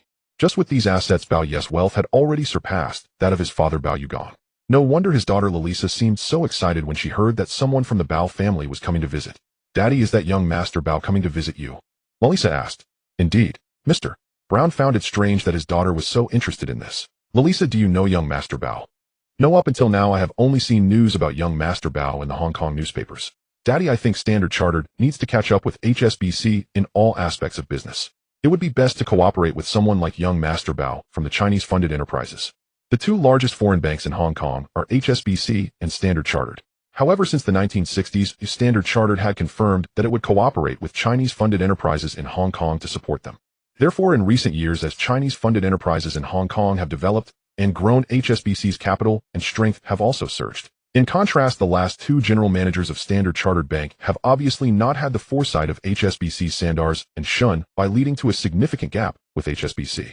Now even Lalisa feels that for Standard Chartered to catch up with HSBC, it indeed needs to learn from HSBC and cooperate with Chinese-funded enterprises in Hong Kong.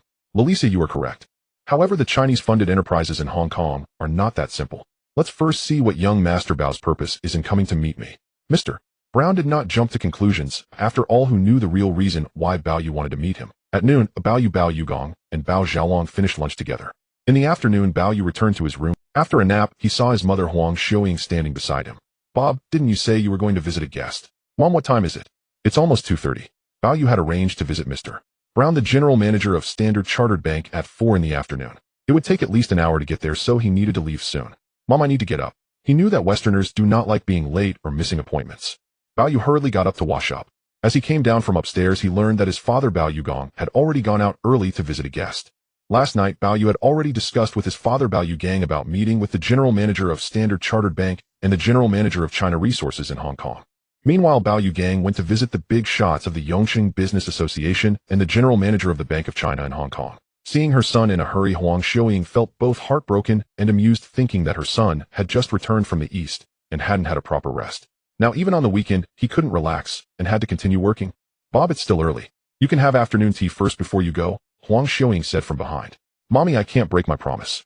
He took the visiting gifts that Mommy had prepared in advance, which were just some ordinary presents. He got into the luxurious Benz car driven by Chun Jihao, followed closely by other bodyguards. Huang Xiuying and the maid Daisy could only watch Bao Yu leave. The Brown family started preparing as soon as they received Bao Yu's visiting invitation from the bodyguards earlier that morning. After all, Bao Yu's status was not simple. This time Bao Yu took the initiative to visit the Browns, making him a very distinguished guest. At 3:50 in the afternoon, the sound of the doorbell rang from outside. The maid of the Brown family went out to open the door and saw that it was the well-dressed young Master Bao arriving, followed by some bodyguards. However, Bao Yu only let Qin Jihao come in while the other bodyguards waited outside to avoid disturbing the hosts. "Mr. Brown, Mrs. Brown, it's young Master Bao here." Bao Yu looked over and saw a middle-aged couple. Among them, the tall, middle-aged Caucasian man was Mr. Brown, the current general manager of Standard Chartered Bank in Hong Kong, and beside him was a middle-aged Caucasian woman in a dress who was Mrs. Brown.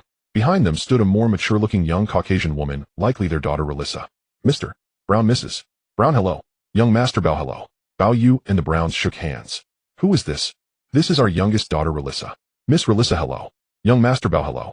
Bao Yu shook hands with Relissa and noticed at first glance that she had many freckles on her face. Although she had covered some with makeup, it was still noticeable. Having experienced the era of acne in his past life, Bao Yu had no impression of it in this life. The Browns took Bao Yu and Chun Jihao to the yard, where Bao Yu gestured for Chun Jihao to hand the gifts to Mrs. Brown received them with great pleasure. After all, no one would visit a guest empty-handed. The sun was shining and the wind was quite strong. The maid brought Bao Yu some black tea. "Young Master Bao, do you know the current temperature in London?" "Mr. Brown, Mr. Brown, although I haven't studied in London, from what I understand, it should be quite cold in London or Y country right now. For many people from Y country, spending holidays in Hong Kong and Australia is much more comfortable than in London. Indeed, it is like that. It's very cold in London, and it has already snowed in Scotland to the north." The two started chatting about the weather. When the conversation was winding down, Mr. Brown realized that Bao Yu had come to discuss something important. To discuss serious matters, they moved to the study upstairs. Bao Yu and Mr. Brown went to a study on the second floor. After Mr. Brown closed the door, Bao Yu knew that Shun Yan had a penchant for luxury Swiss watches, which were abundant at Shun Yan's home. In contrast, he did not see such items here, indicating that Mr. Brown was not as greedy for them as Shun Yan. Of course, everyone has their own preferences. It was just a matter of understanding. "Young Master Bao, what brings you to me?" "Mr. Brown, I am here on behalf of my father and the Bao family to discuss a cooperation with Standard Chartered Bank. To represent the Bao Shipping King and the Bao family in a discussion with Standard Chartered Bank." Mr. Brown's expression immediately changed. "Young Master Bao, please go on." "Our family is preparing to establish a new airline in Hong Kong, which will be the second airline in Hong Kong besides Cathay Pacific, and we intend to collaborate with HSBC, Standard Chartered, and several other capital sources." "What? The Bao family actually wants to establish a second airline in Hong Kong? What does this mean?" Mr. Brown's expression immediately changed. Mr. Brown knew very well that the Bao family had already taken over the two major bus groups in Hong Kong, absorbed the Hong Kong tram under Kowloon Warehouse and the Star Ferry. Moreover, the Bao family itself is the shipping king of Hong Kong and the world. Additionally, the Hutchison Whampoa that Bao Yu had absorbed has ports spread all over the globe. It was precisely because of this that the Y country united with overseas shipping companies to agree to merge and list with the Bao family. What he didn't expect was that the Bao family was now planning to establish a second airline in Hong Kong. Isn't this going after Swire? Swire's core industry is Cathay Pacific, and Cathay Pacific is currently the only airline in Hong Kong. Bao Yu noticed Mr. Brown's changing expressions and guessed that Mr. Brown would likely agree. Historically, when Standard Chartered Bank faced a life-and-death crisis, it was his father who saved the bank, which was on the brink of being devoured by other capital, as a white knight. From this point of view, Bao Yu knew that Standard Chartered Bank had a favorable impression of the Bao family. "Young Master Bao, are you planning to go after Swire?" Mr. Brown eventually asked. Currently among the four major trading houses in Hong Kong, Jardine Matheson has already lost Kowloon Warehouse, and Hutchison Whampoa has been completely taken over by the Bao family, leaving only Wheelock and Swire. Now that Bao Yu wants to establish a second airline in Hong Kong, isn't that going after Swire? Mr. Brown, there is only one airline in Hong Kong, which is obviously unreasonable. Bao Yu explained to him. He discussed with them from the perspectives of timing, location, and people, especially regarding the opening of the mainland. On this point, Mr. Brown had also noticed the changes in the mainland's opening up and its market. Mr. Brown indeed valued the mainland market, and even prepared to send people to investigate the mainland or invite representatives from the mainland to Hong Kong to take a look. As a multinational bank, Standard Chartered may not compare to HSBC, but its strength is not lacking.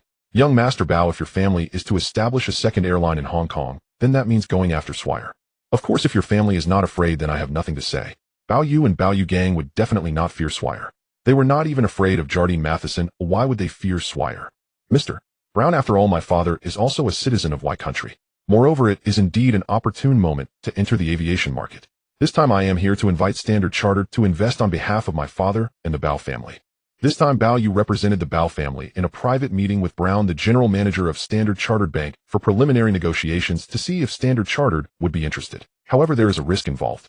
That is, Standard Chartered may immediately inform Taikoo and Cathay, which means that the Bao family's plan to establish a second airline in Hong Kong would certainly face immediate retaliation and obstruction from Taikoo.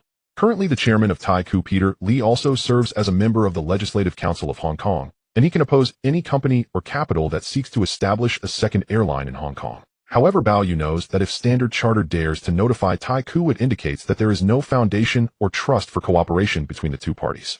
Not only this time, but any future cooperation will also be impossible with Standard Chartered. Therefore, mutual trust is extremely important in business matters. Once distrust arises, it will be very difficult to cooperate again in the future. Young Master Bao, if you are going to establish the second airline in Hong Kong, and can bring in Standard Chartered as an investor, I am indeed interested, and I appreciate the trust of the Bao family. However, I cannot make a decision at this time. I still need to discuss it with other bank executives. Although Brown is the general manager of Standard Chartered in Hong Kong, the highest authority, nonetheless, he indeed needs to discuss this matter with other executives. Mr. Brown, no problem. Now the discussions between the two parties have reached this stage. Bao Yu and Brown came down from the study. Bao Yu nodded to Mrs. Brown, Miss Lalisa, and then got into the car. They left the place. Go to Nancy's house. Nancy lives nearby. Taiping Mountain Villa. Nancy's house. Today is Saturday and Nancy is naturally at home. Now Bao Yu got out of the car, rang the doorbell, and the maid inside came out to welcome him in. When Bao Yu went up to the second, he saw Nancy reading a book. Sir. Nancy, please notify Ma Li Si and Chao Ji-ming to come over. Nancy knew Bao Yu had something important to discuss. Nancy went to call the two of them. Bao Yu stood by the window on the second floor looking into the distance. Half an hour later, Ma Li Si arrived first, followed by Chao Ji-ming. Both of them live in the Taiping Mountain Villa that Bao Yu gifted them, which is not far from here. The two of them came upstairs and met Bao Yu. Bao Yu and they went to the study looking at them and asking, "Guess who I met before seeing Miss Nancy?" Ma Li Si and Chao Ji-ming really did not guess it. The mansions around Taiping Mountain are increasing, and it used to be that only affluent Westerners could afford to live in Hong Kong, but now more and more Chinese are moving into the area. They indeed did not know who the boss had just met. Mr. Brown, the general manager of Standard Chartered Bank in Hong Kong. Upon hearing this from the boss, they realized that he had met Mr. Brown. You two need to be mentally prepared. We are going to take action against Taikoo. Ma Li Si, Chao Ji-ming, and Nancy were all somewhat shocked. Now the four major trading houses, Jardine Matheson has already been swallowed by Bao Yu, and Hutchison Whampoa has been completely taken over. Only Wheelock and Taikoo remain. Currently, these two trading houses seem to have no issues, whether in terms of shares or other aspects. It is likely very difficult to target them on the stock market. Ma Li Si and Chao Ji-ming are very clear about this. Boss, are we going to swallow Taikoo? That seems unlikely. Taikoo shares are held in a cross-holding manner by shares, and the Shi Huaya family is the major shareholder. Even if we could acquire some of Taikoo's shares, we would have no way to start. And as for Taikoo Properties, it is also cross-held with Taikoo trading stocks, making it impossible for us to acquire. This so-called cross-holding means that multiple listed companies have mutual shares, making it very difficult for other capital to intervene. Moreover, Taikoo's finances are stable, and among the four major trading houses, Chao Ji-ming knows that Taikoo is the most difficult to acquire. Ji-ming, I am talking about Cathay Pacific. Currently, Cathay Pacific is not yet listed. Even if it goes public, the largest shareholders are still Taikoo and the Shi Huaya family. In other words, they will also be impossible to acquire.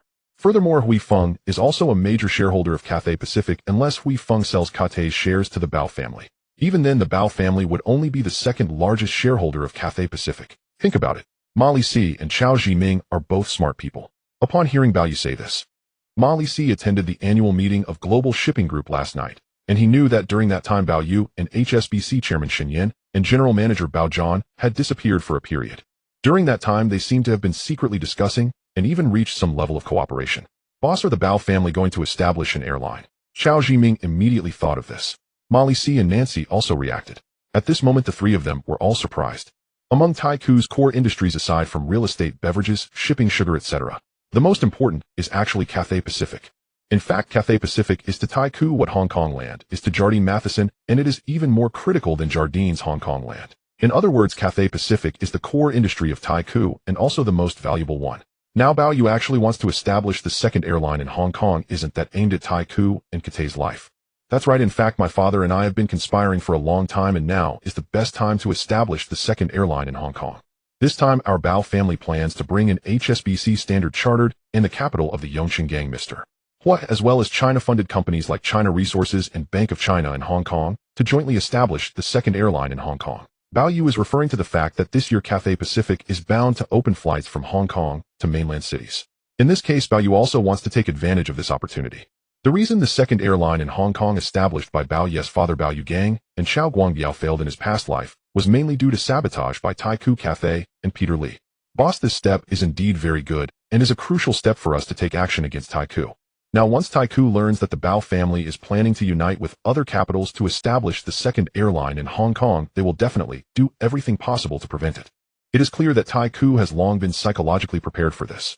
Currently at Hong Kong's Kai Tak International Airport, there have been many accidents over the years and many capitals have suggested that the Hong Kong governor's office build a new international airport, but they have repeatedly faced opposition from Taikoo. Clearly Taikoo is worried that if the Hong Kong governor's office builds a new international airport, it will be significantly larger than Kai Tak International Airport, and in that case the emergence of a second airline in Hong Kong would compete with Taikoo's Cathay.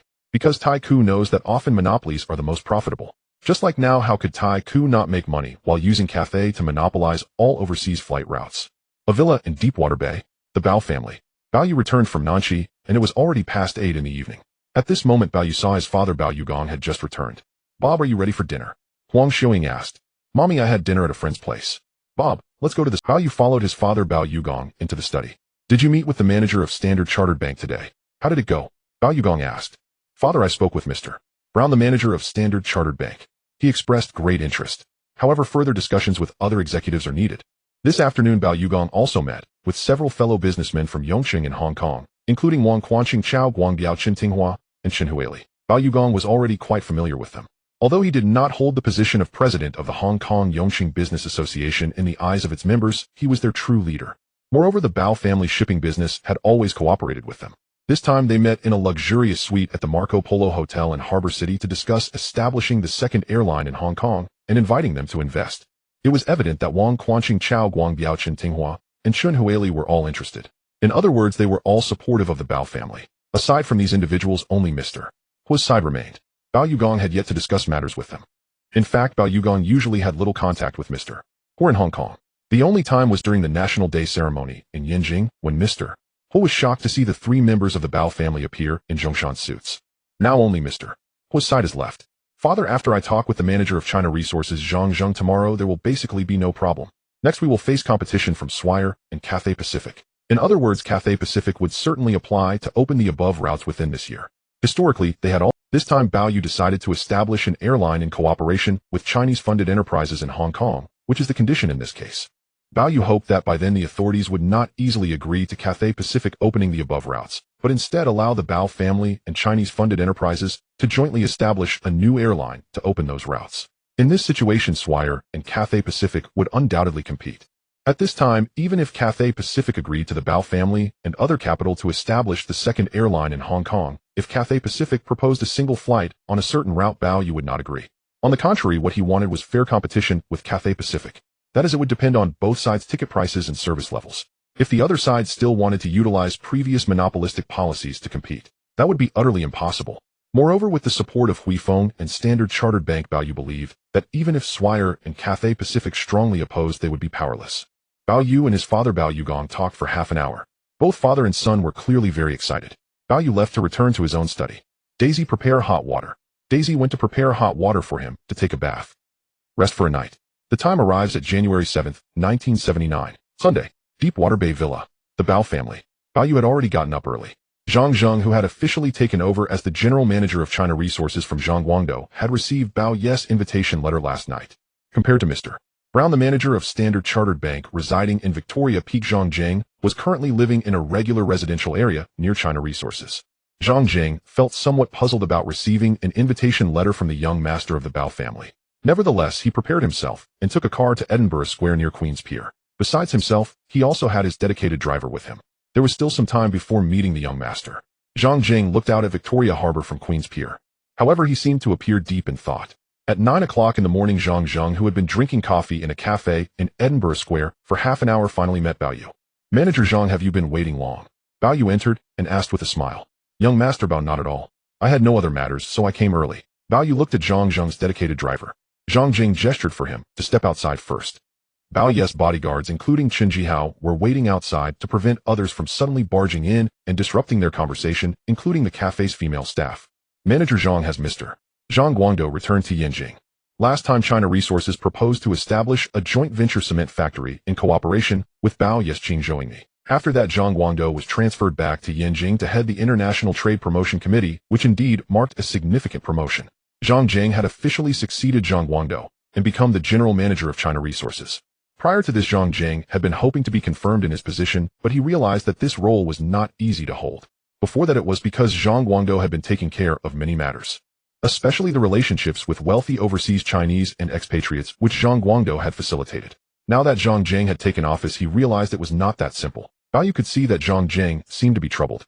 Young master Bao, Manager Zhang indeed returned to Yanjing in Zhang Zheng's view. His former superior Zhang Guangdou had not only been promoted, but also had an easier job, while he now faced troubles in Hong Kong. Suddenly, upon seeing the young master Bao in front of him, he felt that if the Bao family could lend a helping hand, Zhang Jing believed those troubles would not be issues. The two chatted for a while. Bao Yu said, "Manager Zhang, the purpose of this meeting is for our Bao family to propose the establishment of the second airline in Hong Kong and hope that China Resources will join as an investor. Inviting China Resources to invest in the new airline. This is a great opportunity." Zhang Jing indeed appeared very pleased. However, he knew that there were no free lunches in this world.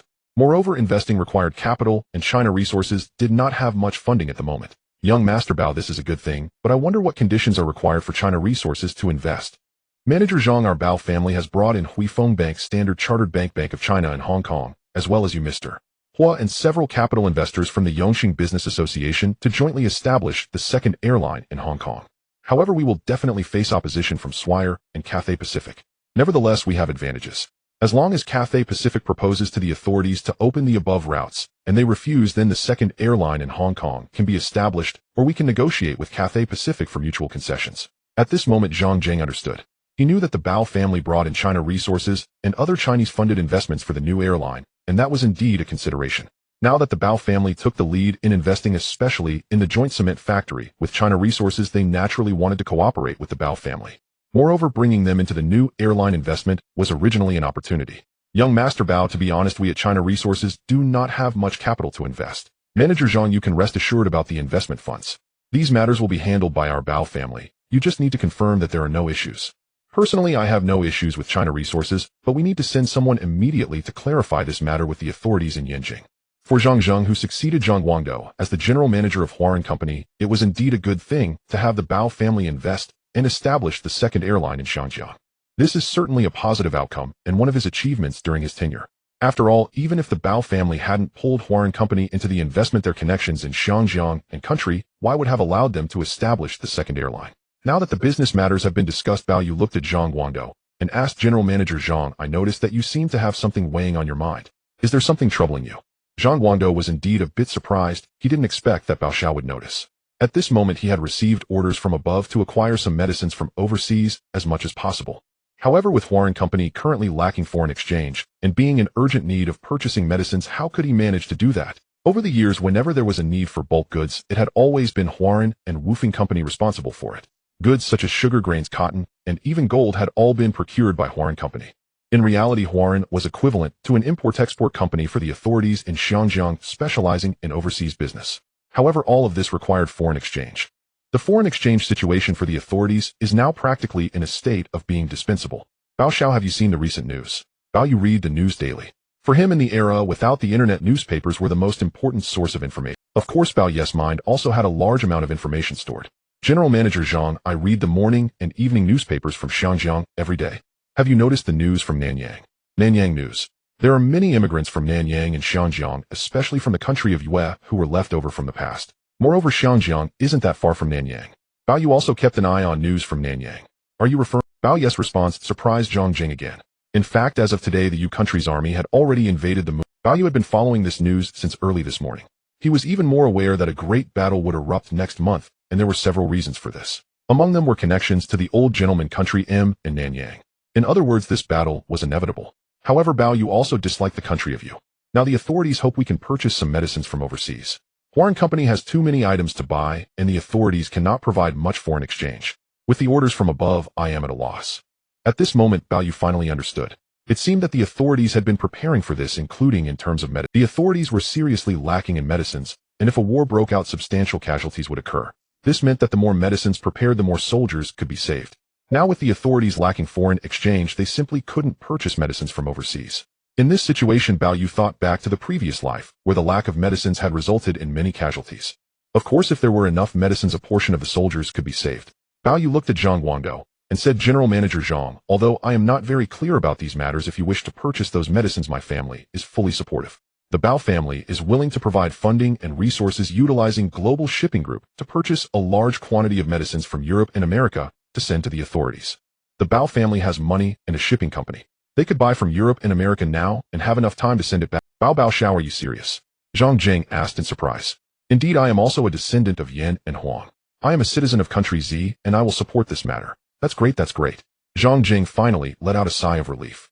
He hadn't expected that during this meeting with Bao Yu, not only would the Bao family help Huarun Company invest in the new airline, but they would also help solve such an important issue for Huarun Company and the authorities. Both of these matters were significant. Zhang Jing needed to clarify things with the authorities. Now that the discussion was over, he decided to leave. Zhang Jing left. Bao Yu remained seated.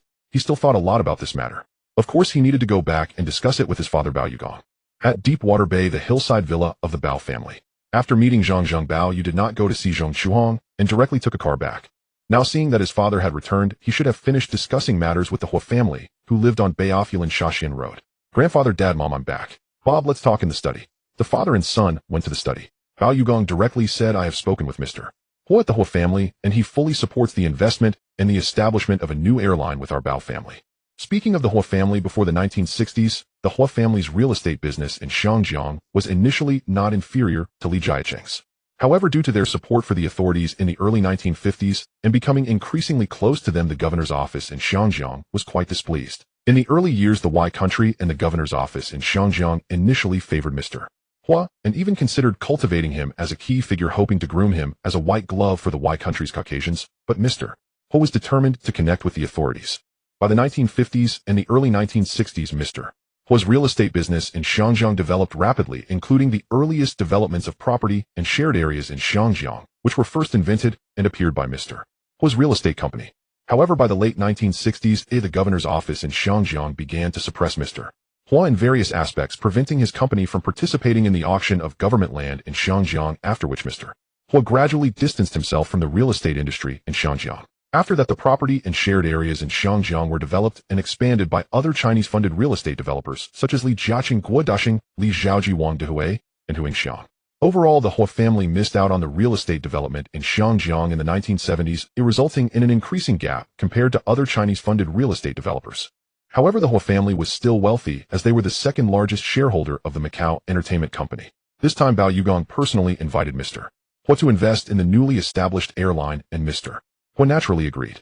After all, this was a good thing and a decent investment. That I have discussed with General Manager Zhang of Huarun Company, and he also expressed approval, but we need to finalize things with the authorities. Additionally, there is another matter that I have already agreed to on behalf of the Bao family. Bao Yu mentioned the current situation between the country of Yu and the Mumei country in Nanyang. Bao Yugong was naturally aware of this news. Now Bao Yugong was even more surprised by his son's speculation that there would definitely be a great battle between the authorities and the country of Yue, especially as Huarun Company was representing the authorities to procure medicines overseas while they lacked sufficient foreign exchange. At this moment, Bao Yugong was genuinely astonished. In fact, before the liberation, he, along with his father Bao Xiaolong, elder brother Bao Yushu, and younger brother Bao Yuxing, had just immigrated to Shangjiang to establish an import-export company and had cooperated with the authorities in selling medicines to them at that time.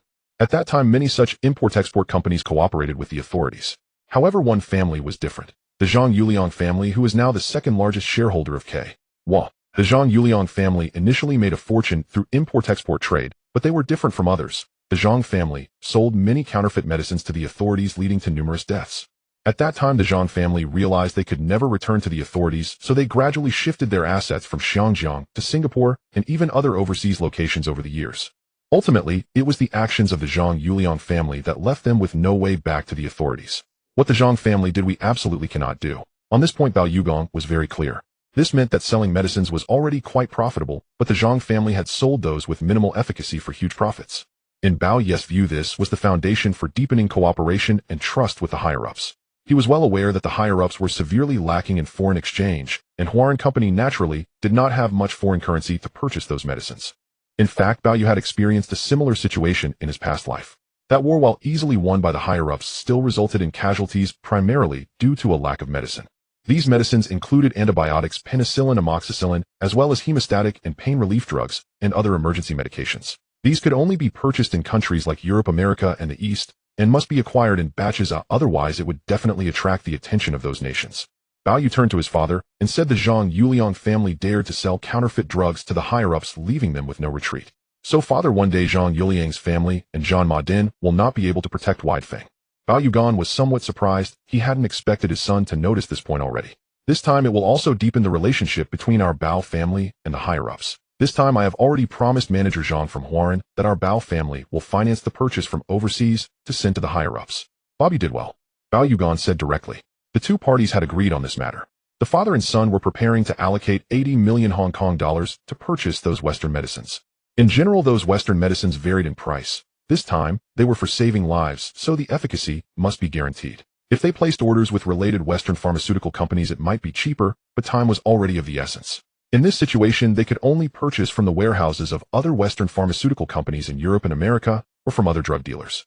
On January 8, 1979, Monday, Deepwater Bay Hillside Villa, Bao family. Early in the morning. After Bao Yu got up, he first read the newspaper with his father. According to the current newspapers, Yuegwa had indeed entered the Mufan. Now the higher-ups were demanding that Yuegwa leave. It was obvious that Yuegwa's ambitions were not small. They clearly aimed to take advantage of the situation to swallow Mufan and further expand Yuegwa's power. This was absolutely unacceptable to the higher-ups. After breakfast, Bao Yu took a car to the Global Investment Center building. Global Investment Center building. 21st, Bao Yu took the elevator up, entered the office, and saw Zhao Xiuzhen already there. Boss, good morning. Zhao Xiuzhen, notify Miley's and Chao Jimin to meet me. Yes, boss. Zhao Xiuzhen went to inform Miley's and Chao Jimin. On Saturday morning, Miley's and Chao Jimin had already learned that the Bao family planned to establish a second airline in Xiangjiang, effectively targeting Taikou. Miley's appeared somewhat cautious about this matter, while Chao Jimin seemed very excited. For Chao Jimin, the companies acquired last year, such as China Gas, China Bus, and Kowloon Bus, were still too small in scale and meaningless. However, this move by the Bao family to target Taikou, one of the four major trading companies, was genuinely interesting. After all, according to the current four major trading companies, except for Hutchison Whampoa, which had been completely swallowed by Bao Yu, Taikou remained the strongest. In fact, now Jardine Matheson and Widefeng should not be able to compare with Taikou's strength. Boss, good morning. They greeted each other.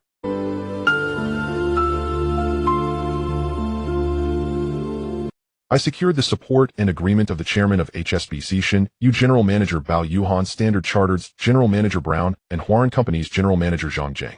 Meanwhile, my father met with Wang Quanqing, Chao Guang, Diao Chen Tinghua, Li Huili, Mr. Hua, and others from the Yongqing Business Group, all of whom agreed. In other words, this time the Bao father and son will be the largest shareholders, while the remaining will be other joint venture shareholders. In addition to discussing the equity ratios among the shareholders, the most important point is that once we officially announce the establishment of the second airline in Xiangjiang, we will face direct competition with Taikou and Cathay Pacific. Of course, Bao Yu was not afraid at all. In addition to his father's advantage of holding AY national citizenship, there was also the support of HSBC and Standard Chartered. Furthermore, the higher-ups had the support of Huarun Company. The remaining capital was mainly to share the risk. This time, regarding the equity ratio for the new airline, I will leave it to you two to negotiate, aiming to finalize it within a week, and then we can make it public. Boss, there's one key issue here. Who will be in charge of the new airline? Chao Jimin asked. The major shareholder of the new airline is the Bao family, so the chairman will naturally be Bao Yugan or Bao Yu. However, the actual management will still be the general manager, who will also be arranged by the Bao family, who will be the general manager of the new airline. Currently, Miley's has many affairs to handle, and Chao Jimin cannot take on anything else.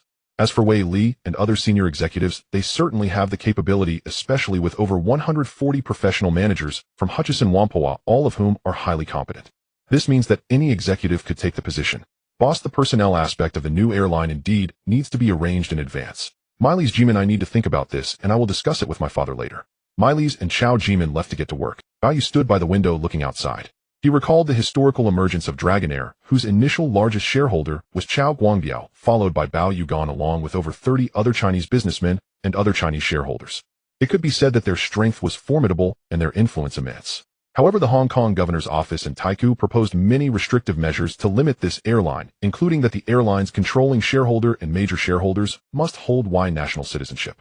Bao Yugan's identity was indeed suitable, and it was under such circumstances that this airline readjusted its restructuring ratio, with Bao Yugan becoming the largest shareholder, holding over 30. Yet the chairman of Dragonair was still Chao Guangbiao primarily, because Bao Yugan had many companies to manage it. The most critical issue was that Bao Yugan had already developed severe health problems, and with the Bao family beginning to split, he had even less time to manage Dragonair. Thus, although the Bao family held the most shares, and was the controlling party in reality, he could not manage it. If Bao Yugan had been in good health at that time, Bao Yu believed his father would not have easily lost to Taikoo. At 5 o'clock that afternoon, Bao Yu normally finished work and returned home. Deepwater Bay Hillside Villa. Bao family. Bao Yu had just returned from work. In the afternoon, Bao Yu checked a lot of data regarding the game and knew that his father's most failed investment project in history was indeed Dragonair. However, the truth was that it was because his health had issues at that time, so he was unable to act.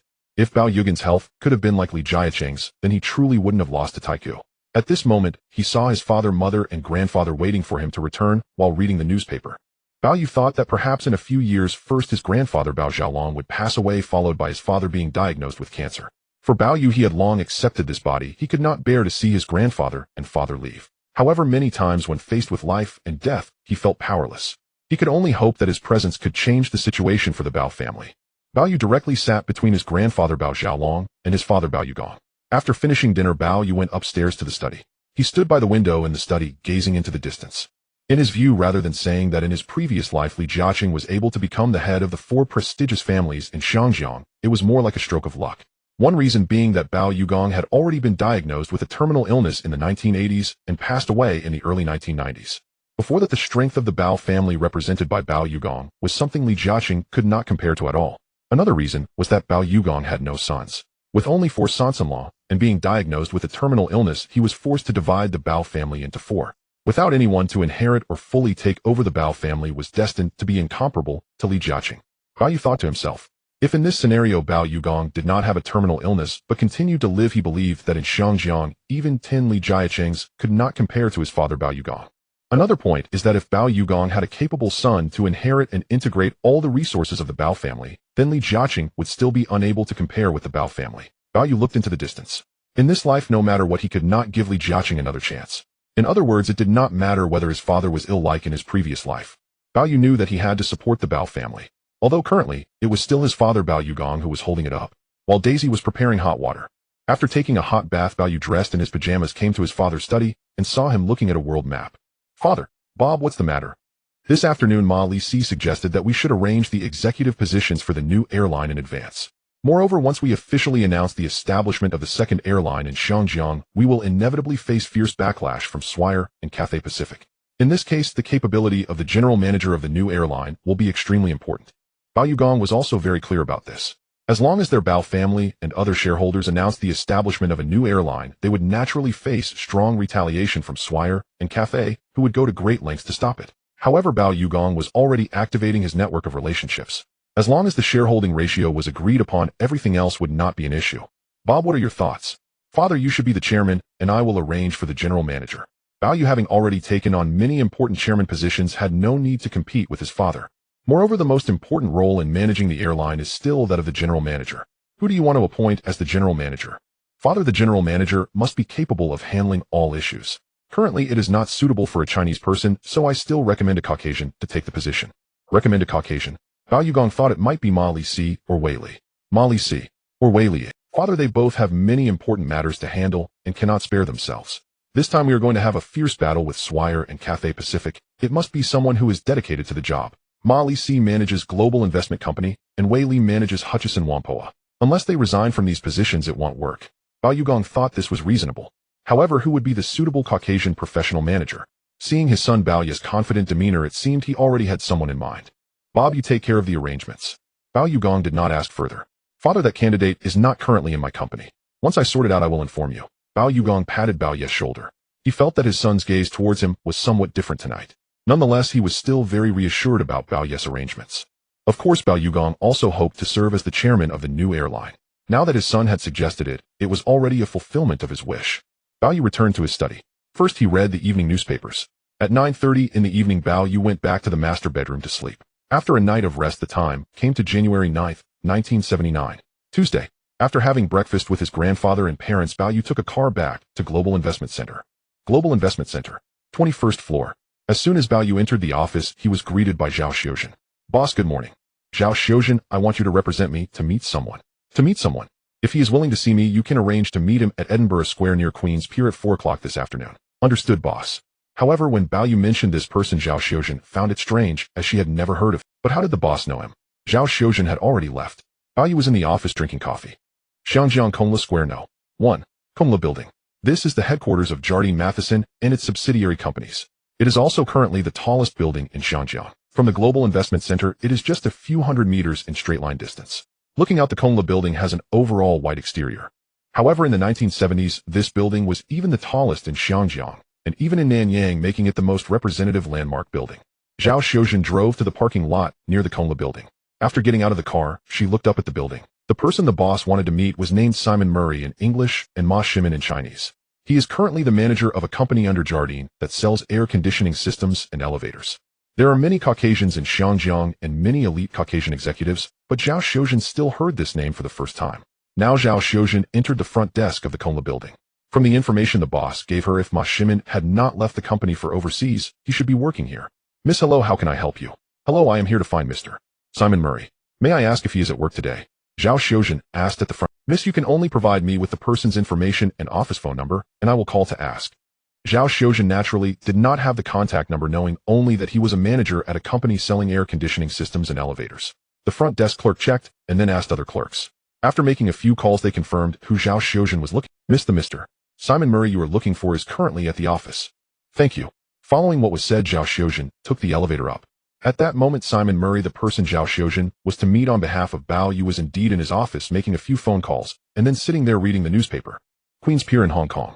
Edinburgh Square. It is just a street away from the Concordia building to Edinburgh Square. At this moment, a man dressed in a suit with a plain golden tie, appearing somewhat slender and entirely different from the tall men of Y Country, is Ma Shimin. In the morning, Ma Shimin was working normally in his office making a few follow-up calls to clients. He had nothing else to do, so he simply sat in his office sipping coffee and reading the newspaper while waiting for the end of the workday. However, Ma Shimin did not expect that Zhao Xiuzhen, the personal secretary of Bao Yu, the son of the renowned tycoon known as the Ship King and the owner of Global Investment Company, would personally come to find him, saying that Bao Yu wished to meet him at the cafe in Edinburgh Square at 4 in the afternoon. Ma Shimin had never met Bao Yu, the legitimate son of the Ship King, and they were not acquainted. However, Ma Shimin had been keeping up with the news and was aware of Bao Yu's series of impressive acquisition tactics, recognizing him as a formidable second-generation rich man. What puzzled Ma Shimin was why this acquaintanceless young master wanted to meet him. Initially, Ma Shimin thought about directly declining, but then considered that getting to know the son of the Ship King could be beneficial for him. He then agreed to Zhao Xiuzhen, stating that he would attend the appointment on time. In fact, at 3 in the afternoon, Ma Shimin left his office because at EHE Group, he could only be regarded as a middle-level executive. There was no one else to oversee him, and aside from clocking in, he was essentially unmonitored as a salesperson. Ma Shimin left the Concordia building and walked to Edinburgh Square, which was about 100 meters away. Since it was still early, he took a moment to enjoy the breeze and sunshine near Queen's Pier, watching the seagulls flying in the distance. About half an hour later, Ma Shimin made his way to the cafe in Edinburgh Square. Mr. Simon, hello, Bao Yu is already waiting for you, said a young waitress at the cafe. As a regular at the cafe, Ma Shimin immediately followed the waitress upon hearing that Bao Yu had arrived. Upon pushing the door open, Ma Shimin saw a young Chinese man and a young Chinese woman inside. The young woman was Zhao Xiuzhen, Bao Yu's secretary, whom he had already met in the morning. The younger Chinese man in the room was none other than Bao Yu. Bao Yu had already spotted him entering and recognized the slender white man in a suit in his 30s. This was the infamous Ma Shimin from his past life. His understanding of Ma Shimin was related to Li Jiaqing. Li Jiaqing had many white executives around him, but only 2 were truly famous. One was McLeish. The other was Ma Shimin. In fact, based on past records of Li Jiaqing, it was evident that he valued Ma Shimin as much as McLeish. However, Ma Shimin was different from McLeish. McLeish had served Li Jiaqing until retirement, while Ma Shimin had only worked alongside Li Jiaqing for 9 years before leaving. From Ma Shimin's experiences with Li Jiaqing, his impact on the acquisition of Changjiang Industrial Group and its strategic placements was akin to that of McLeish. Seeing Bao Yu's gaze directed at him, Ma Shimin quickly walked over. Young Master Bao, hello. Mr. They shook hands. Overall, Ma Shimin admired Bao Ye's father, the Ship King. After their handshake, they took their... The waitress brought over the coffee that Ma Shimin usually ordered. Bao Yu gave Zhao Xiuzhen a glance, and she went out of the... Once the door to the private room closed outside were Zhao Xiuzhen and Chun Jihao with their bodyguards. Young Master Bao, how do you know me? Ma Shimin asked, puzzled. How did he know him? Bao Yu initially recognized him from the past records of Li Jiaqing and the game data pack. Of course, there was someone beside Bao Yu who actually knew Ma Shimin. That person was Wei Li. Wei Li was Australian and recognized as the company doctor in Hong Kong, knowing many white friends there, and naturally, he knew Ma Shimin. Though the two knew each other, they weren't particularly familiar and had perhaps shared drinks a few times. Wei Li. Wei Li. Upon hearing Bao Yu mention Wei Li, Ma Shimin immediately understood. Last year, Bao Yu had directly acquired Hutchison Whampoa, and Wei Li was still serving as the executive president and general manager of Hutchison Whampoa, which showed Bao Yu's regard for Wei Li. Young Master Bao, I've only had a few drinks with Mr. Wei Li, meaning they weren't really acquainted. Is that so? I heard from Wei Li that he highly appreciates your abilities. Abilities? Ma Shimin was unsure if he was surprised or something else. From the game data pack, he knew that Ma Shimin had chosen his own Chinese name. His real name was Simon. Mo Li, born in 1940, was now 39 years old, approaching 40. He was born in a city called Leicester. His ancestors had accumulated considerable wealth during the Industrial Revolution in Y country through stocks, but unfortunately, by the time of his grandfather, most of it had been squandered away. However, for him, the more profound experience after birth was that his parents divorced not long after, leading to a somewhat different character than others. With the support of his single mother, Ma Shimin barely completed high school and did not continue to university. In this regard, Ma Shimin was different from McLeish, a Cambridge graduate, and instead resembled Wei Li somewhat. Thus, it was precisely because of this that Wei Li and Ma Shimin had recognized each other and shared drinks. Afterward, although Ma Shimin's family was very supportive of him continuing his university education, he gave up on that and directly went to work as a sailor. During this time, he met Jennifer, the daughter of the chairman of the shipping company. He pursued her for quite a while, but was never able to get her agreement. Ma Shimin then became a mercenary. Experiencing the life of a mercenary in foreign countries in Africa for many years was thrilling, yet Ma Shimin could not forget the daughter of the shipowner Jennifer and continuously wrote letters to her. Even though she repeatedly rejected him, Ma Shimin did not give up. By 1965, Ma Shimin proposed to Jennifer again, and this time she finally agreed. A year later, in 1966, at a banquet in Y country, a manager from Ihi Trading, having heard of Ma Shimin's thrilling experiences as a crew member and a mercenary, believed him to be a bold young man. At that time, Ihi, as the foremost trading company in Hong Kong, mainly employed high-level executives from Cambridge and Oxford, and they saw in Ma Shimin a daringness that others did not possess. Thus, they strongly invited him to join Ihi. After that, Ma Shimin brought his wife to Hong Kong and started from the lowest level as a salesperson at Ihi, selling air conditioning systems, elevators, and so forth, gradually climbing to his current position as a business manager. Perhaps related to his past as a sailor and mercenary, he did not place much importance on job promotions. Aside from enjoying a relaxed life, he mostly spent time drinking and accompanying his wife Jennifer or his children. Bao Yu was watching Ma Shimin. He felt as though this young master could see right through him. Could it be that Wei Li really discussed his humble background with Bao Yu? Many people knew about his experiences, including those from his drinking sessions with Wei Li, who had worked as a lumberjack in Australia when he was younger, while Ma Shimin had only been a crew member. In terms of their achievements, naturally Wei Li had a greater influence. Mr. Simon, I heard from Wei Li that you worked as a crew member and were a mercenary. Did you kill anyone while being a mercenary in Africa? About that. At that time, Ma Shimin was indeed a mercenary hired by the F country army in their African colonies. So to say if he had killed anyone, Ma Shimin wanted to deny it. From the fleeting look in Bao Ye's eyes, it seemed he had. Young Master Bao, I am a rather lazy person, I am just drifting through life, right now, Ma Shimin said directly. Drifting through life. Bao Yu couldn't help but laugh. From Ma Shimin's experiences, it indeed seemed like he was just drifting through life. According to Ma Shimin's life experiences, he had encountered multiple benefactors. One was his wife Jennifer. Her father was the chairman of the shipping company, and Jennifer had arranged for Ma Shimin to get a job. However, Ma Shimin was unwilling. Another was the manager from Ihi Trading, who was also Ma Shimin's benefactor, introducing him to work at Ihi. Yet after arriving in Hong Kong, Ma Shimin indeed drifted through many years before becoming an ordinary manager. In contrast, Bao Fuda, who entered Ihi not long ago, had already taken up important positions at Hong Kong land, and even within Ihi. In some respects, Li Jiaqing is quite perceptive about people, whether it be Ma Shimin in front of Bao Yu or Ma Li Si. At this moment, Ma Shimin is indeed just biding his time. Having been at Ihi for so many years, he remains merely an ordinary business manager. However, if Ma Shimin were to take his work seriously, Bao Yu believes that at the very least he could be the general manager of Xianjiang land, or even the vice chairman of Ihi. Ma Shimin has not achieved such positions. Having started from the bottom, he has spent around 13 or 14 years and is just an ordinary manager at Ihi. In Yi's large executive team, there are not thousands, but certainly hundreds of such ordinary managers, which means he does not have much recognition in Xianjiang. Bao Yu then asked Mr. Simon, do you know Mr. Li Jiaqing? Li Jiaqing. He is already quite famous. If it weren't for Bao Ye's appearance, Li Jiaqing would be even more different now. Ma Shimin was somewhat surprised. Oh, why did Bao Xiao suddenly ask about him and Li Jiaqing? After all, just a moment ago, Bao Xiao asked him whether he had killed anyone during his time as a mercenary. Ma Shimin indeed recalled his past as a mercenary in Africa. I know him, we've met a few times. Ma Shimin works in air conditioning systems and elevators at EHA. Li Jiaqing's Changxiang Industrial Group is in the real estate business, so they must have had some business dealings. Thus their acquaintance is not particularly noteworthy. Prior to this, Ma Shimin indeed knew Li Jiaqing. So what do you think of Li Jiaqing? Bao Xiao. Li Jiaqing is a very capable Chinese businessman. He might not have had extensive education, but in Xiangjiang, apart from your father Bao Chuanwang, few can compare to him. It must be said that Ma Shimin's evaluation of Li Jiaqing is quite high, which shows he recognizes Li Jiaqing's. Has he ever invited you to work for him? In fact, he has several times. However, Ma Shimin has declined each time.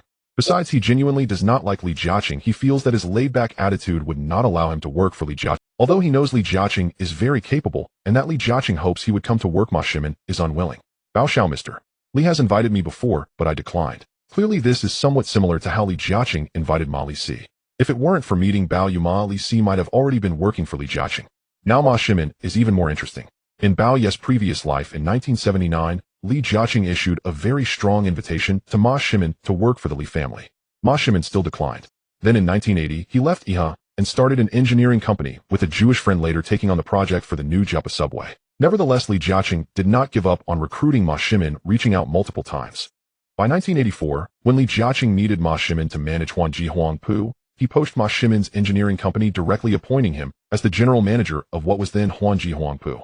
From this point of view, Li Jiaqing's emphasis on Ma Shimin exceeded that of Ma Li Si, who had already been with the company for many years. Not long after Ma Shimin joined Changxiang Industrial Group, with Ma Shimin's assistance, Li Jiaqing acquired Xiangjiang Electric Group from EHA. Did you refuse Mr. Li's invitation? Bao Yu asked. Yes, a person like me who is just biding time. Even if Mr. Li appreciates me, I cannot do his kind of work. To outsiders, Li Jiaqing seems to be a refined Chinese businessman. However, upon closer contact, one realizes that Li Jiaqing has a very volatile temper. In this regard, Ma Shimin cannot stand those hot-headed bosses. Therefore, even though Li Jiaqing is willing to offer him very generous salaries and benefits, Ma Shimin still declined. Moreover, having worked at EHA for so many years, he has built a substantial network of relationships. Now for Ma Shimin, he is just passing the time, and he thinks that working for capitalists his whole life makes it difficult to become wealthy. Thus, he is considering starting his own business at the right time. In other words, Ma Shimin must already have the intention to start his own business. He just hasn't acted on it, yet possibly feeling that the time is not ripe. Bao Yu then looked at Ma Shimin and asked, Mr. Simon, I heard Wei Li say that you are actually a very capable executive. If my father is willing to recruit you to work for Global Shipping Group, would you be interested? Bao Chuanwang wants to recruit me. Ma Shimin first showed a slightly different expression, then immediately said, Bao Xiao, I'm sorry, but I am not willing. To me, Mr. Bao and Mr. Li are of the same kind. In fact, what Ma Shimin said holds some truth. Both Li Jiaqing and Bao Yuguang often make decisions unilaterally in the company. Of course, it may be that Li Jiaqing is more willing to listen to the suggestions of other subordinates, while Bao Yuguang prefers to make his own decisions. In this case, working for a boss like Bao Chuanwang is something Ma Shimin is most reluctant to do. At this point, Bao Yu finally understood. The current Ma Shimin is capable, just like the ancient King Zhuang of Chu, a person with great potential who is yet to unleash his abilities and talents. Thus, when he encounters the right opportunity, he will undoubtedly make a spectacular debut. As for whether he is being suppressed by other supervisors at EHA, Bao Yu thinks it is quite possible. Besides the parent company, there are many subsidiaries, and certainly there are quite a few. Even if that EHA manager appreciated Ma Shimin's boldness back in the day, seeing him as different from other talented executives, once inside EHA, Ma Shimin seemed constrained by the rigid rules, only able to proceed step by step within that framework. As for Li Jiaqing, he is indeed perceptive about people. Having met Ma Shimin a few times, he can see that Ma Shimin is quite capable, but unfortunately Ma Shimin looks down on him. From the current perspective, Ma Shimin not only looks down on Li Jiaqing, but also on his father Bao Chuanwang. However, Bao Yu is different. He is from the future, and he understands Ma Shimin even better. Mr. Simon, given this, if you look down on Mr. Li and my father, could it be that you want to start your own business? This remark from Bao Yu surprised Ma Shimin, who was sitting across from him. When it comes to the second-generation rich in Xiangjiang, or even the second-generation rich in Europe and America, including the likes of Jennifer, he has indeed encountered quite a few. Some smart, some foolish, and all sorts of characters. After just a few exchanges with Bao Yu, it seems the other party has seen through him. This Bao Xiao is truly impressive. Bao Xiao, I don't have that idea for now. As the saying goes, it is better to be the head of a chicken than the tail of a phoenix. Your line of thought is quite normal.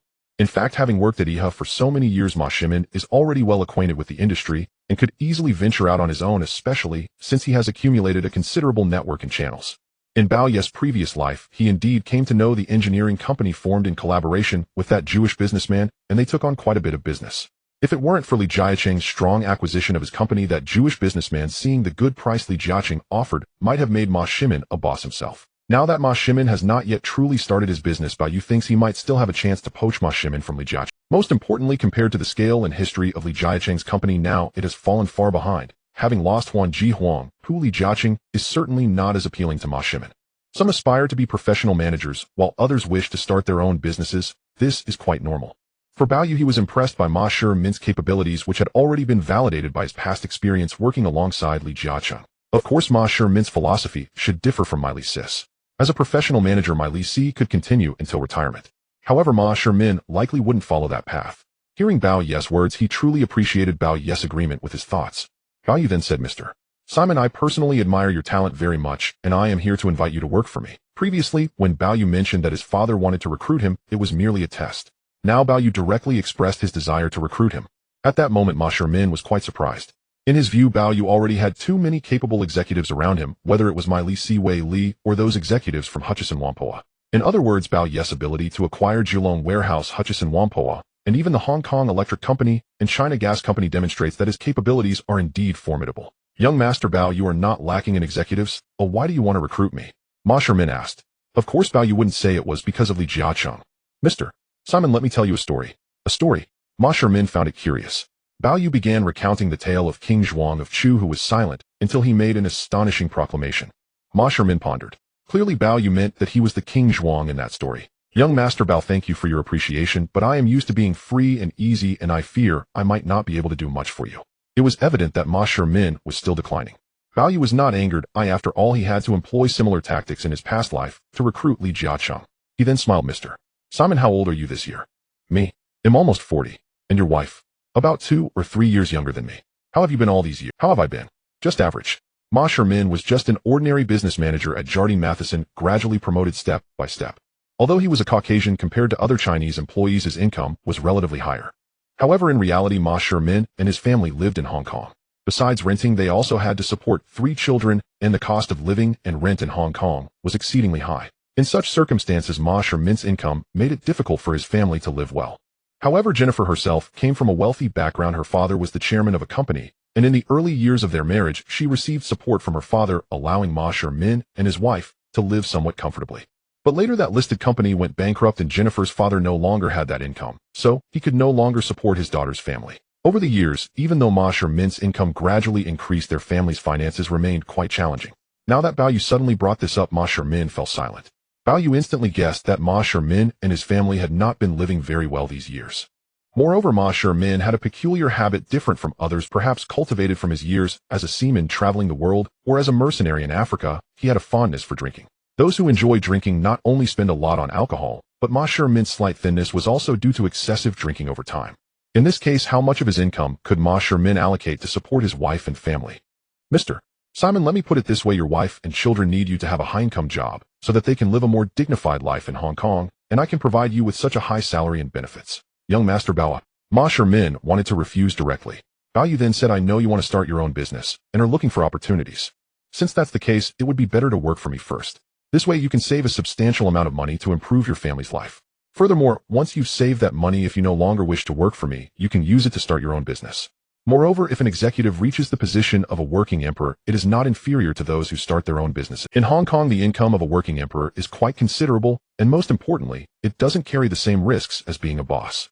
Ma Shimin was somewhat surprised. He hadn't expected Bao Yu to seem to see right through him. Although Li Jiaqing had recruited him before and said quite a bit, it was never like Bao Yu's approach.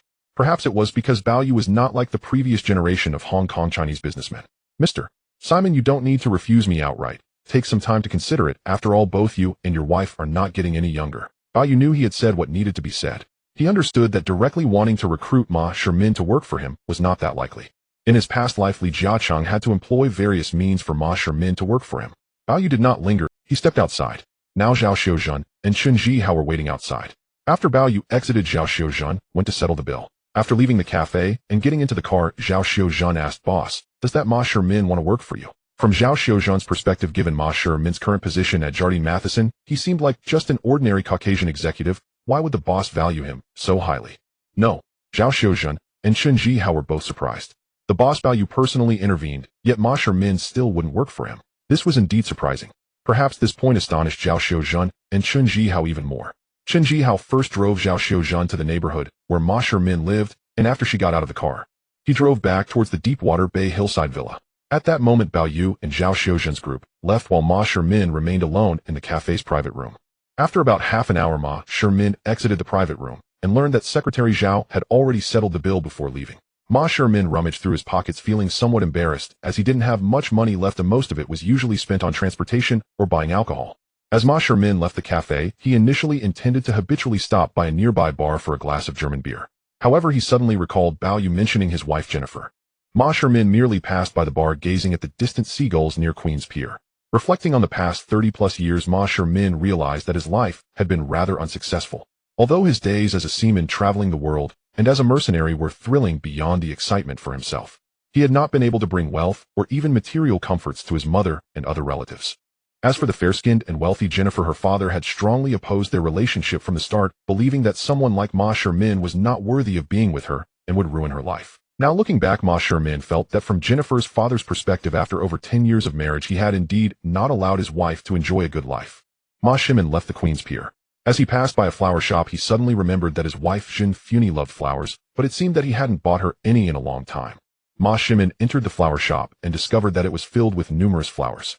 When he picked up a bouquet of wrapped tulips and asked, "Miss, how much is this?"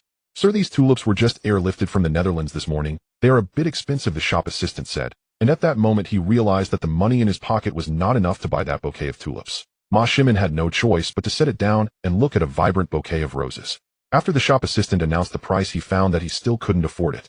In the end, Ma Shimin only bought a simpler bouquet of flowers, and after taking out all the money from his pocket, there wasn't much left. By the time Ma Shimin left the flower shop and walked home, it was already past 6 in the evening.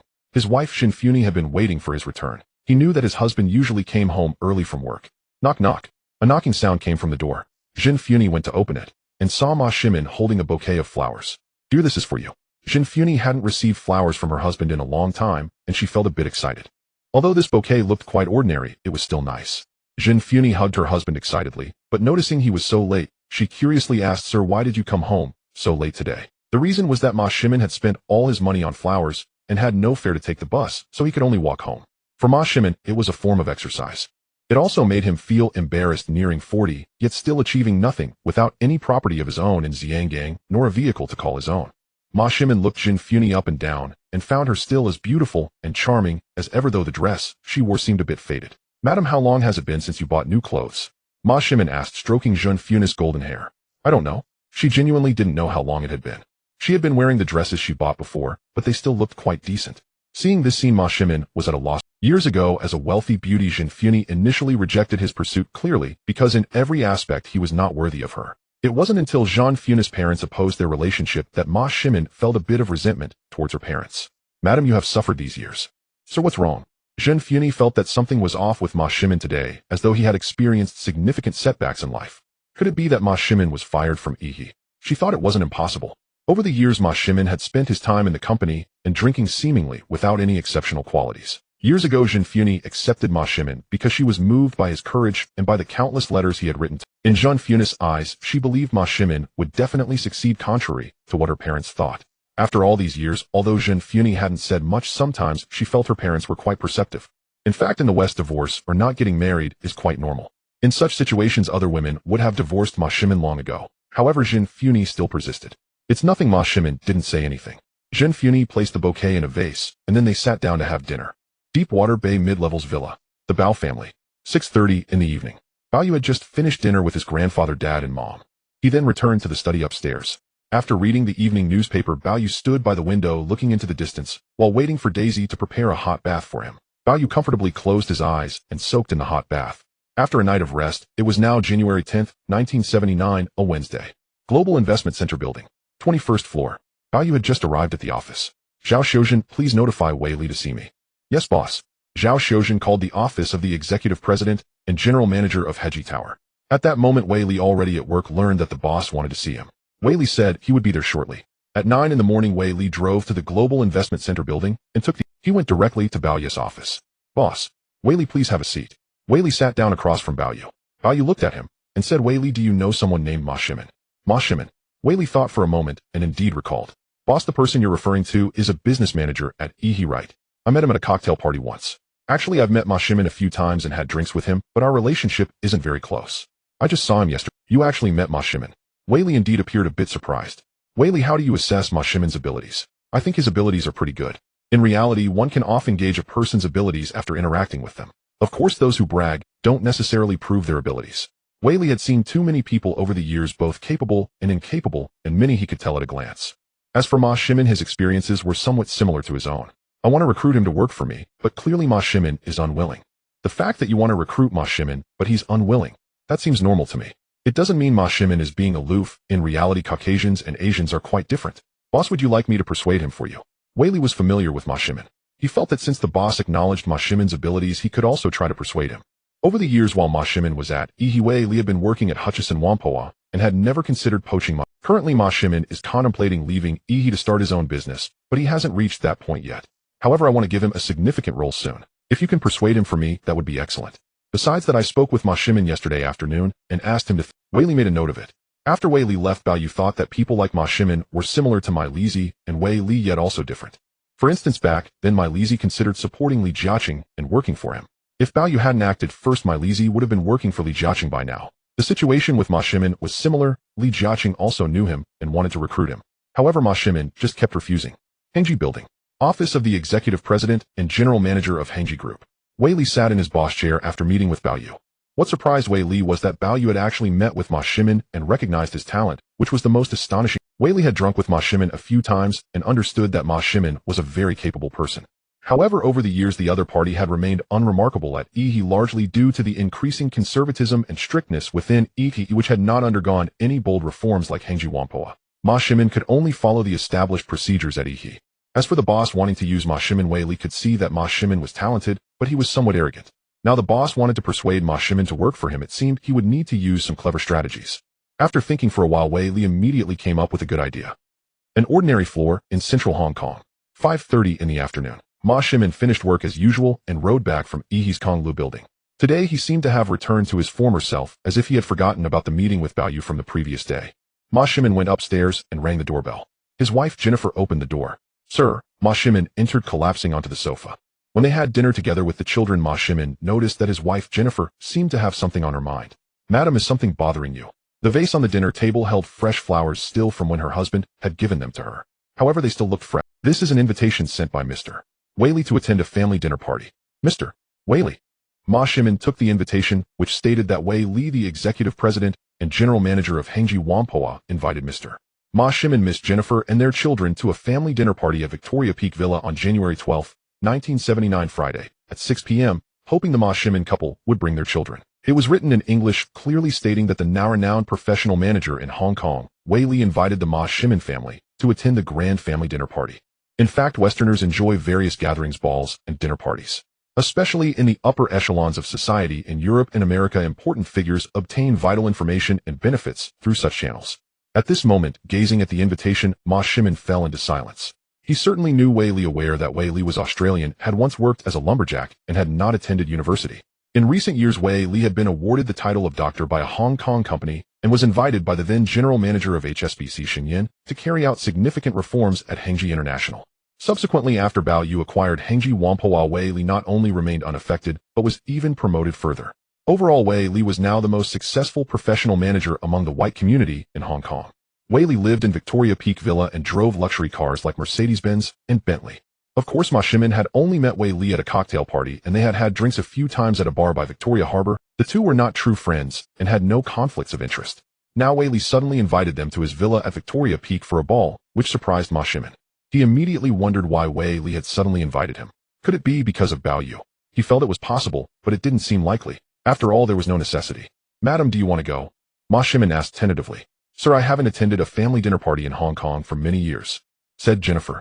For Jennifer, a well-off young lady who had always attended various mainstream gatherings and balls with her parents growing up, it was a pity that after marrying Ma Shimin and coming to Hong Kong, she had indeed not participated in such events for a long time. However, she was still quite familiar with balls. Then I will go with you this time.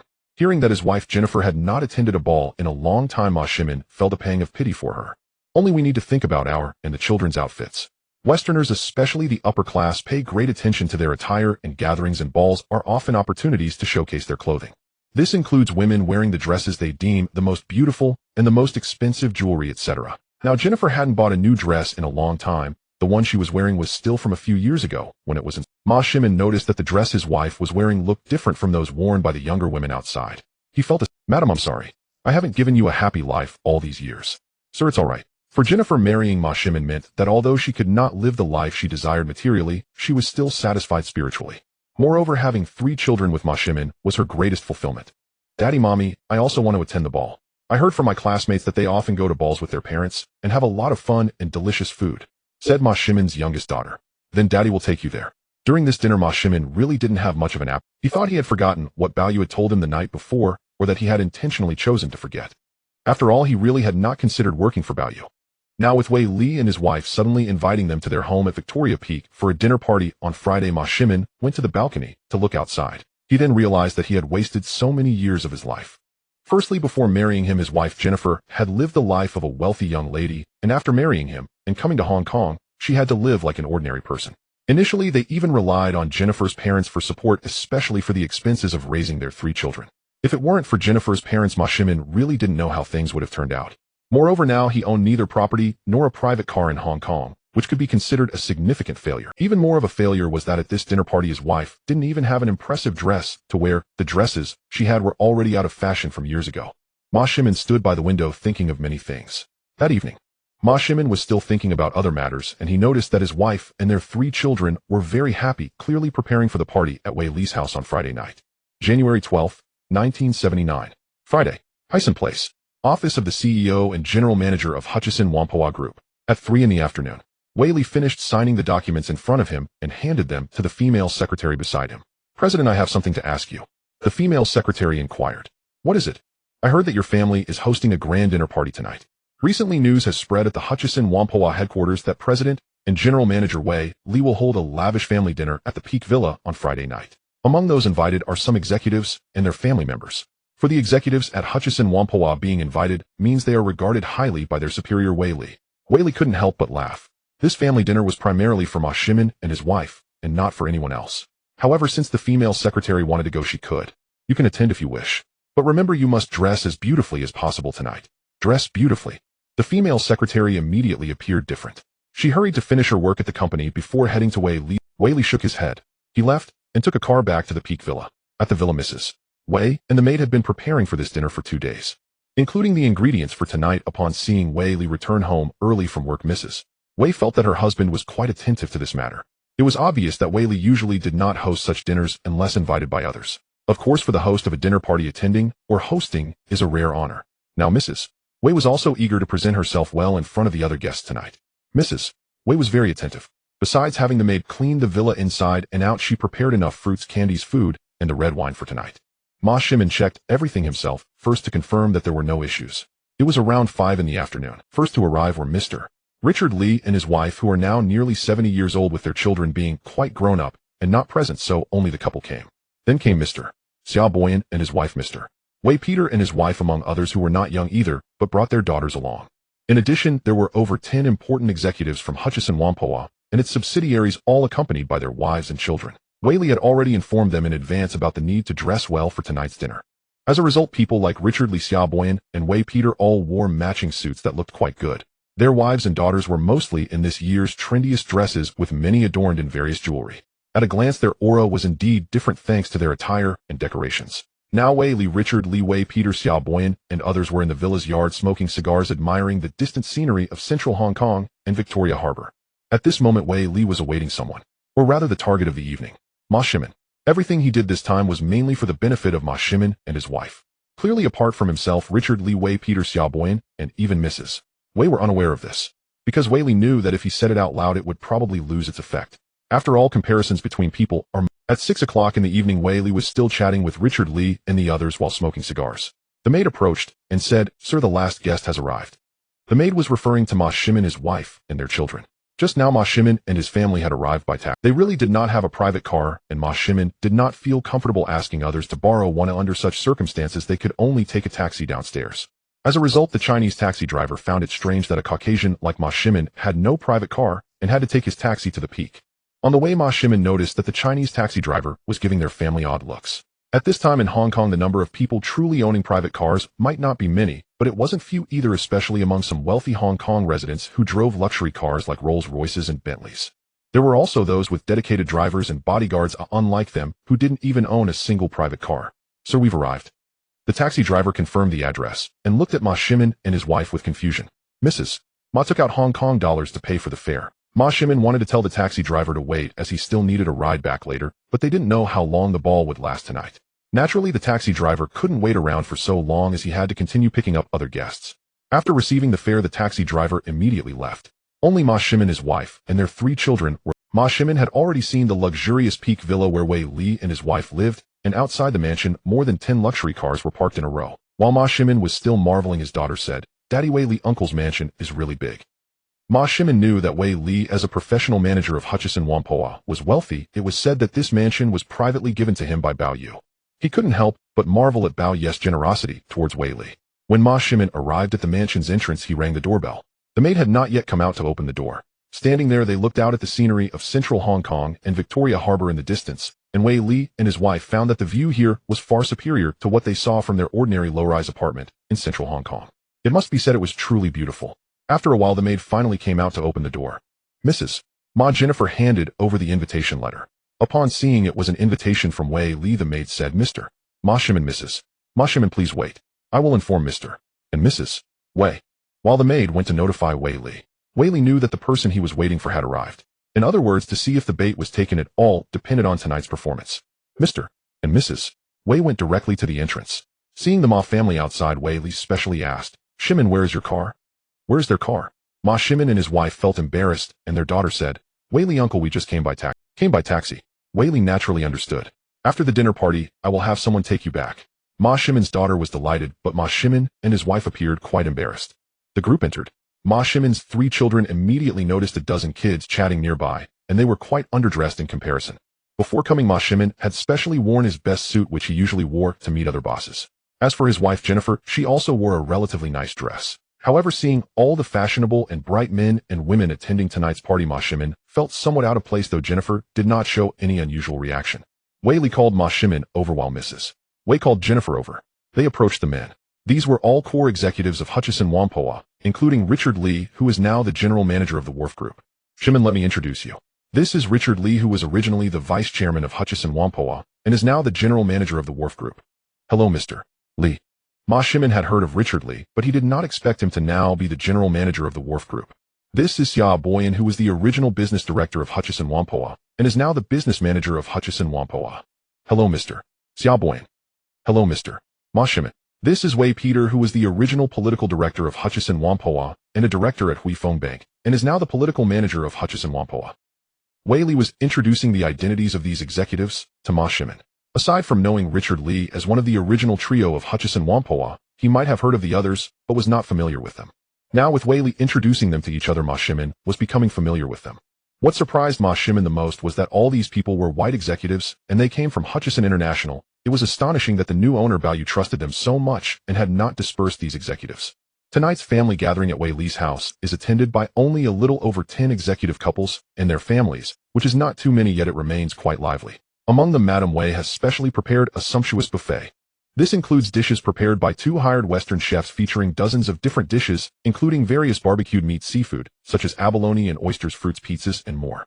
For the guests present, the rich buffet allows them to freely choose their favorite foods. Mr. and Mrs. Ma are genuinely astonished. Wei Li currently resides in a spacious 3-story mansion on Victoria Peak with 2 different luxury cars, a Benz and a BMW, and they are aware that Wei Li and his wife's child is receiving higher education. From Wei Li and the executives of Hutchison Whampoa's attire, Mr. and Mrs. Ma understand that their incomes are indeed quite substantial. Of course, what surprises Mr. and Mrs. Ma the most is that aside from Li Cha-zin's promotion to general manager of the Kowloon warehouse group, the other executives generally remain in their positions. Not only that, but they also learned from Wei Li that their salaries have increased significantly, placing them among the highest earners in the industry in Hong Kong. and even globally. In other words, boss value is indeed different, showing a great deal of trust in these white executives. Mr. Ma raises a glass of red wine and drinks with Wei Li and the others. Mr. Ma is a wine enthusiast and has hardly gone a day without wine for years. Although he used to drink only ordinary red wine or beer, he knows the wine served by Wei Li is of high quality. Shimon, this is Lafite given to me by the boss. Was it given to Wei Li by Bao Yu? Mr. Ma is at a loss for words. At this time, Lafite's global recognition is already quite high, mainly due to the Rothschild family's control over it with incessant promotion through global media and films. Moreover, the quality is guaranteed, making it quite impressive. During this banquet, it is mainly Wei Li, Li Cha, Xian, and the executives drinking and chatting, while guests can also help themselves to food. The wives of those executives gather to chat about where they usually go, what they eat, and what jewelry they have recently bought. Jennifer is quite a beautiful woman and used to dress well. However, her life in recent years has not been as prosperous, and she knows she can't compare to the wives of the executives present. I went back to Y country for Christmas a while ago, but it was too cold there. It's much more comfortable to stay in Hong Kong, said one executive's wife from Hutchison Whampoa. Now with airplanes available, there are flights around the clock, making it very convenient to fly from Hong Kong to London in Y country. Furthermore, the prices are not too expensive, so returning to Y country for Christmas or to see other family members. At this moment, Jennifer feels a twinge of envy as she hears them talking about going home for Christmas to see their relatives. She hasn't seen her parents in a long time. Usually she only contacts her parents by phone, but she knows that since her father's company went bankrupt, even with a pension, they are not living well, otherwise they would continue to support her family. Australia is nice, the weather is pleasant.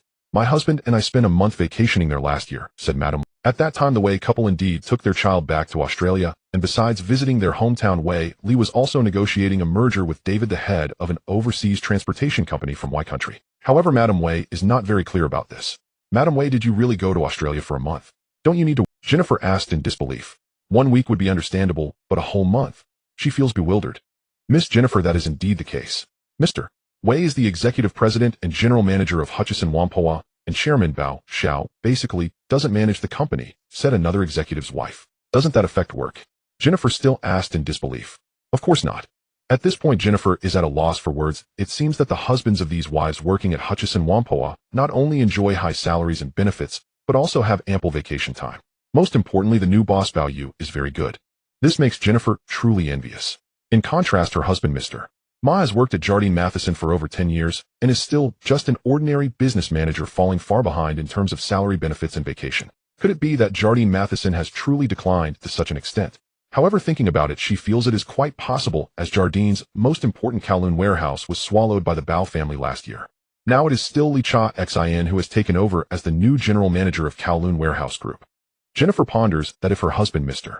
Ma really had the capability, he wouldn't have stayed at Jardine Matheson, or at least among the husbands of these wives, he shouldn't be inferior to them. The most fearful thing for people is comparison. Jennifer is feeling this way now. These past 10 years have been this way because there was no comparison with others. Now that she compares, Jennifer realizes that these 10 years have indeed been a waste of her husband's precious youth and time. Mommy, there are so many delicious foods here that I haven't tried before. While Jennifer is lost in her thoughts, her little daughter runs over and tugs at her, saying, Jennifer feels awkward and does. Madam Wei has indeed prepared a lot of delicious food. At least Jennifer's family hasn't had such food in many years. The banquet continues. Although it is a buffet style, the adults, women, and children present are all very happy. Not only is there food and drink, but they can also enjoy the beautiful scenery of the Hong Kong Central District and Victoria Harbor as night falls. However, those executive wives like to show off where they have traveled, what jewelry they have bought, their future travel plans, how their children and elderly relatives are doing, etc. Undoubtedly, all of this requires money. Without financial support, these are merely fantasies. Tonight, Mr. Ma is possibly the one who speaks the least. Gradually, he is just watching others communicate. At 8 o'clock in the evening, tonight's ball begins. The executives and their wives present embrace and dance with each other. Jennifer sees her husband Mr. Ma coming over, and the two enter the dance floor. However, as Jennifer embraces her husband in the dim light, they cannot see each other's expressions clearly. It can only be said that both Mr. and Mrs. Ma know that their life is far different from that of the other executive couples. Sir, madam, I'm sorry, Mr. Ma says. But Jennifer doesn't say anything more. Mr. and Mrs. Ma also know that the banquets and balls of top-tier or upper-class individuals in Hong Kong or Y country are just like this. Everyone is dressed their best and made to look their best in front of others. This is not only a matter of respecting oneself, but also respecting the host family. In this regard, even the banquets held by the Queen of Y country are the same. Therefore, Mr. and Mrs. Ma do not feel that these executive couples are deliberately putting on a show for them, as there is truly no need for that. According to their income and salary, they indeed belong to the highest echelon of professional managers in Hong Kong and even in Y country. Tonight is Friday and tomorrow is Saturday. The executives do not have to work and the children do not have to go to school. The grand banquet held by the Wei couple can last until after 10 o'clock at night. However, even so, the banquet must come to an end. Richard Wei, Peter, and Xia Boyan, along with their families, got into their cars and left. Soon it became quiet here. Now only the Ma Shimin couple and their 3 children remained, as they had no car to. However, for the Ma Shimin couple, tonight's family gathering may have been the most awkward one, while their children were having the most enjoyable time in recent years. Shimin, are you heading back? I can drive you home. Tonight they all had drinks, but now the effects of the alcohol had faded, allowing Wei Li to personally drive them back. Wei Li, I have something I want to ask. Of course you can. Wei Li and Ma Shimin went up to the balcony on the 3rd floor where they could see the beautiful night view of Victoria Harbour, Kowloon Peninsula, and the central district of Hong Kong. Shimin, go ahead and ask. Wei Li, you are clearly a Caucasian. Why does the Bao family still trust you so much after acquiring Hutchison Whampoa? Isn't Bao Xiao afraid that you might cause trouble? Wei Li chuckled inwardly. This was exactly what he wanted to discuss. Wei Li spoke candidly, explaining that the executives had indeed harbored ambitions for Hutchison Whampoa, but Hui Feng Bank would never sell Hutchison Whampoa to these Caucasian executives. Thus, even if Hutchison Whampoa was not swallowed by Bao Yu, it might have been taken over by other Chinese capital. Bao Yu had made it clear to him that if it weren't for the Bao family's intervention, Hutchison Whampoa might have fallen into the hands of Li Jiaqing. Bao Yu had great trust in Wei Li and the other executives, but Li Jiaqing would never have trusted them, meaning that if Li Jiaqing had taken over Hutchison Whampoa, it would have been disastrous for these executives. Afterward, Bao Yu did not interfere in the management of Hutchison Whampoa, but some personnel changes occurred, including Bao Yu becoming the new chairman of Hutchison Whampoa, while Wei Li served as the executive president and general manager. The other 3 key figures also transitioned from vice chairman and director to manager. In fact, their positions did not decrease, instead they were further elevated. Ultimately, it was still Bao Yu's trust in them that allowed Wei Li to lead these executives in significant reforms at Hutchison Whampoa, resulting in increasing profits and soaring market value. In my opinion, Bao Xiao's vision is unparalleled in all of Hong Kong. He has immense trust in me and the other Caucasian executives. But Bao Xiao is Chinese, and we are Caucasian. Why does he trust that you won't cause trouble behind his back? Moreover, you mentioned that you once harbored inappropriate ambitions for Hutchison Whampoa. At this point, Ma Shimin was quite astonished. Shimin, I have worked at Hutchison Whampoa for many years and understand that the previous chairman Shi Dezun was not the founder. He also gradually took over Hutchison International. Of course, I and the other executives had similar thoughts, but as Bao Xiao said, Hui Feng Bank would not agree. Given the current situation in Hong Kong, the rise of Chinese capital is inevitable and British capital is in decline. Therefore, Hutchison Whampoa must fall into the hands of the Chinese. Bao Xiao told me that in his view there is no distinction between Caucasians and Chinese. As for his brothers-in-law, cousins, and others around him, does he necessarily trust them? Certainly not. What Bao Xiao told me is that major global corporations operate under a professional management system functioning within the framework of modern professional management. Therefore, he values individual capability, and the so-called distinction between Caucasians and Chinese does not entirely determine trust. At this moment, Ma Shimin was genuinely astonished. Although he met Bao Yu on Tuesday and had some discussions with him, now from Wei Li he could truly see that Bao Xiao was extraordinary. Just the trust he placed in these Caucasian executives was something very few others in Hong Kong could achieve. Prior to this, he had met Li Jiaqing a few times, and Li Jiaqing also hoped he would work for him. From their conversations, Li Jiaqing indeed appeared to be a formidable Chinese businessman. However, to say that Li Jiaqing completely trusts these Caucasians is absolutely impossible. Wei Li, is your high salary and benefits really true? Shimin, Hutchison Whampoa is a publicly listed company. The salaries and benefits of executives and employees are part of financial expenditures that must be disclosed. So yes, they are indeed true. Of course, this villa is a private reward from Bao Xiao to me. Not just for me, but for Mr. Ma Li, Mr. Chao Jiming, and Miss Nancy, as well. Bao Xiao has also gifted them each a luxury residence on the peak. Now Wei Li is the emperor of labor in Hong Kong with the highest salary and benefits.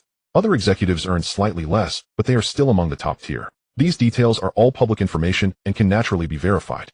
Previously, Wei Li also thought he could venture into entrepreneurship and be no worse than anyone else. In fact, after truly becoming the emperor of labor, his annual salary is not low at all, even exceedingly high. Ma Shimin fell into deep thought. Wei Li merely gazed out the window, knowing that Ma Shimin's thoughts must have changed significantly.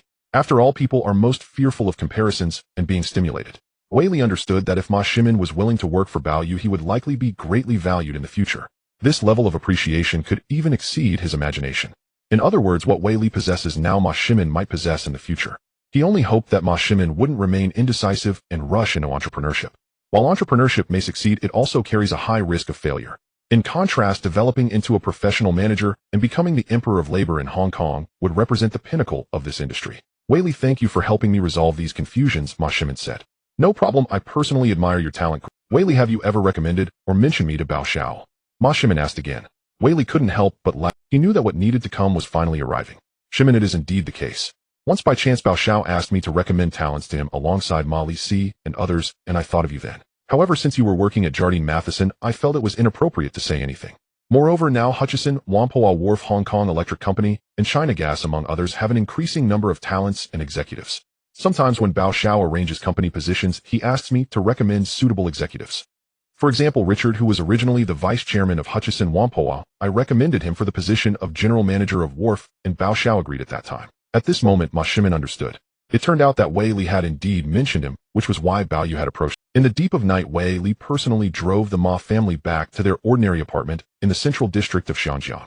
Before the couple got out of the car, Wei Li knew that Ma Shimin was a heavy drinker, so he deliberately gifted him 2 bottles of Lafite.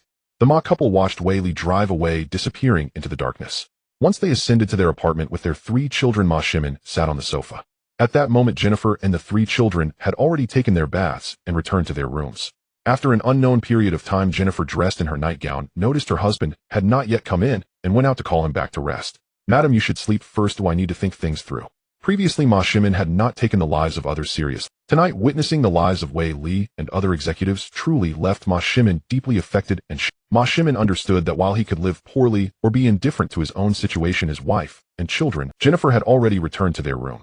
Ma Shimin pondered. He had 4 paths to choose from at this moment. The first was to continue at IHA, no longer coasting through life as before, and actively seek promotion to become an important executive at IHA. Although IHA had lost Kowloon warehouse among the 4 major trading firms in Xinjiang, its strength remained. However, Ma Shimin knew that the manager who had recommended him to join IHA had long since retired, and during his more than 10 years at IHA, he had not seized opportunities well.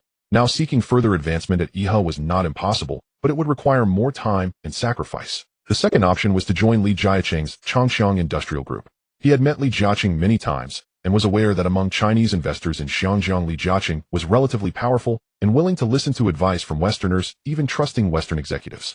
In the first half of 1977, Ma Shimin felt that Li Jiaqing was indeed a strong and promising investor among the Chinese. Though not on par with the scale of the king of shipping, he was still considered top tier among real estate developers in Xinjiang.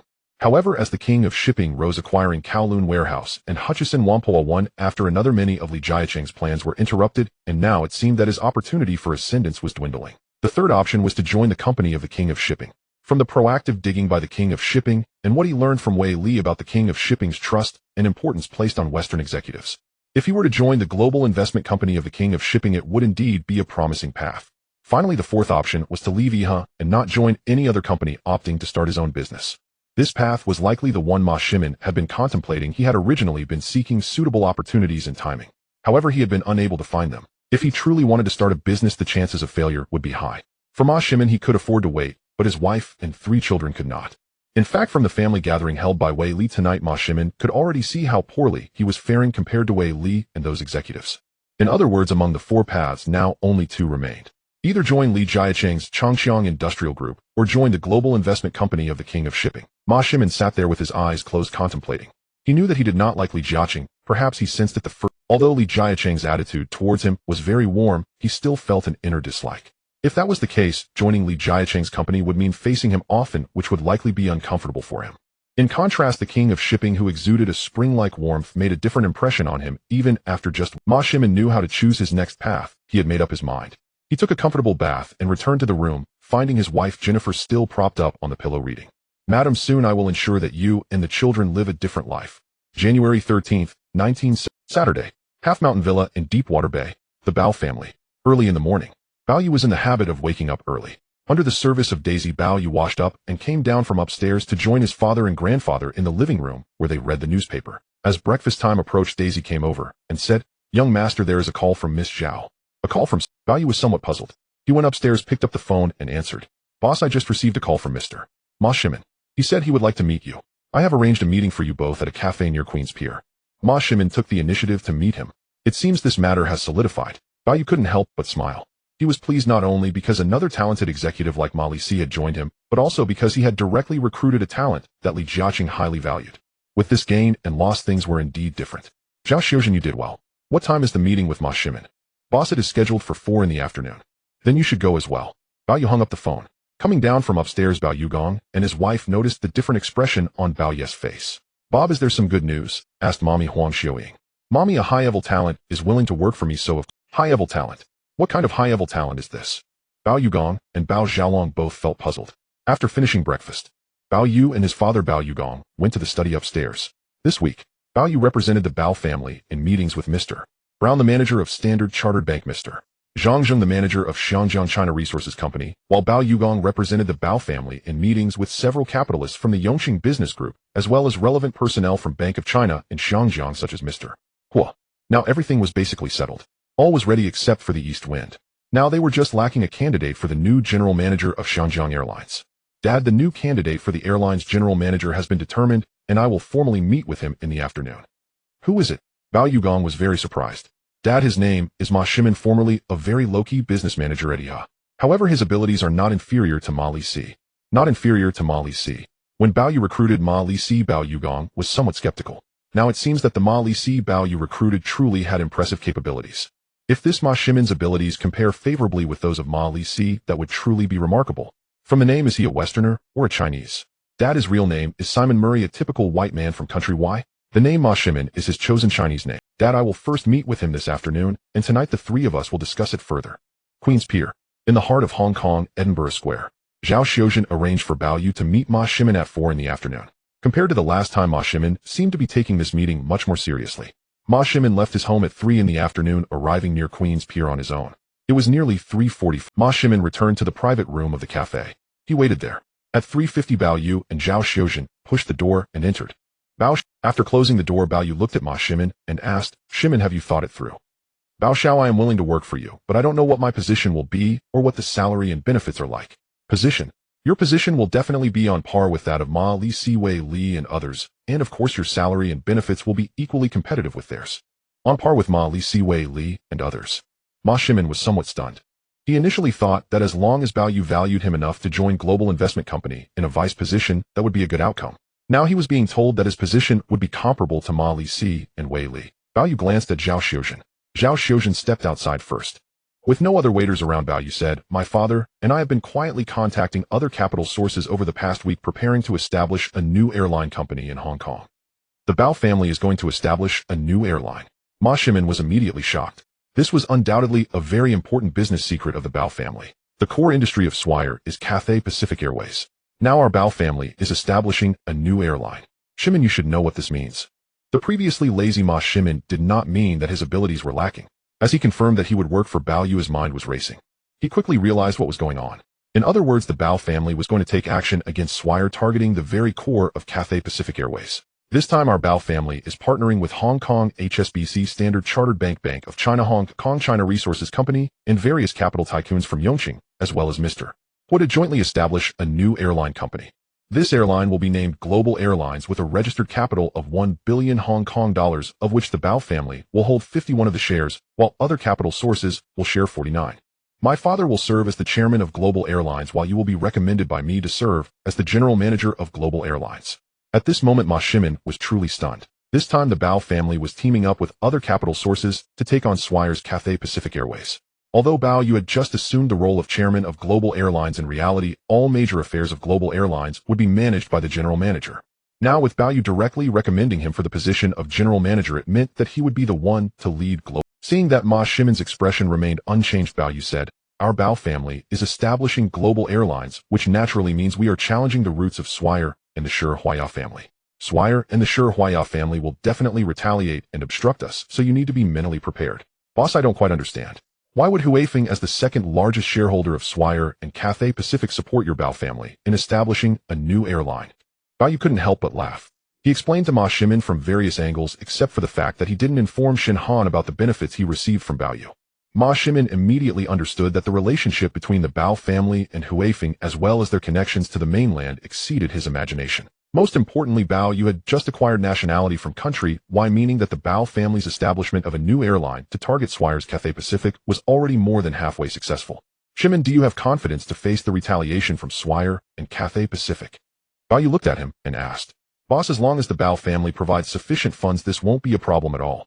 I have to say Ma Shimin is indeed quite different. In his previous life before 1979, Ma Shimin was relatively unknown at Jardine Matheson, and Hong Kong rarely heard of him. In 1980, he left Jardine Matheson and collaborated with another Jewish businessman to establish an engineering until 1984, when the engineering company he founded with the Jewish businessman was acquired at a high price by Li Jiaqing. Ma Shimin was forced to join Li Jiaqing's Chung Kong Industries. After that, Ma Shimin took the position of general manager at Hutchison Whampoa until the early 1990s, when he no longer wished to stay at Li Jiaqing's company. Despite Li Jiaqing's multiple attempts to retain him with better benefits and salaries, he was ultimately replaced by another executive. In other words, Ma Shimin may not have an extensive education, but his experiences are quite rich. Besides working as a sailor and mercenary, his more than 10 years at Jardine Matheson also honed his life and experiences. It is unfortunate that the conservative promotion system within Jardine Matheson directly limited the potential of talents like Ma Shimin. If Ma Shimin had taken the position of general manager at Hong Kong Land or at Jardine Matheson, it is unlikely that Jardine Matheson would have experienced decline. Shimin, later you will return with me to meet my father. From now on, the various affairs regarding global airlines will be, of course, if you truly work for me, the Bao family will definitely not let you suffer losses. Yes, boss. At that moment, both Bao Yu and Ma Shimin couldn't help but smile. At 6 o'clock that evening, Ma Shimin got into Bao Yu's luxurious Mercedes-Benz, and they drove to the mansion in Deepwater Bay. Bao Yu and Ma Shimin got out of the car. Bao Xiaolong and Bao Yugong were waiting for Bao Yu. Shimin, this is my grandfather. Mr. Bao, nice to meet you. This is my father and mother. Mr. Bao, Mrs. Bao, hello. Ma Shimin greeted them under Bao Yu's introduction. Bao Yugong looked at the somewhat thin white man and wondered if this was the executive Ma Shimin, whom Bao Yu believed was comparable in ability to Ma Li Si. Shimin, let's go have dinner first. After dinner, you can have a good chat with my father. The Bao family's dinner was quite sumptuous. After dinner, Ma Shimin and Bao Yugong went to the study upstairs. Over the years, Bao Yugong had met many people, both white and Chinese, and whether they truly had abilities could be discerned through their interactions. Now facing the world shipping king Bao Yugong, Ma Shimin, and he got straight to the point in the study, discussing matters openly for over an hour. When the two came down from the study, Bao Yugong knew that the talent his son had personally recruited was indeed impressive. Earlier, Bao Yugong had asked many questions regarding the establishment of global airlines. However, what surprised Bao Yugong was that with Ma Shimin's capabilities, why had he remained relatively unknown at Jardine Matheson for so many years? Seeing his father and Ma Shimin come down from upstairs, Bao Yu knew that the two had finished their discussion. Bob, Mr. Ma's abilities are indeed impressive. Thank you for the compliment, King of Ships Bao. Bao Yu then pointed to a villa in the distance and said, Shimin, that villa belongs to Mr. Li Jiaqing and his wife. Li Jiaqing. Ma Shimin replied, Boss, although I have met Mr. Li a few times, and he hopes I will work for him, I really do not like him. Now that I have decided to work for the Bao family, I will certainly do my best. Shimin, I believe in you. Just as I said, when you are silent, you are unnoticed, but when you speak, you will astonish everyone. Soon you will astonish everyone in Hong Kong, and even globally, becoming the most renowned professional manager. Outside a regular residential complex in central Xianjiang, Chun Zhihao personally drove Ma Shimin back. Mr. Ma Shimin, we have arrived. Thank you. Ma Shimin got out of the car, genuinely excited as he looked up at the tall buildings in central Xianjiang.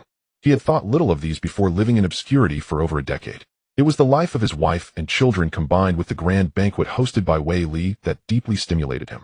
Seeing the boss bodyguard's car disappear into the night, Ma Shimin strode into the complex. He went upstairs. His wife Zhen Fu Ni and the children had been waiting for him to return for dinner, but they had yet to see his figure. Now Ma Shimin took out his keys and opened the door. Sir, where have you been? Have you eaten? Zhen Fu Ni asked. Madam, look at this. In disbelief, Ma Shimin pulled out a notebook. Zhen Fu Ni opened it to find it was the property certificate for a hillside mansion on Victoria Peak. Sir, what is this? Madam, I have officially confirmed my employment with young Master Bao, and this is a gift from him. Young Master Bao? Was it Bao Yu, the son of the shipping magnate from the Global Shipping Group? Zhen Fu and I was so excited she didn't know what to say. Ma Shimin knew that Bao Yu had already prepared a hillside mansion on Victoria Peak and a by-air luxury sedan for him. This meant that even though he had not officially started working for Bao Yu, he had already received generous gifts from him. A mansion on Victoria Peak worth over 10 million Hong Kong dollars. A new by-air sedan. Tomorrow the car would be delivered. Sir, am I dreaming? Zhen Fu and I looked at everything in disbelief. Initially, her parents, relatives, and friends had little faith in Ma Shimin, believing he was unworthy of her and unsuitable as her husband. Yet Zhen Fu and I still resolutely married Ma Shimin. After over a decade of living a mundane life, she never expected her husband to suddenly acquire what she had always desired. A mansion, a luxury car, and even a high salary with great benefits. Madam, this is all real. Then how did young Master Bao give you these things? Zhen Fu and I asked, still unable to believe it. Young Master Bao wants me to work diligently for him. In Ma Shimin's view, Bao Yu was indeed generous and magnanimous, unlike Li Jiaqing, who had repeatedly hoped to recruit him despite offering little more than vague promises. Yet Bao Yu had genuinely gifted him a hillside mansion and a new by-air sedan. Most importantly, his position had been confirmed and his salary and benefits were comparable to Wei Li and Mai Li. Tomorrow we will leave here. The mansion from Bao Yu on Victoria Peak could be moved to at any time. This place was simply too cramped, and even though it was in central Xiangjiang, Ma Shimin did not intend to continue living here. Sir, seeing Ma Shimin sitting on the sofa, Jin Fu and I still felt as if all of this was a dream. That night Jin Fu and I and the three children kept packing what they thought they could take to the mansion. In reality, they lived here in a rental, so they had not dared to buy many things. Now there weren't many items they could pack to move to the new mansion. That night Ma Shimin had already gone to rest, but Jin Fu and I was still too excited to sleep. Early the next morning the landline phone rang early. Jin Fu and I answered and learned the call was from Ma Shimin. Sir, your phone. Ma Shimin answered to find it was a call from the by-air dealership in Xiangjiang inquiring about where he lived and when they could deliver the car. After clarifying the details, Ma Shimin realized he hadn't driven in quite some time. However, he had driven everything from cars to ships and even tanks. Half an hour later the phone rang again. My children, let's go downstairs with Daddy to see the new car. The three children followed Ma Shimin down from upstairs. Outside the complex they saw the latest by-air 735i parked there. It was a silver luxury sedan and naturally it was not cheap. Hello, Ma Shimin greeted. Hello, are you Mr. Simon? Said the head of the dealership. That's me. Ma Shimin presented his identification and the dealership confirmed his identity. The dealership provided a contract for him to sign as the entire cost of the car had already been paid by young Mr. Ma. Congratulations, this by-air 735i is now entirely yours. The dealership representative said. However, Ma Shimin had indeed not driven in a long time. After asking the representative to give a simple introduction, Ma Shimin quickly familiarized himself, though aside from the improvements made by air over the years it hadn't changed much since he drove cars in the 60s. Once the two dealership agents handed over the car and left, Ma Shimin looked at his three children and said, shall we take a ride? Daddy, I want to go for a ride. As Ma Shimin drove the by-air 735i, he took a spin around the streets near central Xiangjiang, returning to the complex. Jin Fu and I had finished packing everything. Apart from some clothes to take, the other items including furniture and the sofa belonged to the original landlord and had nothing to do with them. January 15, 1979. Monday. Global Investment Center Tower, 21st floor. Bao Yu arrived at work as usual. After drinking the coffee brewed by Zhao Xiuzhen, Bao Yu said, please ask McLeish and Xiao Zhiming to come here. Zhao Xiuzhen went to notify them. Sir. McLeish and Xiao Zhiming entered and greeted him. McLeish Zhiming, Mr. Ma Shimin will join us shortly for introductions. McLeish and Xiao Zhiming already knew Ma Shimin had been appointed general manager of Global Airlines, a clear testament to his exceptional caliber. Moreover, Ma Shimin, who had long worked quietly at Jardine Matheson without prominence, now commanded Bao Yu's extraordinary attention. This alone revealed how uniquely discerning Bao Yu was in judging talent. At 9 a.m., a silver BYR sedan pulled up before the Global Investment Center tower. A security guard approached. Good morning. Are you Mr. Ma Shimin? Young Master Bao is waiting for you upstairs. The guard parked Ma Shimin's car. Ma Shimin straightened his suit jacket and tie, then took the elevator to the 21st floor. Emerging from the elevator, he found Zhao Xiuzhen already waiting outside the office door. Mr. Simon, the boss is expecting you in his office. Ma Shimin followed her into Bao Yu's office. Bao Yu turned with a warm smile and asked Shimin, are you satisfied with that hillside mansion? Sir, my wife and children are delighted. And the car? Excellent. Though, sir, your generosity overwhelms me. Ma Shimin flushed, slightly still improving in his new role. Shimin, rest assured. If you devote yourself loyally to me for life, I shall never fail you. When McLeish and Xiao Zhiming arrived, Bao Yu introduced them. This is McLeish, Deputy General Manager of Global Investment Company. This is Xiao Zhiming, Head of Investment Research and Analysis Division.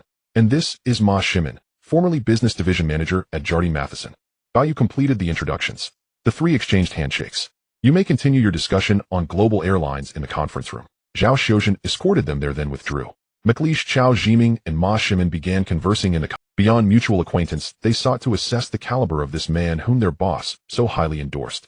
After 1 hour, McLeish and Xiao Zhiming concluded Ma Shimin's competence was unquestionable. Ma Shimin returned to Bao Yu's office. Shimin, Bao Yu said, tonight we hold a confidential internal meeting on Global Airlines in the top floor conference room. You must attend. In addition to assigning him a new office, Bao Yu ensured Ma Shimin rapidly assimilated the organizational structure of Global Investment Company and its subsidiaries. Ma Shimin realized the scale of Bao Yu's corporate empire far exceeded his initial imagination. It encompassed Kowloon Canton Railway Corporation, Hutchison Whampoa Hong Kong Electric Holdings, China Gas Hong Kong's two major bus groups, Tsingtao Nit, and extensive strategic investments across multiple sectors. His immediate responsibility lay with the newly established Global Airlines, and he understood full well that his principal adversaries would be Swire Group and the Sassoon family.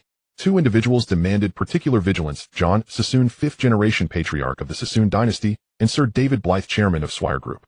Currently, the Sassoons held ultimate sway behind Swire Group, while Sir David Blythe served simultaneously as Swire Group's chairman and an unofficial member of Hong Kong's Legislative Council. Ma Ximen reviewed Chao Zhiming's dossier on Swire Group. At noon, he ate lunch in the company canteen. In the afternoon, Bao Yu conferred with Ma Ximen for over half an hour. By 5 p.m., official working hours had ended. Yet tonight's critical confidential meeting on global airlines necessitated their continued presence. After calling his wife Jennifer at Victoria Peak, Ma Ximen remained for dinner in the canteen. The Grand Conference Hall occupied the entire 22nd floor, the penthouse level of the global investment. Inside, Bao Yu, Zhao Xiuzhen McLeish, Chao Zhiming, and Ma Ximen were already assembled. Soon afterward, Bao Yu's father Bao Yugong arrived. Then came Sir Philip H.S. Tung, chairman of HSBC, Bao John, HSBC's general manager, Mr. Brown, general manager of Standard Chartered Bank, and Mr. Zhang Zheng, general manager of China Resources Limited. Representing Bank of China Hong Kong was Mr. Lin Guangzhou. Mr. Ho represented the Ho family. Mr. Wang Quanqing, chairman of Vitasoy International O, and Mr. Chen Tinghua, chairman of South Fong Group. Also present were Mr. Chao Guangbiao, chairman of Evergreen Enterprises, Mr. Li Huili, king of Hong Kong Watches and chairman of Hua Ming Trading Company. All arrived discreetly by private vehicle. They ascended via elevator to the 22nd floor. Upon seeing one another, palpable excitement rippled through. Bao Yu knew nearly all the attendees personally, except Mr. Lin Guangzhou, the Bank of China representative whom he met for the first time, as the preliminary negotiations had been conducted solely by his father. Young Master Bao, greetings. Bao Yu exchanged pleasantries, then introduced McLeish, Chao Zhiming, and Ma Ximen to the assembly. Ma Ximen's appointment as inaugural general manager of Global Airlines signified the Bao family's de facto stewardship of the airline. After brief exchanges, everyone settled into their assigned seats. Unquestionably, Bao Yugong occupied the head seat. He glanced at his son beside him. Bao Yu gestured for his father to preside. Gentlemen, as previously discussed with each of you, our family has proposed establishing Hong Kong's second airline. No further elaboration was needed. All present understood clearly the Bao family intended to unite this consortium to dismantle Swire Group's monopoly over Hong Kong's aviation sector. Furthermore, Swire Group was poised to apply for new air routes to the mainland, making this the decisive moment to launch Hong Kong's second airline. First, the airline shall be named Global Airlines, its identity anchored in that very name. No objection. Second, Global Airlines shall be incorporated and headquartered in Hong Kong, with its operational headquarters temporarily located on the 9th floor of the Global Investment Center Tower. Third, the company's paid-in capital shall total 1 billion Hong Kong dollars. Shareholders shall contribute proportionally to their equity stakes. The Bao family holds 51, thus committing 510 million Hong Kong dollars, while remaining shareholders collectively contribute 490 million Hong Kong dollars. Fourth, I shall serve as chairman, Mr. Ma Ximen as general manager. Each of you present shall assume roles as vice chairman and directors. Thus, Bao Yu, Sir Philip Tung, Mr. Brown, Mr. Wang Quanqing, and others accepted appointments as vice chairman and directors of Global Airlines. These titles were largely ceremonial. Actual managerial authority resided entirely with general manager. Fifth, the establishment of Global Airlines will inevitably provoke fierce resistance and obstruction from Swire Group and Cathay Pacific. You must brace yourselves accordingly. Such opposition was inevitable. Otherwise, the opportunity would long since have been seized by others. Yet no prior attempt had succeeded. Now I formally entrust full operational authority over Global Airlines to Mr. Ma Ximen. I trust he will not disappoint any of you gathered here today. Ma Ximen rose, nodded respectfully toward Bao Yugong, and declared Chairman Bao Vice Chairman Directors. I pledge to uphold your confidence without fail. He then launched into a lucid, incisive exposition. Evidence of meticulous preparation since Bao Yu first proposed founding Hong Kong's second airline and appointing him general manager during their Saturday discussion. Beyond grasping the strategic vision, Ma Ximen had immersed himself in exhaustive research on Swire Group, and he anticipated vehement opposition from John Sassoon and Sir David Blythe, but also recognized that backed by the Bao family, HSBC, Standard Chartered, and numerous other Chinese and state-owned enterprises, Swire and Cathay lacked the leverage to prevail. Their only recourse would be abandoning mainland routes altogether, an option that if exercised would merely cede those markets to Global Airlines. Ma Ximen now faced an immense portfolio of urgent tasks structuring Global Airlines' executive hierarchy, a responsibility requiring his personal recruitment and assembly of key personnel. Fortunately, Hutchison Whampoa offered deep talent pools from which suitable candidates could be drawn and deployed. Other imperatives included acquiring aircraft, recruiting pilots and cabin crew, and establishing all operational foundations, each demanding his direct oversight and execution. The secret shareholder meeting of the global shipping company lasted until after 10 o'clock in the evening. At 11 o'clock at night, reporters from major media outlets, 2 major television stations, and 2 major commercial radio stations in Hong Kong suddenly received a call from the PR department of global investment companies stating that there was important news to be announced. At this moment, the journalists from those newspapers, television stations, and commercial radio stations, upon receiving the call from the PR department of global investment company, immediately thought of the Bao family, especially since this young master Bao had successfully acquired 2 major bus groups in Hong Kong last year, suggesting that he might be making another acquisition.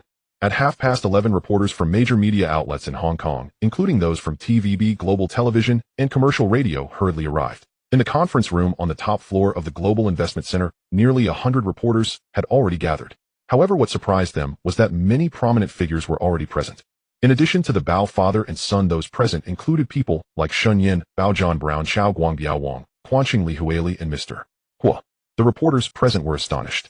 Why were so many wealthy capitalists from Hong Kong involved, including both Chinese and British banks? Clearly, these reporters were still unable to guess, as they had received no hint prior to this. At midnight. The time was January 16, 1979. Sitting in the chief position, Bao Yuguang looked at the hundreds of reporters attending the press conference and said, "Dear journalist friends, we are notifying you late at night to attend this press conference, where very important news will be announced. Very important news will be announced." The room quickly fell silent. First, I can tell everyone that our Bao family, together with other shareholders, has officially announced the establishment of Hong Kong's second airline, Global Airlines. Global Airlines has a paid-in capital of 1 billion Hong Kong dollars, and the headquarters will be located on the 9th floor of the Global Investment Center. I will serve as the chairman of Global Investment Company, and the vice chairman will be the major shareholders. Mr. Ma Shiming will serve as the general manager of Global Airlines. With each announcement made by Bao Yuguang, the reporters present were left in shock. Although they had guessed that the Bao family might have major plans before attending the press conference, most speculations were related to Bao Yes' acquisition of a listed company.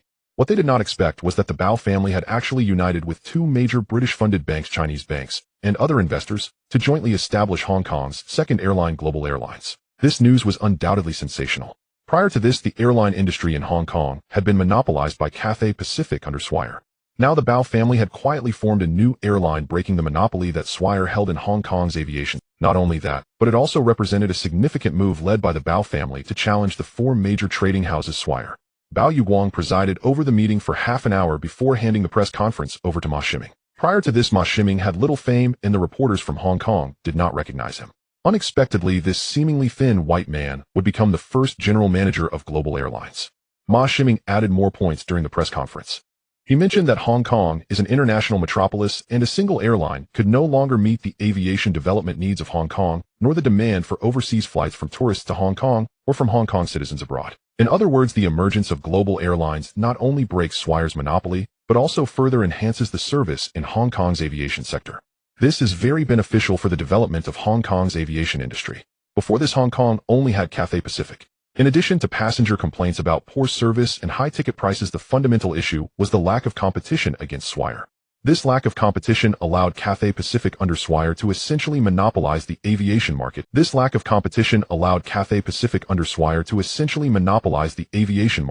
1:30 in the morning, the press conference concluded. The reporters immediately rushed to interview the Bao family, Ma Shiming, and other shareholders.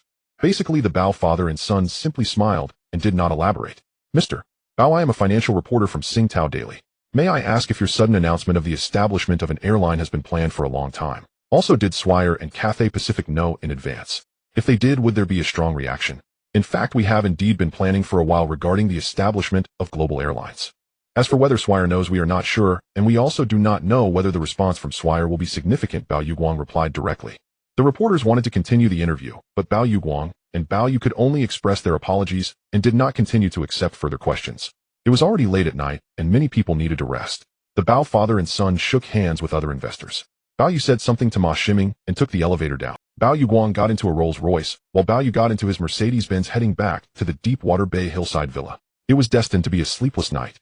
Bao Yu and Bao Yuguang returned to the Deepwater Bay hillside villa. It was already past 2 o'clock in the morning. Bao Xiaolong had long since gone to bed, while Huang Xiuying and Daisy were still waiting for Bao Yuguang and Bao Yu to return. "Sir Bob, why are you two so late coming back tonight?" Huang Xiuying asked. She was not concerned about the business matters of the father and son, but was more worried about their food and clothing. Bao Yu got out of the car and hugged his mother Huang Xiuying's arm, saying, "Mommy, my dad and I had important meetings at the company, followed by a press conference, and we've been busy until now. You two must be really tired." You should go wash up and rest, Huang Xiuying said with concern, looking at her husband Bao Yu Guang, and then at her son Bao Yu, who had been busy until now. Bao Yu and Daisy went upstairs. As Daisy prepared hot water for him to bathe, Bao Yu directly said, "It's late, it'll just take a quick shower, and then rest." Bao Yu went to the bathroom for a quick rinse. After Daisy dried him off, and he changed into pajamas, Bao Yu went straight to bed and fell fast asleep. It was late, and Bao Yu was indeed feeling a bit tired today. The villa on the hillside of Deepwater Bay. Li family. Master bedroom. Suddenly the landline phone in the study next door rang urgently, echoing sharply in the quiet night. At this hour, Mr. and Mrs. Li had long since retired for the night. Both in their 50s, their sleep was not particularly deep, and they would wake up quickly at the slightest sound. Both Li Jiaqing and his wife, Zhuang Yueming, heard the urgent ring of the phone. Zhuang Yueming got up, turned on the bedside lamp, and said to Li Jiaqing, "Dear, shall I see who is calling?" She glanced at the wall clock in the master bedroom, which indicated it was already close to 2 in the morning. Zhuang Yueming yawned and made her way to the study. "Hello, who is this?" "Mrs. Li, this is Qianhe. I have important news for the boss." Hearing that it was Zhou Qianhe on the line, Zhuang Yueming became more alert. "Qianhe, what is it?" "I just learned that the Bao family has teamed up with Huifeng Standard Chartered Bank and several Chinese and Hong Kong capital firms to establish global airlines. The Bao family has united various capital sources to form global airlines." Zhuang Yueming was somewhat surprised. Zhou Qianhe continued, "I heard that the chairman is Bao Yugong himself, while the general manager is a white man named Ma Shimin." Zhou Qianhe said this. Zhuang Yueming understood it clearly. After Zhou Qianhe finished speaking, she returned to the master bedroom, where she found Li Jiaqing awakened by the ringing phone, putting on his reading glasses. "Dear, it was Qianhe on the phone." "What did he say?" "He said the Bao family has joined forces with various capital sources in Hong Kong to suddenly announce the establishment of global airlines. The Bao family has united various capital sources to form global airlines." Li Jiaqing was somewhat taken aback. He understood what this meant. Previously, there was only one airline in Hong Kong, which was Cathay Pacific under Swire. Now that the Bao family has partnered with other capital sources to establish global airlines, it meant that they were targeting Swire. Among the 4 major trading companies aside from Hutchison Whampoa and Jardine Matheson, who had 1 dead and 1 injured, only Swire and the other remained. Now Li Jiaqing felt that Swire was the strongest, yet the Bao family chose to challenge the core of Swire's airline industry. This indicated that the Bao family was well prepared. Zhuang Yueming then said, "The Li family and the Bao family are neighbors, yet the Bao family has not invited us to join them in this venture." Zhuang Yueming's statement indicated that the Bao family looked down upon them. In fact, in his previous life, Bao Yu along with Bao Yugong, Chao Guangbiao and others had united over 30 Chinese and Hong Kong capital sources to establish Dragonair, and the Li family had naturally been part of it. Not only that, but the Bao family's actions against other capitals would definitely involve cooperation with the Li family. From Li Jiaqing's later actions, it seemed that in Bao Ye's eyes the Bao family felt that there was no need to treat Li Jiaqing too well, as it was not impossible for the Li family to stab him in the back at a crucial moment. Moreover, after Bao Yu swallowed Hutchison Whampoa and seized the newly built Chinese bank tower, there would be no possibility of cooperation between him and the Li family. Li Jiaqing remained silent. He could clearly feel that the Bao family's attitude towards the Li family had changed significantly from before. Seeing his wife babbling on about how the Bao family was courting other capital sources and why they had not approached the Li family, making it seem as if the Li family was at a loss, he felt a mix of emotions. Did Qianhe mention anything else? He said that Global Airlines has an investment of 1 billion Hong Kong dollars and the headquarters is located in the Global Investment Center building with Bao Yugong as the chairman. Bao Yugong is chairman. Who is the general manager? It seems to be someone named Ma Shimin. Zhuang Yueming recalled for a moment before remembering the name. Ma Shimin. Suddenly Li Jiaqing's mind felt as if it had been struck. He was unsure whether he was shocked or something else. He had met Ma Shimin a few times, and each time he saw the talent of this relatively unknown white executive at Jardine Matheson, he was very optimistic about him. Unfortunately, no matter how much he hoped to hire him at a high salary, Ma Shimin had always declined. Li Jiaqing suddenly found it somewhat amusing. With so many people in Hong Kong, it was possible that the Ma Shimin, who became general manager of Global Airlines, was not the one he knew. After all, could it be that the Bao family also recognized Ma Shimin's talent?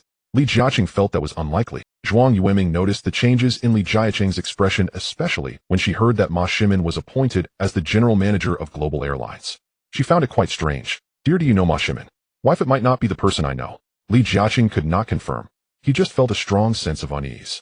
At this moment, Li Jiaqing had no thoughts of sleep or any particular mood. Looking at Zhuang Yueming, who was yawning continuously, he could only say, "You should go back to sleep." Li Jiaqing turned off the lamp. Alone, he went to the study. He turned on the light in the study. Like Bao Yugong, Li Jiaqing did not like smoking. He preferred to quietly ponder some matters by himself. Now looking towards the distant Bao family villa, Li Jiaqing noticed the lights were still on. It seemed that tonight was indeed a significant event for the Bao family. This indicated that the Bao family was about to enter the Hong Kong airline industry, completely breaking the current monopoly of Cathay Pacific. Li Jiaqing stood at the window of the study staring for a long time. When he finally sat down, he quietly sighed. He didn't know how much time had passed. Familiar footsteps approached from outside the study door. Li Jiaqing looked and found it was his wife Zhuang Yueming. "Dear, did you sit in the study all night?" Zhuang Yueming asked with concern. "I was reading here." Zhuang Yueming was still unsure why her husband was like that. However, after so many years of sharing a bed, she knew his temperament and character well. In her mind, Li Jiaqing had always been a proud and determined person. Especially before the first half of 1977, the Changqiang Industrial Group, represented by Li Jiaqing, had been thriving in Hong Kong. However, it was unexpected that it was not until the second half of 1977 that things began to seem unfavorable. "Wife, what time is it?" "It is already past 6 in the morning. Last night Li Jiaqing had gotten up around 2 and had been sitting until now, which meant he had been up for nearly 4 hours. Aside from insufficient sleep, he appeared quite alert. Li Jiaqing looked out the window and saw that it was indeed already dawn. Li Jiaqing went to the master bedroom, washed up, and changed back into his usual suit and leather shoes. Descending the stairs, he saw that the maid had neatly arranged the morning newspaper on the sofa in the living room. Li Jiaqing walked over, sat down on the sofa, and picked up one of the newspapers. The Oriental Daily. The front page of the Oriental Daily had a vertical headline. The Bao family launches an offensive against Swire. Midnight crowing. The Bao family announces the establishment of global airlines alongside various capital sources late at night. This was a significant vertical headline. Following that was the related content. Now the details were very clear. At midnight last night, Bao Yugong and his son held a press conference in the conference room of the Global Investment Center building. The press conference was attended by reporters from over 10 major media outlets, along with reporters from Hong Kong's 2 major newspapers and commercial radio stations. Additionally, there were Bao Yugong, Bao Yuma Lishir, and representatives from Huifeng, including Shin Mian, Bao Yuhan, Mr. Brown from Standard Chartered, Lin Guangzhou from Hong Kong, Zhongyin Zhangjiang from China Resources, and even including Mr. Hua and others from the Yongqing Business Group. This included not only the Bao family, but also various Chinese, British, and Hong Kong capitals, indicating a very strong financial backing. Among them, Bao Yugong announced a capital injection of 1 billion Hong Kong dollars to establish Global Airlines, with the company's headquarters located on the 9th floor of the Global Investment Center building. Bao Yugong became the first chairman of Global Airlines, while other capital shareholder representatives served as vice chairman and directors. Additionally, Ma Shimin was appointed as the general manager of Global Airlines. Li Jiaqing could hardly believe it. He finally saw Ma Shimin's name in the newspaper. His heart sank. He realized that the thing he least wanted to happen had indeed occurred. Ma Shimin, whose English name was Simon Ma. Then came a series of introductions about Ma Shimin. Overall, Ma Shimin's sudden appointment as the general manager of Global Airlines raised doubts regarding his qualifications, and many did not believe he had the ability to hold this position. Now, seeing Ma Shimin's name, Li Jiaqing recalled that this was the same Ma Shimin he had hoped to recruit from the Changjiang. Li Jiaqing's expression changed dramatically, twisting into a look of fury. At this moment, his wife, seeing Li Jiaqing's distressed expression, wanted to say something, but couldn't utter a word, even stepping back in fear. Taiping Shan. Xiaoli Dao. A 3-story Western-style mansion. It was the dead of night. All around, apart from a few dim yellow bulbs outside the mansion, the only sounds were the thin churring of insects. In the master bedroom on the 2nd floor, a man in his 50s rested. The man wore pajamas, tall and broad, balding at the crown. Beside him, a middle-aged Caucasian woman of 40 or 50 slept deeply. Suddenly, the landline in the study adjacent to the master bedroom began to ring urgently. Bai Liegi on the bed was jolted awake by the telephone's clamor. It was the middle of the night. To be roused by such a call, Bai Liege's first impulse was to curse. But his wife had also been stirred by the bell and was sitting up. Bai Liegi said, "Madam, go back to sleep. I will see who is calling at this hour to disturb us." He rose and glanced at the wall clock in the master bedroom, just after 1 in the morning, not yet 2. He picked up the handset and answered, "Hello, this is Bai Liegi." "Who is this?" "Chairman, this is Kowloon. Taigu and Guotai are in serious trouble." The voice on the line was his secretary. Taigu in serious trouble. Bai Liegi was instantly alert.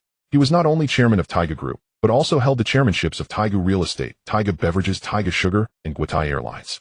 He wore many hats within Taigu. Essentially, he occupied the chairmanship across Taigu and its subsidiaries. Apart from the Taigu principal shareholders, the Shi Huaya family, he was the most important executive among Taiga's professional managers. Between 1968 and 1974, the chairmanship of Taigu and its affiliates had been held by Shi Yuehan, the 5th-generation head of the Shi Huaya family. After 1974, Shi Yuehan retreated from the public eye to act as Taiga's behind-the-scenes leader, and Bai Liegi succeeded him as chairman of Taigu and its affiliates. "What has happened?" Bai Liegi asked. The Bao father and son, together with multiple capital backers, have just held a press conference to announce the formal establishment of Huanqiu Airlines, Kowloon replied. Kowloon spoke anxiously.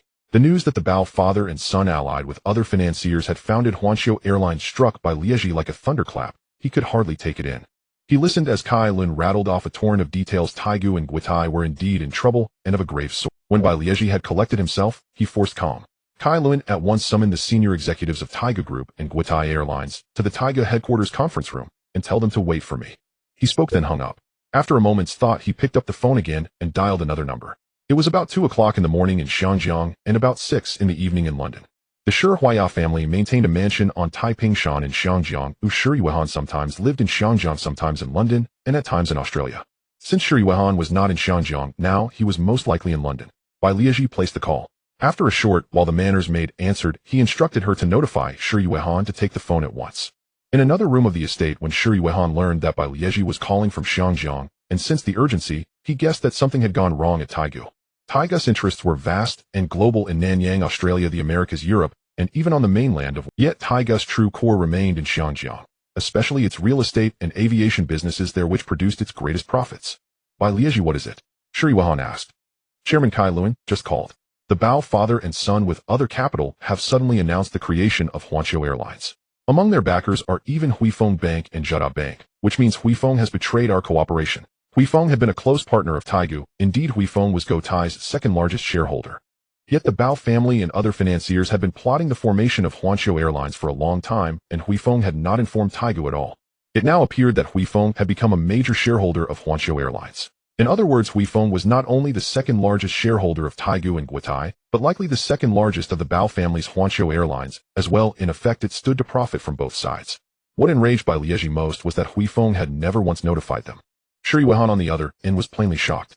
He knew it was the dead of night in Xiangjiang. That the Bao family chose this hour to make the announcement made it clear they intended to give Taiga no warning. Bai Lieji, I understand. I will fly back from London to Xiangjiang at once, Shi Yuehan said. Bai Lieji was about, but Shi Yuehan had already hung up. With the two men separated between Xiangjiang and London, Bai Lieji could not speak to him face to face. Bai Lieji remained utterly clear-headed. The Bao father and son intended Taiga's ruin. Under such circumstances, Taigu had to strike back swiftly. Bai Lieji was also known by another name, Peng Lizzi. Born in 1925, which made him 52 now, he had been born in South Africa and returned to Y country at 8 for schooling. During the Second World War, he served in the Y country Royal Army. Afterwards, he earned a Master of Laws at Neojin Dashue, and upon graduation came to Xiangjiang to pursue his career, joining Taigu. He began as a junior administrative employee at Taigu and rose step by step. While Shi Yuehan served as Taiga chairman, Bai had already been appointed vice chairman. Then in 1974, he formally succeeded Shi Yuehan, becoming the first professional manager outside the Shi Huaya family to assume Taiga's chairmanship. In that period, Bai focused on developing Taigu real estate and Guitai's aviation business. Those 4 years were a time of very rapid expansion for Taigu. Beyond financial solidity, the group's operations were steady in every respect. In truth, Bai Lieji was well aware that Iha Yonghang and Heji Guiji had run into trouble through over-expansion. Iha lost Zhejiangkang, and Heji Huangpu first fell under Huifeng Bank and was later consumed by the Bao family. Moreover, as Taiga's chairman, he served as an unofficial member of the Xiangjiang Legislative Council and the Executive Council and sat on the Legislative Council's Finance Committee. He had been elevated to those seats precisely because he was Taiga's chairman. Yet his presence in those bodies was not to serve the governor's office or the people of Xiangjiang, it was to serve the interests of Taigu Guitai and allied companies. If anyone proposed measures at odds with Taigu or Guitai, he would immediately counter and refute them in his capacity as a counselor, never consenting to such suggestions. In 1982, Bai Lieji left Taigu to become Xiangjiang's financial secretary. During that tenure, he presided over the worst state of Xiangjiang's finances and exchange rates. As financial secretary, his principal contributions were to Taigu and Guitai. He consistently opposed other capitalists forming a Xiangjiang airline, but by the mid-1980s, Chinese private and state capital rose strongly, and Taigu and Guitai could no longer resist. When figures such as Bao Yugong and others established Dragonair, Bai Lieji proposed a policy of one airline per route, again acting to defend the interests of the Taiga family. On another front, earlier many financiers had argued that Xiangjiang's Cheetah International Airport was no longer suitable as the city's international hub and recommended building a new airport. Their proposals were repeatedly opposed by Bai Lieji, especially while he served as financial secretary, when he delayed on the pretext of insufficient finances. As a result, it was not until the late 1980s that the governor's office reluctantly proceeded to build a new international airport, exhausting 120 billion Hong Kong dollars. Now, although Bai Lieji has not currently assumed the financial secretary post, he remains an unofficial member of the Xiangjiang Legislative and Executive Councils and a member of the Legislative Council's Finance Committee. His fame and influence were in truth nothing more than the trappings of an agent pushed forward by the Huaya family. Bai Lieji returned to the dressing room adjacent to the master bedroom. Seeing her husband taking that suit, Mrs. Bai rose and asked in puzzlement, "Sir, it is the middle of the night. Where are you going?" "Madam, the company is in grave trouble. I must return at once to take charge of the situation." Looking at her husband, Bai Lieji hurriedly grabbing his suit, she was ready to head out. Mrs. Bai immediately chased after him. "Sir, please be careful while driving on the road." It was still early, and Bai Lieji, lacking sleep, made Mrs. Bai genuinely worried about his safety. Bai Lieji had already come down from upstairs, heading to the parking lot to get into his black Mercedes sedan, making his way to the headquarters of Swire Group located in central Hong Kong. Central Hong Kong, the Swire Group headquarters. It took almost a bit over an hour. A black Mercedes sedan came to a stop. The person getting out of the car was indeed Bai Lieji. It was the first time he had hurried back to the company like this late at night. When he arrived at the elevator on the first floor, he took the elevator up to the floor of the chairman's office. Exiting the elevator, he headed towards the chairman's office. Bai Lieji saw his secretary Karen waiting for him. "Chairman, I've notified all the executives from Swire and Cathay Pacific by phone." Bai Lieji sat down. "Karen, please brew me a cup of coffee." It was just past 3 in the morning, the time when one feels the most drowsy. Bai Lieji could only rely on coffee and cigarettes to wake himself up. Karen went to brew a cup of coffee for Bai Lieji. He took out a pack of Marlboro from the drawer of his desk, lit one up, and began to think, trying to calm himself and clear his mind. On the way here, Bai Lieji had already smoked several Marlboros, primarily hoping to keep himself awake. After placing the cigarette aside, he picked up the still warm coffee and took a sip. Half an hour later, Swire Group's large conference room. At this moment, the conference room was filled with white executives, all of whom had hurried from home. Initially, many executives were in a deep sleep. It was only upon receiving the call from the chairman's secretary Karen that they learned something big had happened at the company, prompting them to rush back for an emergency meeting. In the large conference room, at the chief position, Bai Lieji sat there. At exactly midnight, the Bao family suddenly announced the establishment of Global Airlines. Bai Lieji said to the executives present. The executives from Swire and Cathay Pacific were visibly shocked upon hearing this news. Over the years, Swire had monopolized overseas flights from Hong Kong, and it was also the most profitable era for Cathay Pacific, with revenues and profits increasing year by year. This means that Cathay Pacific, which monopolized Hong Kong flights, was the most core and valuable industry for Swire. There was no doubt about it. Now the Bao family had suddenly announced the establishment of Global Airlines, which clearly indicated a move against. In this regard, John Sher, Bai Lieji, and even other Swire executives had some mental preparation beforehand, but they didn't expect it to happen so quickly. What was most important was that this time they had united with 3 major banks: Huifeng Standard Chartered Bank and Bank of China Hong Kong, alongside Hong Kong China Resources Company, and several capital tycoons from the Yongqing business community, as well as Mr. Hua and others. Clearly, they had united English, Chinese, and Hong Kong capital to jointly suppress Swire and Cathay Pacific. Bai Lieji asked Karen to elaborate on the press conference held tonight by the Bao family in collaboration with other capital. "Everyone, if you have any thoughts, please speak up immediately," Bai Lieji said. "Chairman, this is a very serious matter. This indicates that the Bao family intends to take action against Swire, specifically targeting our most core asset, Cathay Pacific. However, we need to notify Mr. John Sher as soon as possible." Currently, Mr. John Sher was in London, country, and did not hold the position of chairman of Swire Group, but most of the executives present were from the Huaya family. They immediately thought of the core interests of the major shareholder, Huaya family, being compromised. "Before I came to the company, I had already called Mr. John Sher, and he said he would fly back to Hong Kong immediately from London. This means that no matter how capable Bai Lieji is in the eyes of these Swire executives, he is merely an outsider. It is Mr. John Sher who is their pillar of support. In a situation like this, it was indeed necessary for Mr. John Sher to take the lead.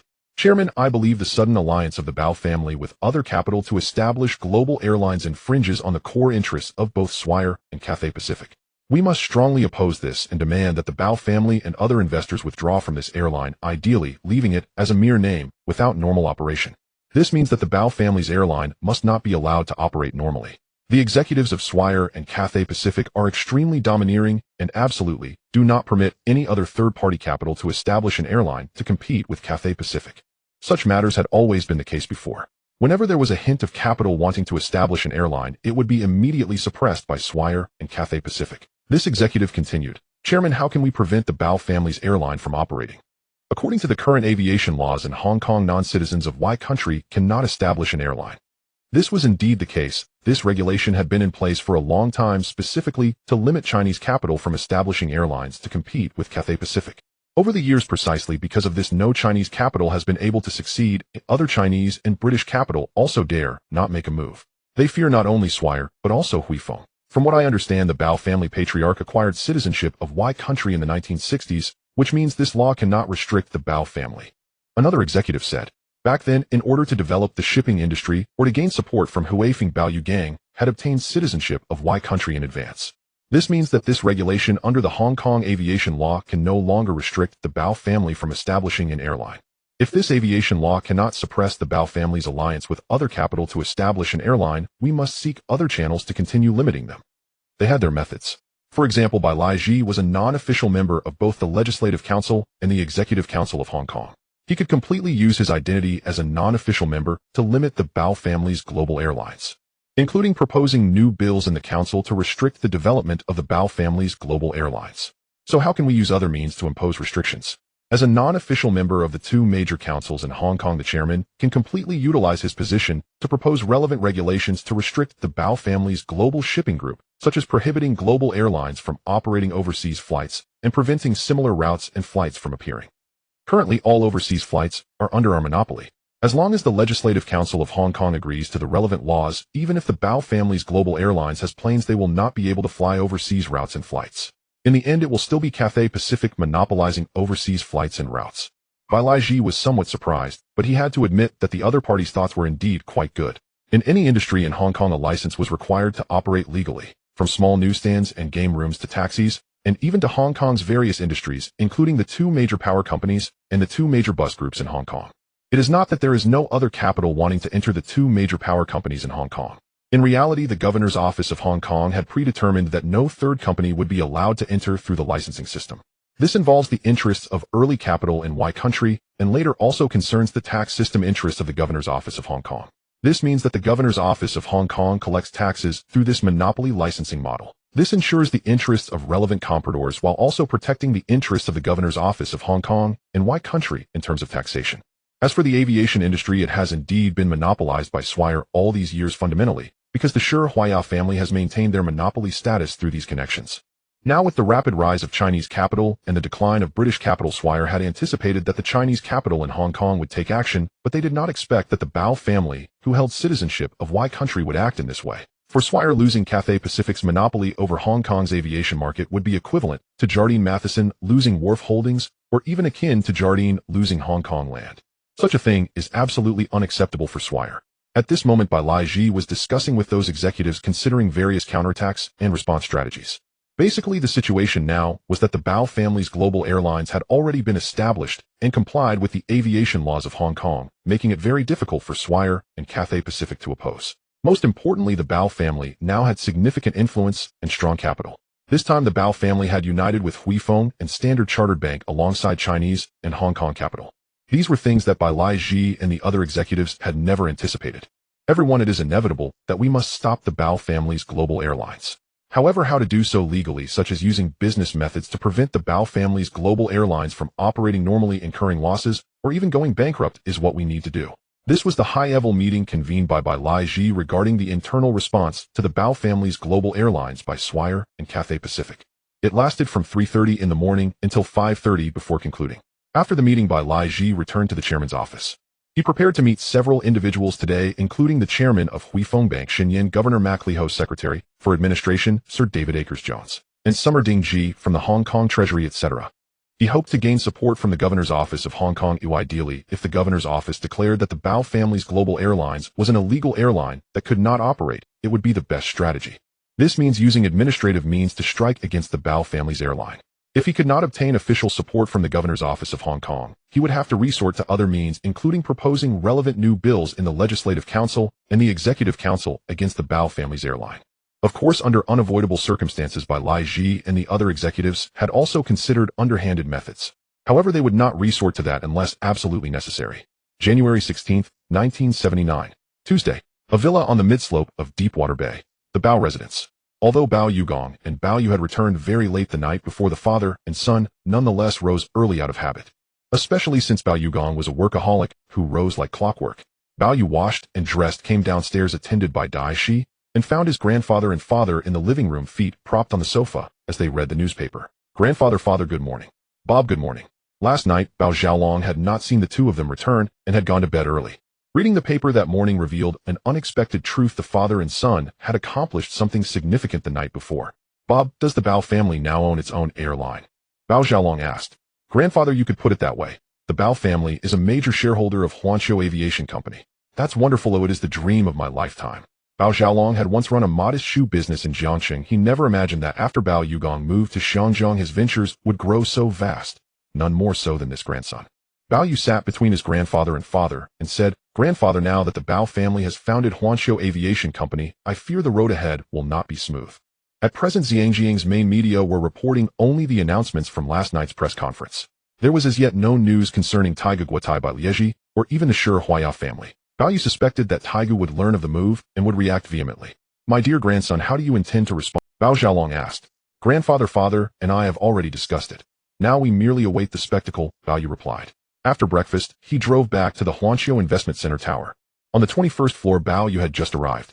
Zhao Xiuzhen, Nan, Xichao Jiming, and Mai Lizi were already present. Of course, they had known for some time that the Bao family planned to establish Huanqiu Aviation Company. Wait until Shimin comes up, then you can discuss things properly. Prior to this, Chao Jiming, Mai Lizi, and Ma Shimin had already spoken. Chao and Mai knew that the talent their boss had recruited was no ordinary man.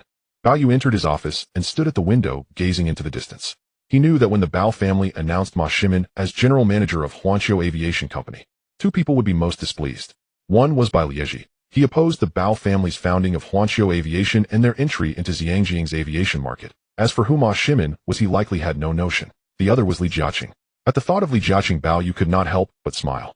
In his past life, Mai Lizi and Ma Shimin had been hailed as Li Jiaqing's right and left hands, the most important professional managers by his side. To Bao Yu, Li Jiaqing's success had been inseparable from the support of Mai Lizi and Ma Shimin. Now that Bao Yu had not only lured Mai Lizi to work for him, but had also recruited Ma Shimin, what would Li Jiaqing's reaction be if he learned of it? Though Bao Yu could not witness Li Jiaqing's expression, he guessed that when Li learned from the papers that Ma Shimin, who had long refused to work for him, was now serving the Bao family, his face would be far from pleased. Boss, what are you laughing at? Asked Zhao Xiuzhen beside him. Huh, I'll keep that to myself, he replied. Ma Shimin was the executive Li Jiaqing most coveted. Now that Ma had been recruited by Bao Yu, how could Bao Yu? At 9 in the morning, Ma Shimin arrived.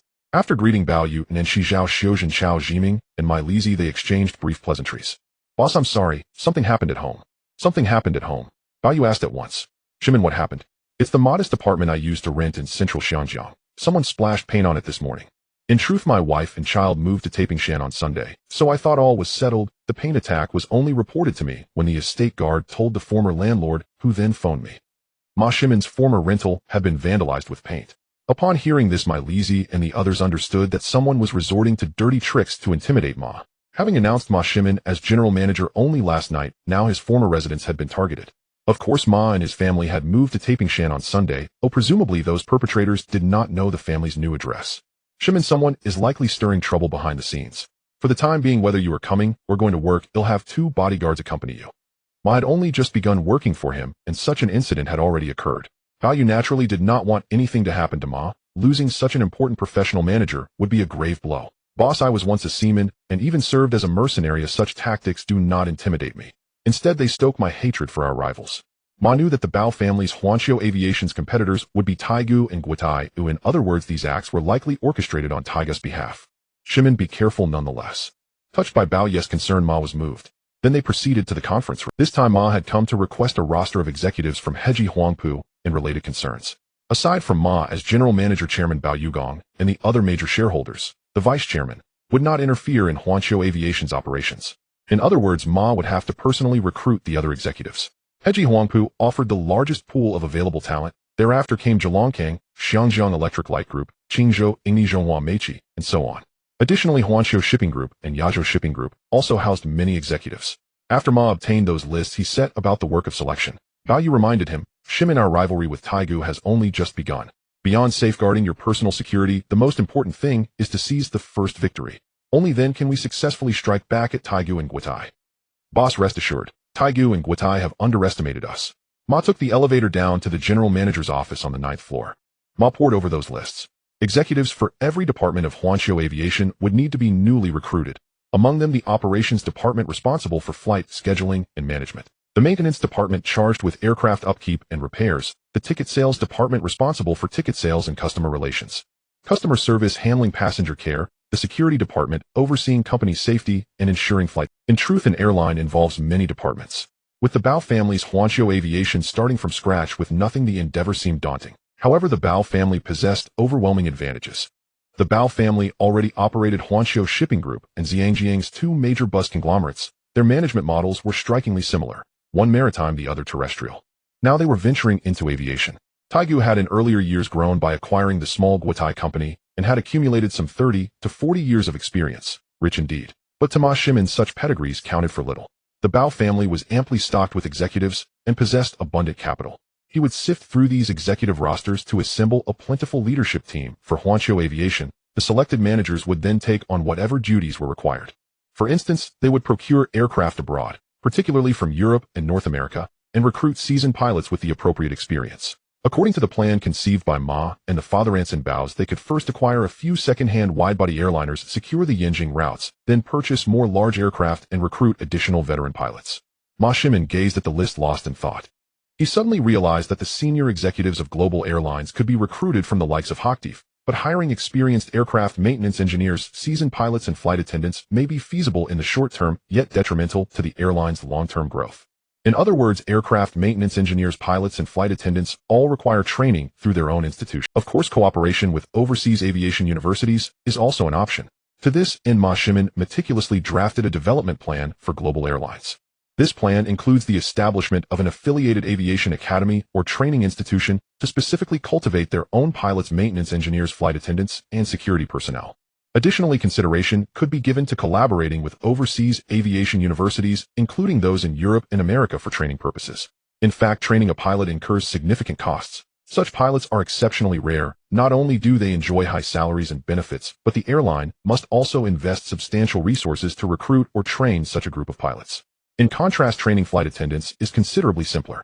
In the morning and afternoon, Ma Ximen was busy in his office. By 4 o'clock that afternoon, Ma Ximen left his office and took the elevator to the 21st floor, heading directly to Bao Ye's office. Ximen, have you finalized the list? Boss, it's ready. Ma Ximen handed over a list of nearly 30 senior executives to Bao Yu. Bao Yu glanced at it briefly and instructed Zhao Xiuzhen to make 2 copies. After Zhao Xiuzhen left, he said, Boss, I have another plan regarding the future development of the airline. Ma Ximen presented his plan for establishing their own aviation training school or collaborating with third-party training institutions, including training pilots, aircraft maintenance engineers, flight attendants, and more. It must be said that the document was exceptionally detailed. Bao Yu was genuinely surprised. He hadn't anticipated that Ma Ximen had already thought this far. In fact, this developmental plan carries significant weight, although other airlines have similarly evolved. What Ma Ximen recognized was that while global airlines could recruit those pilots and maintenance engineers in the short term, they ultimately needed to cultivate their own talents. Ximen, this plan of yours is quite commendable. He'll take it home tonight to discuss it with my father. Ma Ximen chose not to say anything further. Ma Ximen still had to continue working overtime. For his safety, Bao Yu had arranged for 2 bodyguards to protect him. As Ma Ximen prepared to leave, Zhao Xiuzhen returned with the printed list of global airlines senior executives with Ma Ximen's copy to be taken away and the other 2 copies, one for Bao Yu and one for him to take to his father.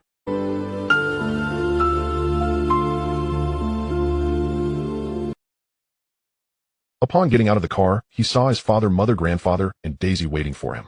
Dad, I have something very important to discuss with you. What happened? Ma Ximen mentioned that the building his family rented in central Hong Kong had its walls splashed with paint, likely an attempt to threaten him against. What happened? Ma Ximen mentioned that the building his family rented in central Hong Kong had its walls splashed with paint, likely an attempt to threaten him against taking the position of general manager of global airlines. Splashed with paint. Isn't that a tactic commonly used by the local thugs in Hong Kong? If Tycho dares to resort to such measures, it would truly be a disgrace to their reputation. Bob, I will have someone warn Baliki and the Sher Huaya family. If they dare to harm Ma Ximen, I won't hesitate to make Baliki disappear. Bao Yu shared this sentiment. If everyone competed fairly, that would be fine.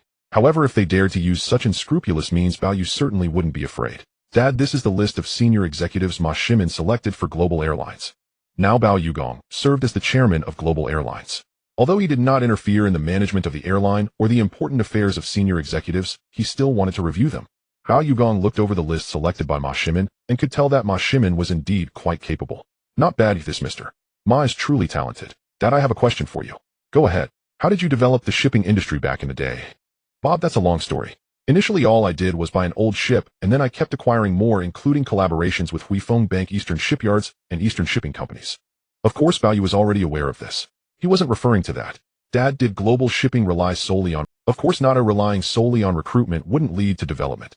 When I entered the shipping industry, I knew that those experienced maintenance engineers couldn't just be recruited. It's not just about money, but about loyalty. Therefore, I immediately proposed the establishment of our own shipping training school. This training school nurtured a large number of crew members, ship drivers, maintenance personnel, etc. Later, we trained at least 3,000 maintenance engineers annually, which allowed our global shipping group to develop. In other words, Bao Yugong had already realized that relying solely on poaching talents from other companies was exceedingly difficult. It was essential to train their own personnel to cultivate high loyalty in crew members and maintenance staff. From Bao Yugong's perspective, those trained talents were the most valuable assets of his global shipping group. For as long as they had this group, they could continuously acquire new large ships as long as they had money with these individuals managing the fleet. Back in the 1960s, Bao Yugong even personally worked alongside those maintenance engineers to service the malfunctioning ships. In reality, Bao Yugong understood a bit about it himself. However, as he became responsible for the increasingly vast global shipping group, he had participated in such matters less and less. Now seeing his son inquire, Bao Yugong felt a tinge of nostalgia. He believed that many things cannot be bought with money. Dad, it seems that Ma Shimin's ideas share a similar essence with your thoughts back then. Bao Yu handed over Ma Shimin's plan for establishing a training school for global airlines to Bao Yugong. As he read it, his astonishment grew. It must be said that Ma Shimin's plan is quite similar to his own establishment of a shipping training school. One is aimed at maritime shipping and the other at the aviation industry. Bob, it seems that this Ma Shimin truly possesses great talent. I took many detours to arrive at this conclusion, while he immediately thought of it, indicating his capabilities are indeed impressive. Dad, actually, Li Jiaqing had met Ma Shimin before and hoped to recruit him for his own purposes. However, Ma Shimin didn't like Li Jiaqing, which is why it didn't materialize. Is that so?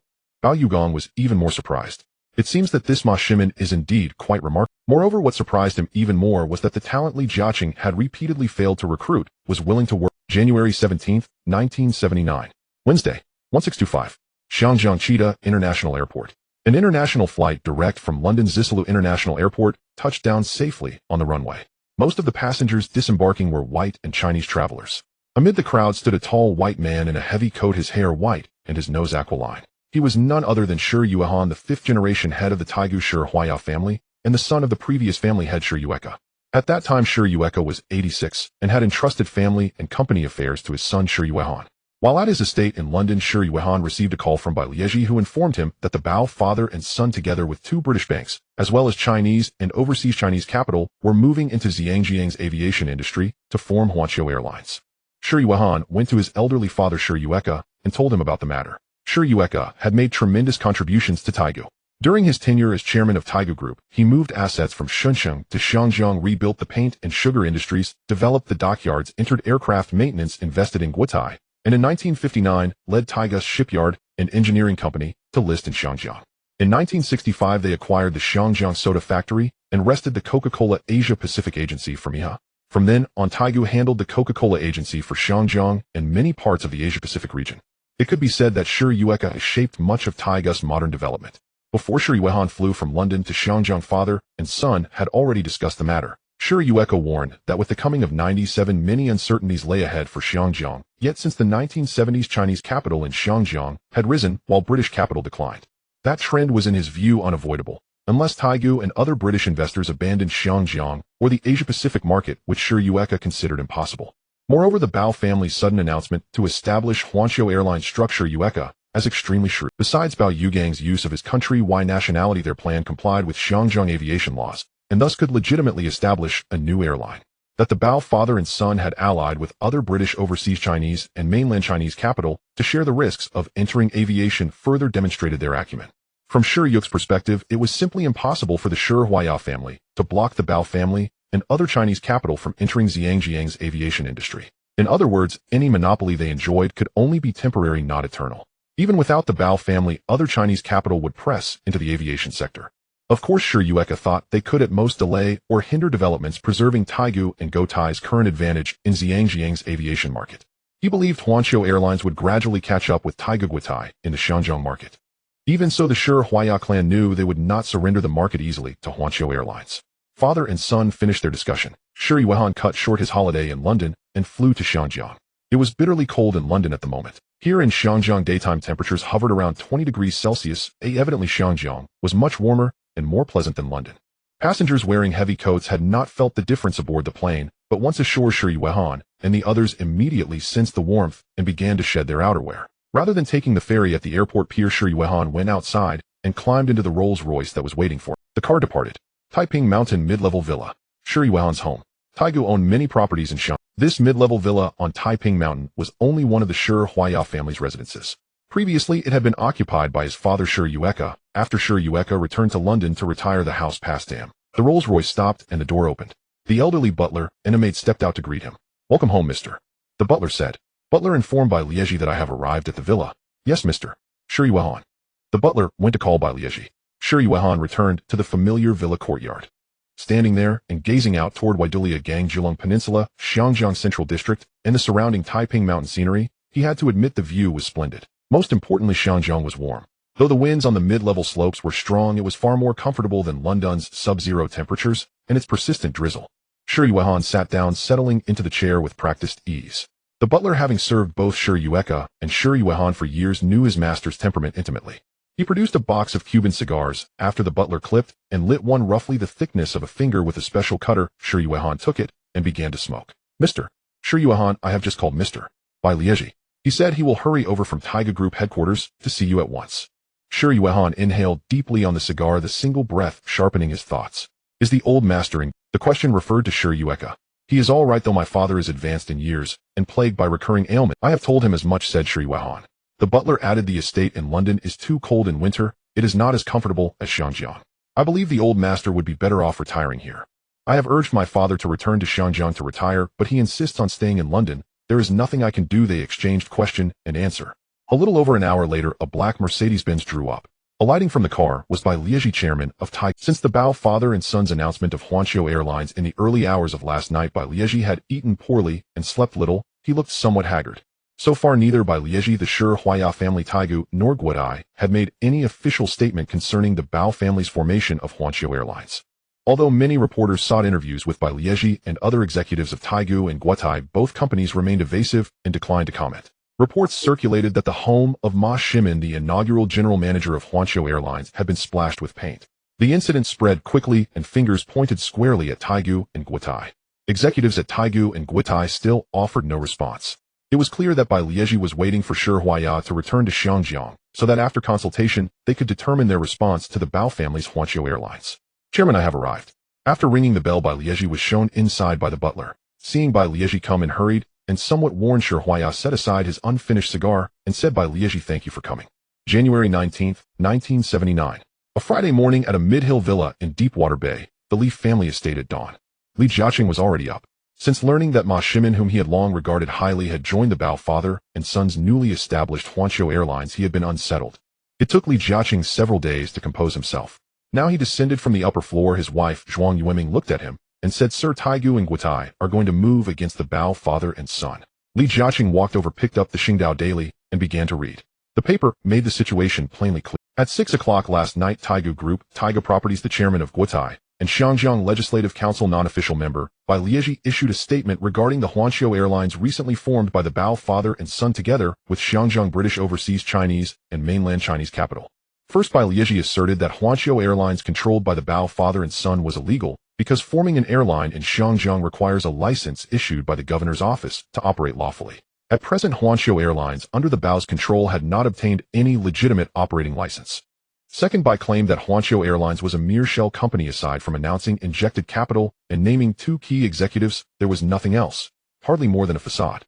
Third, Bai and Guotai executives stated that even if the Bao's Huanqiu Airlines possessed assets, in reality, it was a newly formed, inexperienced carrier. In Bai and Guotai's view, an airline demands exceptionally high standards and cannot be resolved by money alone.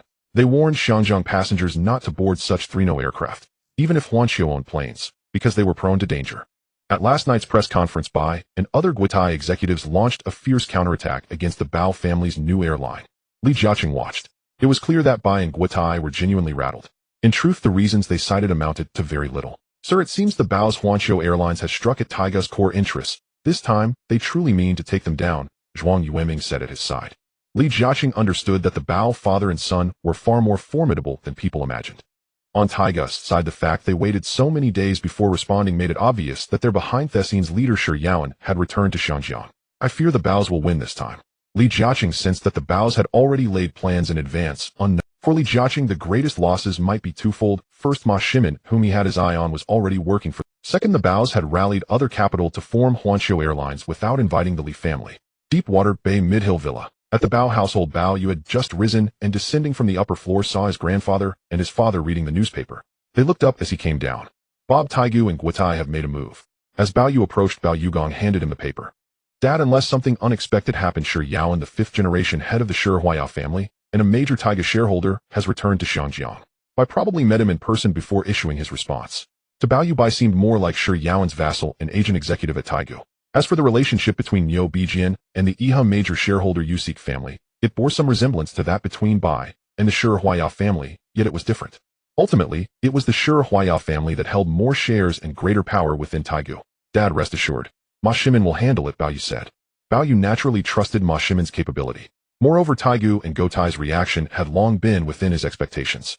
After he, his grandfather, his father, and his mother finished breakfast, they drove back to the Huanqiu Investment Center building. On the 21st floor offices at 9 in the morning, Bao Yu attended to his affairs. A knock sounded at the door. The visitor was Ma Shimin. Boss, Ma greeted. Shimin, what is it? Boss, we are preparing to hold a press conference at 2 this afternoon to respond to the Guitai issue, Ma said directly. Ma spoke plainly. Shimin, handle these matters well, Bao Yu replied. In truth, these past days Ma Shimin had been refining Huanqiu Airlines' personnel structure. Most departmental staff had been transferred from Heji Huangpu Zhelongkang, Huanqiu Shipping Group, and other major firms. The airlines departments were gradually coming together. On another front, Ma had already sent people to Country M, Country Y, and Country F. Among other plans was the immediate purchase of 5 second-hand large Boeing aircraft to operate initial flights to Yanjing. Afterwards, Huanqiu Airlines planned to order 20 large airliners from Boeing and Airbus. Ordering new widebodies would require time for delivery. At first, they would buy second-hand planes from other carriers or lease large aircraft. After speaking with Bao Yu, Ma Shimin returned to work. It was now 1 in the afternoon. Reporters from Xiangjiang's major newspapers, the 2 television stations, and the 2 commercial radio stations had received invitations from Huanqiu Airlines' PR department to attend the 2 o'clock press conference this afternoon. By then, the reporters were waiting in the conference room, whispering among themselves before the arrival of Huanqius. Last night, Taigu and Guotai had jointly held a press conference in which Taiga chairman, Bai Lieji, unleashed fierce attacks and disparagement against the Bao family's newly formed Huanqiu Airlines. 1355. Ma Shimin, general manager of Huanqiu Airlines, and more than a dozen key executives were present for the press conference. As for Huanqiu Airlines chairman Bao Yugong, vice chairman Bao Yu, and Chao Guangbiao, they did not attend. Ma appeared and took the principal seat. 1400. Ma said, "Good afternoon, friends of the press.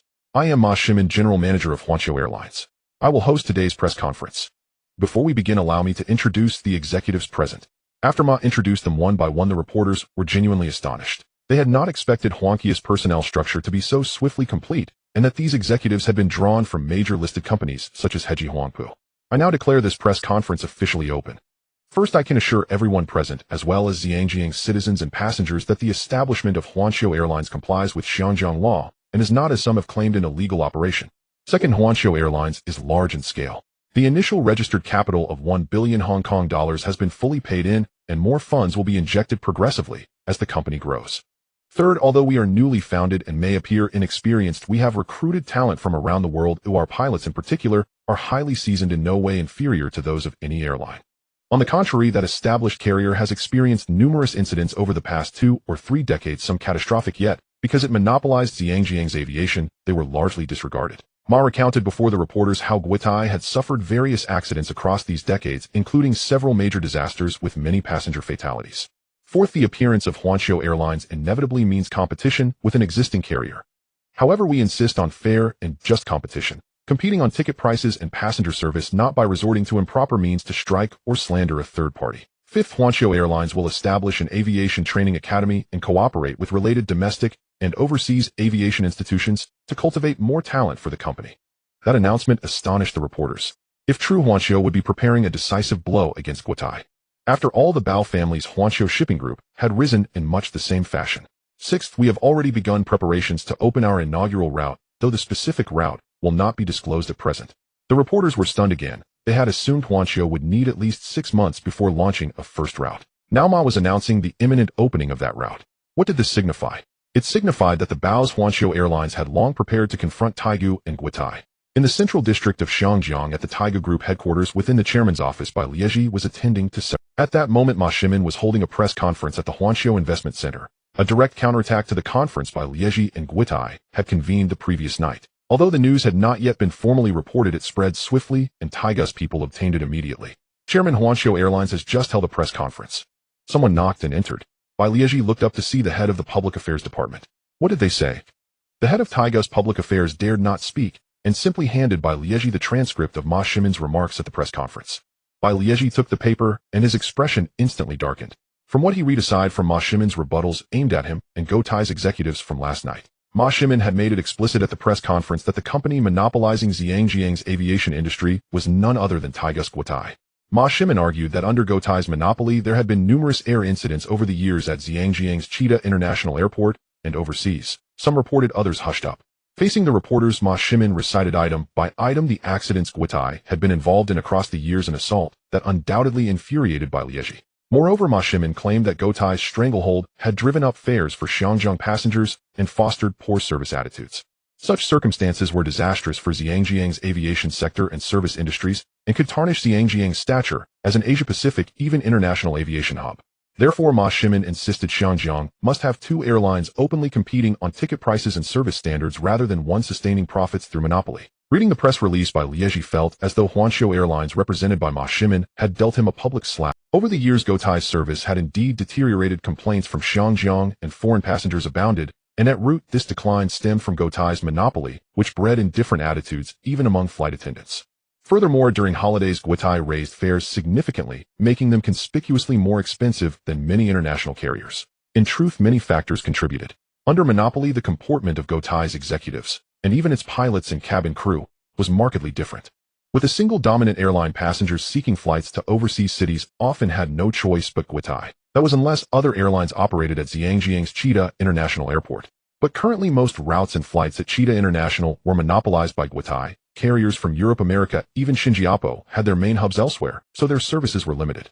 Bai Liegi slapped the desk. Ma Shimin's words felt like a vicious blow to his face. What followed filled Huanqiu Airlines planned to establish its own aviation training academy to train pilots, flight attendants, aircraft maintenance crews, and the like. Although some global carriers maintained such institutions, most airlines did not. They typically relied on aviation universities or external training agencies. Indeed, Guitai itself commissioned external agencies to train pilots, and then contracted them, a practice that saved considerable expense. Now Huanqiu Airlines was emulating the Bao shipping magnates Huanqiu Shipping by founding its own academy. In a few years, Huanqiu would have a steady stream of talent. Could Guitai still hope to compete? Of course not. Bai Liegi also discovered that the Bao patriarch and his son intended to cooperate with numerous overseas training institutions. Thus, the Huanqiu Airlines controlled by the Bao family was not merely entering Zhangjiang's aviation market. It aimed to vanquish Guitai outright. Bai Liege's face grew darker. He knew well that even if Guitai tried to imitate the Bao family's approach, it would be exceedingly difficult. Beyond the fact that Guitai's internal situation was presently stable, emulating the Bao model and founding its own academy would require sweeping internal reforms. Bai Liegi then saw that Ma Shimin had announced the imminent launch of Huanqiu's first route, and imminent likely meant very soon. Ma Shimin gave no exact date, but Bai Liegi had the uneasy sense that soon meant either before the Spring Festival or shortly after. With the Spring Festival fast approaching, could the Bao family realistically expect Huanqiu Airlines to inaugurate its first route before the holiday? How could that be possible? Everyone knew Huanqiu currently had no aircraft of its own. If the Bao family truly planned to launch a first route, would it be Xiangjiang-London or Xiangjiang-Yue? Or perhaps Xiangjiang-Xinjiapo? These international routes were the busiest and the most profitable for Guitai. Especially over the Spring Festival, Guitai earned vast sums from these services. Standing there reading the materials, Bai Liegi felt both shocked and strangely unsettled. The Bao family had clearly prepared for a long time. It seemed likely that before their strike against Yizhjialongkang, they had already been positioning themselves to take on Taigu. Chairman, shall we respond? The head of Taiga's public relations asked. Not yet. I will first go see Mr. Shi Yuehan, Bai Liegi replied. Shi Yuehan was at Tapingshan. For the moment, Bai Liegi could do nothing but go see him. He did not remain. He took with him the document detailing Ma Shimin's press conference. He drove to the mid-mountain villa on Tapingshan. Shi Yuehan's home. Though he had returned to Xiangjiang, he did not wish to face reporters and had not appeared at Taigu. Now he served as Taiga's backstage strategist. Of course, he was intimately aware of every move by Taigu and its affiliates. Shi Yuehan sat in the villa's courtyard, sunning himself, smoking a cigar and gazing at the distant landscape. A black Mercedes sedan pulled up. Bai Liegi stepped out and rang the bell. The old butler came to open the door. Butler, I must see the chairman. The old butler led Bai Liegi into the courtyard. Mr. Shi Yuehan, Mr. Bai Liegi has arrived. Chairman, there is an important matter I must discuss with you, Bai Lieji said. Bai Lieji and Shi Yuehan concluded their confidential discussion. On Saturday, Shi Yuehan was scheduled to meet in turn with Xiangjiang Governor Mai Lihao, Huifeng Bank Chairman Shun Bai, and other figures. Bai Lieji, meanwhile, prepared to cultivate both official and unofficial members of the Xiangjiang Legislative Council, hoping these councillors would publicly oppose the Bao Father Anson's control of Huanqiu Aviation Company. Moreover, Bai Lieji was secretly contemplating proposing additional legislation to restrict the expansion of the Bao family's Huanqiu Aviation Company. Bai Lieji and Shi Yuehan understood that given the Bao father and son's position, it would be extremely difficult to crush Huanqiu Aviation outright, and at best, they could seize the initiative and limit the company's share of the aviation market. Shenchuan Mid-Hill Villa, the Bao residence. 6:15 p.m. Bao Yu stepped down from the car and saw his grandfather, his father and mother, and Dai Shi already waiting. After dinner with his parents and grandfather, Bao Yu went up to the study. Tonight's evening papers were filled with reports about the press conference Ma Shimin had held that afternoon. In other words, the conflict between the Bao family's Huanqiu Aviation Company and Taiga's Guotai had entered an openly heated phase. Yet Bao Yu wondered, even if Guotai employed other means, what could they ultimately achieve? Guotai, or rather Bai Lieji, would resort to every stratagem, all of which Bao Yu had anticipated. After a night's rest, the date became January 20th, 1979. Saturday. It was already the 20th day of the 12th lunar month, with New Year's Eve drawing near. This would be the second spring festival Bao Yu would spend since arriving in this world. Early morning was cool. After breakfast with his parents and grandfather, Bao Yu said, "Father, mother, I would like to go out and see a friend." Bao Yugong and his wife did not question him. Bao Yu got into the Pingji sedan and they drove toward Kashidian Road on Taiping Mountain. Taiping Mountain, Kashidian Road. The home of Guan Jiahui. Chen Jihao stopped the car. Bao Yu alighted and Sunamaid opened the door. "Young Master Bao, hello. Is Miss Guan at home?" "Young Master Bao, Miss Guan returned last night." Bao Yu went inside and upstairs to the second floor, where Guan Jiahui in a white dress was reading. "Jiahui, sir, you are here." Guan Jiahui immediately ran over barefoot. She had not seen Bao Yu for more than half a month and assumed he had been rather busy. During this period, the news had been dominated by the Bao family's founding of Huanqiu Aviation Company. Prior to that, for many young girls from ordinary Xiangjiang households, applying to Guotai to become a flight attendant was indeed considered an excellent option. At least in the eyes of those young Xiangjiang women, being a flight attendant meant good pay, the chance to travel the world, and opportunities to meet wealthy Xiangjiang patrons in first class. So much so that in Xiangjiang during the 70s, 80s, and 90s, many ordinary young women, especially the would commonly try out for Guotai's flight attendant positions. Those not selected might seek employment with airlines in Tokyo or Singapore. Some who succeeded met Xiangjiang magnates and married. Others used the flight attendant career as a springboard to enter pageants such as Miss Xiangjiang or Miss Asia on TVB or Asia Television. They might later become actresses or meet other wealthy suitors through those contests and remarry. Thus, for many young Xiangjiang women, applying to Guotai as a flight attendant was indeed attractive. A few days earlier, Ma Shimin had announced at a press conference that Huanqiu Aviation Company would found an aviation training school to recruit and train a cohort of flight attendants from Xiangjiang and beyond. Those who qualified could then join Huanqiu Aviation Company as flight attendants. At that moment, to Guan Jiahui, whether her parents pursued acting or her classmates aspired to be flight attendants no longer seemed particularly consequential. Guan Jiahui leaned close to Bao Yu and spoke of her parents, her younger brother, and school matters. Guan Jiahui was now in Form 6. In September, she would enter Form 7, at which point she would either complete secondary school and graduate or matriculate to a university in Xiangjiang or abroad. Although there was more than a year to decide, the choice required careful thought. "Have your parents remarried?" "They are together, but have not registered. My mother says she will wait to see my father's behavior." Guan Jiahui understood well that her parents' divorce had greatly affected her and her brother, and she still hoped they would reconcile soon. She also knew her father likely suspected her acquaintance with Bao Yu, which was why he often hinted obliquely about the nature of their relationship. "Sir, I graduate from secondary school next year. What should I do then?" "Keep studying." At her age, leaving education too early would mean entering uncertain work. Bao Yu hoped Guan Jiahui would study more and become more sensible. After all, however beautiful a woman might be without other accomplishments, she was little more than a pretty vase. Bao Yu would not allow her to enter show business. There were other respectable professions. "If you study at a university in Xiangjiang, I will make the arrangements." Later that evening at 8 o'clock at the Shinchuan Mid-Hill Villa, the Bao residence, Bao Yu returned by car and found his father. Bao Yu went upstairs to his father's study. "Bob, take a look." From the documents his father had prepared in advance, he learned that morning the fifth-generation head of the Shi Huaya family, the principal shareholder of Taigu, had gone to see Governor Mai Lihao seeking the support of the Xiangjiang governor's office. However, Governor Mai Lihao did not agree with the proposals put forward by Shi Yuehan. In the afternoon, Shi Yuehan then met with Huifeng Chairman Shin Bai. Although Shi Yuehan did not overtly accuse Huifeng of betraying its cooperation with Taigu, he hoped Huifeng would withdraw its shares in Huanqiu Aviation, offering in exchange a larger stake in Wutai. In short, Shi Yuehan sought to entice Huifeng surrender the shares it held in Huanqiu Aviation and accept compensation in the form of Wutai stock. If Bao Yu were not involved, Huifeng might have agreed. But with Bao Yu and the Bao family, how could Huifeng possibly comply? Shi Yuehan's attempt to bribe Huifeng into exiting Huanqiu Aviation was simply impossible. On another front, Bai Lieji, acting as an unofficial member of the Xiangjiang Legislative Council, sought to win over other councillors in the hope they would oppose the Bao Father Anson's majority control of Huanqiu Aviation Company. Among those councillors, only a minority agreed, most did not, reasoning that the Bao Father Anson had founded Huanqiu Aviation Company in a lawful and compliant manner. Bao Yu was well aware of what the legislators in Xiangjiang's Legislative Council were up to. Those holding positions such as the Secretary for Administration, Secretary for Financial Services, and Secretary for Justice were referred to as the official members of the Legislative Council. Those without official positions serving in the Legislative Council were called unofficial members. Take Bai Lieji, for instance. He does not hold any public office in the Xiangjiang Governor's office, as he is merely the chairman of Swire and its subsidiary companies. Therefore, he is an unofficial member of the Xiangjiang Legislative Council. In Bao Ye's previous life, he served as the Secretary for Financial Services in Xiangjiang in 1982, which was an official position under the governor's office. At that time, he was also a member of the Legislative Council, making him an official member of the council. The funniest part is that these council members have never truly served the citizens of Xiangjiang. Instead, they serve the interests of country, while the Xiangjiang governor's office and the capital of Xiangjiang. Currently, Bai Lieji is merely an unofficial member of the Xiangjiang Legislative Council, but everything he does is to protect the interests of Swire and Cathay Pacific. Once he is elevated to the position of Secretary for Financial Services by Swire, he will continue to serve the interests of Cathay Pacific. Ironically, when he steps down from the position of Secretary for Financial Services and returns to Country Y, he will again become the chairman of the Swire Group in Country Y. In essence, these so-called legislators are merely representatives or spokespersons for the Xiangjiang Governor's Office, Country Y, and the capital interests of Xiangjiang. Does the Bao family have their own people in the Xiangjiang Legislative Council?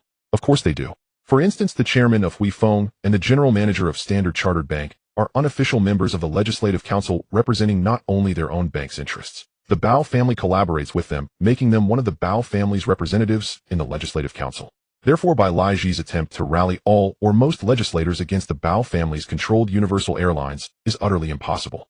Daddy Bai Lieji is truly loyal to Swire, Bao Yu said with some envy, unsure how to describe the guy. Bob Swire pays him, so of course he is loyal. Daddy, moving forward, Swire or Bai Lieji will likely use more means to deal with Universal Airlines. We need to have our own people in the Xiangjiang Legislative Council. Currently, the Xiangjiang Legislative Council consists of 26 members with 13 official and 13 unofficial members. Essentially, before 97, most major and minor regulations in Xiangjiang were decided by these legislators. Of course, these legislators primarily represent the interests of Country Y, the Xiangjiang Governor's Office, and various capital entities. What about the ordinary citizens of Xiangjiang? Naturally, they have no stake in it. Bao Yu now has to consider not only Universal Airlines, but also knows that in the Xiangjiang Legislative Council and Executive Council, he needs representatives like Bai Lieji to speak for Swire. Currently, Bao Yu controls Kowloon Warehouse, Hutchison Whampoa, the Hong Kong Electric Company, China Gas, and the newly established Universal Airlines, among others. In Bao Ye's view, he needs at least 2 or even 3 legislators to work for the Bao family. Ideally, he would not need to speak, as there are already legislators advocating for them. Bob, you are right. I have considered this matter as well. Bao Yu Gang indeed thought about this. However, previously he was only involved in the shipping industry, and the shipping sector in Xiangjiang is not monopolized. There are many shipping companies in Xiangjiang. Moreover, few Chinese enterprises are involved in these matters, allowing the British capital to dominate. Looking ahead, as their economic status rises, their political status must also increase. In other words, they need legislators in the Xiangjiang Legislative Council and Executive Council to speak on their behalf. Daddy, I want to appoint people like my Li Siwei Li and Li Cha Xin to those legislative positions.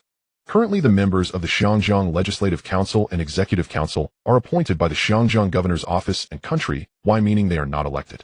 Bob, this requires multifaceted maneuvering. Bao Yu discussed it thoroughly with his father. He knows that with the current situation of Chairman Shun Ban of Huifeng Bank and Mr. Brown, the general manager of Standard Chartered in the Xiangjiang Legislative Council, it would be nearly impossible for Swire, especially Bai Lieji, to propose other laws against the Bao family. As for Bao Ye's desire to arrange for people like my Li Siwei Li and Li Cha Xin to enter the Xiangjiang Legislative Council and Executive Council, since they do not hold official positions in the Xiangjiang Governor's Office, they can only serve as unofficial members. Moreover, there are only 13 slots for unofficial members in the Xiangjiang Governor's Office. If someone enters, someone else must leave to free up a position. This is what Bao Yugang referred to as maneuvering. With his network of connections, he believes it is feasible. January 21st, 1979. Sunday, afternoon. Today is the 30th day of the 12th month in the lunar calendar, the coldest time in the north. While heavy snow falls in the north, the temperature in Xinjiang during the day is still above 20 degrees Celsius, especially pleasant when the sun is out. At night, the temperature may drop below 20 degrees Celsius.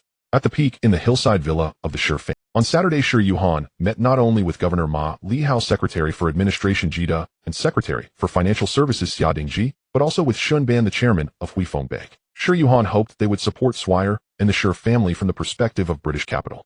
However, it seemed these individuals did not take it seriously, especially when Shun Ban faced Shi Yuhan's proposal to withdraw Huifeng shares from Universal Airlines and transfer more Cathay shares to Huifeng. Even though Cathay has not yet gone public, those shares are becoming increasingly valuable. Shun Ban remains unmoved, instead advising Shi Yuhan to see the situation clearly. Before Shi Yuhan left, Shun Ban also warned him not to use underhanded tactics against the Bao family, or else Swire would regret it later. Shi Yuhan then realized that the Bao father and son were far more formidable than they had imagined. Bai Laiji also mentioned yesterday's attempts to persuade other official and unofficial members, but aside from a few who agreed, most were not interested in getting involved. In Bai Laiji's view, even though the Bao family does not have directly represented legislators in the Xinjiang Legislative Council, it is difficult to deal with the Bao family from the Legislative Council based on what the Bao family is doing now. Currently, Shi Yuhan and Bai Laiji are discussing yesterday's events. Both sides seem to share a sense of, Chairman, we absolutely cannot give the Bao family a chance, otherwise they could directly strike at our most core industry at Swire. Bai Laiji said from the side. Now they have done all they could. So what? Do they really believe they can directly strangle the Universal Airlines controlled by the Bao father and son? Is that possible? At least for now, they simply cannot do it. By Laiji, we must seize the opportunity as it arrives. January 26, 1979. The 28th day of the 12th lunar month. The day before New Year's Eve. Today is Friday. Hong Kong Kai Tak International Airport. At this moment, the airport is noticeably busier than usual due to the approaching Spring Festival. In addition to citizens of Hong Kong returning home from overseas flights to spend the festival with their families, there are also some citizens of Hong Kong preparing to take flights to overseas destinations such as the East Europe, America, and Australia for vacation. 2:15 p.m. A red Boeing 737 aircraft smoothly landed on the runway of Hong Kong Kai Tak International Airport. Initially, this aircraft, which differs in color from Cathay Pacific, drew the attention of many passengers as it suddenly landed at Kai Tak International Airport. Some thought it was a large aircraft from another overseas airline. However, it was quickly noticed that this large aircraft with a red fuselage bore the markings of Global Airlines in both Chinese and English. This means that this red fuselage Global Airlines is the airline recently announced by the Bao family. Now the first large aircraft, a Boeing 737, has appeared here. The large aircraft landed safely and proceeded to the designated parking area at Kai Tak International Airport, as arranged by the airport staff. Half an hour later, another red Boeing 737 safely landed on the runway of Hong Kong Kai Tak International Airport. This large aircraft looked identical to the one that just landed. Its exterior paint displayed the words Global Airlines in both Chinese and English. Hong Kong Kai Tak International Airport has only one runway, which can be described as narrow and small. Moreover, it can accommodate at most 10 large aircraft at a time. Currently, 2 large aircraft from Global Airlines have occupied 2 of the positions, leaving 8 positions for other airlines at Kai Tak International Airport. However, the airport is extremely busy, with a plane landing or taking off approximately every 5 minutes or even every 2 to 3 minutes. That afternoon, reporters from various newspapers and television stations in Hong Kong captured images of the 2 large aircraft from Global Airlines at Kai Tak International Airport. In other words, the Global Airlines, which was established less than a month ago, has already launched 2 aircraft. The reporters were excitedly taking photos. That evening at 6 o'clock, Global Investment Center building, 9th floor, Global Airlines headquarters held another press conference. Participants at the press conference included Bao Yugang, chairman of Global Airlines, Vice Chairman Bao Yu, and Chao Guangbiao, among others. Additionally, more than 10 executives, including General Manager Ma Shimin of Global Airlines, were present. Before the press conference began, reporters immediately began interviewing Bao Yugang and Bao Yu. Mr. Bao, I am a reporter from Tsingtao Daily. According to my colleagues, 2 large aircraft bearing the words Global Airlines in Chinese and English were spotted at Hong Kong Kai Tak International Airport this afternoon. Does this mean that Global Airlines has its own large aircraft and will soon launch its first flight route? Yes, you have guessed correctly. Those 2 large aircraft are indeed large aircraft purchased by Global Airlines from overseas airlines, and they are still about 80% new. Recently, Ma Shimin has announced that the first flight will be launched soon. Therefore, many people speculate that it could be around the Spring Festival. Mr. Bao, which route will the upcoming flight be? Is it to London, New York, San Francisco, or Tokyo, Singapore, and other places? Mr. Bao, do you know how much the ticket prices will be for Global Airlines flights? More and more reporters came to interview Bao Yugong and his son. Bao Yugong and Bao Yu both smiled. At 6:30 in the evening, this press conference was hosted by General Manager Ma Shimin of Global Airlines. Bao Yugong and others sat beside him. Ma Shimin said, "Dear reporters, good evening. The purpose of this press conference is to officially announce that Global Airlines will launch 2 routes starting tomorrow. The first route is from Hong Kong to Shanghai. The second route is from Hong Kong to Beijing. Additionally, there will also be flights from Shanghai to Hong Kong and Beijing to Hong Kong." As soon as Ma Shimin announced this news, the reporters present were taken aback. Since the end of 1977, there have been signs of opening up from the Beijing side. By 1978, and even now in early 1979, the signs of opening up from Beijing have become increasingly evident, with more and more overseas investors entering Beijing through Hong Kong. However, prior to this, citizens of Hong Kong or overseas investors wishing to enter Beijing had to take a train from Kowloon Station to Yanqing first, and then take a train to other cities in Beijing. Alternatively, they could fly from Hong Kong to Tokyo, and then take a flight from Tokyo to Beijing or Shanghai. This was still very inconvenient.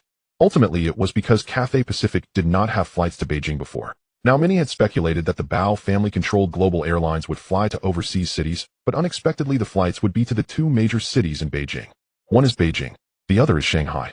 This basically avoids direct competition with Cathay Pacific. In fact, the demand for flights from Hong Kong to Shanghai or Beijing, or from Beijing and Shanghai back to Hong Kong, is increasing, whether it is citizens of Hong Kong, overseas Chinese, or other investors.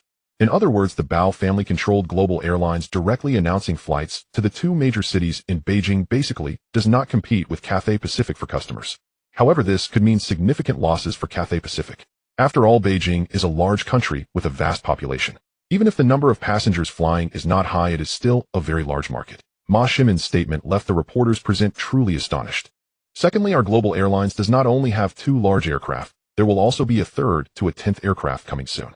Considering that Hong Kong Kai Tak International Airport cannot accommodate that many planes for now, only 2 large aircraft will be stationed there, while 3 other large aircraft will arrive at Hong Kong Kai Tak International Airport tomorrow.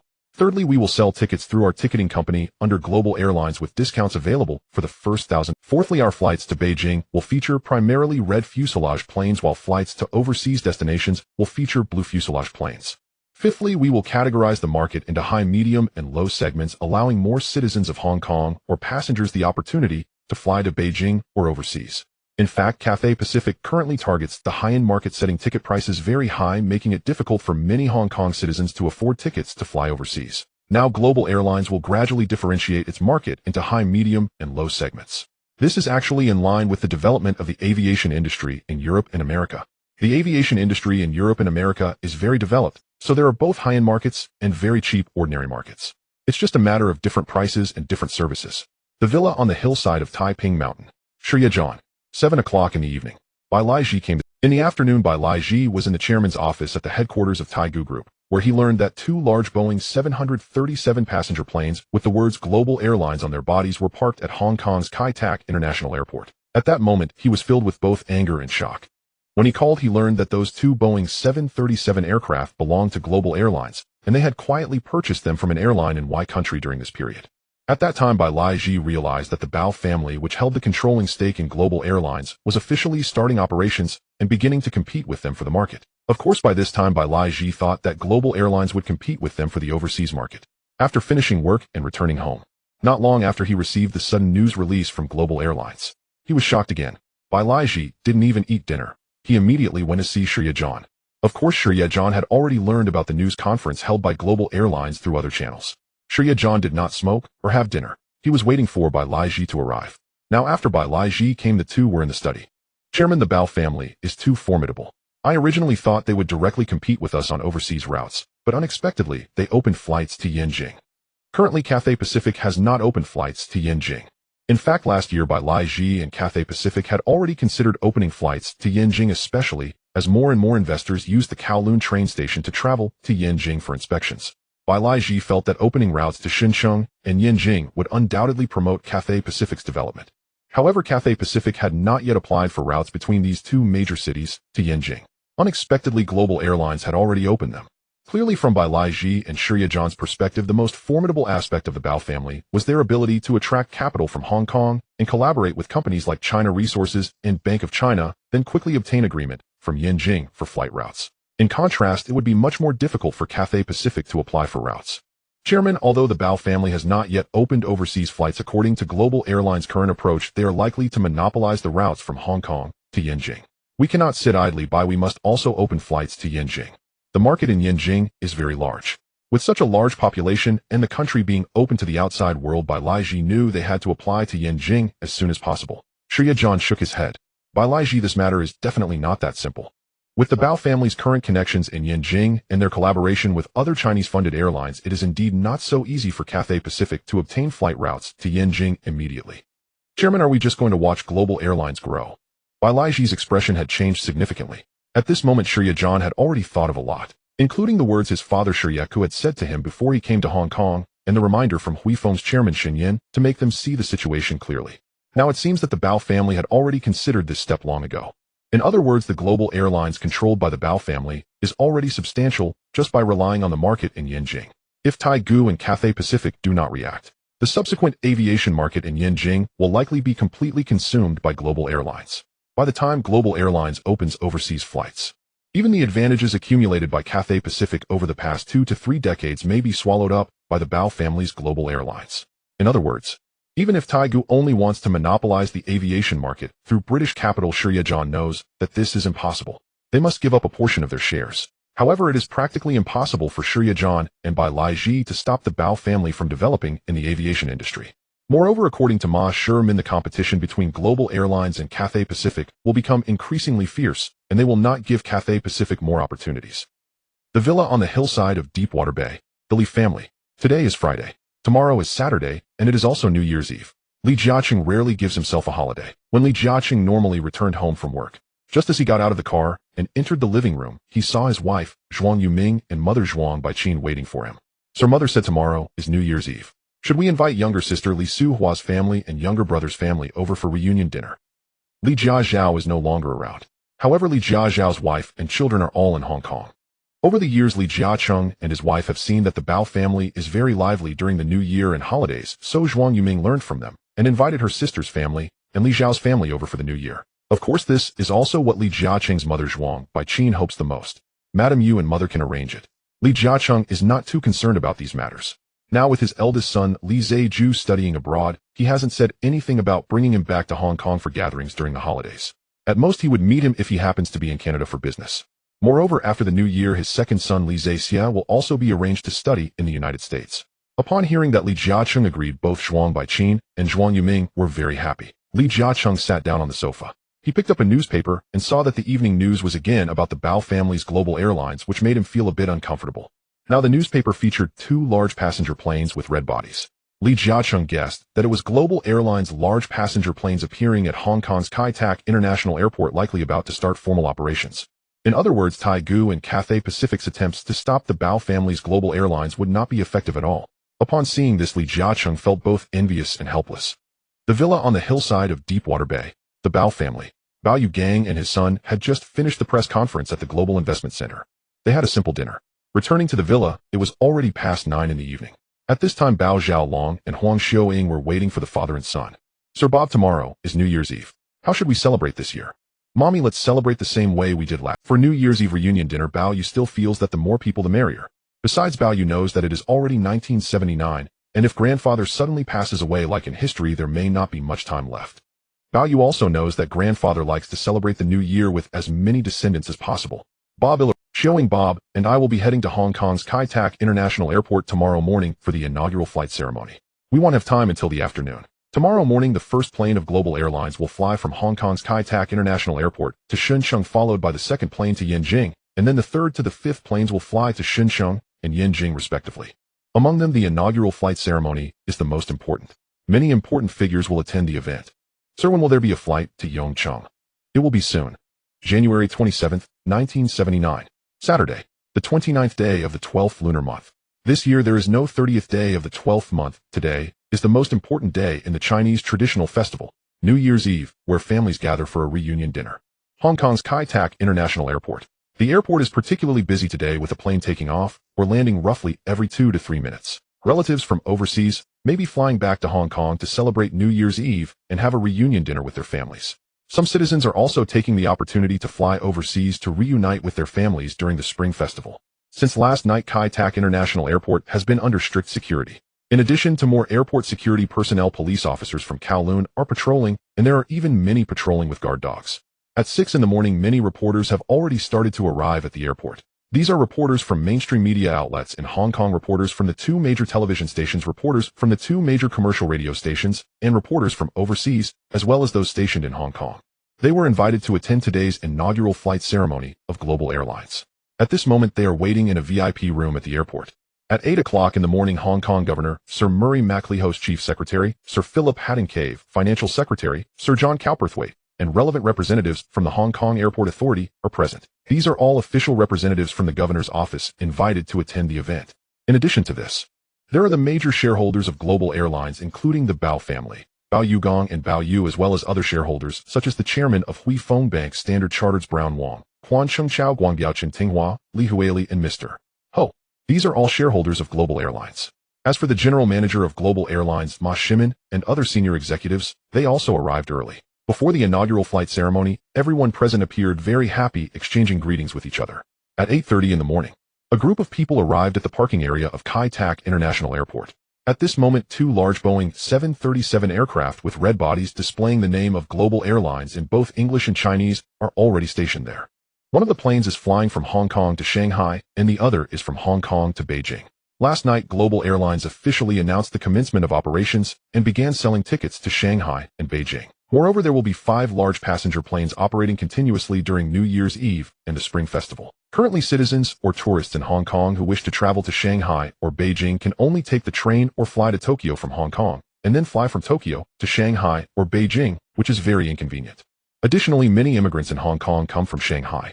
This means that there are still many Shanghai immigrants in Hong Kong, and it used to be quite challenging for them to return home. Apart from the restrictive policies, returning required many procedures. Now it's different with the return permit. It is significantly easier, especially since Global Airlines has opened flights from Hong Kong to Shanghai. As a result, just last night, Global Airlines announced this news externally, and immediately many people started booking. Currently, the Boeing 737 aircraft is still the first-generation model, with a maximum capacity of only 85 passengers. This means that apart from the 2 pilots, flight attendants, and safety officer on board, it can carry only 85 passengers. Given this situation today, the flights from Global Airlines to Shanghai and Beijing are basically fully booked. At this moment, in front of the large passenger plane, in addition to many airport security personnel and police officers from Hong Kong on Friday, Bao Yugong, Bao Yu, Ma Shimin, other major shareholders of Global Airlines, and Governor Sir Murray Maclehose are standing in front, holding a grand and significant inaugural flight ceremony. During this inaugural flight ceremony, whether it was Governor Maclehose, Chairman Bao Yugong of Global Airlines, or General Manager Ma Shimin, they all spoke briefly and then began to leave. When they were in a safe location, they watched as the first batch of 85 passengers from Hong Kong prepared to board the plane to Shanghai to celebrate the festival with their relatives. At this moment, the white pilot Robert on the Global Airlines plane began to leave the parking spot, heading towards the air. Before long, the first large passenger plane of Global Airlines flying to Shanghai successfully took off from the runway of Hong Kong's Kai Tak International Airport, heading towards Hongqiao International Airport in Shanghai. Under normal circumstances, it will take about 2.5 to 3 hours for the plane to safely reach Shanghai's Hongqiao International Airport. At this moment at Hongqiao International Airport, in addition to the local airport authority officials, Global Airlines has also sent high-level representatives to wait. As this Global Airlines large passenger plane just took off, another large passenger plane flying from Hong Kong to Beijing, also with 85 passengers, successfully boarded.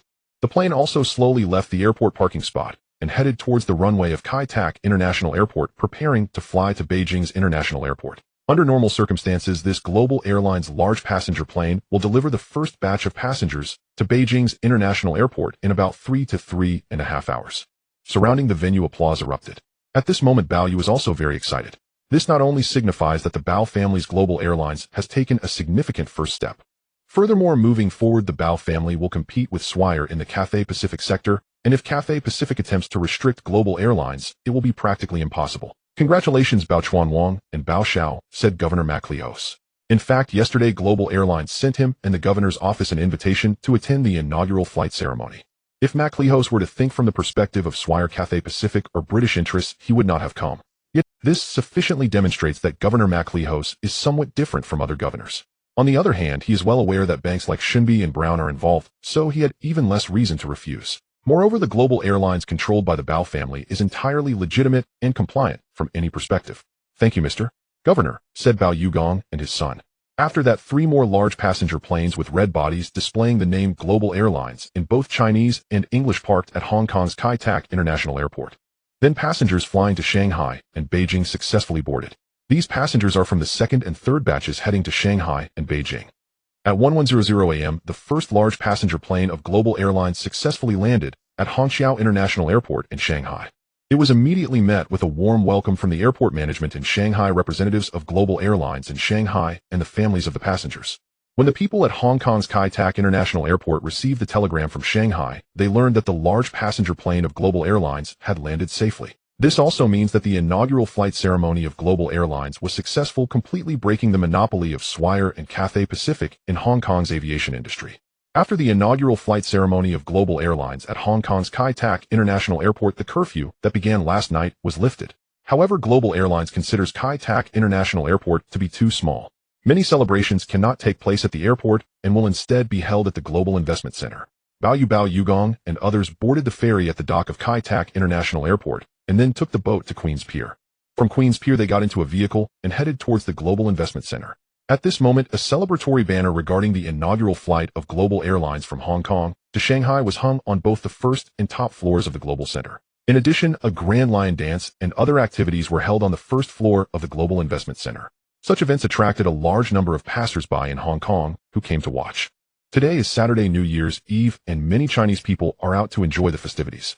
At this time, the citizens of Hong Kong gathered to witness the newly established Global Airlines by the Bao family, which officially commenced flights to Shanghai and Beijing today. This means that in the future it will become increasingly convenient for people from Hong Kong to return to the larger cities. Additionally, staff from Global Airlines are distributing red envelopes to onlookers, serving as both a gesture of good fortune and a form of celebration. Each red envelope contains 10 Hong Kong dollars, with nearly 10,000 envelopes prepared, all exchanged for the latest Hong Kong currency from Huifeng Bank. The spectators present, regardless of gender or age, whether Caucasian or Asian, could almost all receive a red envelope. At this moment, at the Global Galaxy Investment Center, in the conference room on the 9th floor, a simple celebration party is being held. Participants include Bao Yugong and his son, Ma Shimin, and other shareholders of Global Airlines. As for Governor Ma Lihao, Chief Secretary Ji Da, and Financial Secretary Xia Dingji, they attended the inaugural flight ceremony and then left. According to the plan, it is better to hold the party in the evening. However, today is New Year's Eve, and every household is having reunion dinners to celebrate, leaving everyone with no time. Therefore, apart from them, invited journalists also joined the party in the morning. At the party, Wang Quanqing and others came over to clink glasses with Bao Yu in mutual celebration. After the brief party, Bao Yugong, Ma Lizi, and Ma Shimin are still in an office. For Bao Yu, the fact that Global Airlines is the first to fly to Shanghai and Beijing effectively seizes the historically Cathay Pacific and Dragonair were the first to seize the most valuable and busiest routes, namely flights from Hong Kong to Shanghai and from Hong Kong to Beijing. Later on, even though Dragonair established by Chao Guangbiao and Bao Yugong managed to fly to those routes, the financial secretary of Hong Kong at the time, Bai Lieji, had already proposed that a single airline operate those routes. This means that under the protection of Bai Lieji and others, Cathay Pacific was the first to obtain the most valuable. In this situation, Dragonair, founded by Chao Guangbiao and Bao Yugong, did not have these two most valuable flights to operate, making losses inevitable. In other words, Bao Yu has already allowed Global Airlines to seize the opportunity. Furthermore, there has yet to be a flight license issued for Cathay Pacific to the upper cities. Under these circumstances, Bao family's controlled Global Airlines has essentially occupied flights to the even if Cathay Pacific proposes similar legislation in the future to prevent Global Airlines from seizing those lucrative overseas routes, such as flights from Hong Kong to London, Hong Kong, to Singapore, Hong Kong, to Tokyo, Hong Kong, to New York and Hong Kong, to San Francisco, etc. Bao Yu is no longer afraid. This means that unless Cathay Pacific is willing to compete with Global Airlines, the two parties will continue to occupy the overseas and upper markets. Of course, Bao Yu is also eyeing the overseas route market. Therefore, after gradually satisfying the upper market, the next focus will be on overseas flight markets. Dad My Lizi Shimin, now our Global Airlines has taken the lead in securing the routes to the two major cities above. Even if Cathay Pacific proposes other legislation, they will likely be helpless. In this regard, Bao Yugong, My Lizi, and Ma Shimin truly recognize Bao Yu's prowess. If Cathay Pacific had seized the opportunity, first Global Airlines would indeed have no advantage. Bao Yugong looked at his son with great satisfaction. As the upper areas open up and develop, more and more passengers will travel through Hong Kong, making our routes to the upper areas very significant. However, our main market is still in the overseas major city routes. This means that in the future, our true competition with Cathay Pacific will be in terms of price and service quality. If we surpass them in these aspects, Cathay Pacific's market accumulated over 20 or 30 years will basically be lost. In addition, Bao knows that Hong Kong's Kai Tak International Airport is still too small. Not only is it too small, but it is also currently the stronghold of Cathay Pacific. Dad, have you noticed that Hong Kong's Kai Tak International Airport is too small? Currently, it can accommodate a maximum of 10 large passenger aircraft at the same time and has only one runway. In this context, it is indeed a very small international airport. In fact, many people in Hong Kong are aware that as Hong Kong Airport becomes busier and develops into one of the top 5 airports in the world, Kai Tak International Airport is no longer suitable. It is indeed very small. Every time Bao Yugong flies from Kai Tak International Airport, he feels a sense of trepidation. Over the decades, many accidents have occurred at Kai Tak International Airport, with planes sometimes overshooting the runway and crashing into nearby houses. Some have even crashed directly into Victoria Harbour. Naturally, there have been numerous casualties. However, there is no alternative. Currently, Hong Kong has only Kai Tak International Airport for flights. Dad, we must urge the Hong Kong Governor's Office to construct a new international airport as soon as possible. If the new international airport is 10 times the size of the current Kai Tak International Airport, both takeoffs and landings will be much safer. In addition, it could open multiple runways, allowing dozens of large passenger aircraft to be accommodated simultaneously.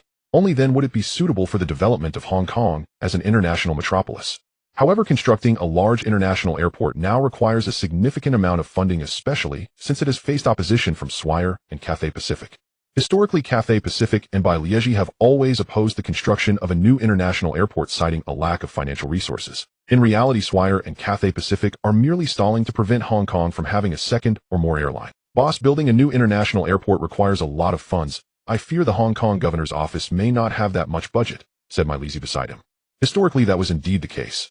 However, in the late 1980s, the Hong Kong Governor's Office ultimately agreed to construct a new international airport on a small island in the northern part of Lantau Island. However, the actual construction did not begin until the early 1990s, and the first phase of operations only commenced at the end of the 1990s. At that time, it nearly exhausted the over 100 billion Hong Kong dollars in financial income from the land sales of the Hong Kong Governor's Office.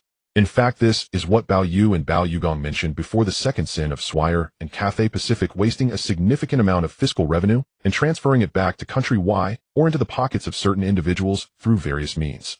Now, Bao Yu does not wish for such things to happen again. Currently, Hong Kong's Kai Tak International Airport serves as the stronghold for Cathay Pacific, involving airport engineering, aircraft maintenance, and more.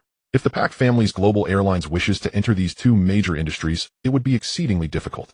Additionally, there is air freight, which Cathay Pacific also capitalizes on by utilizing Hong Kong's Kai Tak International Airport as their advantage. If the Pak family collaborates with other capital to propose the construction of a new international airport and secures the consent of the Hong Kong Governor's Office, it would shatter the current monopoly held by Swire and Cathay Pacific.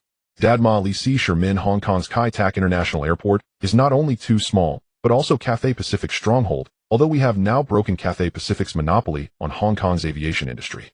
However, in my view, it is still far from enough. We must at least build a new international airport. As for what Ma Li Si said, constructing a new international airport requires a substantial amount of money. If the current construction requires just tens of billions of Hong Kong dollars, future construction will require over 100 billion, so which investment is less? It goes without saying that the current investment is less. Whether it's the land value, the cost of materials for airport construction, demolition costs, labor costs, and so on, compared to 10 years or more later, the expenses will be significantly lower.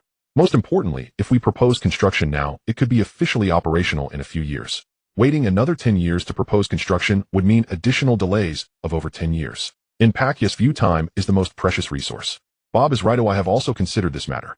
We must quickly gain the Hong Kong Governor's Office's consent to build a new international airport. Of course, building a new international airport requires a large sum of money, and the Hong Kong Governor's Office relies on fiscal revenue, which cannot provide such a large amount of money at once. In this regard, it is similar to when the Hong Kong Governor's Office initially supported the establishment of the Hong Kong Metro Company. They simply did not have enough money to invest, ultimately allowing the Hong Kong Metro Company to leverage the properties above the subway stations to raise funds for the metro construction. In fact, the Hong Kong Metro later became quite successful and valuable. However, constructing a new international airport in Hong Kong is different from building the Hong Kong Metro, primarily because the initial investment is too high, even if profits follow later. In Pacquiao's view, aside from the Hong Kong governor's office being able to contribute a portion of the funds, the remaining amount can be co-invested by the Pac family alongside other capital in Hong Kong. This includes British, Chinese, and other investments.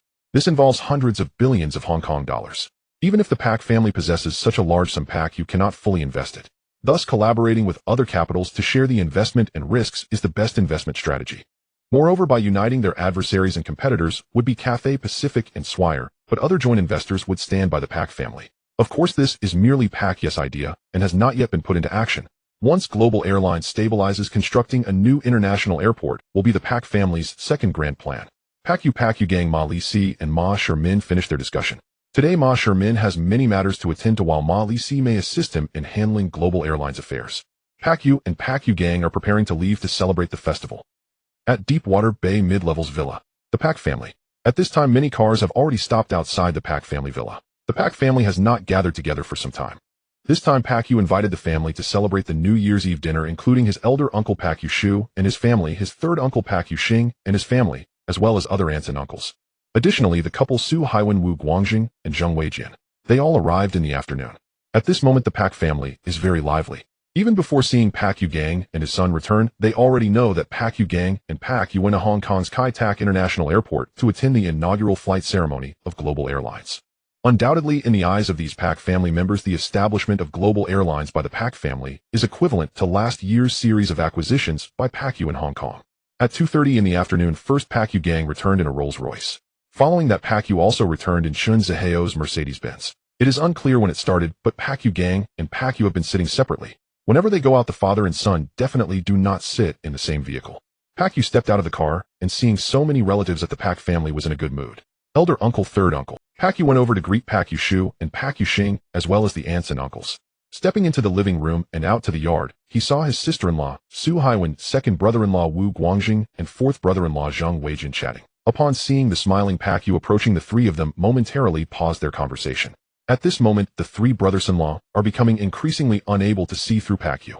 However, they understand that the Pac family's sudden collaboration with other capital to establish Global Airlines is also the brilliant work of Pacquiao. In the eyes of the three brothers-in-law, this younger brother-in-law is truly becoming more and more impressive. After Pacquiao greeted them, he said, "Second brother-in-law, let's talk in the study." Upon hearing that he was invited to the study by Pacquiao, Wu Guangjing felt it was a good thing. Under the gaze of Su Haiwen and Zheng Weijian, Wu Guangjing followed Pacquiao into his study. After the study door closed, among the four sons-in-law of the Pac family, three of them, Yushinichi, have been arranged to stay in the east, representing Pacquiao in managing his investments there. The fourth son-in-law, Zheng Weijian, returned to his medical profession and now serves as a professor at Hong Kong University Medical School, conducting research related to Western medicine. Both Yushinichi and Zheng Weijian are quite satisfied with Pacquiao's arrangements. Pacquiao gang and his wife also think it's good. Now only the eldest and second sons-in-law of the Pac family remain. In Pacquiao's past life, these two sons-in-law had the greatest ambitions, as there was no Pacquiao, the legitimate heir of the Pac family. Now unrealistic thoughts from Su Haiwen and Wu Guangjing have likely dissipated. "Bob, do you plan to arrange which company for the second brother-in-law to work at?" Wu Guangjing asked. Wu Guangjing is currently working at Global Shipping Group, but he is no longer a director and is merely an ordinary executive, not comparable to before 1977. "Second brother-in-law, besides doing business, there are more suitable paths for you." "More suitable paths?" Wu Guangjing looked perplexed. "I have discussed with Dad. The Legislative Council and the Executive Council of Hong Kong need their own people, so I plan to let Ma Li-si, Wei Li, and others take up non-official member positions in the Legislative Council and Executive Council at the right moment. In addition, I hope that the second brother-in-law can take on an official member position in the Legislative Council when the time comes." Legislative Council member. Doesn't that mean leading him towards a political career? Wu Guangjing was somewhat surprised. After all, this was something he had never thought of or considered, especially with a father-in-law like the shipping king. Furthermore, in Hong Kong, it is generally better to do business than to engage in politics, as many political positions do not match the status of business people in Hong Kong. "Bob, second brother-in-law, consider this carefully upon your return, then start from the ground up to develop your abilities in this area, and we the Pac family will support you through our connections." After hearing this, Wu Guangjing felt mixed emotions. If he truly followed Pacquiao's advice, he might find himself distanced from the path of business. Of course, a political career can also bring fame and fortune, it's just a different route. "Bob, then the second brother-in-law will consider it carefully." A villa midslope in Deepwater Bay. The Li residence. 6 o'clock in the evening. The household felt different from usual. In addition to Li Jiaqing and his wife, Zhuang Biqing, and Li Jiaqing's younger son, Li Zexi, were present. Li Jiaqing's younger brother, Li Jiazhao, and his family, and his sister Li Suhua, and her family had also arrived. Meanwhile, Zhuang Yueming and the maid were preparing tonight's dinner. Li Jiaqing glanced at the newspapers that had just been delivered this evening. He picked up the evening edition of Dongfang Daily and saw the front-page report about the grand inaugural flight ceremony held at 8:30 that morning at Shangjiang Kai-Tak International Airport by Huanqiu Aviation, controlled by the Bao family father and son. A group photograph of the participants appeared in the paper. When Li Jiaqing saw Ma Shimin standing beside Bao Yu, a wave of nausea washed over him. After all, Li Jiaqing could not make sense of it. He had long tried to recruit Ma Shimin, and Ma had insisted the other party did not want to leave Yihe, yet now Ma had accepted the position of general manager at Huanqiu Aviation. To Li Jiaqing, Ma Shimin must surely be looking down on him and the Changjiang Industrial Group. "Sir, is there any important news tonight?" Zhuang Yueming, wearing glasses, came over and asked. Li Jiaqing gave no answer. Zhuang Yueming took the paper and began to read. Seeing the story of the Bao family's Huanqiu Aviation inaugural flight, Zhuang Yueming felt genuine envy. The Bao family had indeed grabbed market share in aviation from Guotai. As for why Li Jiaqing was unhappy, Zhuang Yueming did not fully understand. He knew Li had met Ma Shimin many times and had hoped Ma would do things for him. "Sir, I fear that Taigus Guotai and the Bao family's airline are headed for a fierce confrontation." To Zhuang Yueming, there was no way Taigu would relinquish the aviation market so easily. Taiping Mountain, the Shiyuehan residence. For Chinese who celebrated Lunar New Year's Eve, it had little to do with these white families. For them, it was merely New Year's Eve, much as some Shangjiang Chinese observe Christmas Eve and Christmas. In recent days, Shiyuehan and Bai Lieji had been meeting privately to discuss how to prevent the Bao family's Huanqiu Aviation from competing with their Guotai. However, Huanqiu Aviation had already begun flights to Shenzhen and Yanjing. That meant Huanqiu had taken the lead and secured the Yanjing routes ahead of Guotai. Under those circumstances, their original plan seemed to have miscalculated. Shiyuehan paced about the villa. That morning, the Bao family, other shareholders and executives of Huanqiu Aviation, and several important representatives from the Shangjiang governor's office had been invited to attend the inaugural ceremony. Shiyuehan knew this. He had even hoped that Governor Mai Lihao, Colonial Secretary Jida, and Financial Secretary Xia Dingji would refrain from attending the Bao family's Huanqiu Aviation ceremony. But to Shi's surprise, those officials all attended. In other words, Taigu had not been afforded face by the Shangjiang. Now seeing the mainstream Shangjiang evening papers lavishly report the Huanqiu Aviation inaugural flight, Shiyuehan's expression grew especially grim. Even the old butler and the housemaid could tell that Shi was in a particularly foul mood that day. Bai Lieji hurried over from his home. Shiyuehan and Bai Lieji went up to the study. Bai Lieji, have you seen the Shangjiang evening papers? What do you think? Chairman, I really did not expect the Bao family to move so quickly. We had not even planned to apply to open Shangjiang Shenzhen and Shangjiang Yanjing routes, yet the Bao family had already thought it through and gained the advantage. Moreover, I hear Huanqiu Aviation's 5 aircraft barely stopped today, ferrying passengers from Shangjiang to Shenzhen and Yanjing and returning. An exceptionally busy operation. These 2 routes are already comparable to flights serving many major foreign cities.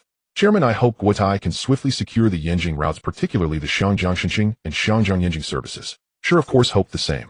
What had once seemed the preserve of Guotai's monopoly had, to their frustration, become dominated by the Bao father and son. Under such circumstances, Shi and Bai could not accept defeat. How to resolve it? It seems we must personally travel to Yanjing to meet some influential figures. I hope to take advantage of the Spring Festival to go to Yanjing with the chairman. If we can win over Yanjing, we can expedite opening those routes. Otherwise, the Bao family's Huanqiu Aviation will continue to open more Yanjing routes. Travel to Yanjing personally to see important people. Shi found the idea acceptable. After all, in 1978, Taigu had sent no one. The Bao family had gone early, even first. Now the Bao family's returns indeed looked substantial. Chairman, under our original plan, we intended to propose at the Shangjiang Legislative Council a single route, single airline operating right. Now that the Bao family has preemptively secured Shenzhen and Yanjing, that may no longer be feasible. Furthermore, we still do not know when Yanjing authorities will consent to Guotai opening routes to the city. Under Shi and Bis' original scheme, Bai would, as an unofficial member of the Shangjiang Legislative Council, propose granting exclusive rights to a single airline for each route, effectively monopolizing all overseas flights. They had not foreseen the Bao family's speed. Not only did the Bao combine Shangjiang Chinese and mainland capital, they took the opportunity to launch Yanjing flights faster than them. Worse still, they had not yet obtained the necessary approvals for Yanjing routes, and therefore could not fly there. They could only watch the Bao family's Huanqiu Aviation operate those services. Shi and Bai deliberated. They knew that for Guotai to open flights to Yanjing, they must secure Yanjing's consent. Thus, they prepared to travel to Yanjing during the Spring Festival to meet the relevant people. At that moment, Shi and Bai were deep in discussion. The Bao family had now begun their magnificent New Year's Eve reunion banquet. There were many family members present. By 1978 standards, the Bao father and son had achieved considerable success in business. Whether it was Bao Ye's series of acquisitions, his investments in Yinjing, or the establishment of Huanqiu Aviation in Xiangjiang the previous year, had been a fruitful one for the Bao family. Compared to the lively Bao household, the Li residence was quiet even with the families of Li Jiajiao and Li Suhua invited for the celebration. During the meal, Li Jiaqing's mood remained sour so much so that neither Li Jiajiao nor Li Suhua's family. Boom. A firework burst in the sky above the Deepwater Bay villa, instantly illuminating the area above Deepwater Bay. More and more wealthy individuals, both Chinese and Caucasian, have settled around Deepwater Bay and Shallow Water Bay. The Chinese still celebrate the New Year's Eve and Spring Festival. However, the booming sound attracted many people. Adults, children, and the elderly all rushed outside. Upon seeing the fireworks in the sky, some speculated that someone was setting off fireworks. Afterwards, a series of fireworks continued to bloom in the sky above Deepwater Bay. Those people had already realized that the fireworks were being set off by the Bao family. During the Spring Festival, Hong Kong had a tradition of setting off fireworks and firecrackers for many years. However, later on, the Hong Kong governor's office, fearing that fireworks and firecrackers could easily cause fires, gradually prohibited their use, unifying the fireworks display at Victoria Harbour. Additionally, it is related to events from the 1960s. Now, the grand fireworks display by the Bao family is not only a visual feast for them, but also quite enjoyable for the surrounding wealthy individuals and their families who love fireworks. The Bao family had acquired so many valuable listed companies last year. How could they not celebrate? At this time, the New Year's Eve banquet of the Bao family had already concluded. After the fireworks ended, the relatives of the Bao family gradually dispersed. Bao Yu went upstairs, gazing at the somewhat desolate Li family villa in the distance. At this moment, it was already 1979. Bao Yu knew he still had many tasks ahead. At Wu Guangzhang's home, he and his wife sometimes stayed here with their children, and at other times returned to live with their. Overall, the couple Wu Guangzhang was quite decent. Perhaps it was just that, as Bao Yu, the younger brother-in-law, became increasingly capable, their father-in-law paid less attention to his two sons-in-law. Wu Guangzhang understood that this was a normal aspect of human nature. Meanwhile, Bao family's third son-in-law, Du Shinichiro, had already returned to the east, and the fourth son-in-law, Zheng Weijian, had entered the medical school of Hong Kong University to study medicine. Wu Guangzhang knew that Zheng Weijian's research institute had an annual research budget of 20 to 30 million Hong Kong dollars. This sum was neither too much nor too little. In fact, Wu Guangzhang knew that Zheng Weijian returning to his old profession was also quite good. "Sir, what did Bob discuss with you tonight?" Before dinner, the Bao family saw Bao Yu calling Wu Guangzhang into the study. Only the two of them knew what was discussed. "Pei Rong, it's actually your father and brother's plans for my future." "What plans?" "In politics in Hong Kong." "Politics?" Bao Pei Rong was somewhat surprised. She thought her brother would arrange for him to be the general manager of some listed company. After all, the Bao family now holds an increasing number of listed companies. So in Bao Pei Rong's view, Wu Guangzhang was still quite capable. "Guangzhang, what do you think?" Wu Guangzhang knew he had no choice. However, he understood that if he agreed, he would have to follow this path for decades to come. Aside from that, he would have to distance himself from the Bao family's global shipping group and other companies. In fact, Wu Guangzhang was very clear that wanting to earn big money, while also having power, was nearly impossible. Therefore, he could either follow the path arranged by Bao Yugan and Bao Yu, or he might have to leave the Bao family's. However, as a son-in-law of the Bao family, even if he left to start his own venture, what difference would it make? I'm still considering it. Wu Guangzhang knew he had no option but to take the path proposed by Bao Yu. That night, Wu Guangzhang did not fall asleep until late. January 28, 1979. Sunday. Today is the first day of the new year. Today is also the day when the atmosphere of the Spring Festival is most intense in Hong Kong. However, Bao Yu planned to stay at home with his grandfather and parents. After waking up from a nap, Bao Yu found that it was already past 7 in the morning. With the help of Daisy, he changed into a festive new outfit for the new year. "Young master, today is the first day of the new year. Mr. Bao and Mrs. Bao are waiting for you to come down. Daisy, your red envelope is ready." Bao Yu took the prepared red envelope for Daisy, which contained a check for 10,000 Hong Kong dollars. Daisy took it and looked surprised at the check inside. In addition, Bao Yu had prepared red envelopes for his grandfather and parents. Coming downstairs, he greeted grandfather. "Dear grandson, I wish you a better year every year. Dad, Mom, Happy New Year." They exchanged greetings. After these three gave Bao Yu red envelopes, he also gave each of them a red envelope in return.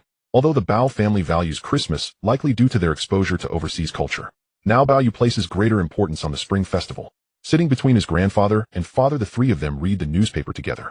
It was 7:30 in the morning. Bao Yu had breakfast with his family. After breakfast, he first went upstairs to the study. At 8:30 in the morning, someone rang the doorbell outside the Bao family villa. When Daisy went out, she saw a young stranger there. "Hello, is there something I can help you with?" Daisy asked. "I am here to deliver a visiting card for Mr. Rome." "Mr. Rome?" Daisy didn't understand. She took the visiting card from the young man and directly closed the door. "Mr. Bao," a young man delivered a visiting card claiming it was from the Rome family. The Rome family. Bao Yugan also found it a bit strange. He couldn't immediately recall who from the Rome family it was. When he opened the envelope containing the visiting card, in addition to the standard visiting format, it stated, "Dear Mr. Bao Yugan, Mr. Bao Yu." Then there was a self-identified Rong Zijian, the general manager of Ica Electronics Factory, wishing to visit the Bao family before 3:30 in the afternoon. Ica Electronics Company. Bao Yugan appeared very unfamiliar with it. He also found Rong Zijian's name quite strange. However, he did know of the Rong family. After all, the Rong family from Jiangnan highly praised, how could Bao Yugan not be aware of them? Could this Rong Zijian be from that family? Uncertain, Bao Yugan took the visiting card upstairs. At that moment, Bao Yu was reading the newspaper in the study when he saw his father come in. "Dad, what's the matter?" "Bob, take a look at this." Bao Yu took the visiting card from his father. Upon seeing the words Ica Company and Rong Zijian, he immediately recognized who it was. This Rong Zijian was the one who had traveled south to Hong Kong alone by train last June. During his time in Yinjing, his cousin Lu Ling had mentioned him several times. "Dad, this Rong Zijian is a core member of the Rong family. His father is the Rong elder we met in Yinjing. He was the one who came to Hong Kong alone last June." "Is it really him?" Bao Yugan was also very surprised. "Bob, why is he suddenly visiting our Bao family?" "Dad, I think it should be a good thing. The Rong family has developed to its 5th or even 6th generation, with family members and industries spread across the globe. In this regard, the Rong family bears a striking resemblance to the Shi Huaya family of the Taigu. However, the motherland of the Rong family is country Z, while the motherland of the Shi Huaya family is country Y. The two are still different. But when it comes to which of these two prominent families is wealthier, on the surface it should still be Taigu. However, the development potential of the Rong family is immense. This can be seen from the praises given to the Rong family by many esteemed elders from back in the day right up until Mr. Rong's current high position. This time Mr. Rong's eldest son Rong Zijian suddenly intends to visit them on the first day of the Lunar New Year. Bao Yugang might still be unaware of the reason. Bao Yu suspects it should be good news. Bao Yugang chuckled. He always felt that his son Bao Yu seemed to learn many things he didn't know in advance, without even leaving the house. "Dad, this Rong Zijian secretly went south to Shangjiang last June by himself. In fact, he bears two responsibilities, one for the country and one for the Rong family." On this point, Bao Yu had already guessed that Rong Zijian's trip south was undoubtedly arranged by his father Mr. Rong. Behind Mr. Rong's arrangements, there were also implications involving the elder. After all, the members of the Rong family are spread across the globe and have significant influence overseas. Now, with the opening up of the country, the elder hopes the Rong family can leverage these overseas connections and influence to bring other wealthy merchants from abroad to explore and invest. "I haven't heard anything about what Rong Zijian is doing in Shangjiang," Bao Yugang admitted. "Dad, as soon as Rong Zijian arrived in Shangjiang, he allied himself with the Rong family there. Naturally, there are also Rong family members in Shangjiang. Among them, Rong Zijian, who just arrived in Shangjiang, has been staying at the Baohua building in Repulse Bay, where his cousins Rong Zixin and Rong Ziqian also reside. Rong Zijian's move to Shangjiang is of course to seek wealth. Guided by his two cousins, he is captivated by the prosperity and freedom of Shangjiang. Of course, it seems that members of the Rong family are born businessmen. Having stayed in Shangjiang for almost 6 months, by December of last year, the three brothers, Rong Zijian, Rong Zixin, and Rong Ziqian, jointly established Shangjiang Ica Company. What does this company do? In essence, it sells inexpensive electronic watches, radios, clocks, and other items from Shangjiang to the upper regions. At this time, these electronic products and appliances are very cheap in Shangjiang. However, they are not the same in the upper regions. So does that mean anyone can sell to the upper regions? This is certainly not the case. The Rong family's ability to establish this company for selling to the upper regions comes from a special mainland selling privilege. This privilege was granted by Mr. Rong and the upper authorities. Besides, where did the funds for the three Rong Zijian did not start from scratch, or rather Mr. Rong established several textile factories in Shangjiang 30 years ago. The dividends and bonuses accumulated from these factories have not been distributed, and this time, after receiving his father's authorization, Rong Zijian directly obtained 1 million Hong Kong dollars in dividends and interest. In the late 1970s, he's starting out with 1 million Hong Kong dollars in cash along with the mainland selling privilege that existed like a special advantage. This is equivalent to 99. A privilege that 99 of the population does not possess. Dividends and bonuses. And the mainland selling privilege. Bao Yugang was astonished. Dad, it is indeed like that. In fact, with these two things, an average person could earn quite a bit of money. Bao Yugang said, this has been accumulated by the Rong family over the years. We need not envy it. Dad, I don't envy it. I can only say that the wealthy in Shangjiang who succeed are not ones who started from scratch. Bao Yugang nodded. Even he had developed on the foundation set by his father Bao Xiaolong. As for Rong Zijian visiting us this time, I suspect it might be for two matters, one for himself, and the other, of course, for his father Mr. Rong, or national affairs. Bao Yu could only think of these possibilities. After all, the information he received from the game data package was limited to this. He also knew that with Rong Zijian's emergence, another future colossal group would soon appear. Therefore, he speculated that it might also be related to this matter. As for Rong Zijian himself, while he relied on his family background, he is indeed capable. On the other hand, he seems to have a great fondness for horse racing in Xiangjiang. Those who enjoy horse racing often have a penchant for gambling. In Bao Ye's past life, Rong Zhijian should have fallen here. After all, as long as there is a gambling element in an investment, it may likely lead to failure, though it could also succeed. The father and son finished their discussion. Bao Yugong went downstairs first. Bao Yu remained behind. He understood that he would soon be in contact with more wealthy individuals and prominent figures. As for Rong Zhijian, although there was a time when he was once the richest in the upper regions, that was merely a brief moment, and not long after he was seldom heard from again. In Xiangjiang's Repulse Bay, Baohua Building. This place is not far from the Bao family's hillside villa in Deepwater Bay. Today is the first day of the Lunar New Year, and one of the floors here houses several members of the Rong family. This includes Rong Zhixin and his wife and child, Rong Zhiqian and his wife and child, as well as Rong Zhijian, who has come to Xiangjiang seeking their support. Rong Zhijian is tall and bears some resemblance to his father, Mr. Rong. He does not appear thin or weak, especially after spending half a year in Xiangjiang. He has gained quite a bit of weight. Not only that, he quickly adapted to the free-spirited atmosphere of Xiangjiang, as if this lifestyle was destined. If one did not know him, they might think he had always lived and worked in Xiangjiang. In reality, he had only been here for half a year after spending over 30 years of his life in the upper regions. Now the Rong family is bustling with activity.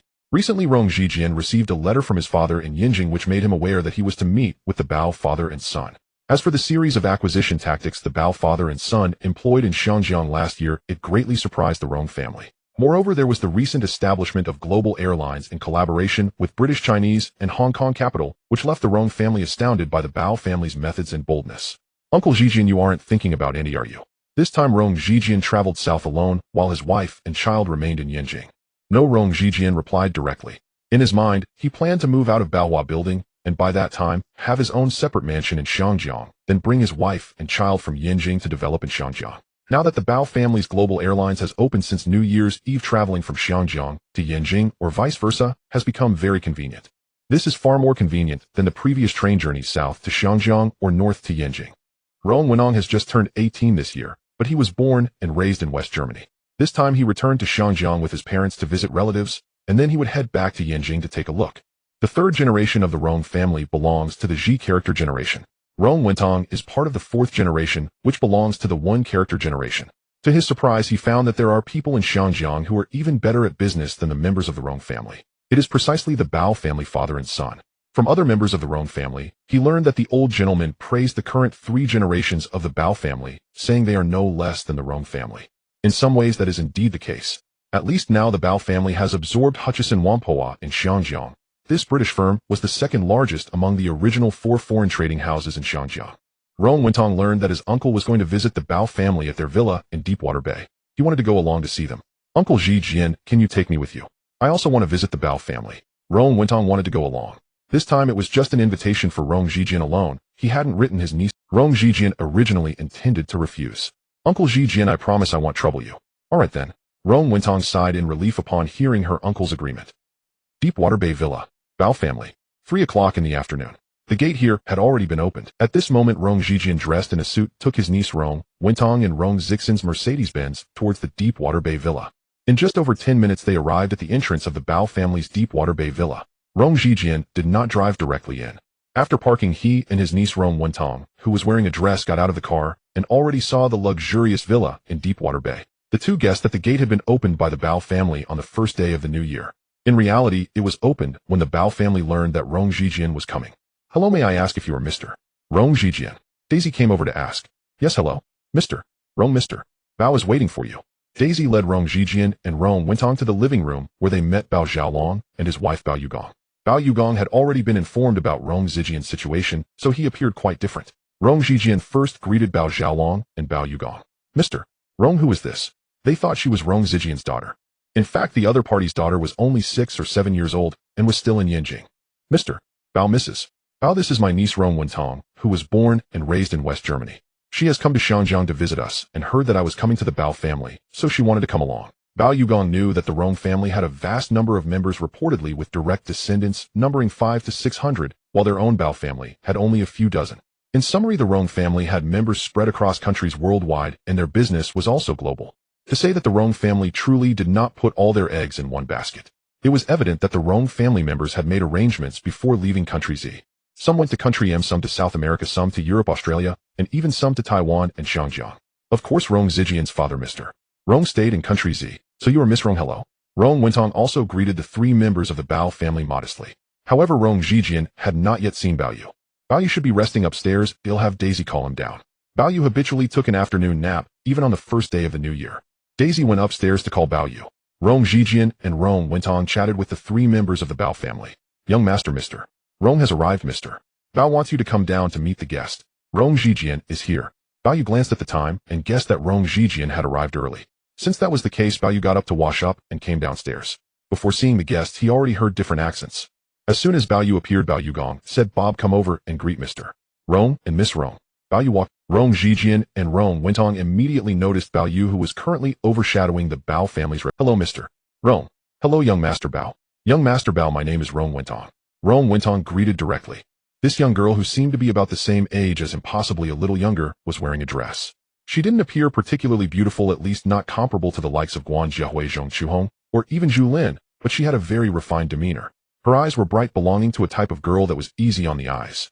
Moreover, Bao Yu had seen such girls in class during his previous life. They were undoubtedly very smart, and also among the top performers academically. Miss Rong, hello. Bao Yu had not heard of her before. He was relatively familiar with Rong Zijian, but had indeed never heard of Rong Wentong. Young master Bao, this is my niece, who was born and raised in West Germany, but her Mandarin is quite fluent. It turned out that she had grown up in Europe. In other words, this branch was also part of the Rong family that left country Z to develop in Europe. However, there are simply too many descendants of the Rong family, and by now they might have reached the 5th or even 6th generation with a large number of family members. Even if they share the surname Rong, it is difficult to identify who each person is without someone standing out. Bao Yu shook hands with Rong Wentong and sat down next to Bao Yu Gong. After a brief chat, Rong Zijian directly said, Mr. Bao, young master Bao, I actually have serious matters to discuss with you. Rong Zijian visiting the Bao family on the first day of the new year with no family ties was certainly for a serious purpose. Bao Yu Gong and Bao Yu invited him upstairs. Huang Xiaoying took Rong Wentong to look around the Bao family. They went up to the second floor to Bao Yu Gang's study. Rong Zijian was seeing the massive world map in Bao Chuanwang's study for the first time, marked with all the global ports along with those indicating the Bao family's ships. In fact, most ships from the Bao family Global Shipping Group and Asian Shipping Group are leased to overseas shipping companies, mainly the Eastern fleets, and there are also fleets from South Asia and even Europe. In other words, while the Bao family owns many large ships, in reality, they are quite like landlords collecting long-term rent specifically from the shipping crews at sea. Rong Zijian heard that the Bao family had started suddenly selling off those supertankers last year, which piqued his curiosity.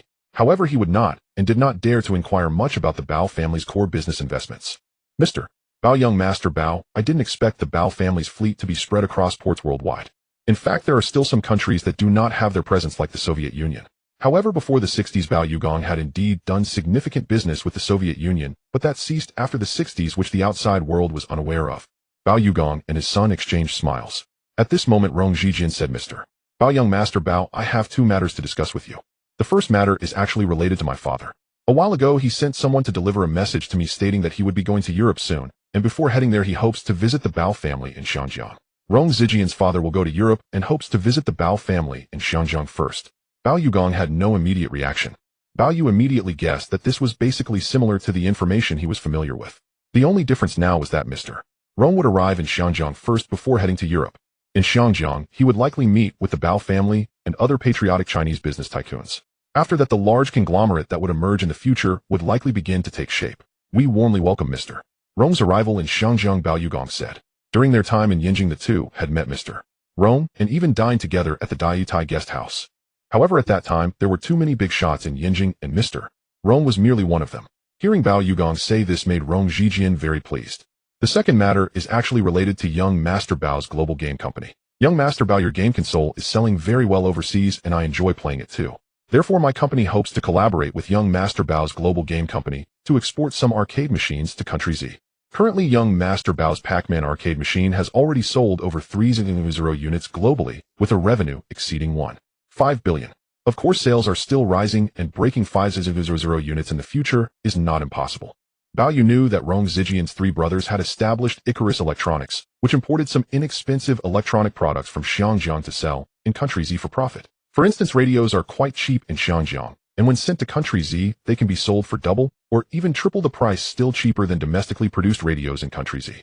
From Bao Yu's perspective, the maximum price in country Z was only a few hundred RMB. Now the arcade machines from Bao Yu are not cheap. The global uniform price is 500 each, which translates to about 1. 5 renminbi per dollar. This means they would cost approximately 7500 RMB. At this price, who can afford to buy them in countries? Mr. Rome, the price of arcade machines is quite high right now, and there is currently no market for them in country Z. Bao stated directly. Rome Jijian seemed to have already guessed. Young Master Bao, in fact, there are still some people who can afford them in country Z. What concept is this? 7500 RMB could buy a large house in Yanjing now. In other words, is he suggesting exchanging a large house in a big city like Yanjing for an arcade machine? Would anyone actually buy it? In 1979, the population of country Z was nearing 1 billion. Most were low-income or even incomeless classes. Was there really a market for arcade machines at 7,500 renminbi each in country Z? Bao found it hard to believe. At least from his perspective, such a price could only be afforded by a handful of people in Europe and the East. However, with the development of the arcade market, the prices of arcade machines would decline, and in Bao's view, the future market in country Z would definitely become very vast. But at least for now, it was not the case. Mr. Rome, if you want to sell arcade machines in country Z, from my perspective, the market here is still quite small. Of course, if you want to act as an agent for the arcade market in country Z, I can authorize you to do so. Rong Jijian heard Bao agree. The other party felt reassured. Of course, how Rong Jijian would sell those expensive arcade machines to country Z would be their own challenge. This time, Rong Jijian came to visit Bao Gang and his son. One reason was related to his father, and the other was for his own matters. Now the discussions had concluded. Bao Gang and Bao personally saw Rong Jijian off. Meanwhile, Huang Xiaoying was downstairs with Rong Wentang walking around and then chatting. Logically speaking, Rong Wentang, having grown up in Europe with her parents, should have been deeply influenced by Western culture. In reality, the Rong family was quite different. Besides maintaining their Chinese culture, they also actively absorbed Western culture. Of course, the Rong family primarily engaged in business. It can be said that since the late Qing dynasty, they have indeed been one of the most successful family names among all Chinese families. Wentang, are you saying you can speak English, French, Italian, Belgian, Russian, and so on? Huang Xiaoying asked in disbelief. Huang Xiaoying herself was not very good at English. Even though Bao Gang encouraged her to learn, she only grasped. In contrast, Bao Gang had self-studied English quite well. Due to his business and shipping, he had encountered many European languages and Eastern languages, though not extensively. He still needed a translator for most communications, but his English was quite proficient. Madame Bao, actually, English and other European languages are much like the national language and local dialects of country Z. Once you master one, the others become much easier to learn. Moreover, I grew up in Europe surrounded by a local language environment, making it particularly easy to learn. Although English, French, German, Italian, and Russian seem different, many aspects are quite similar. So throughout her life, Rong Wentang's greatest talent must be her linguistic ability. Rong Wentang's proficiency in over 10 languages is actually quite common among people from English-speaking countries. It's similar to many people in country Z who learn Mandarin and are also skilled in several dialects. For instance, many people in Xinjiang understand Mandarin, Cantonese, Hakka-Teochew, Shandong dialect, and Shanghai dialect, among others. So that's how it is. Huang Xiaoying was still somewhat surprised. In her view, this overseas-raised Rong Wentang was indeed very impressive. The two continued their conversation. After about half an hour, they saw Bao Gang and Bao coming down from upstairs. Uncle Jijian, have you and Mr. Bao Xiao finished discussing business?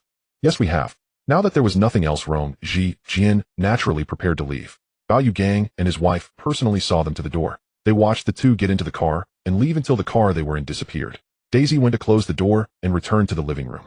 Bao Gang then went upstairs to his study with Bao. While in the study, Bao Gang was quite surprised because what Bao had mentioned before Rong Jijian's arrival was not much different from what they had just discussed.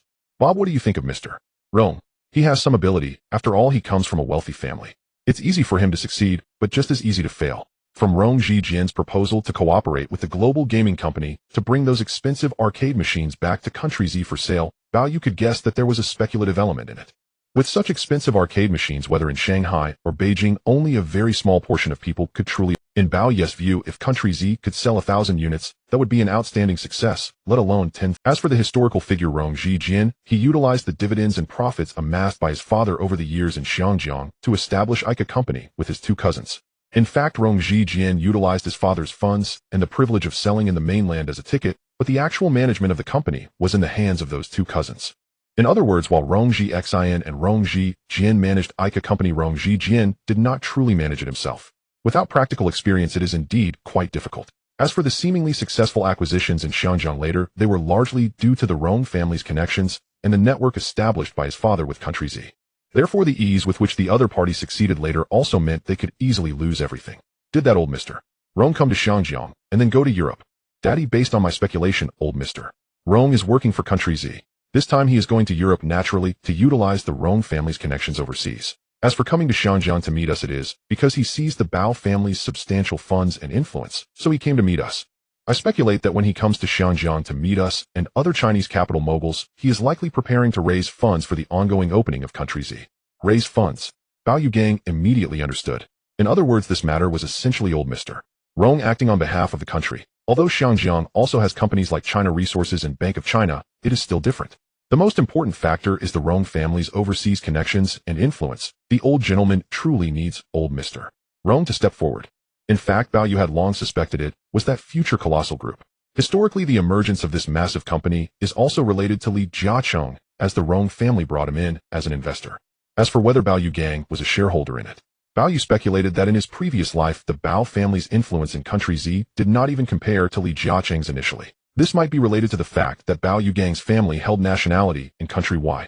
After Bao Yugang and his son finished their discussion, both sides had a rough understanding. When old Mr. Rong came to Shenzhen to meet them again, Bao Yugang would know how to handle it. Before dinner, Bao Yu came down from upstairs. Huang Xiaoying looked at Bao Yugang, and Bao Yu said, "I really didn't expect that young lady from the Rong family this afternoon could speak over 10 languages, and she understands the languages of those European countries. Mommy, do you think that Miss Rong is exaggerating?" Of course not.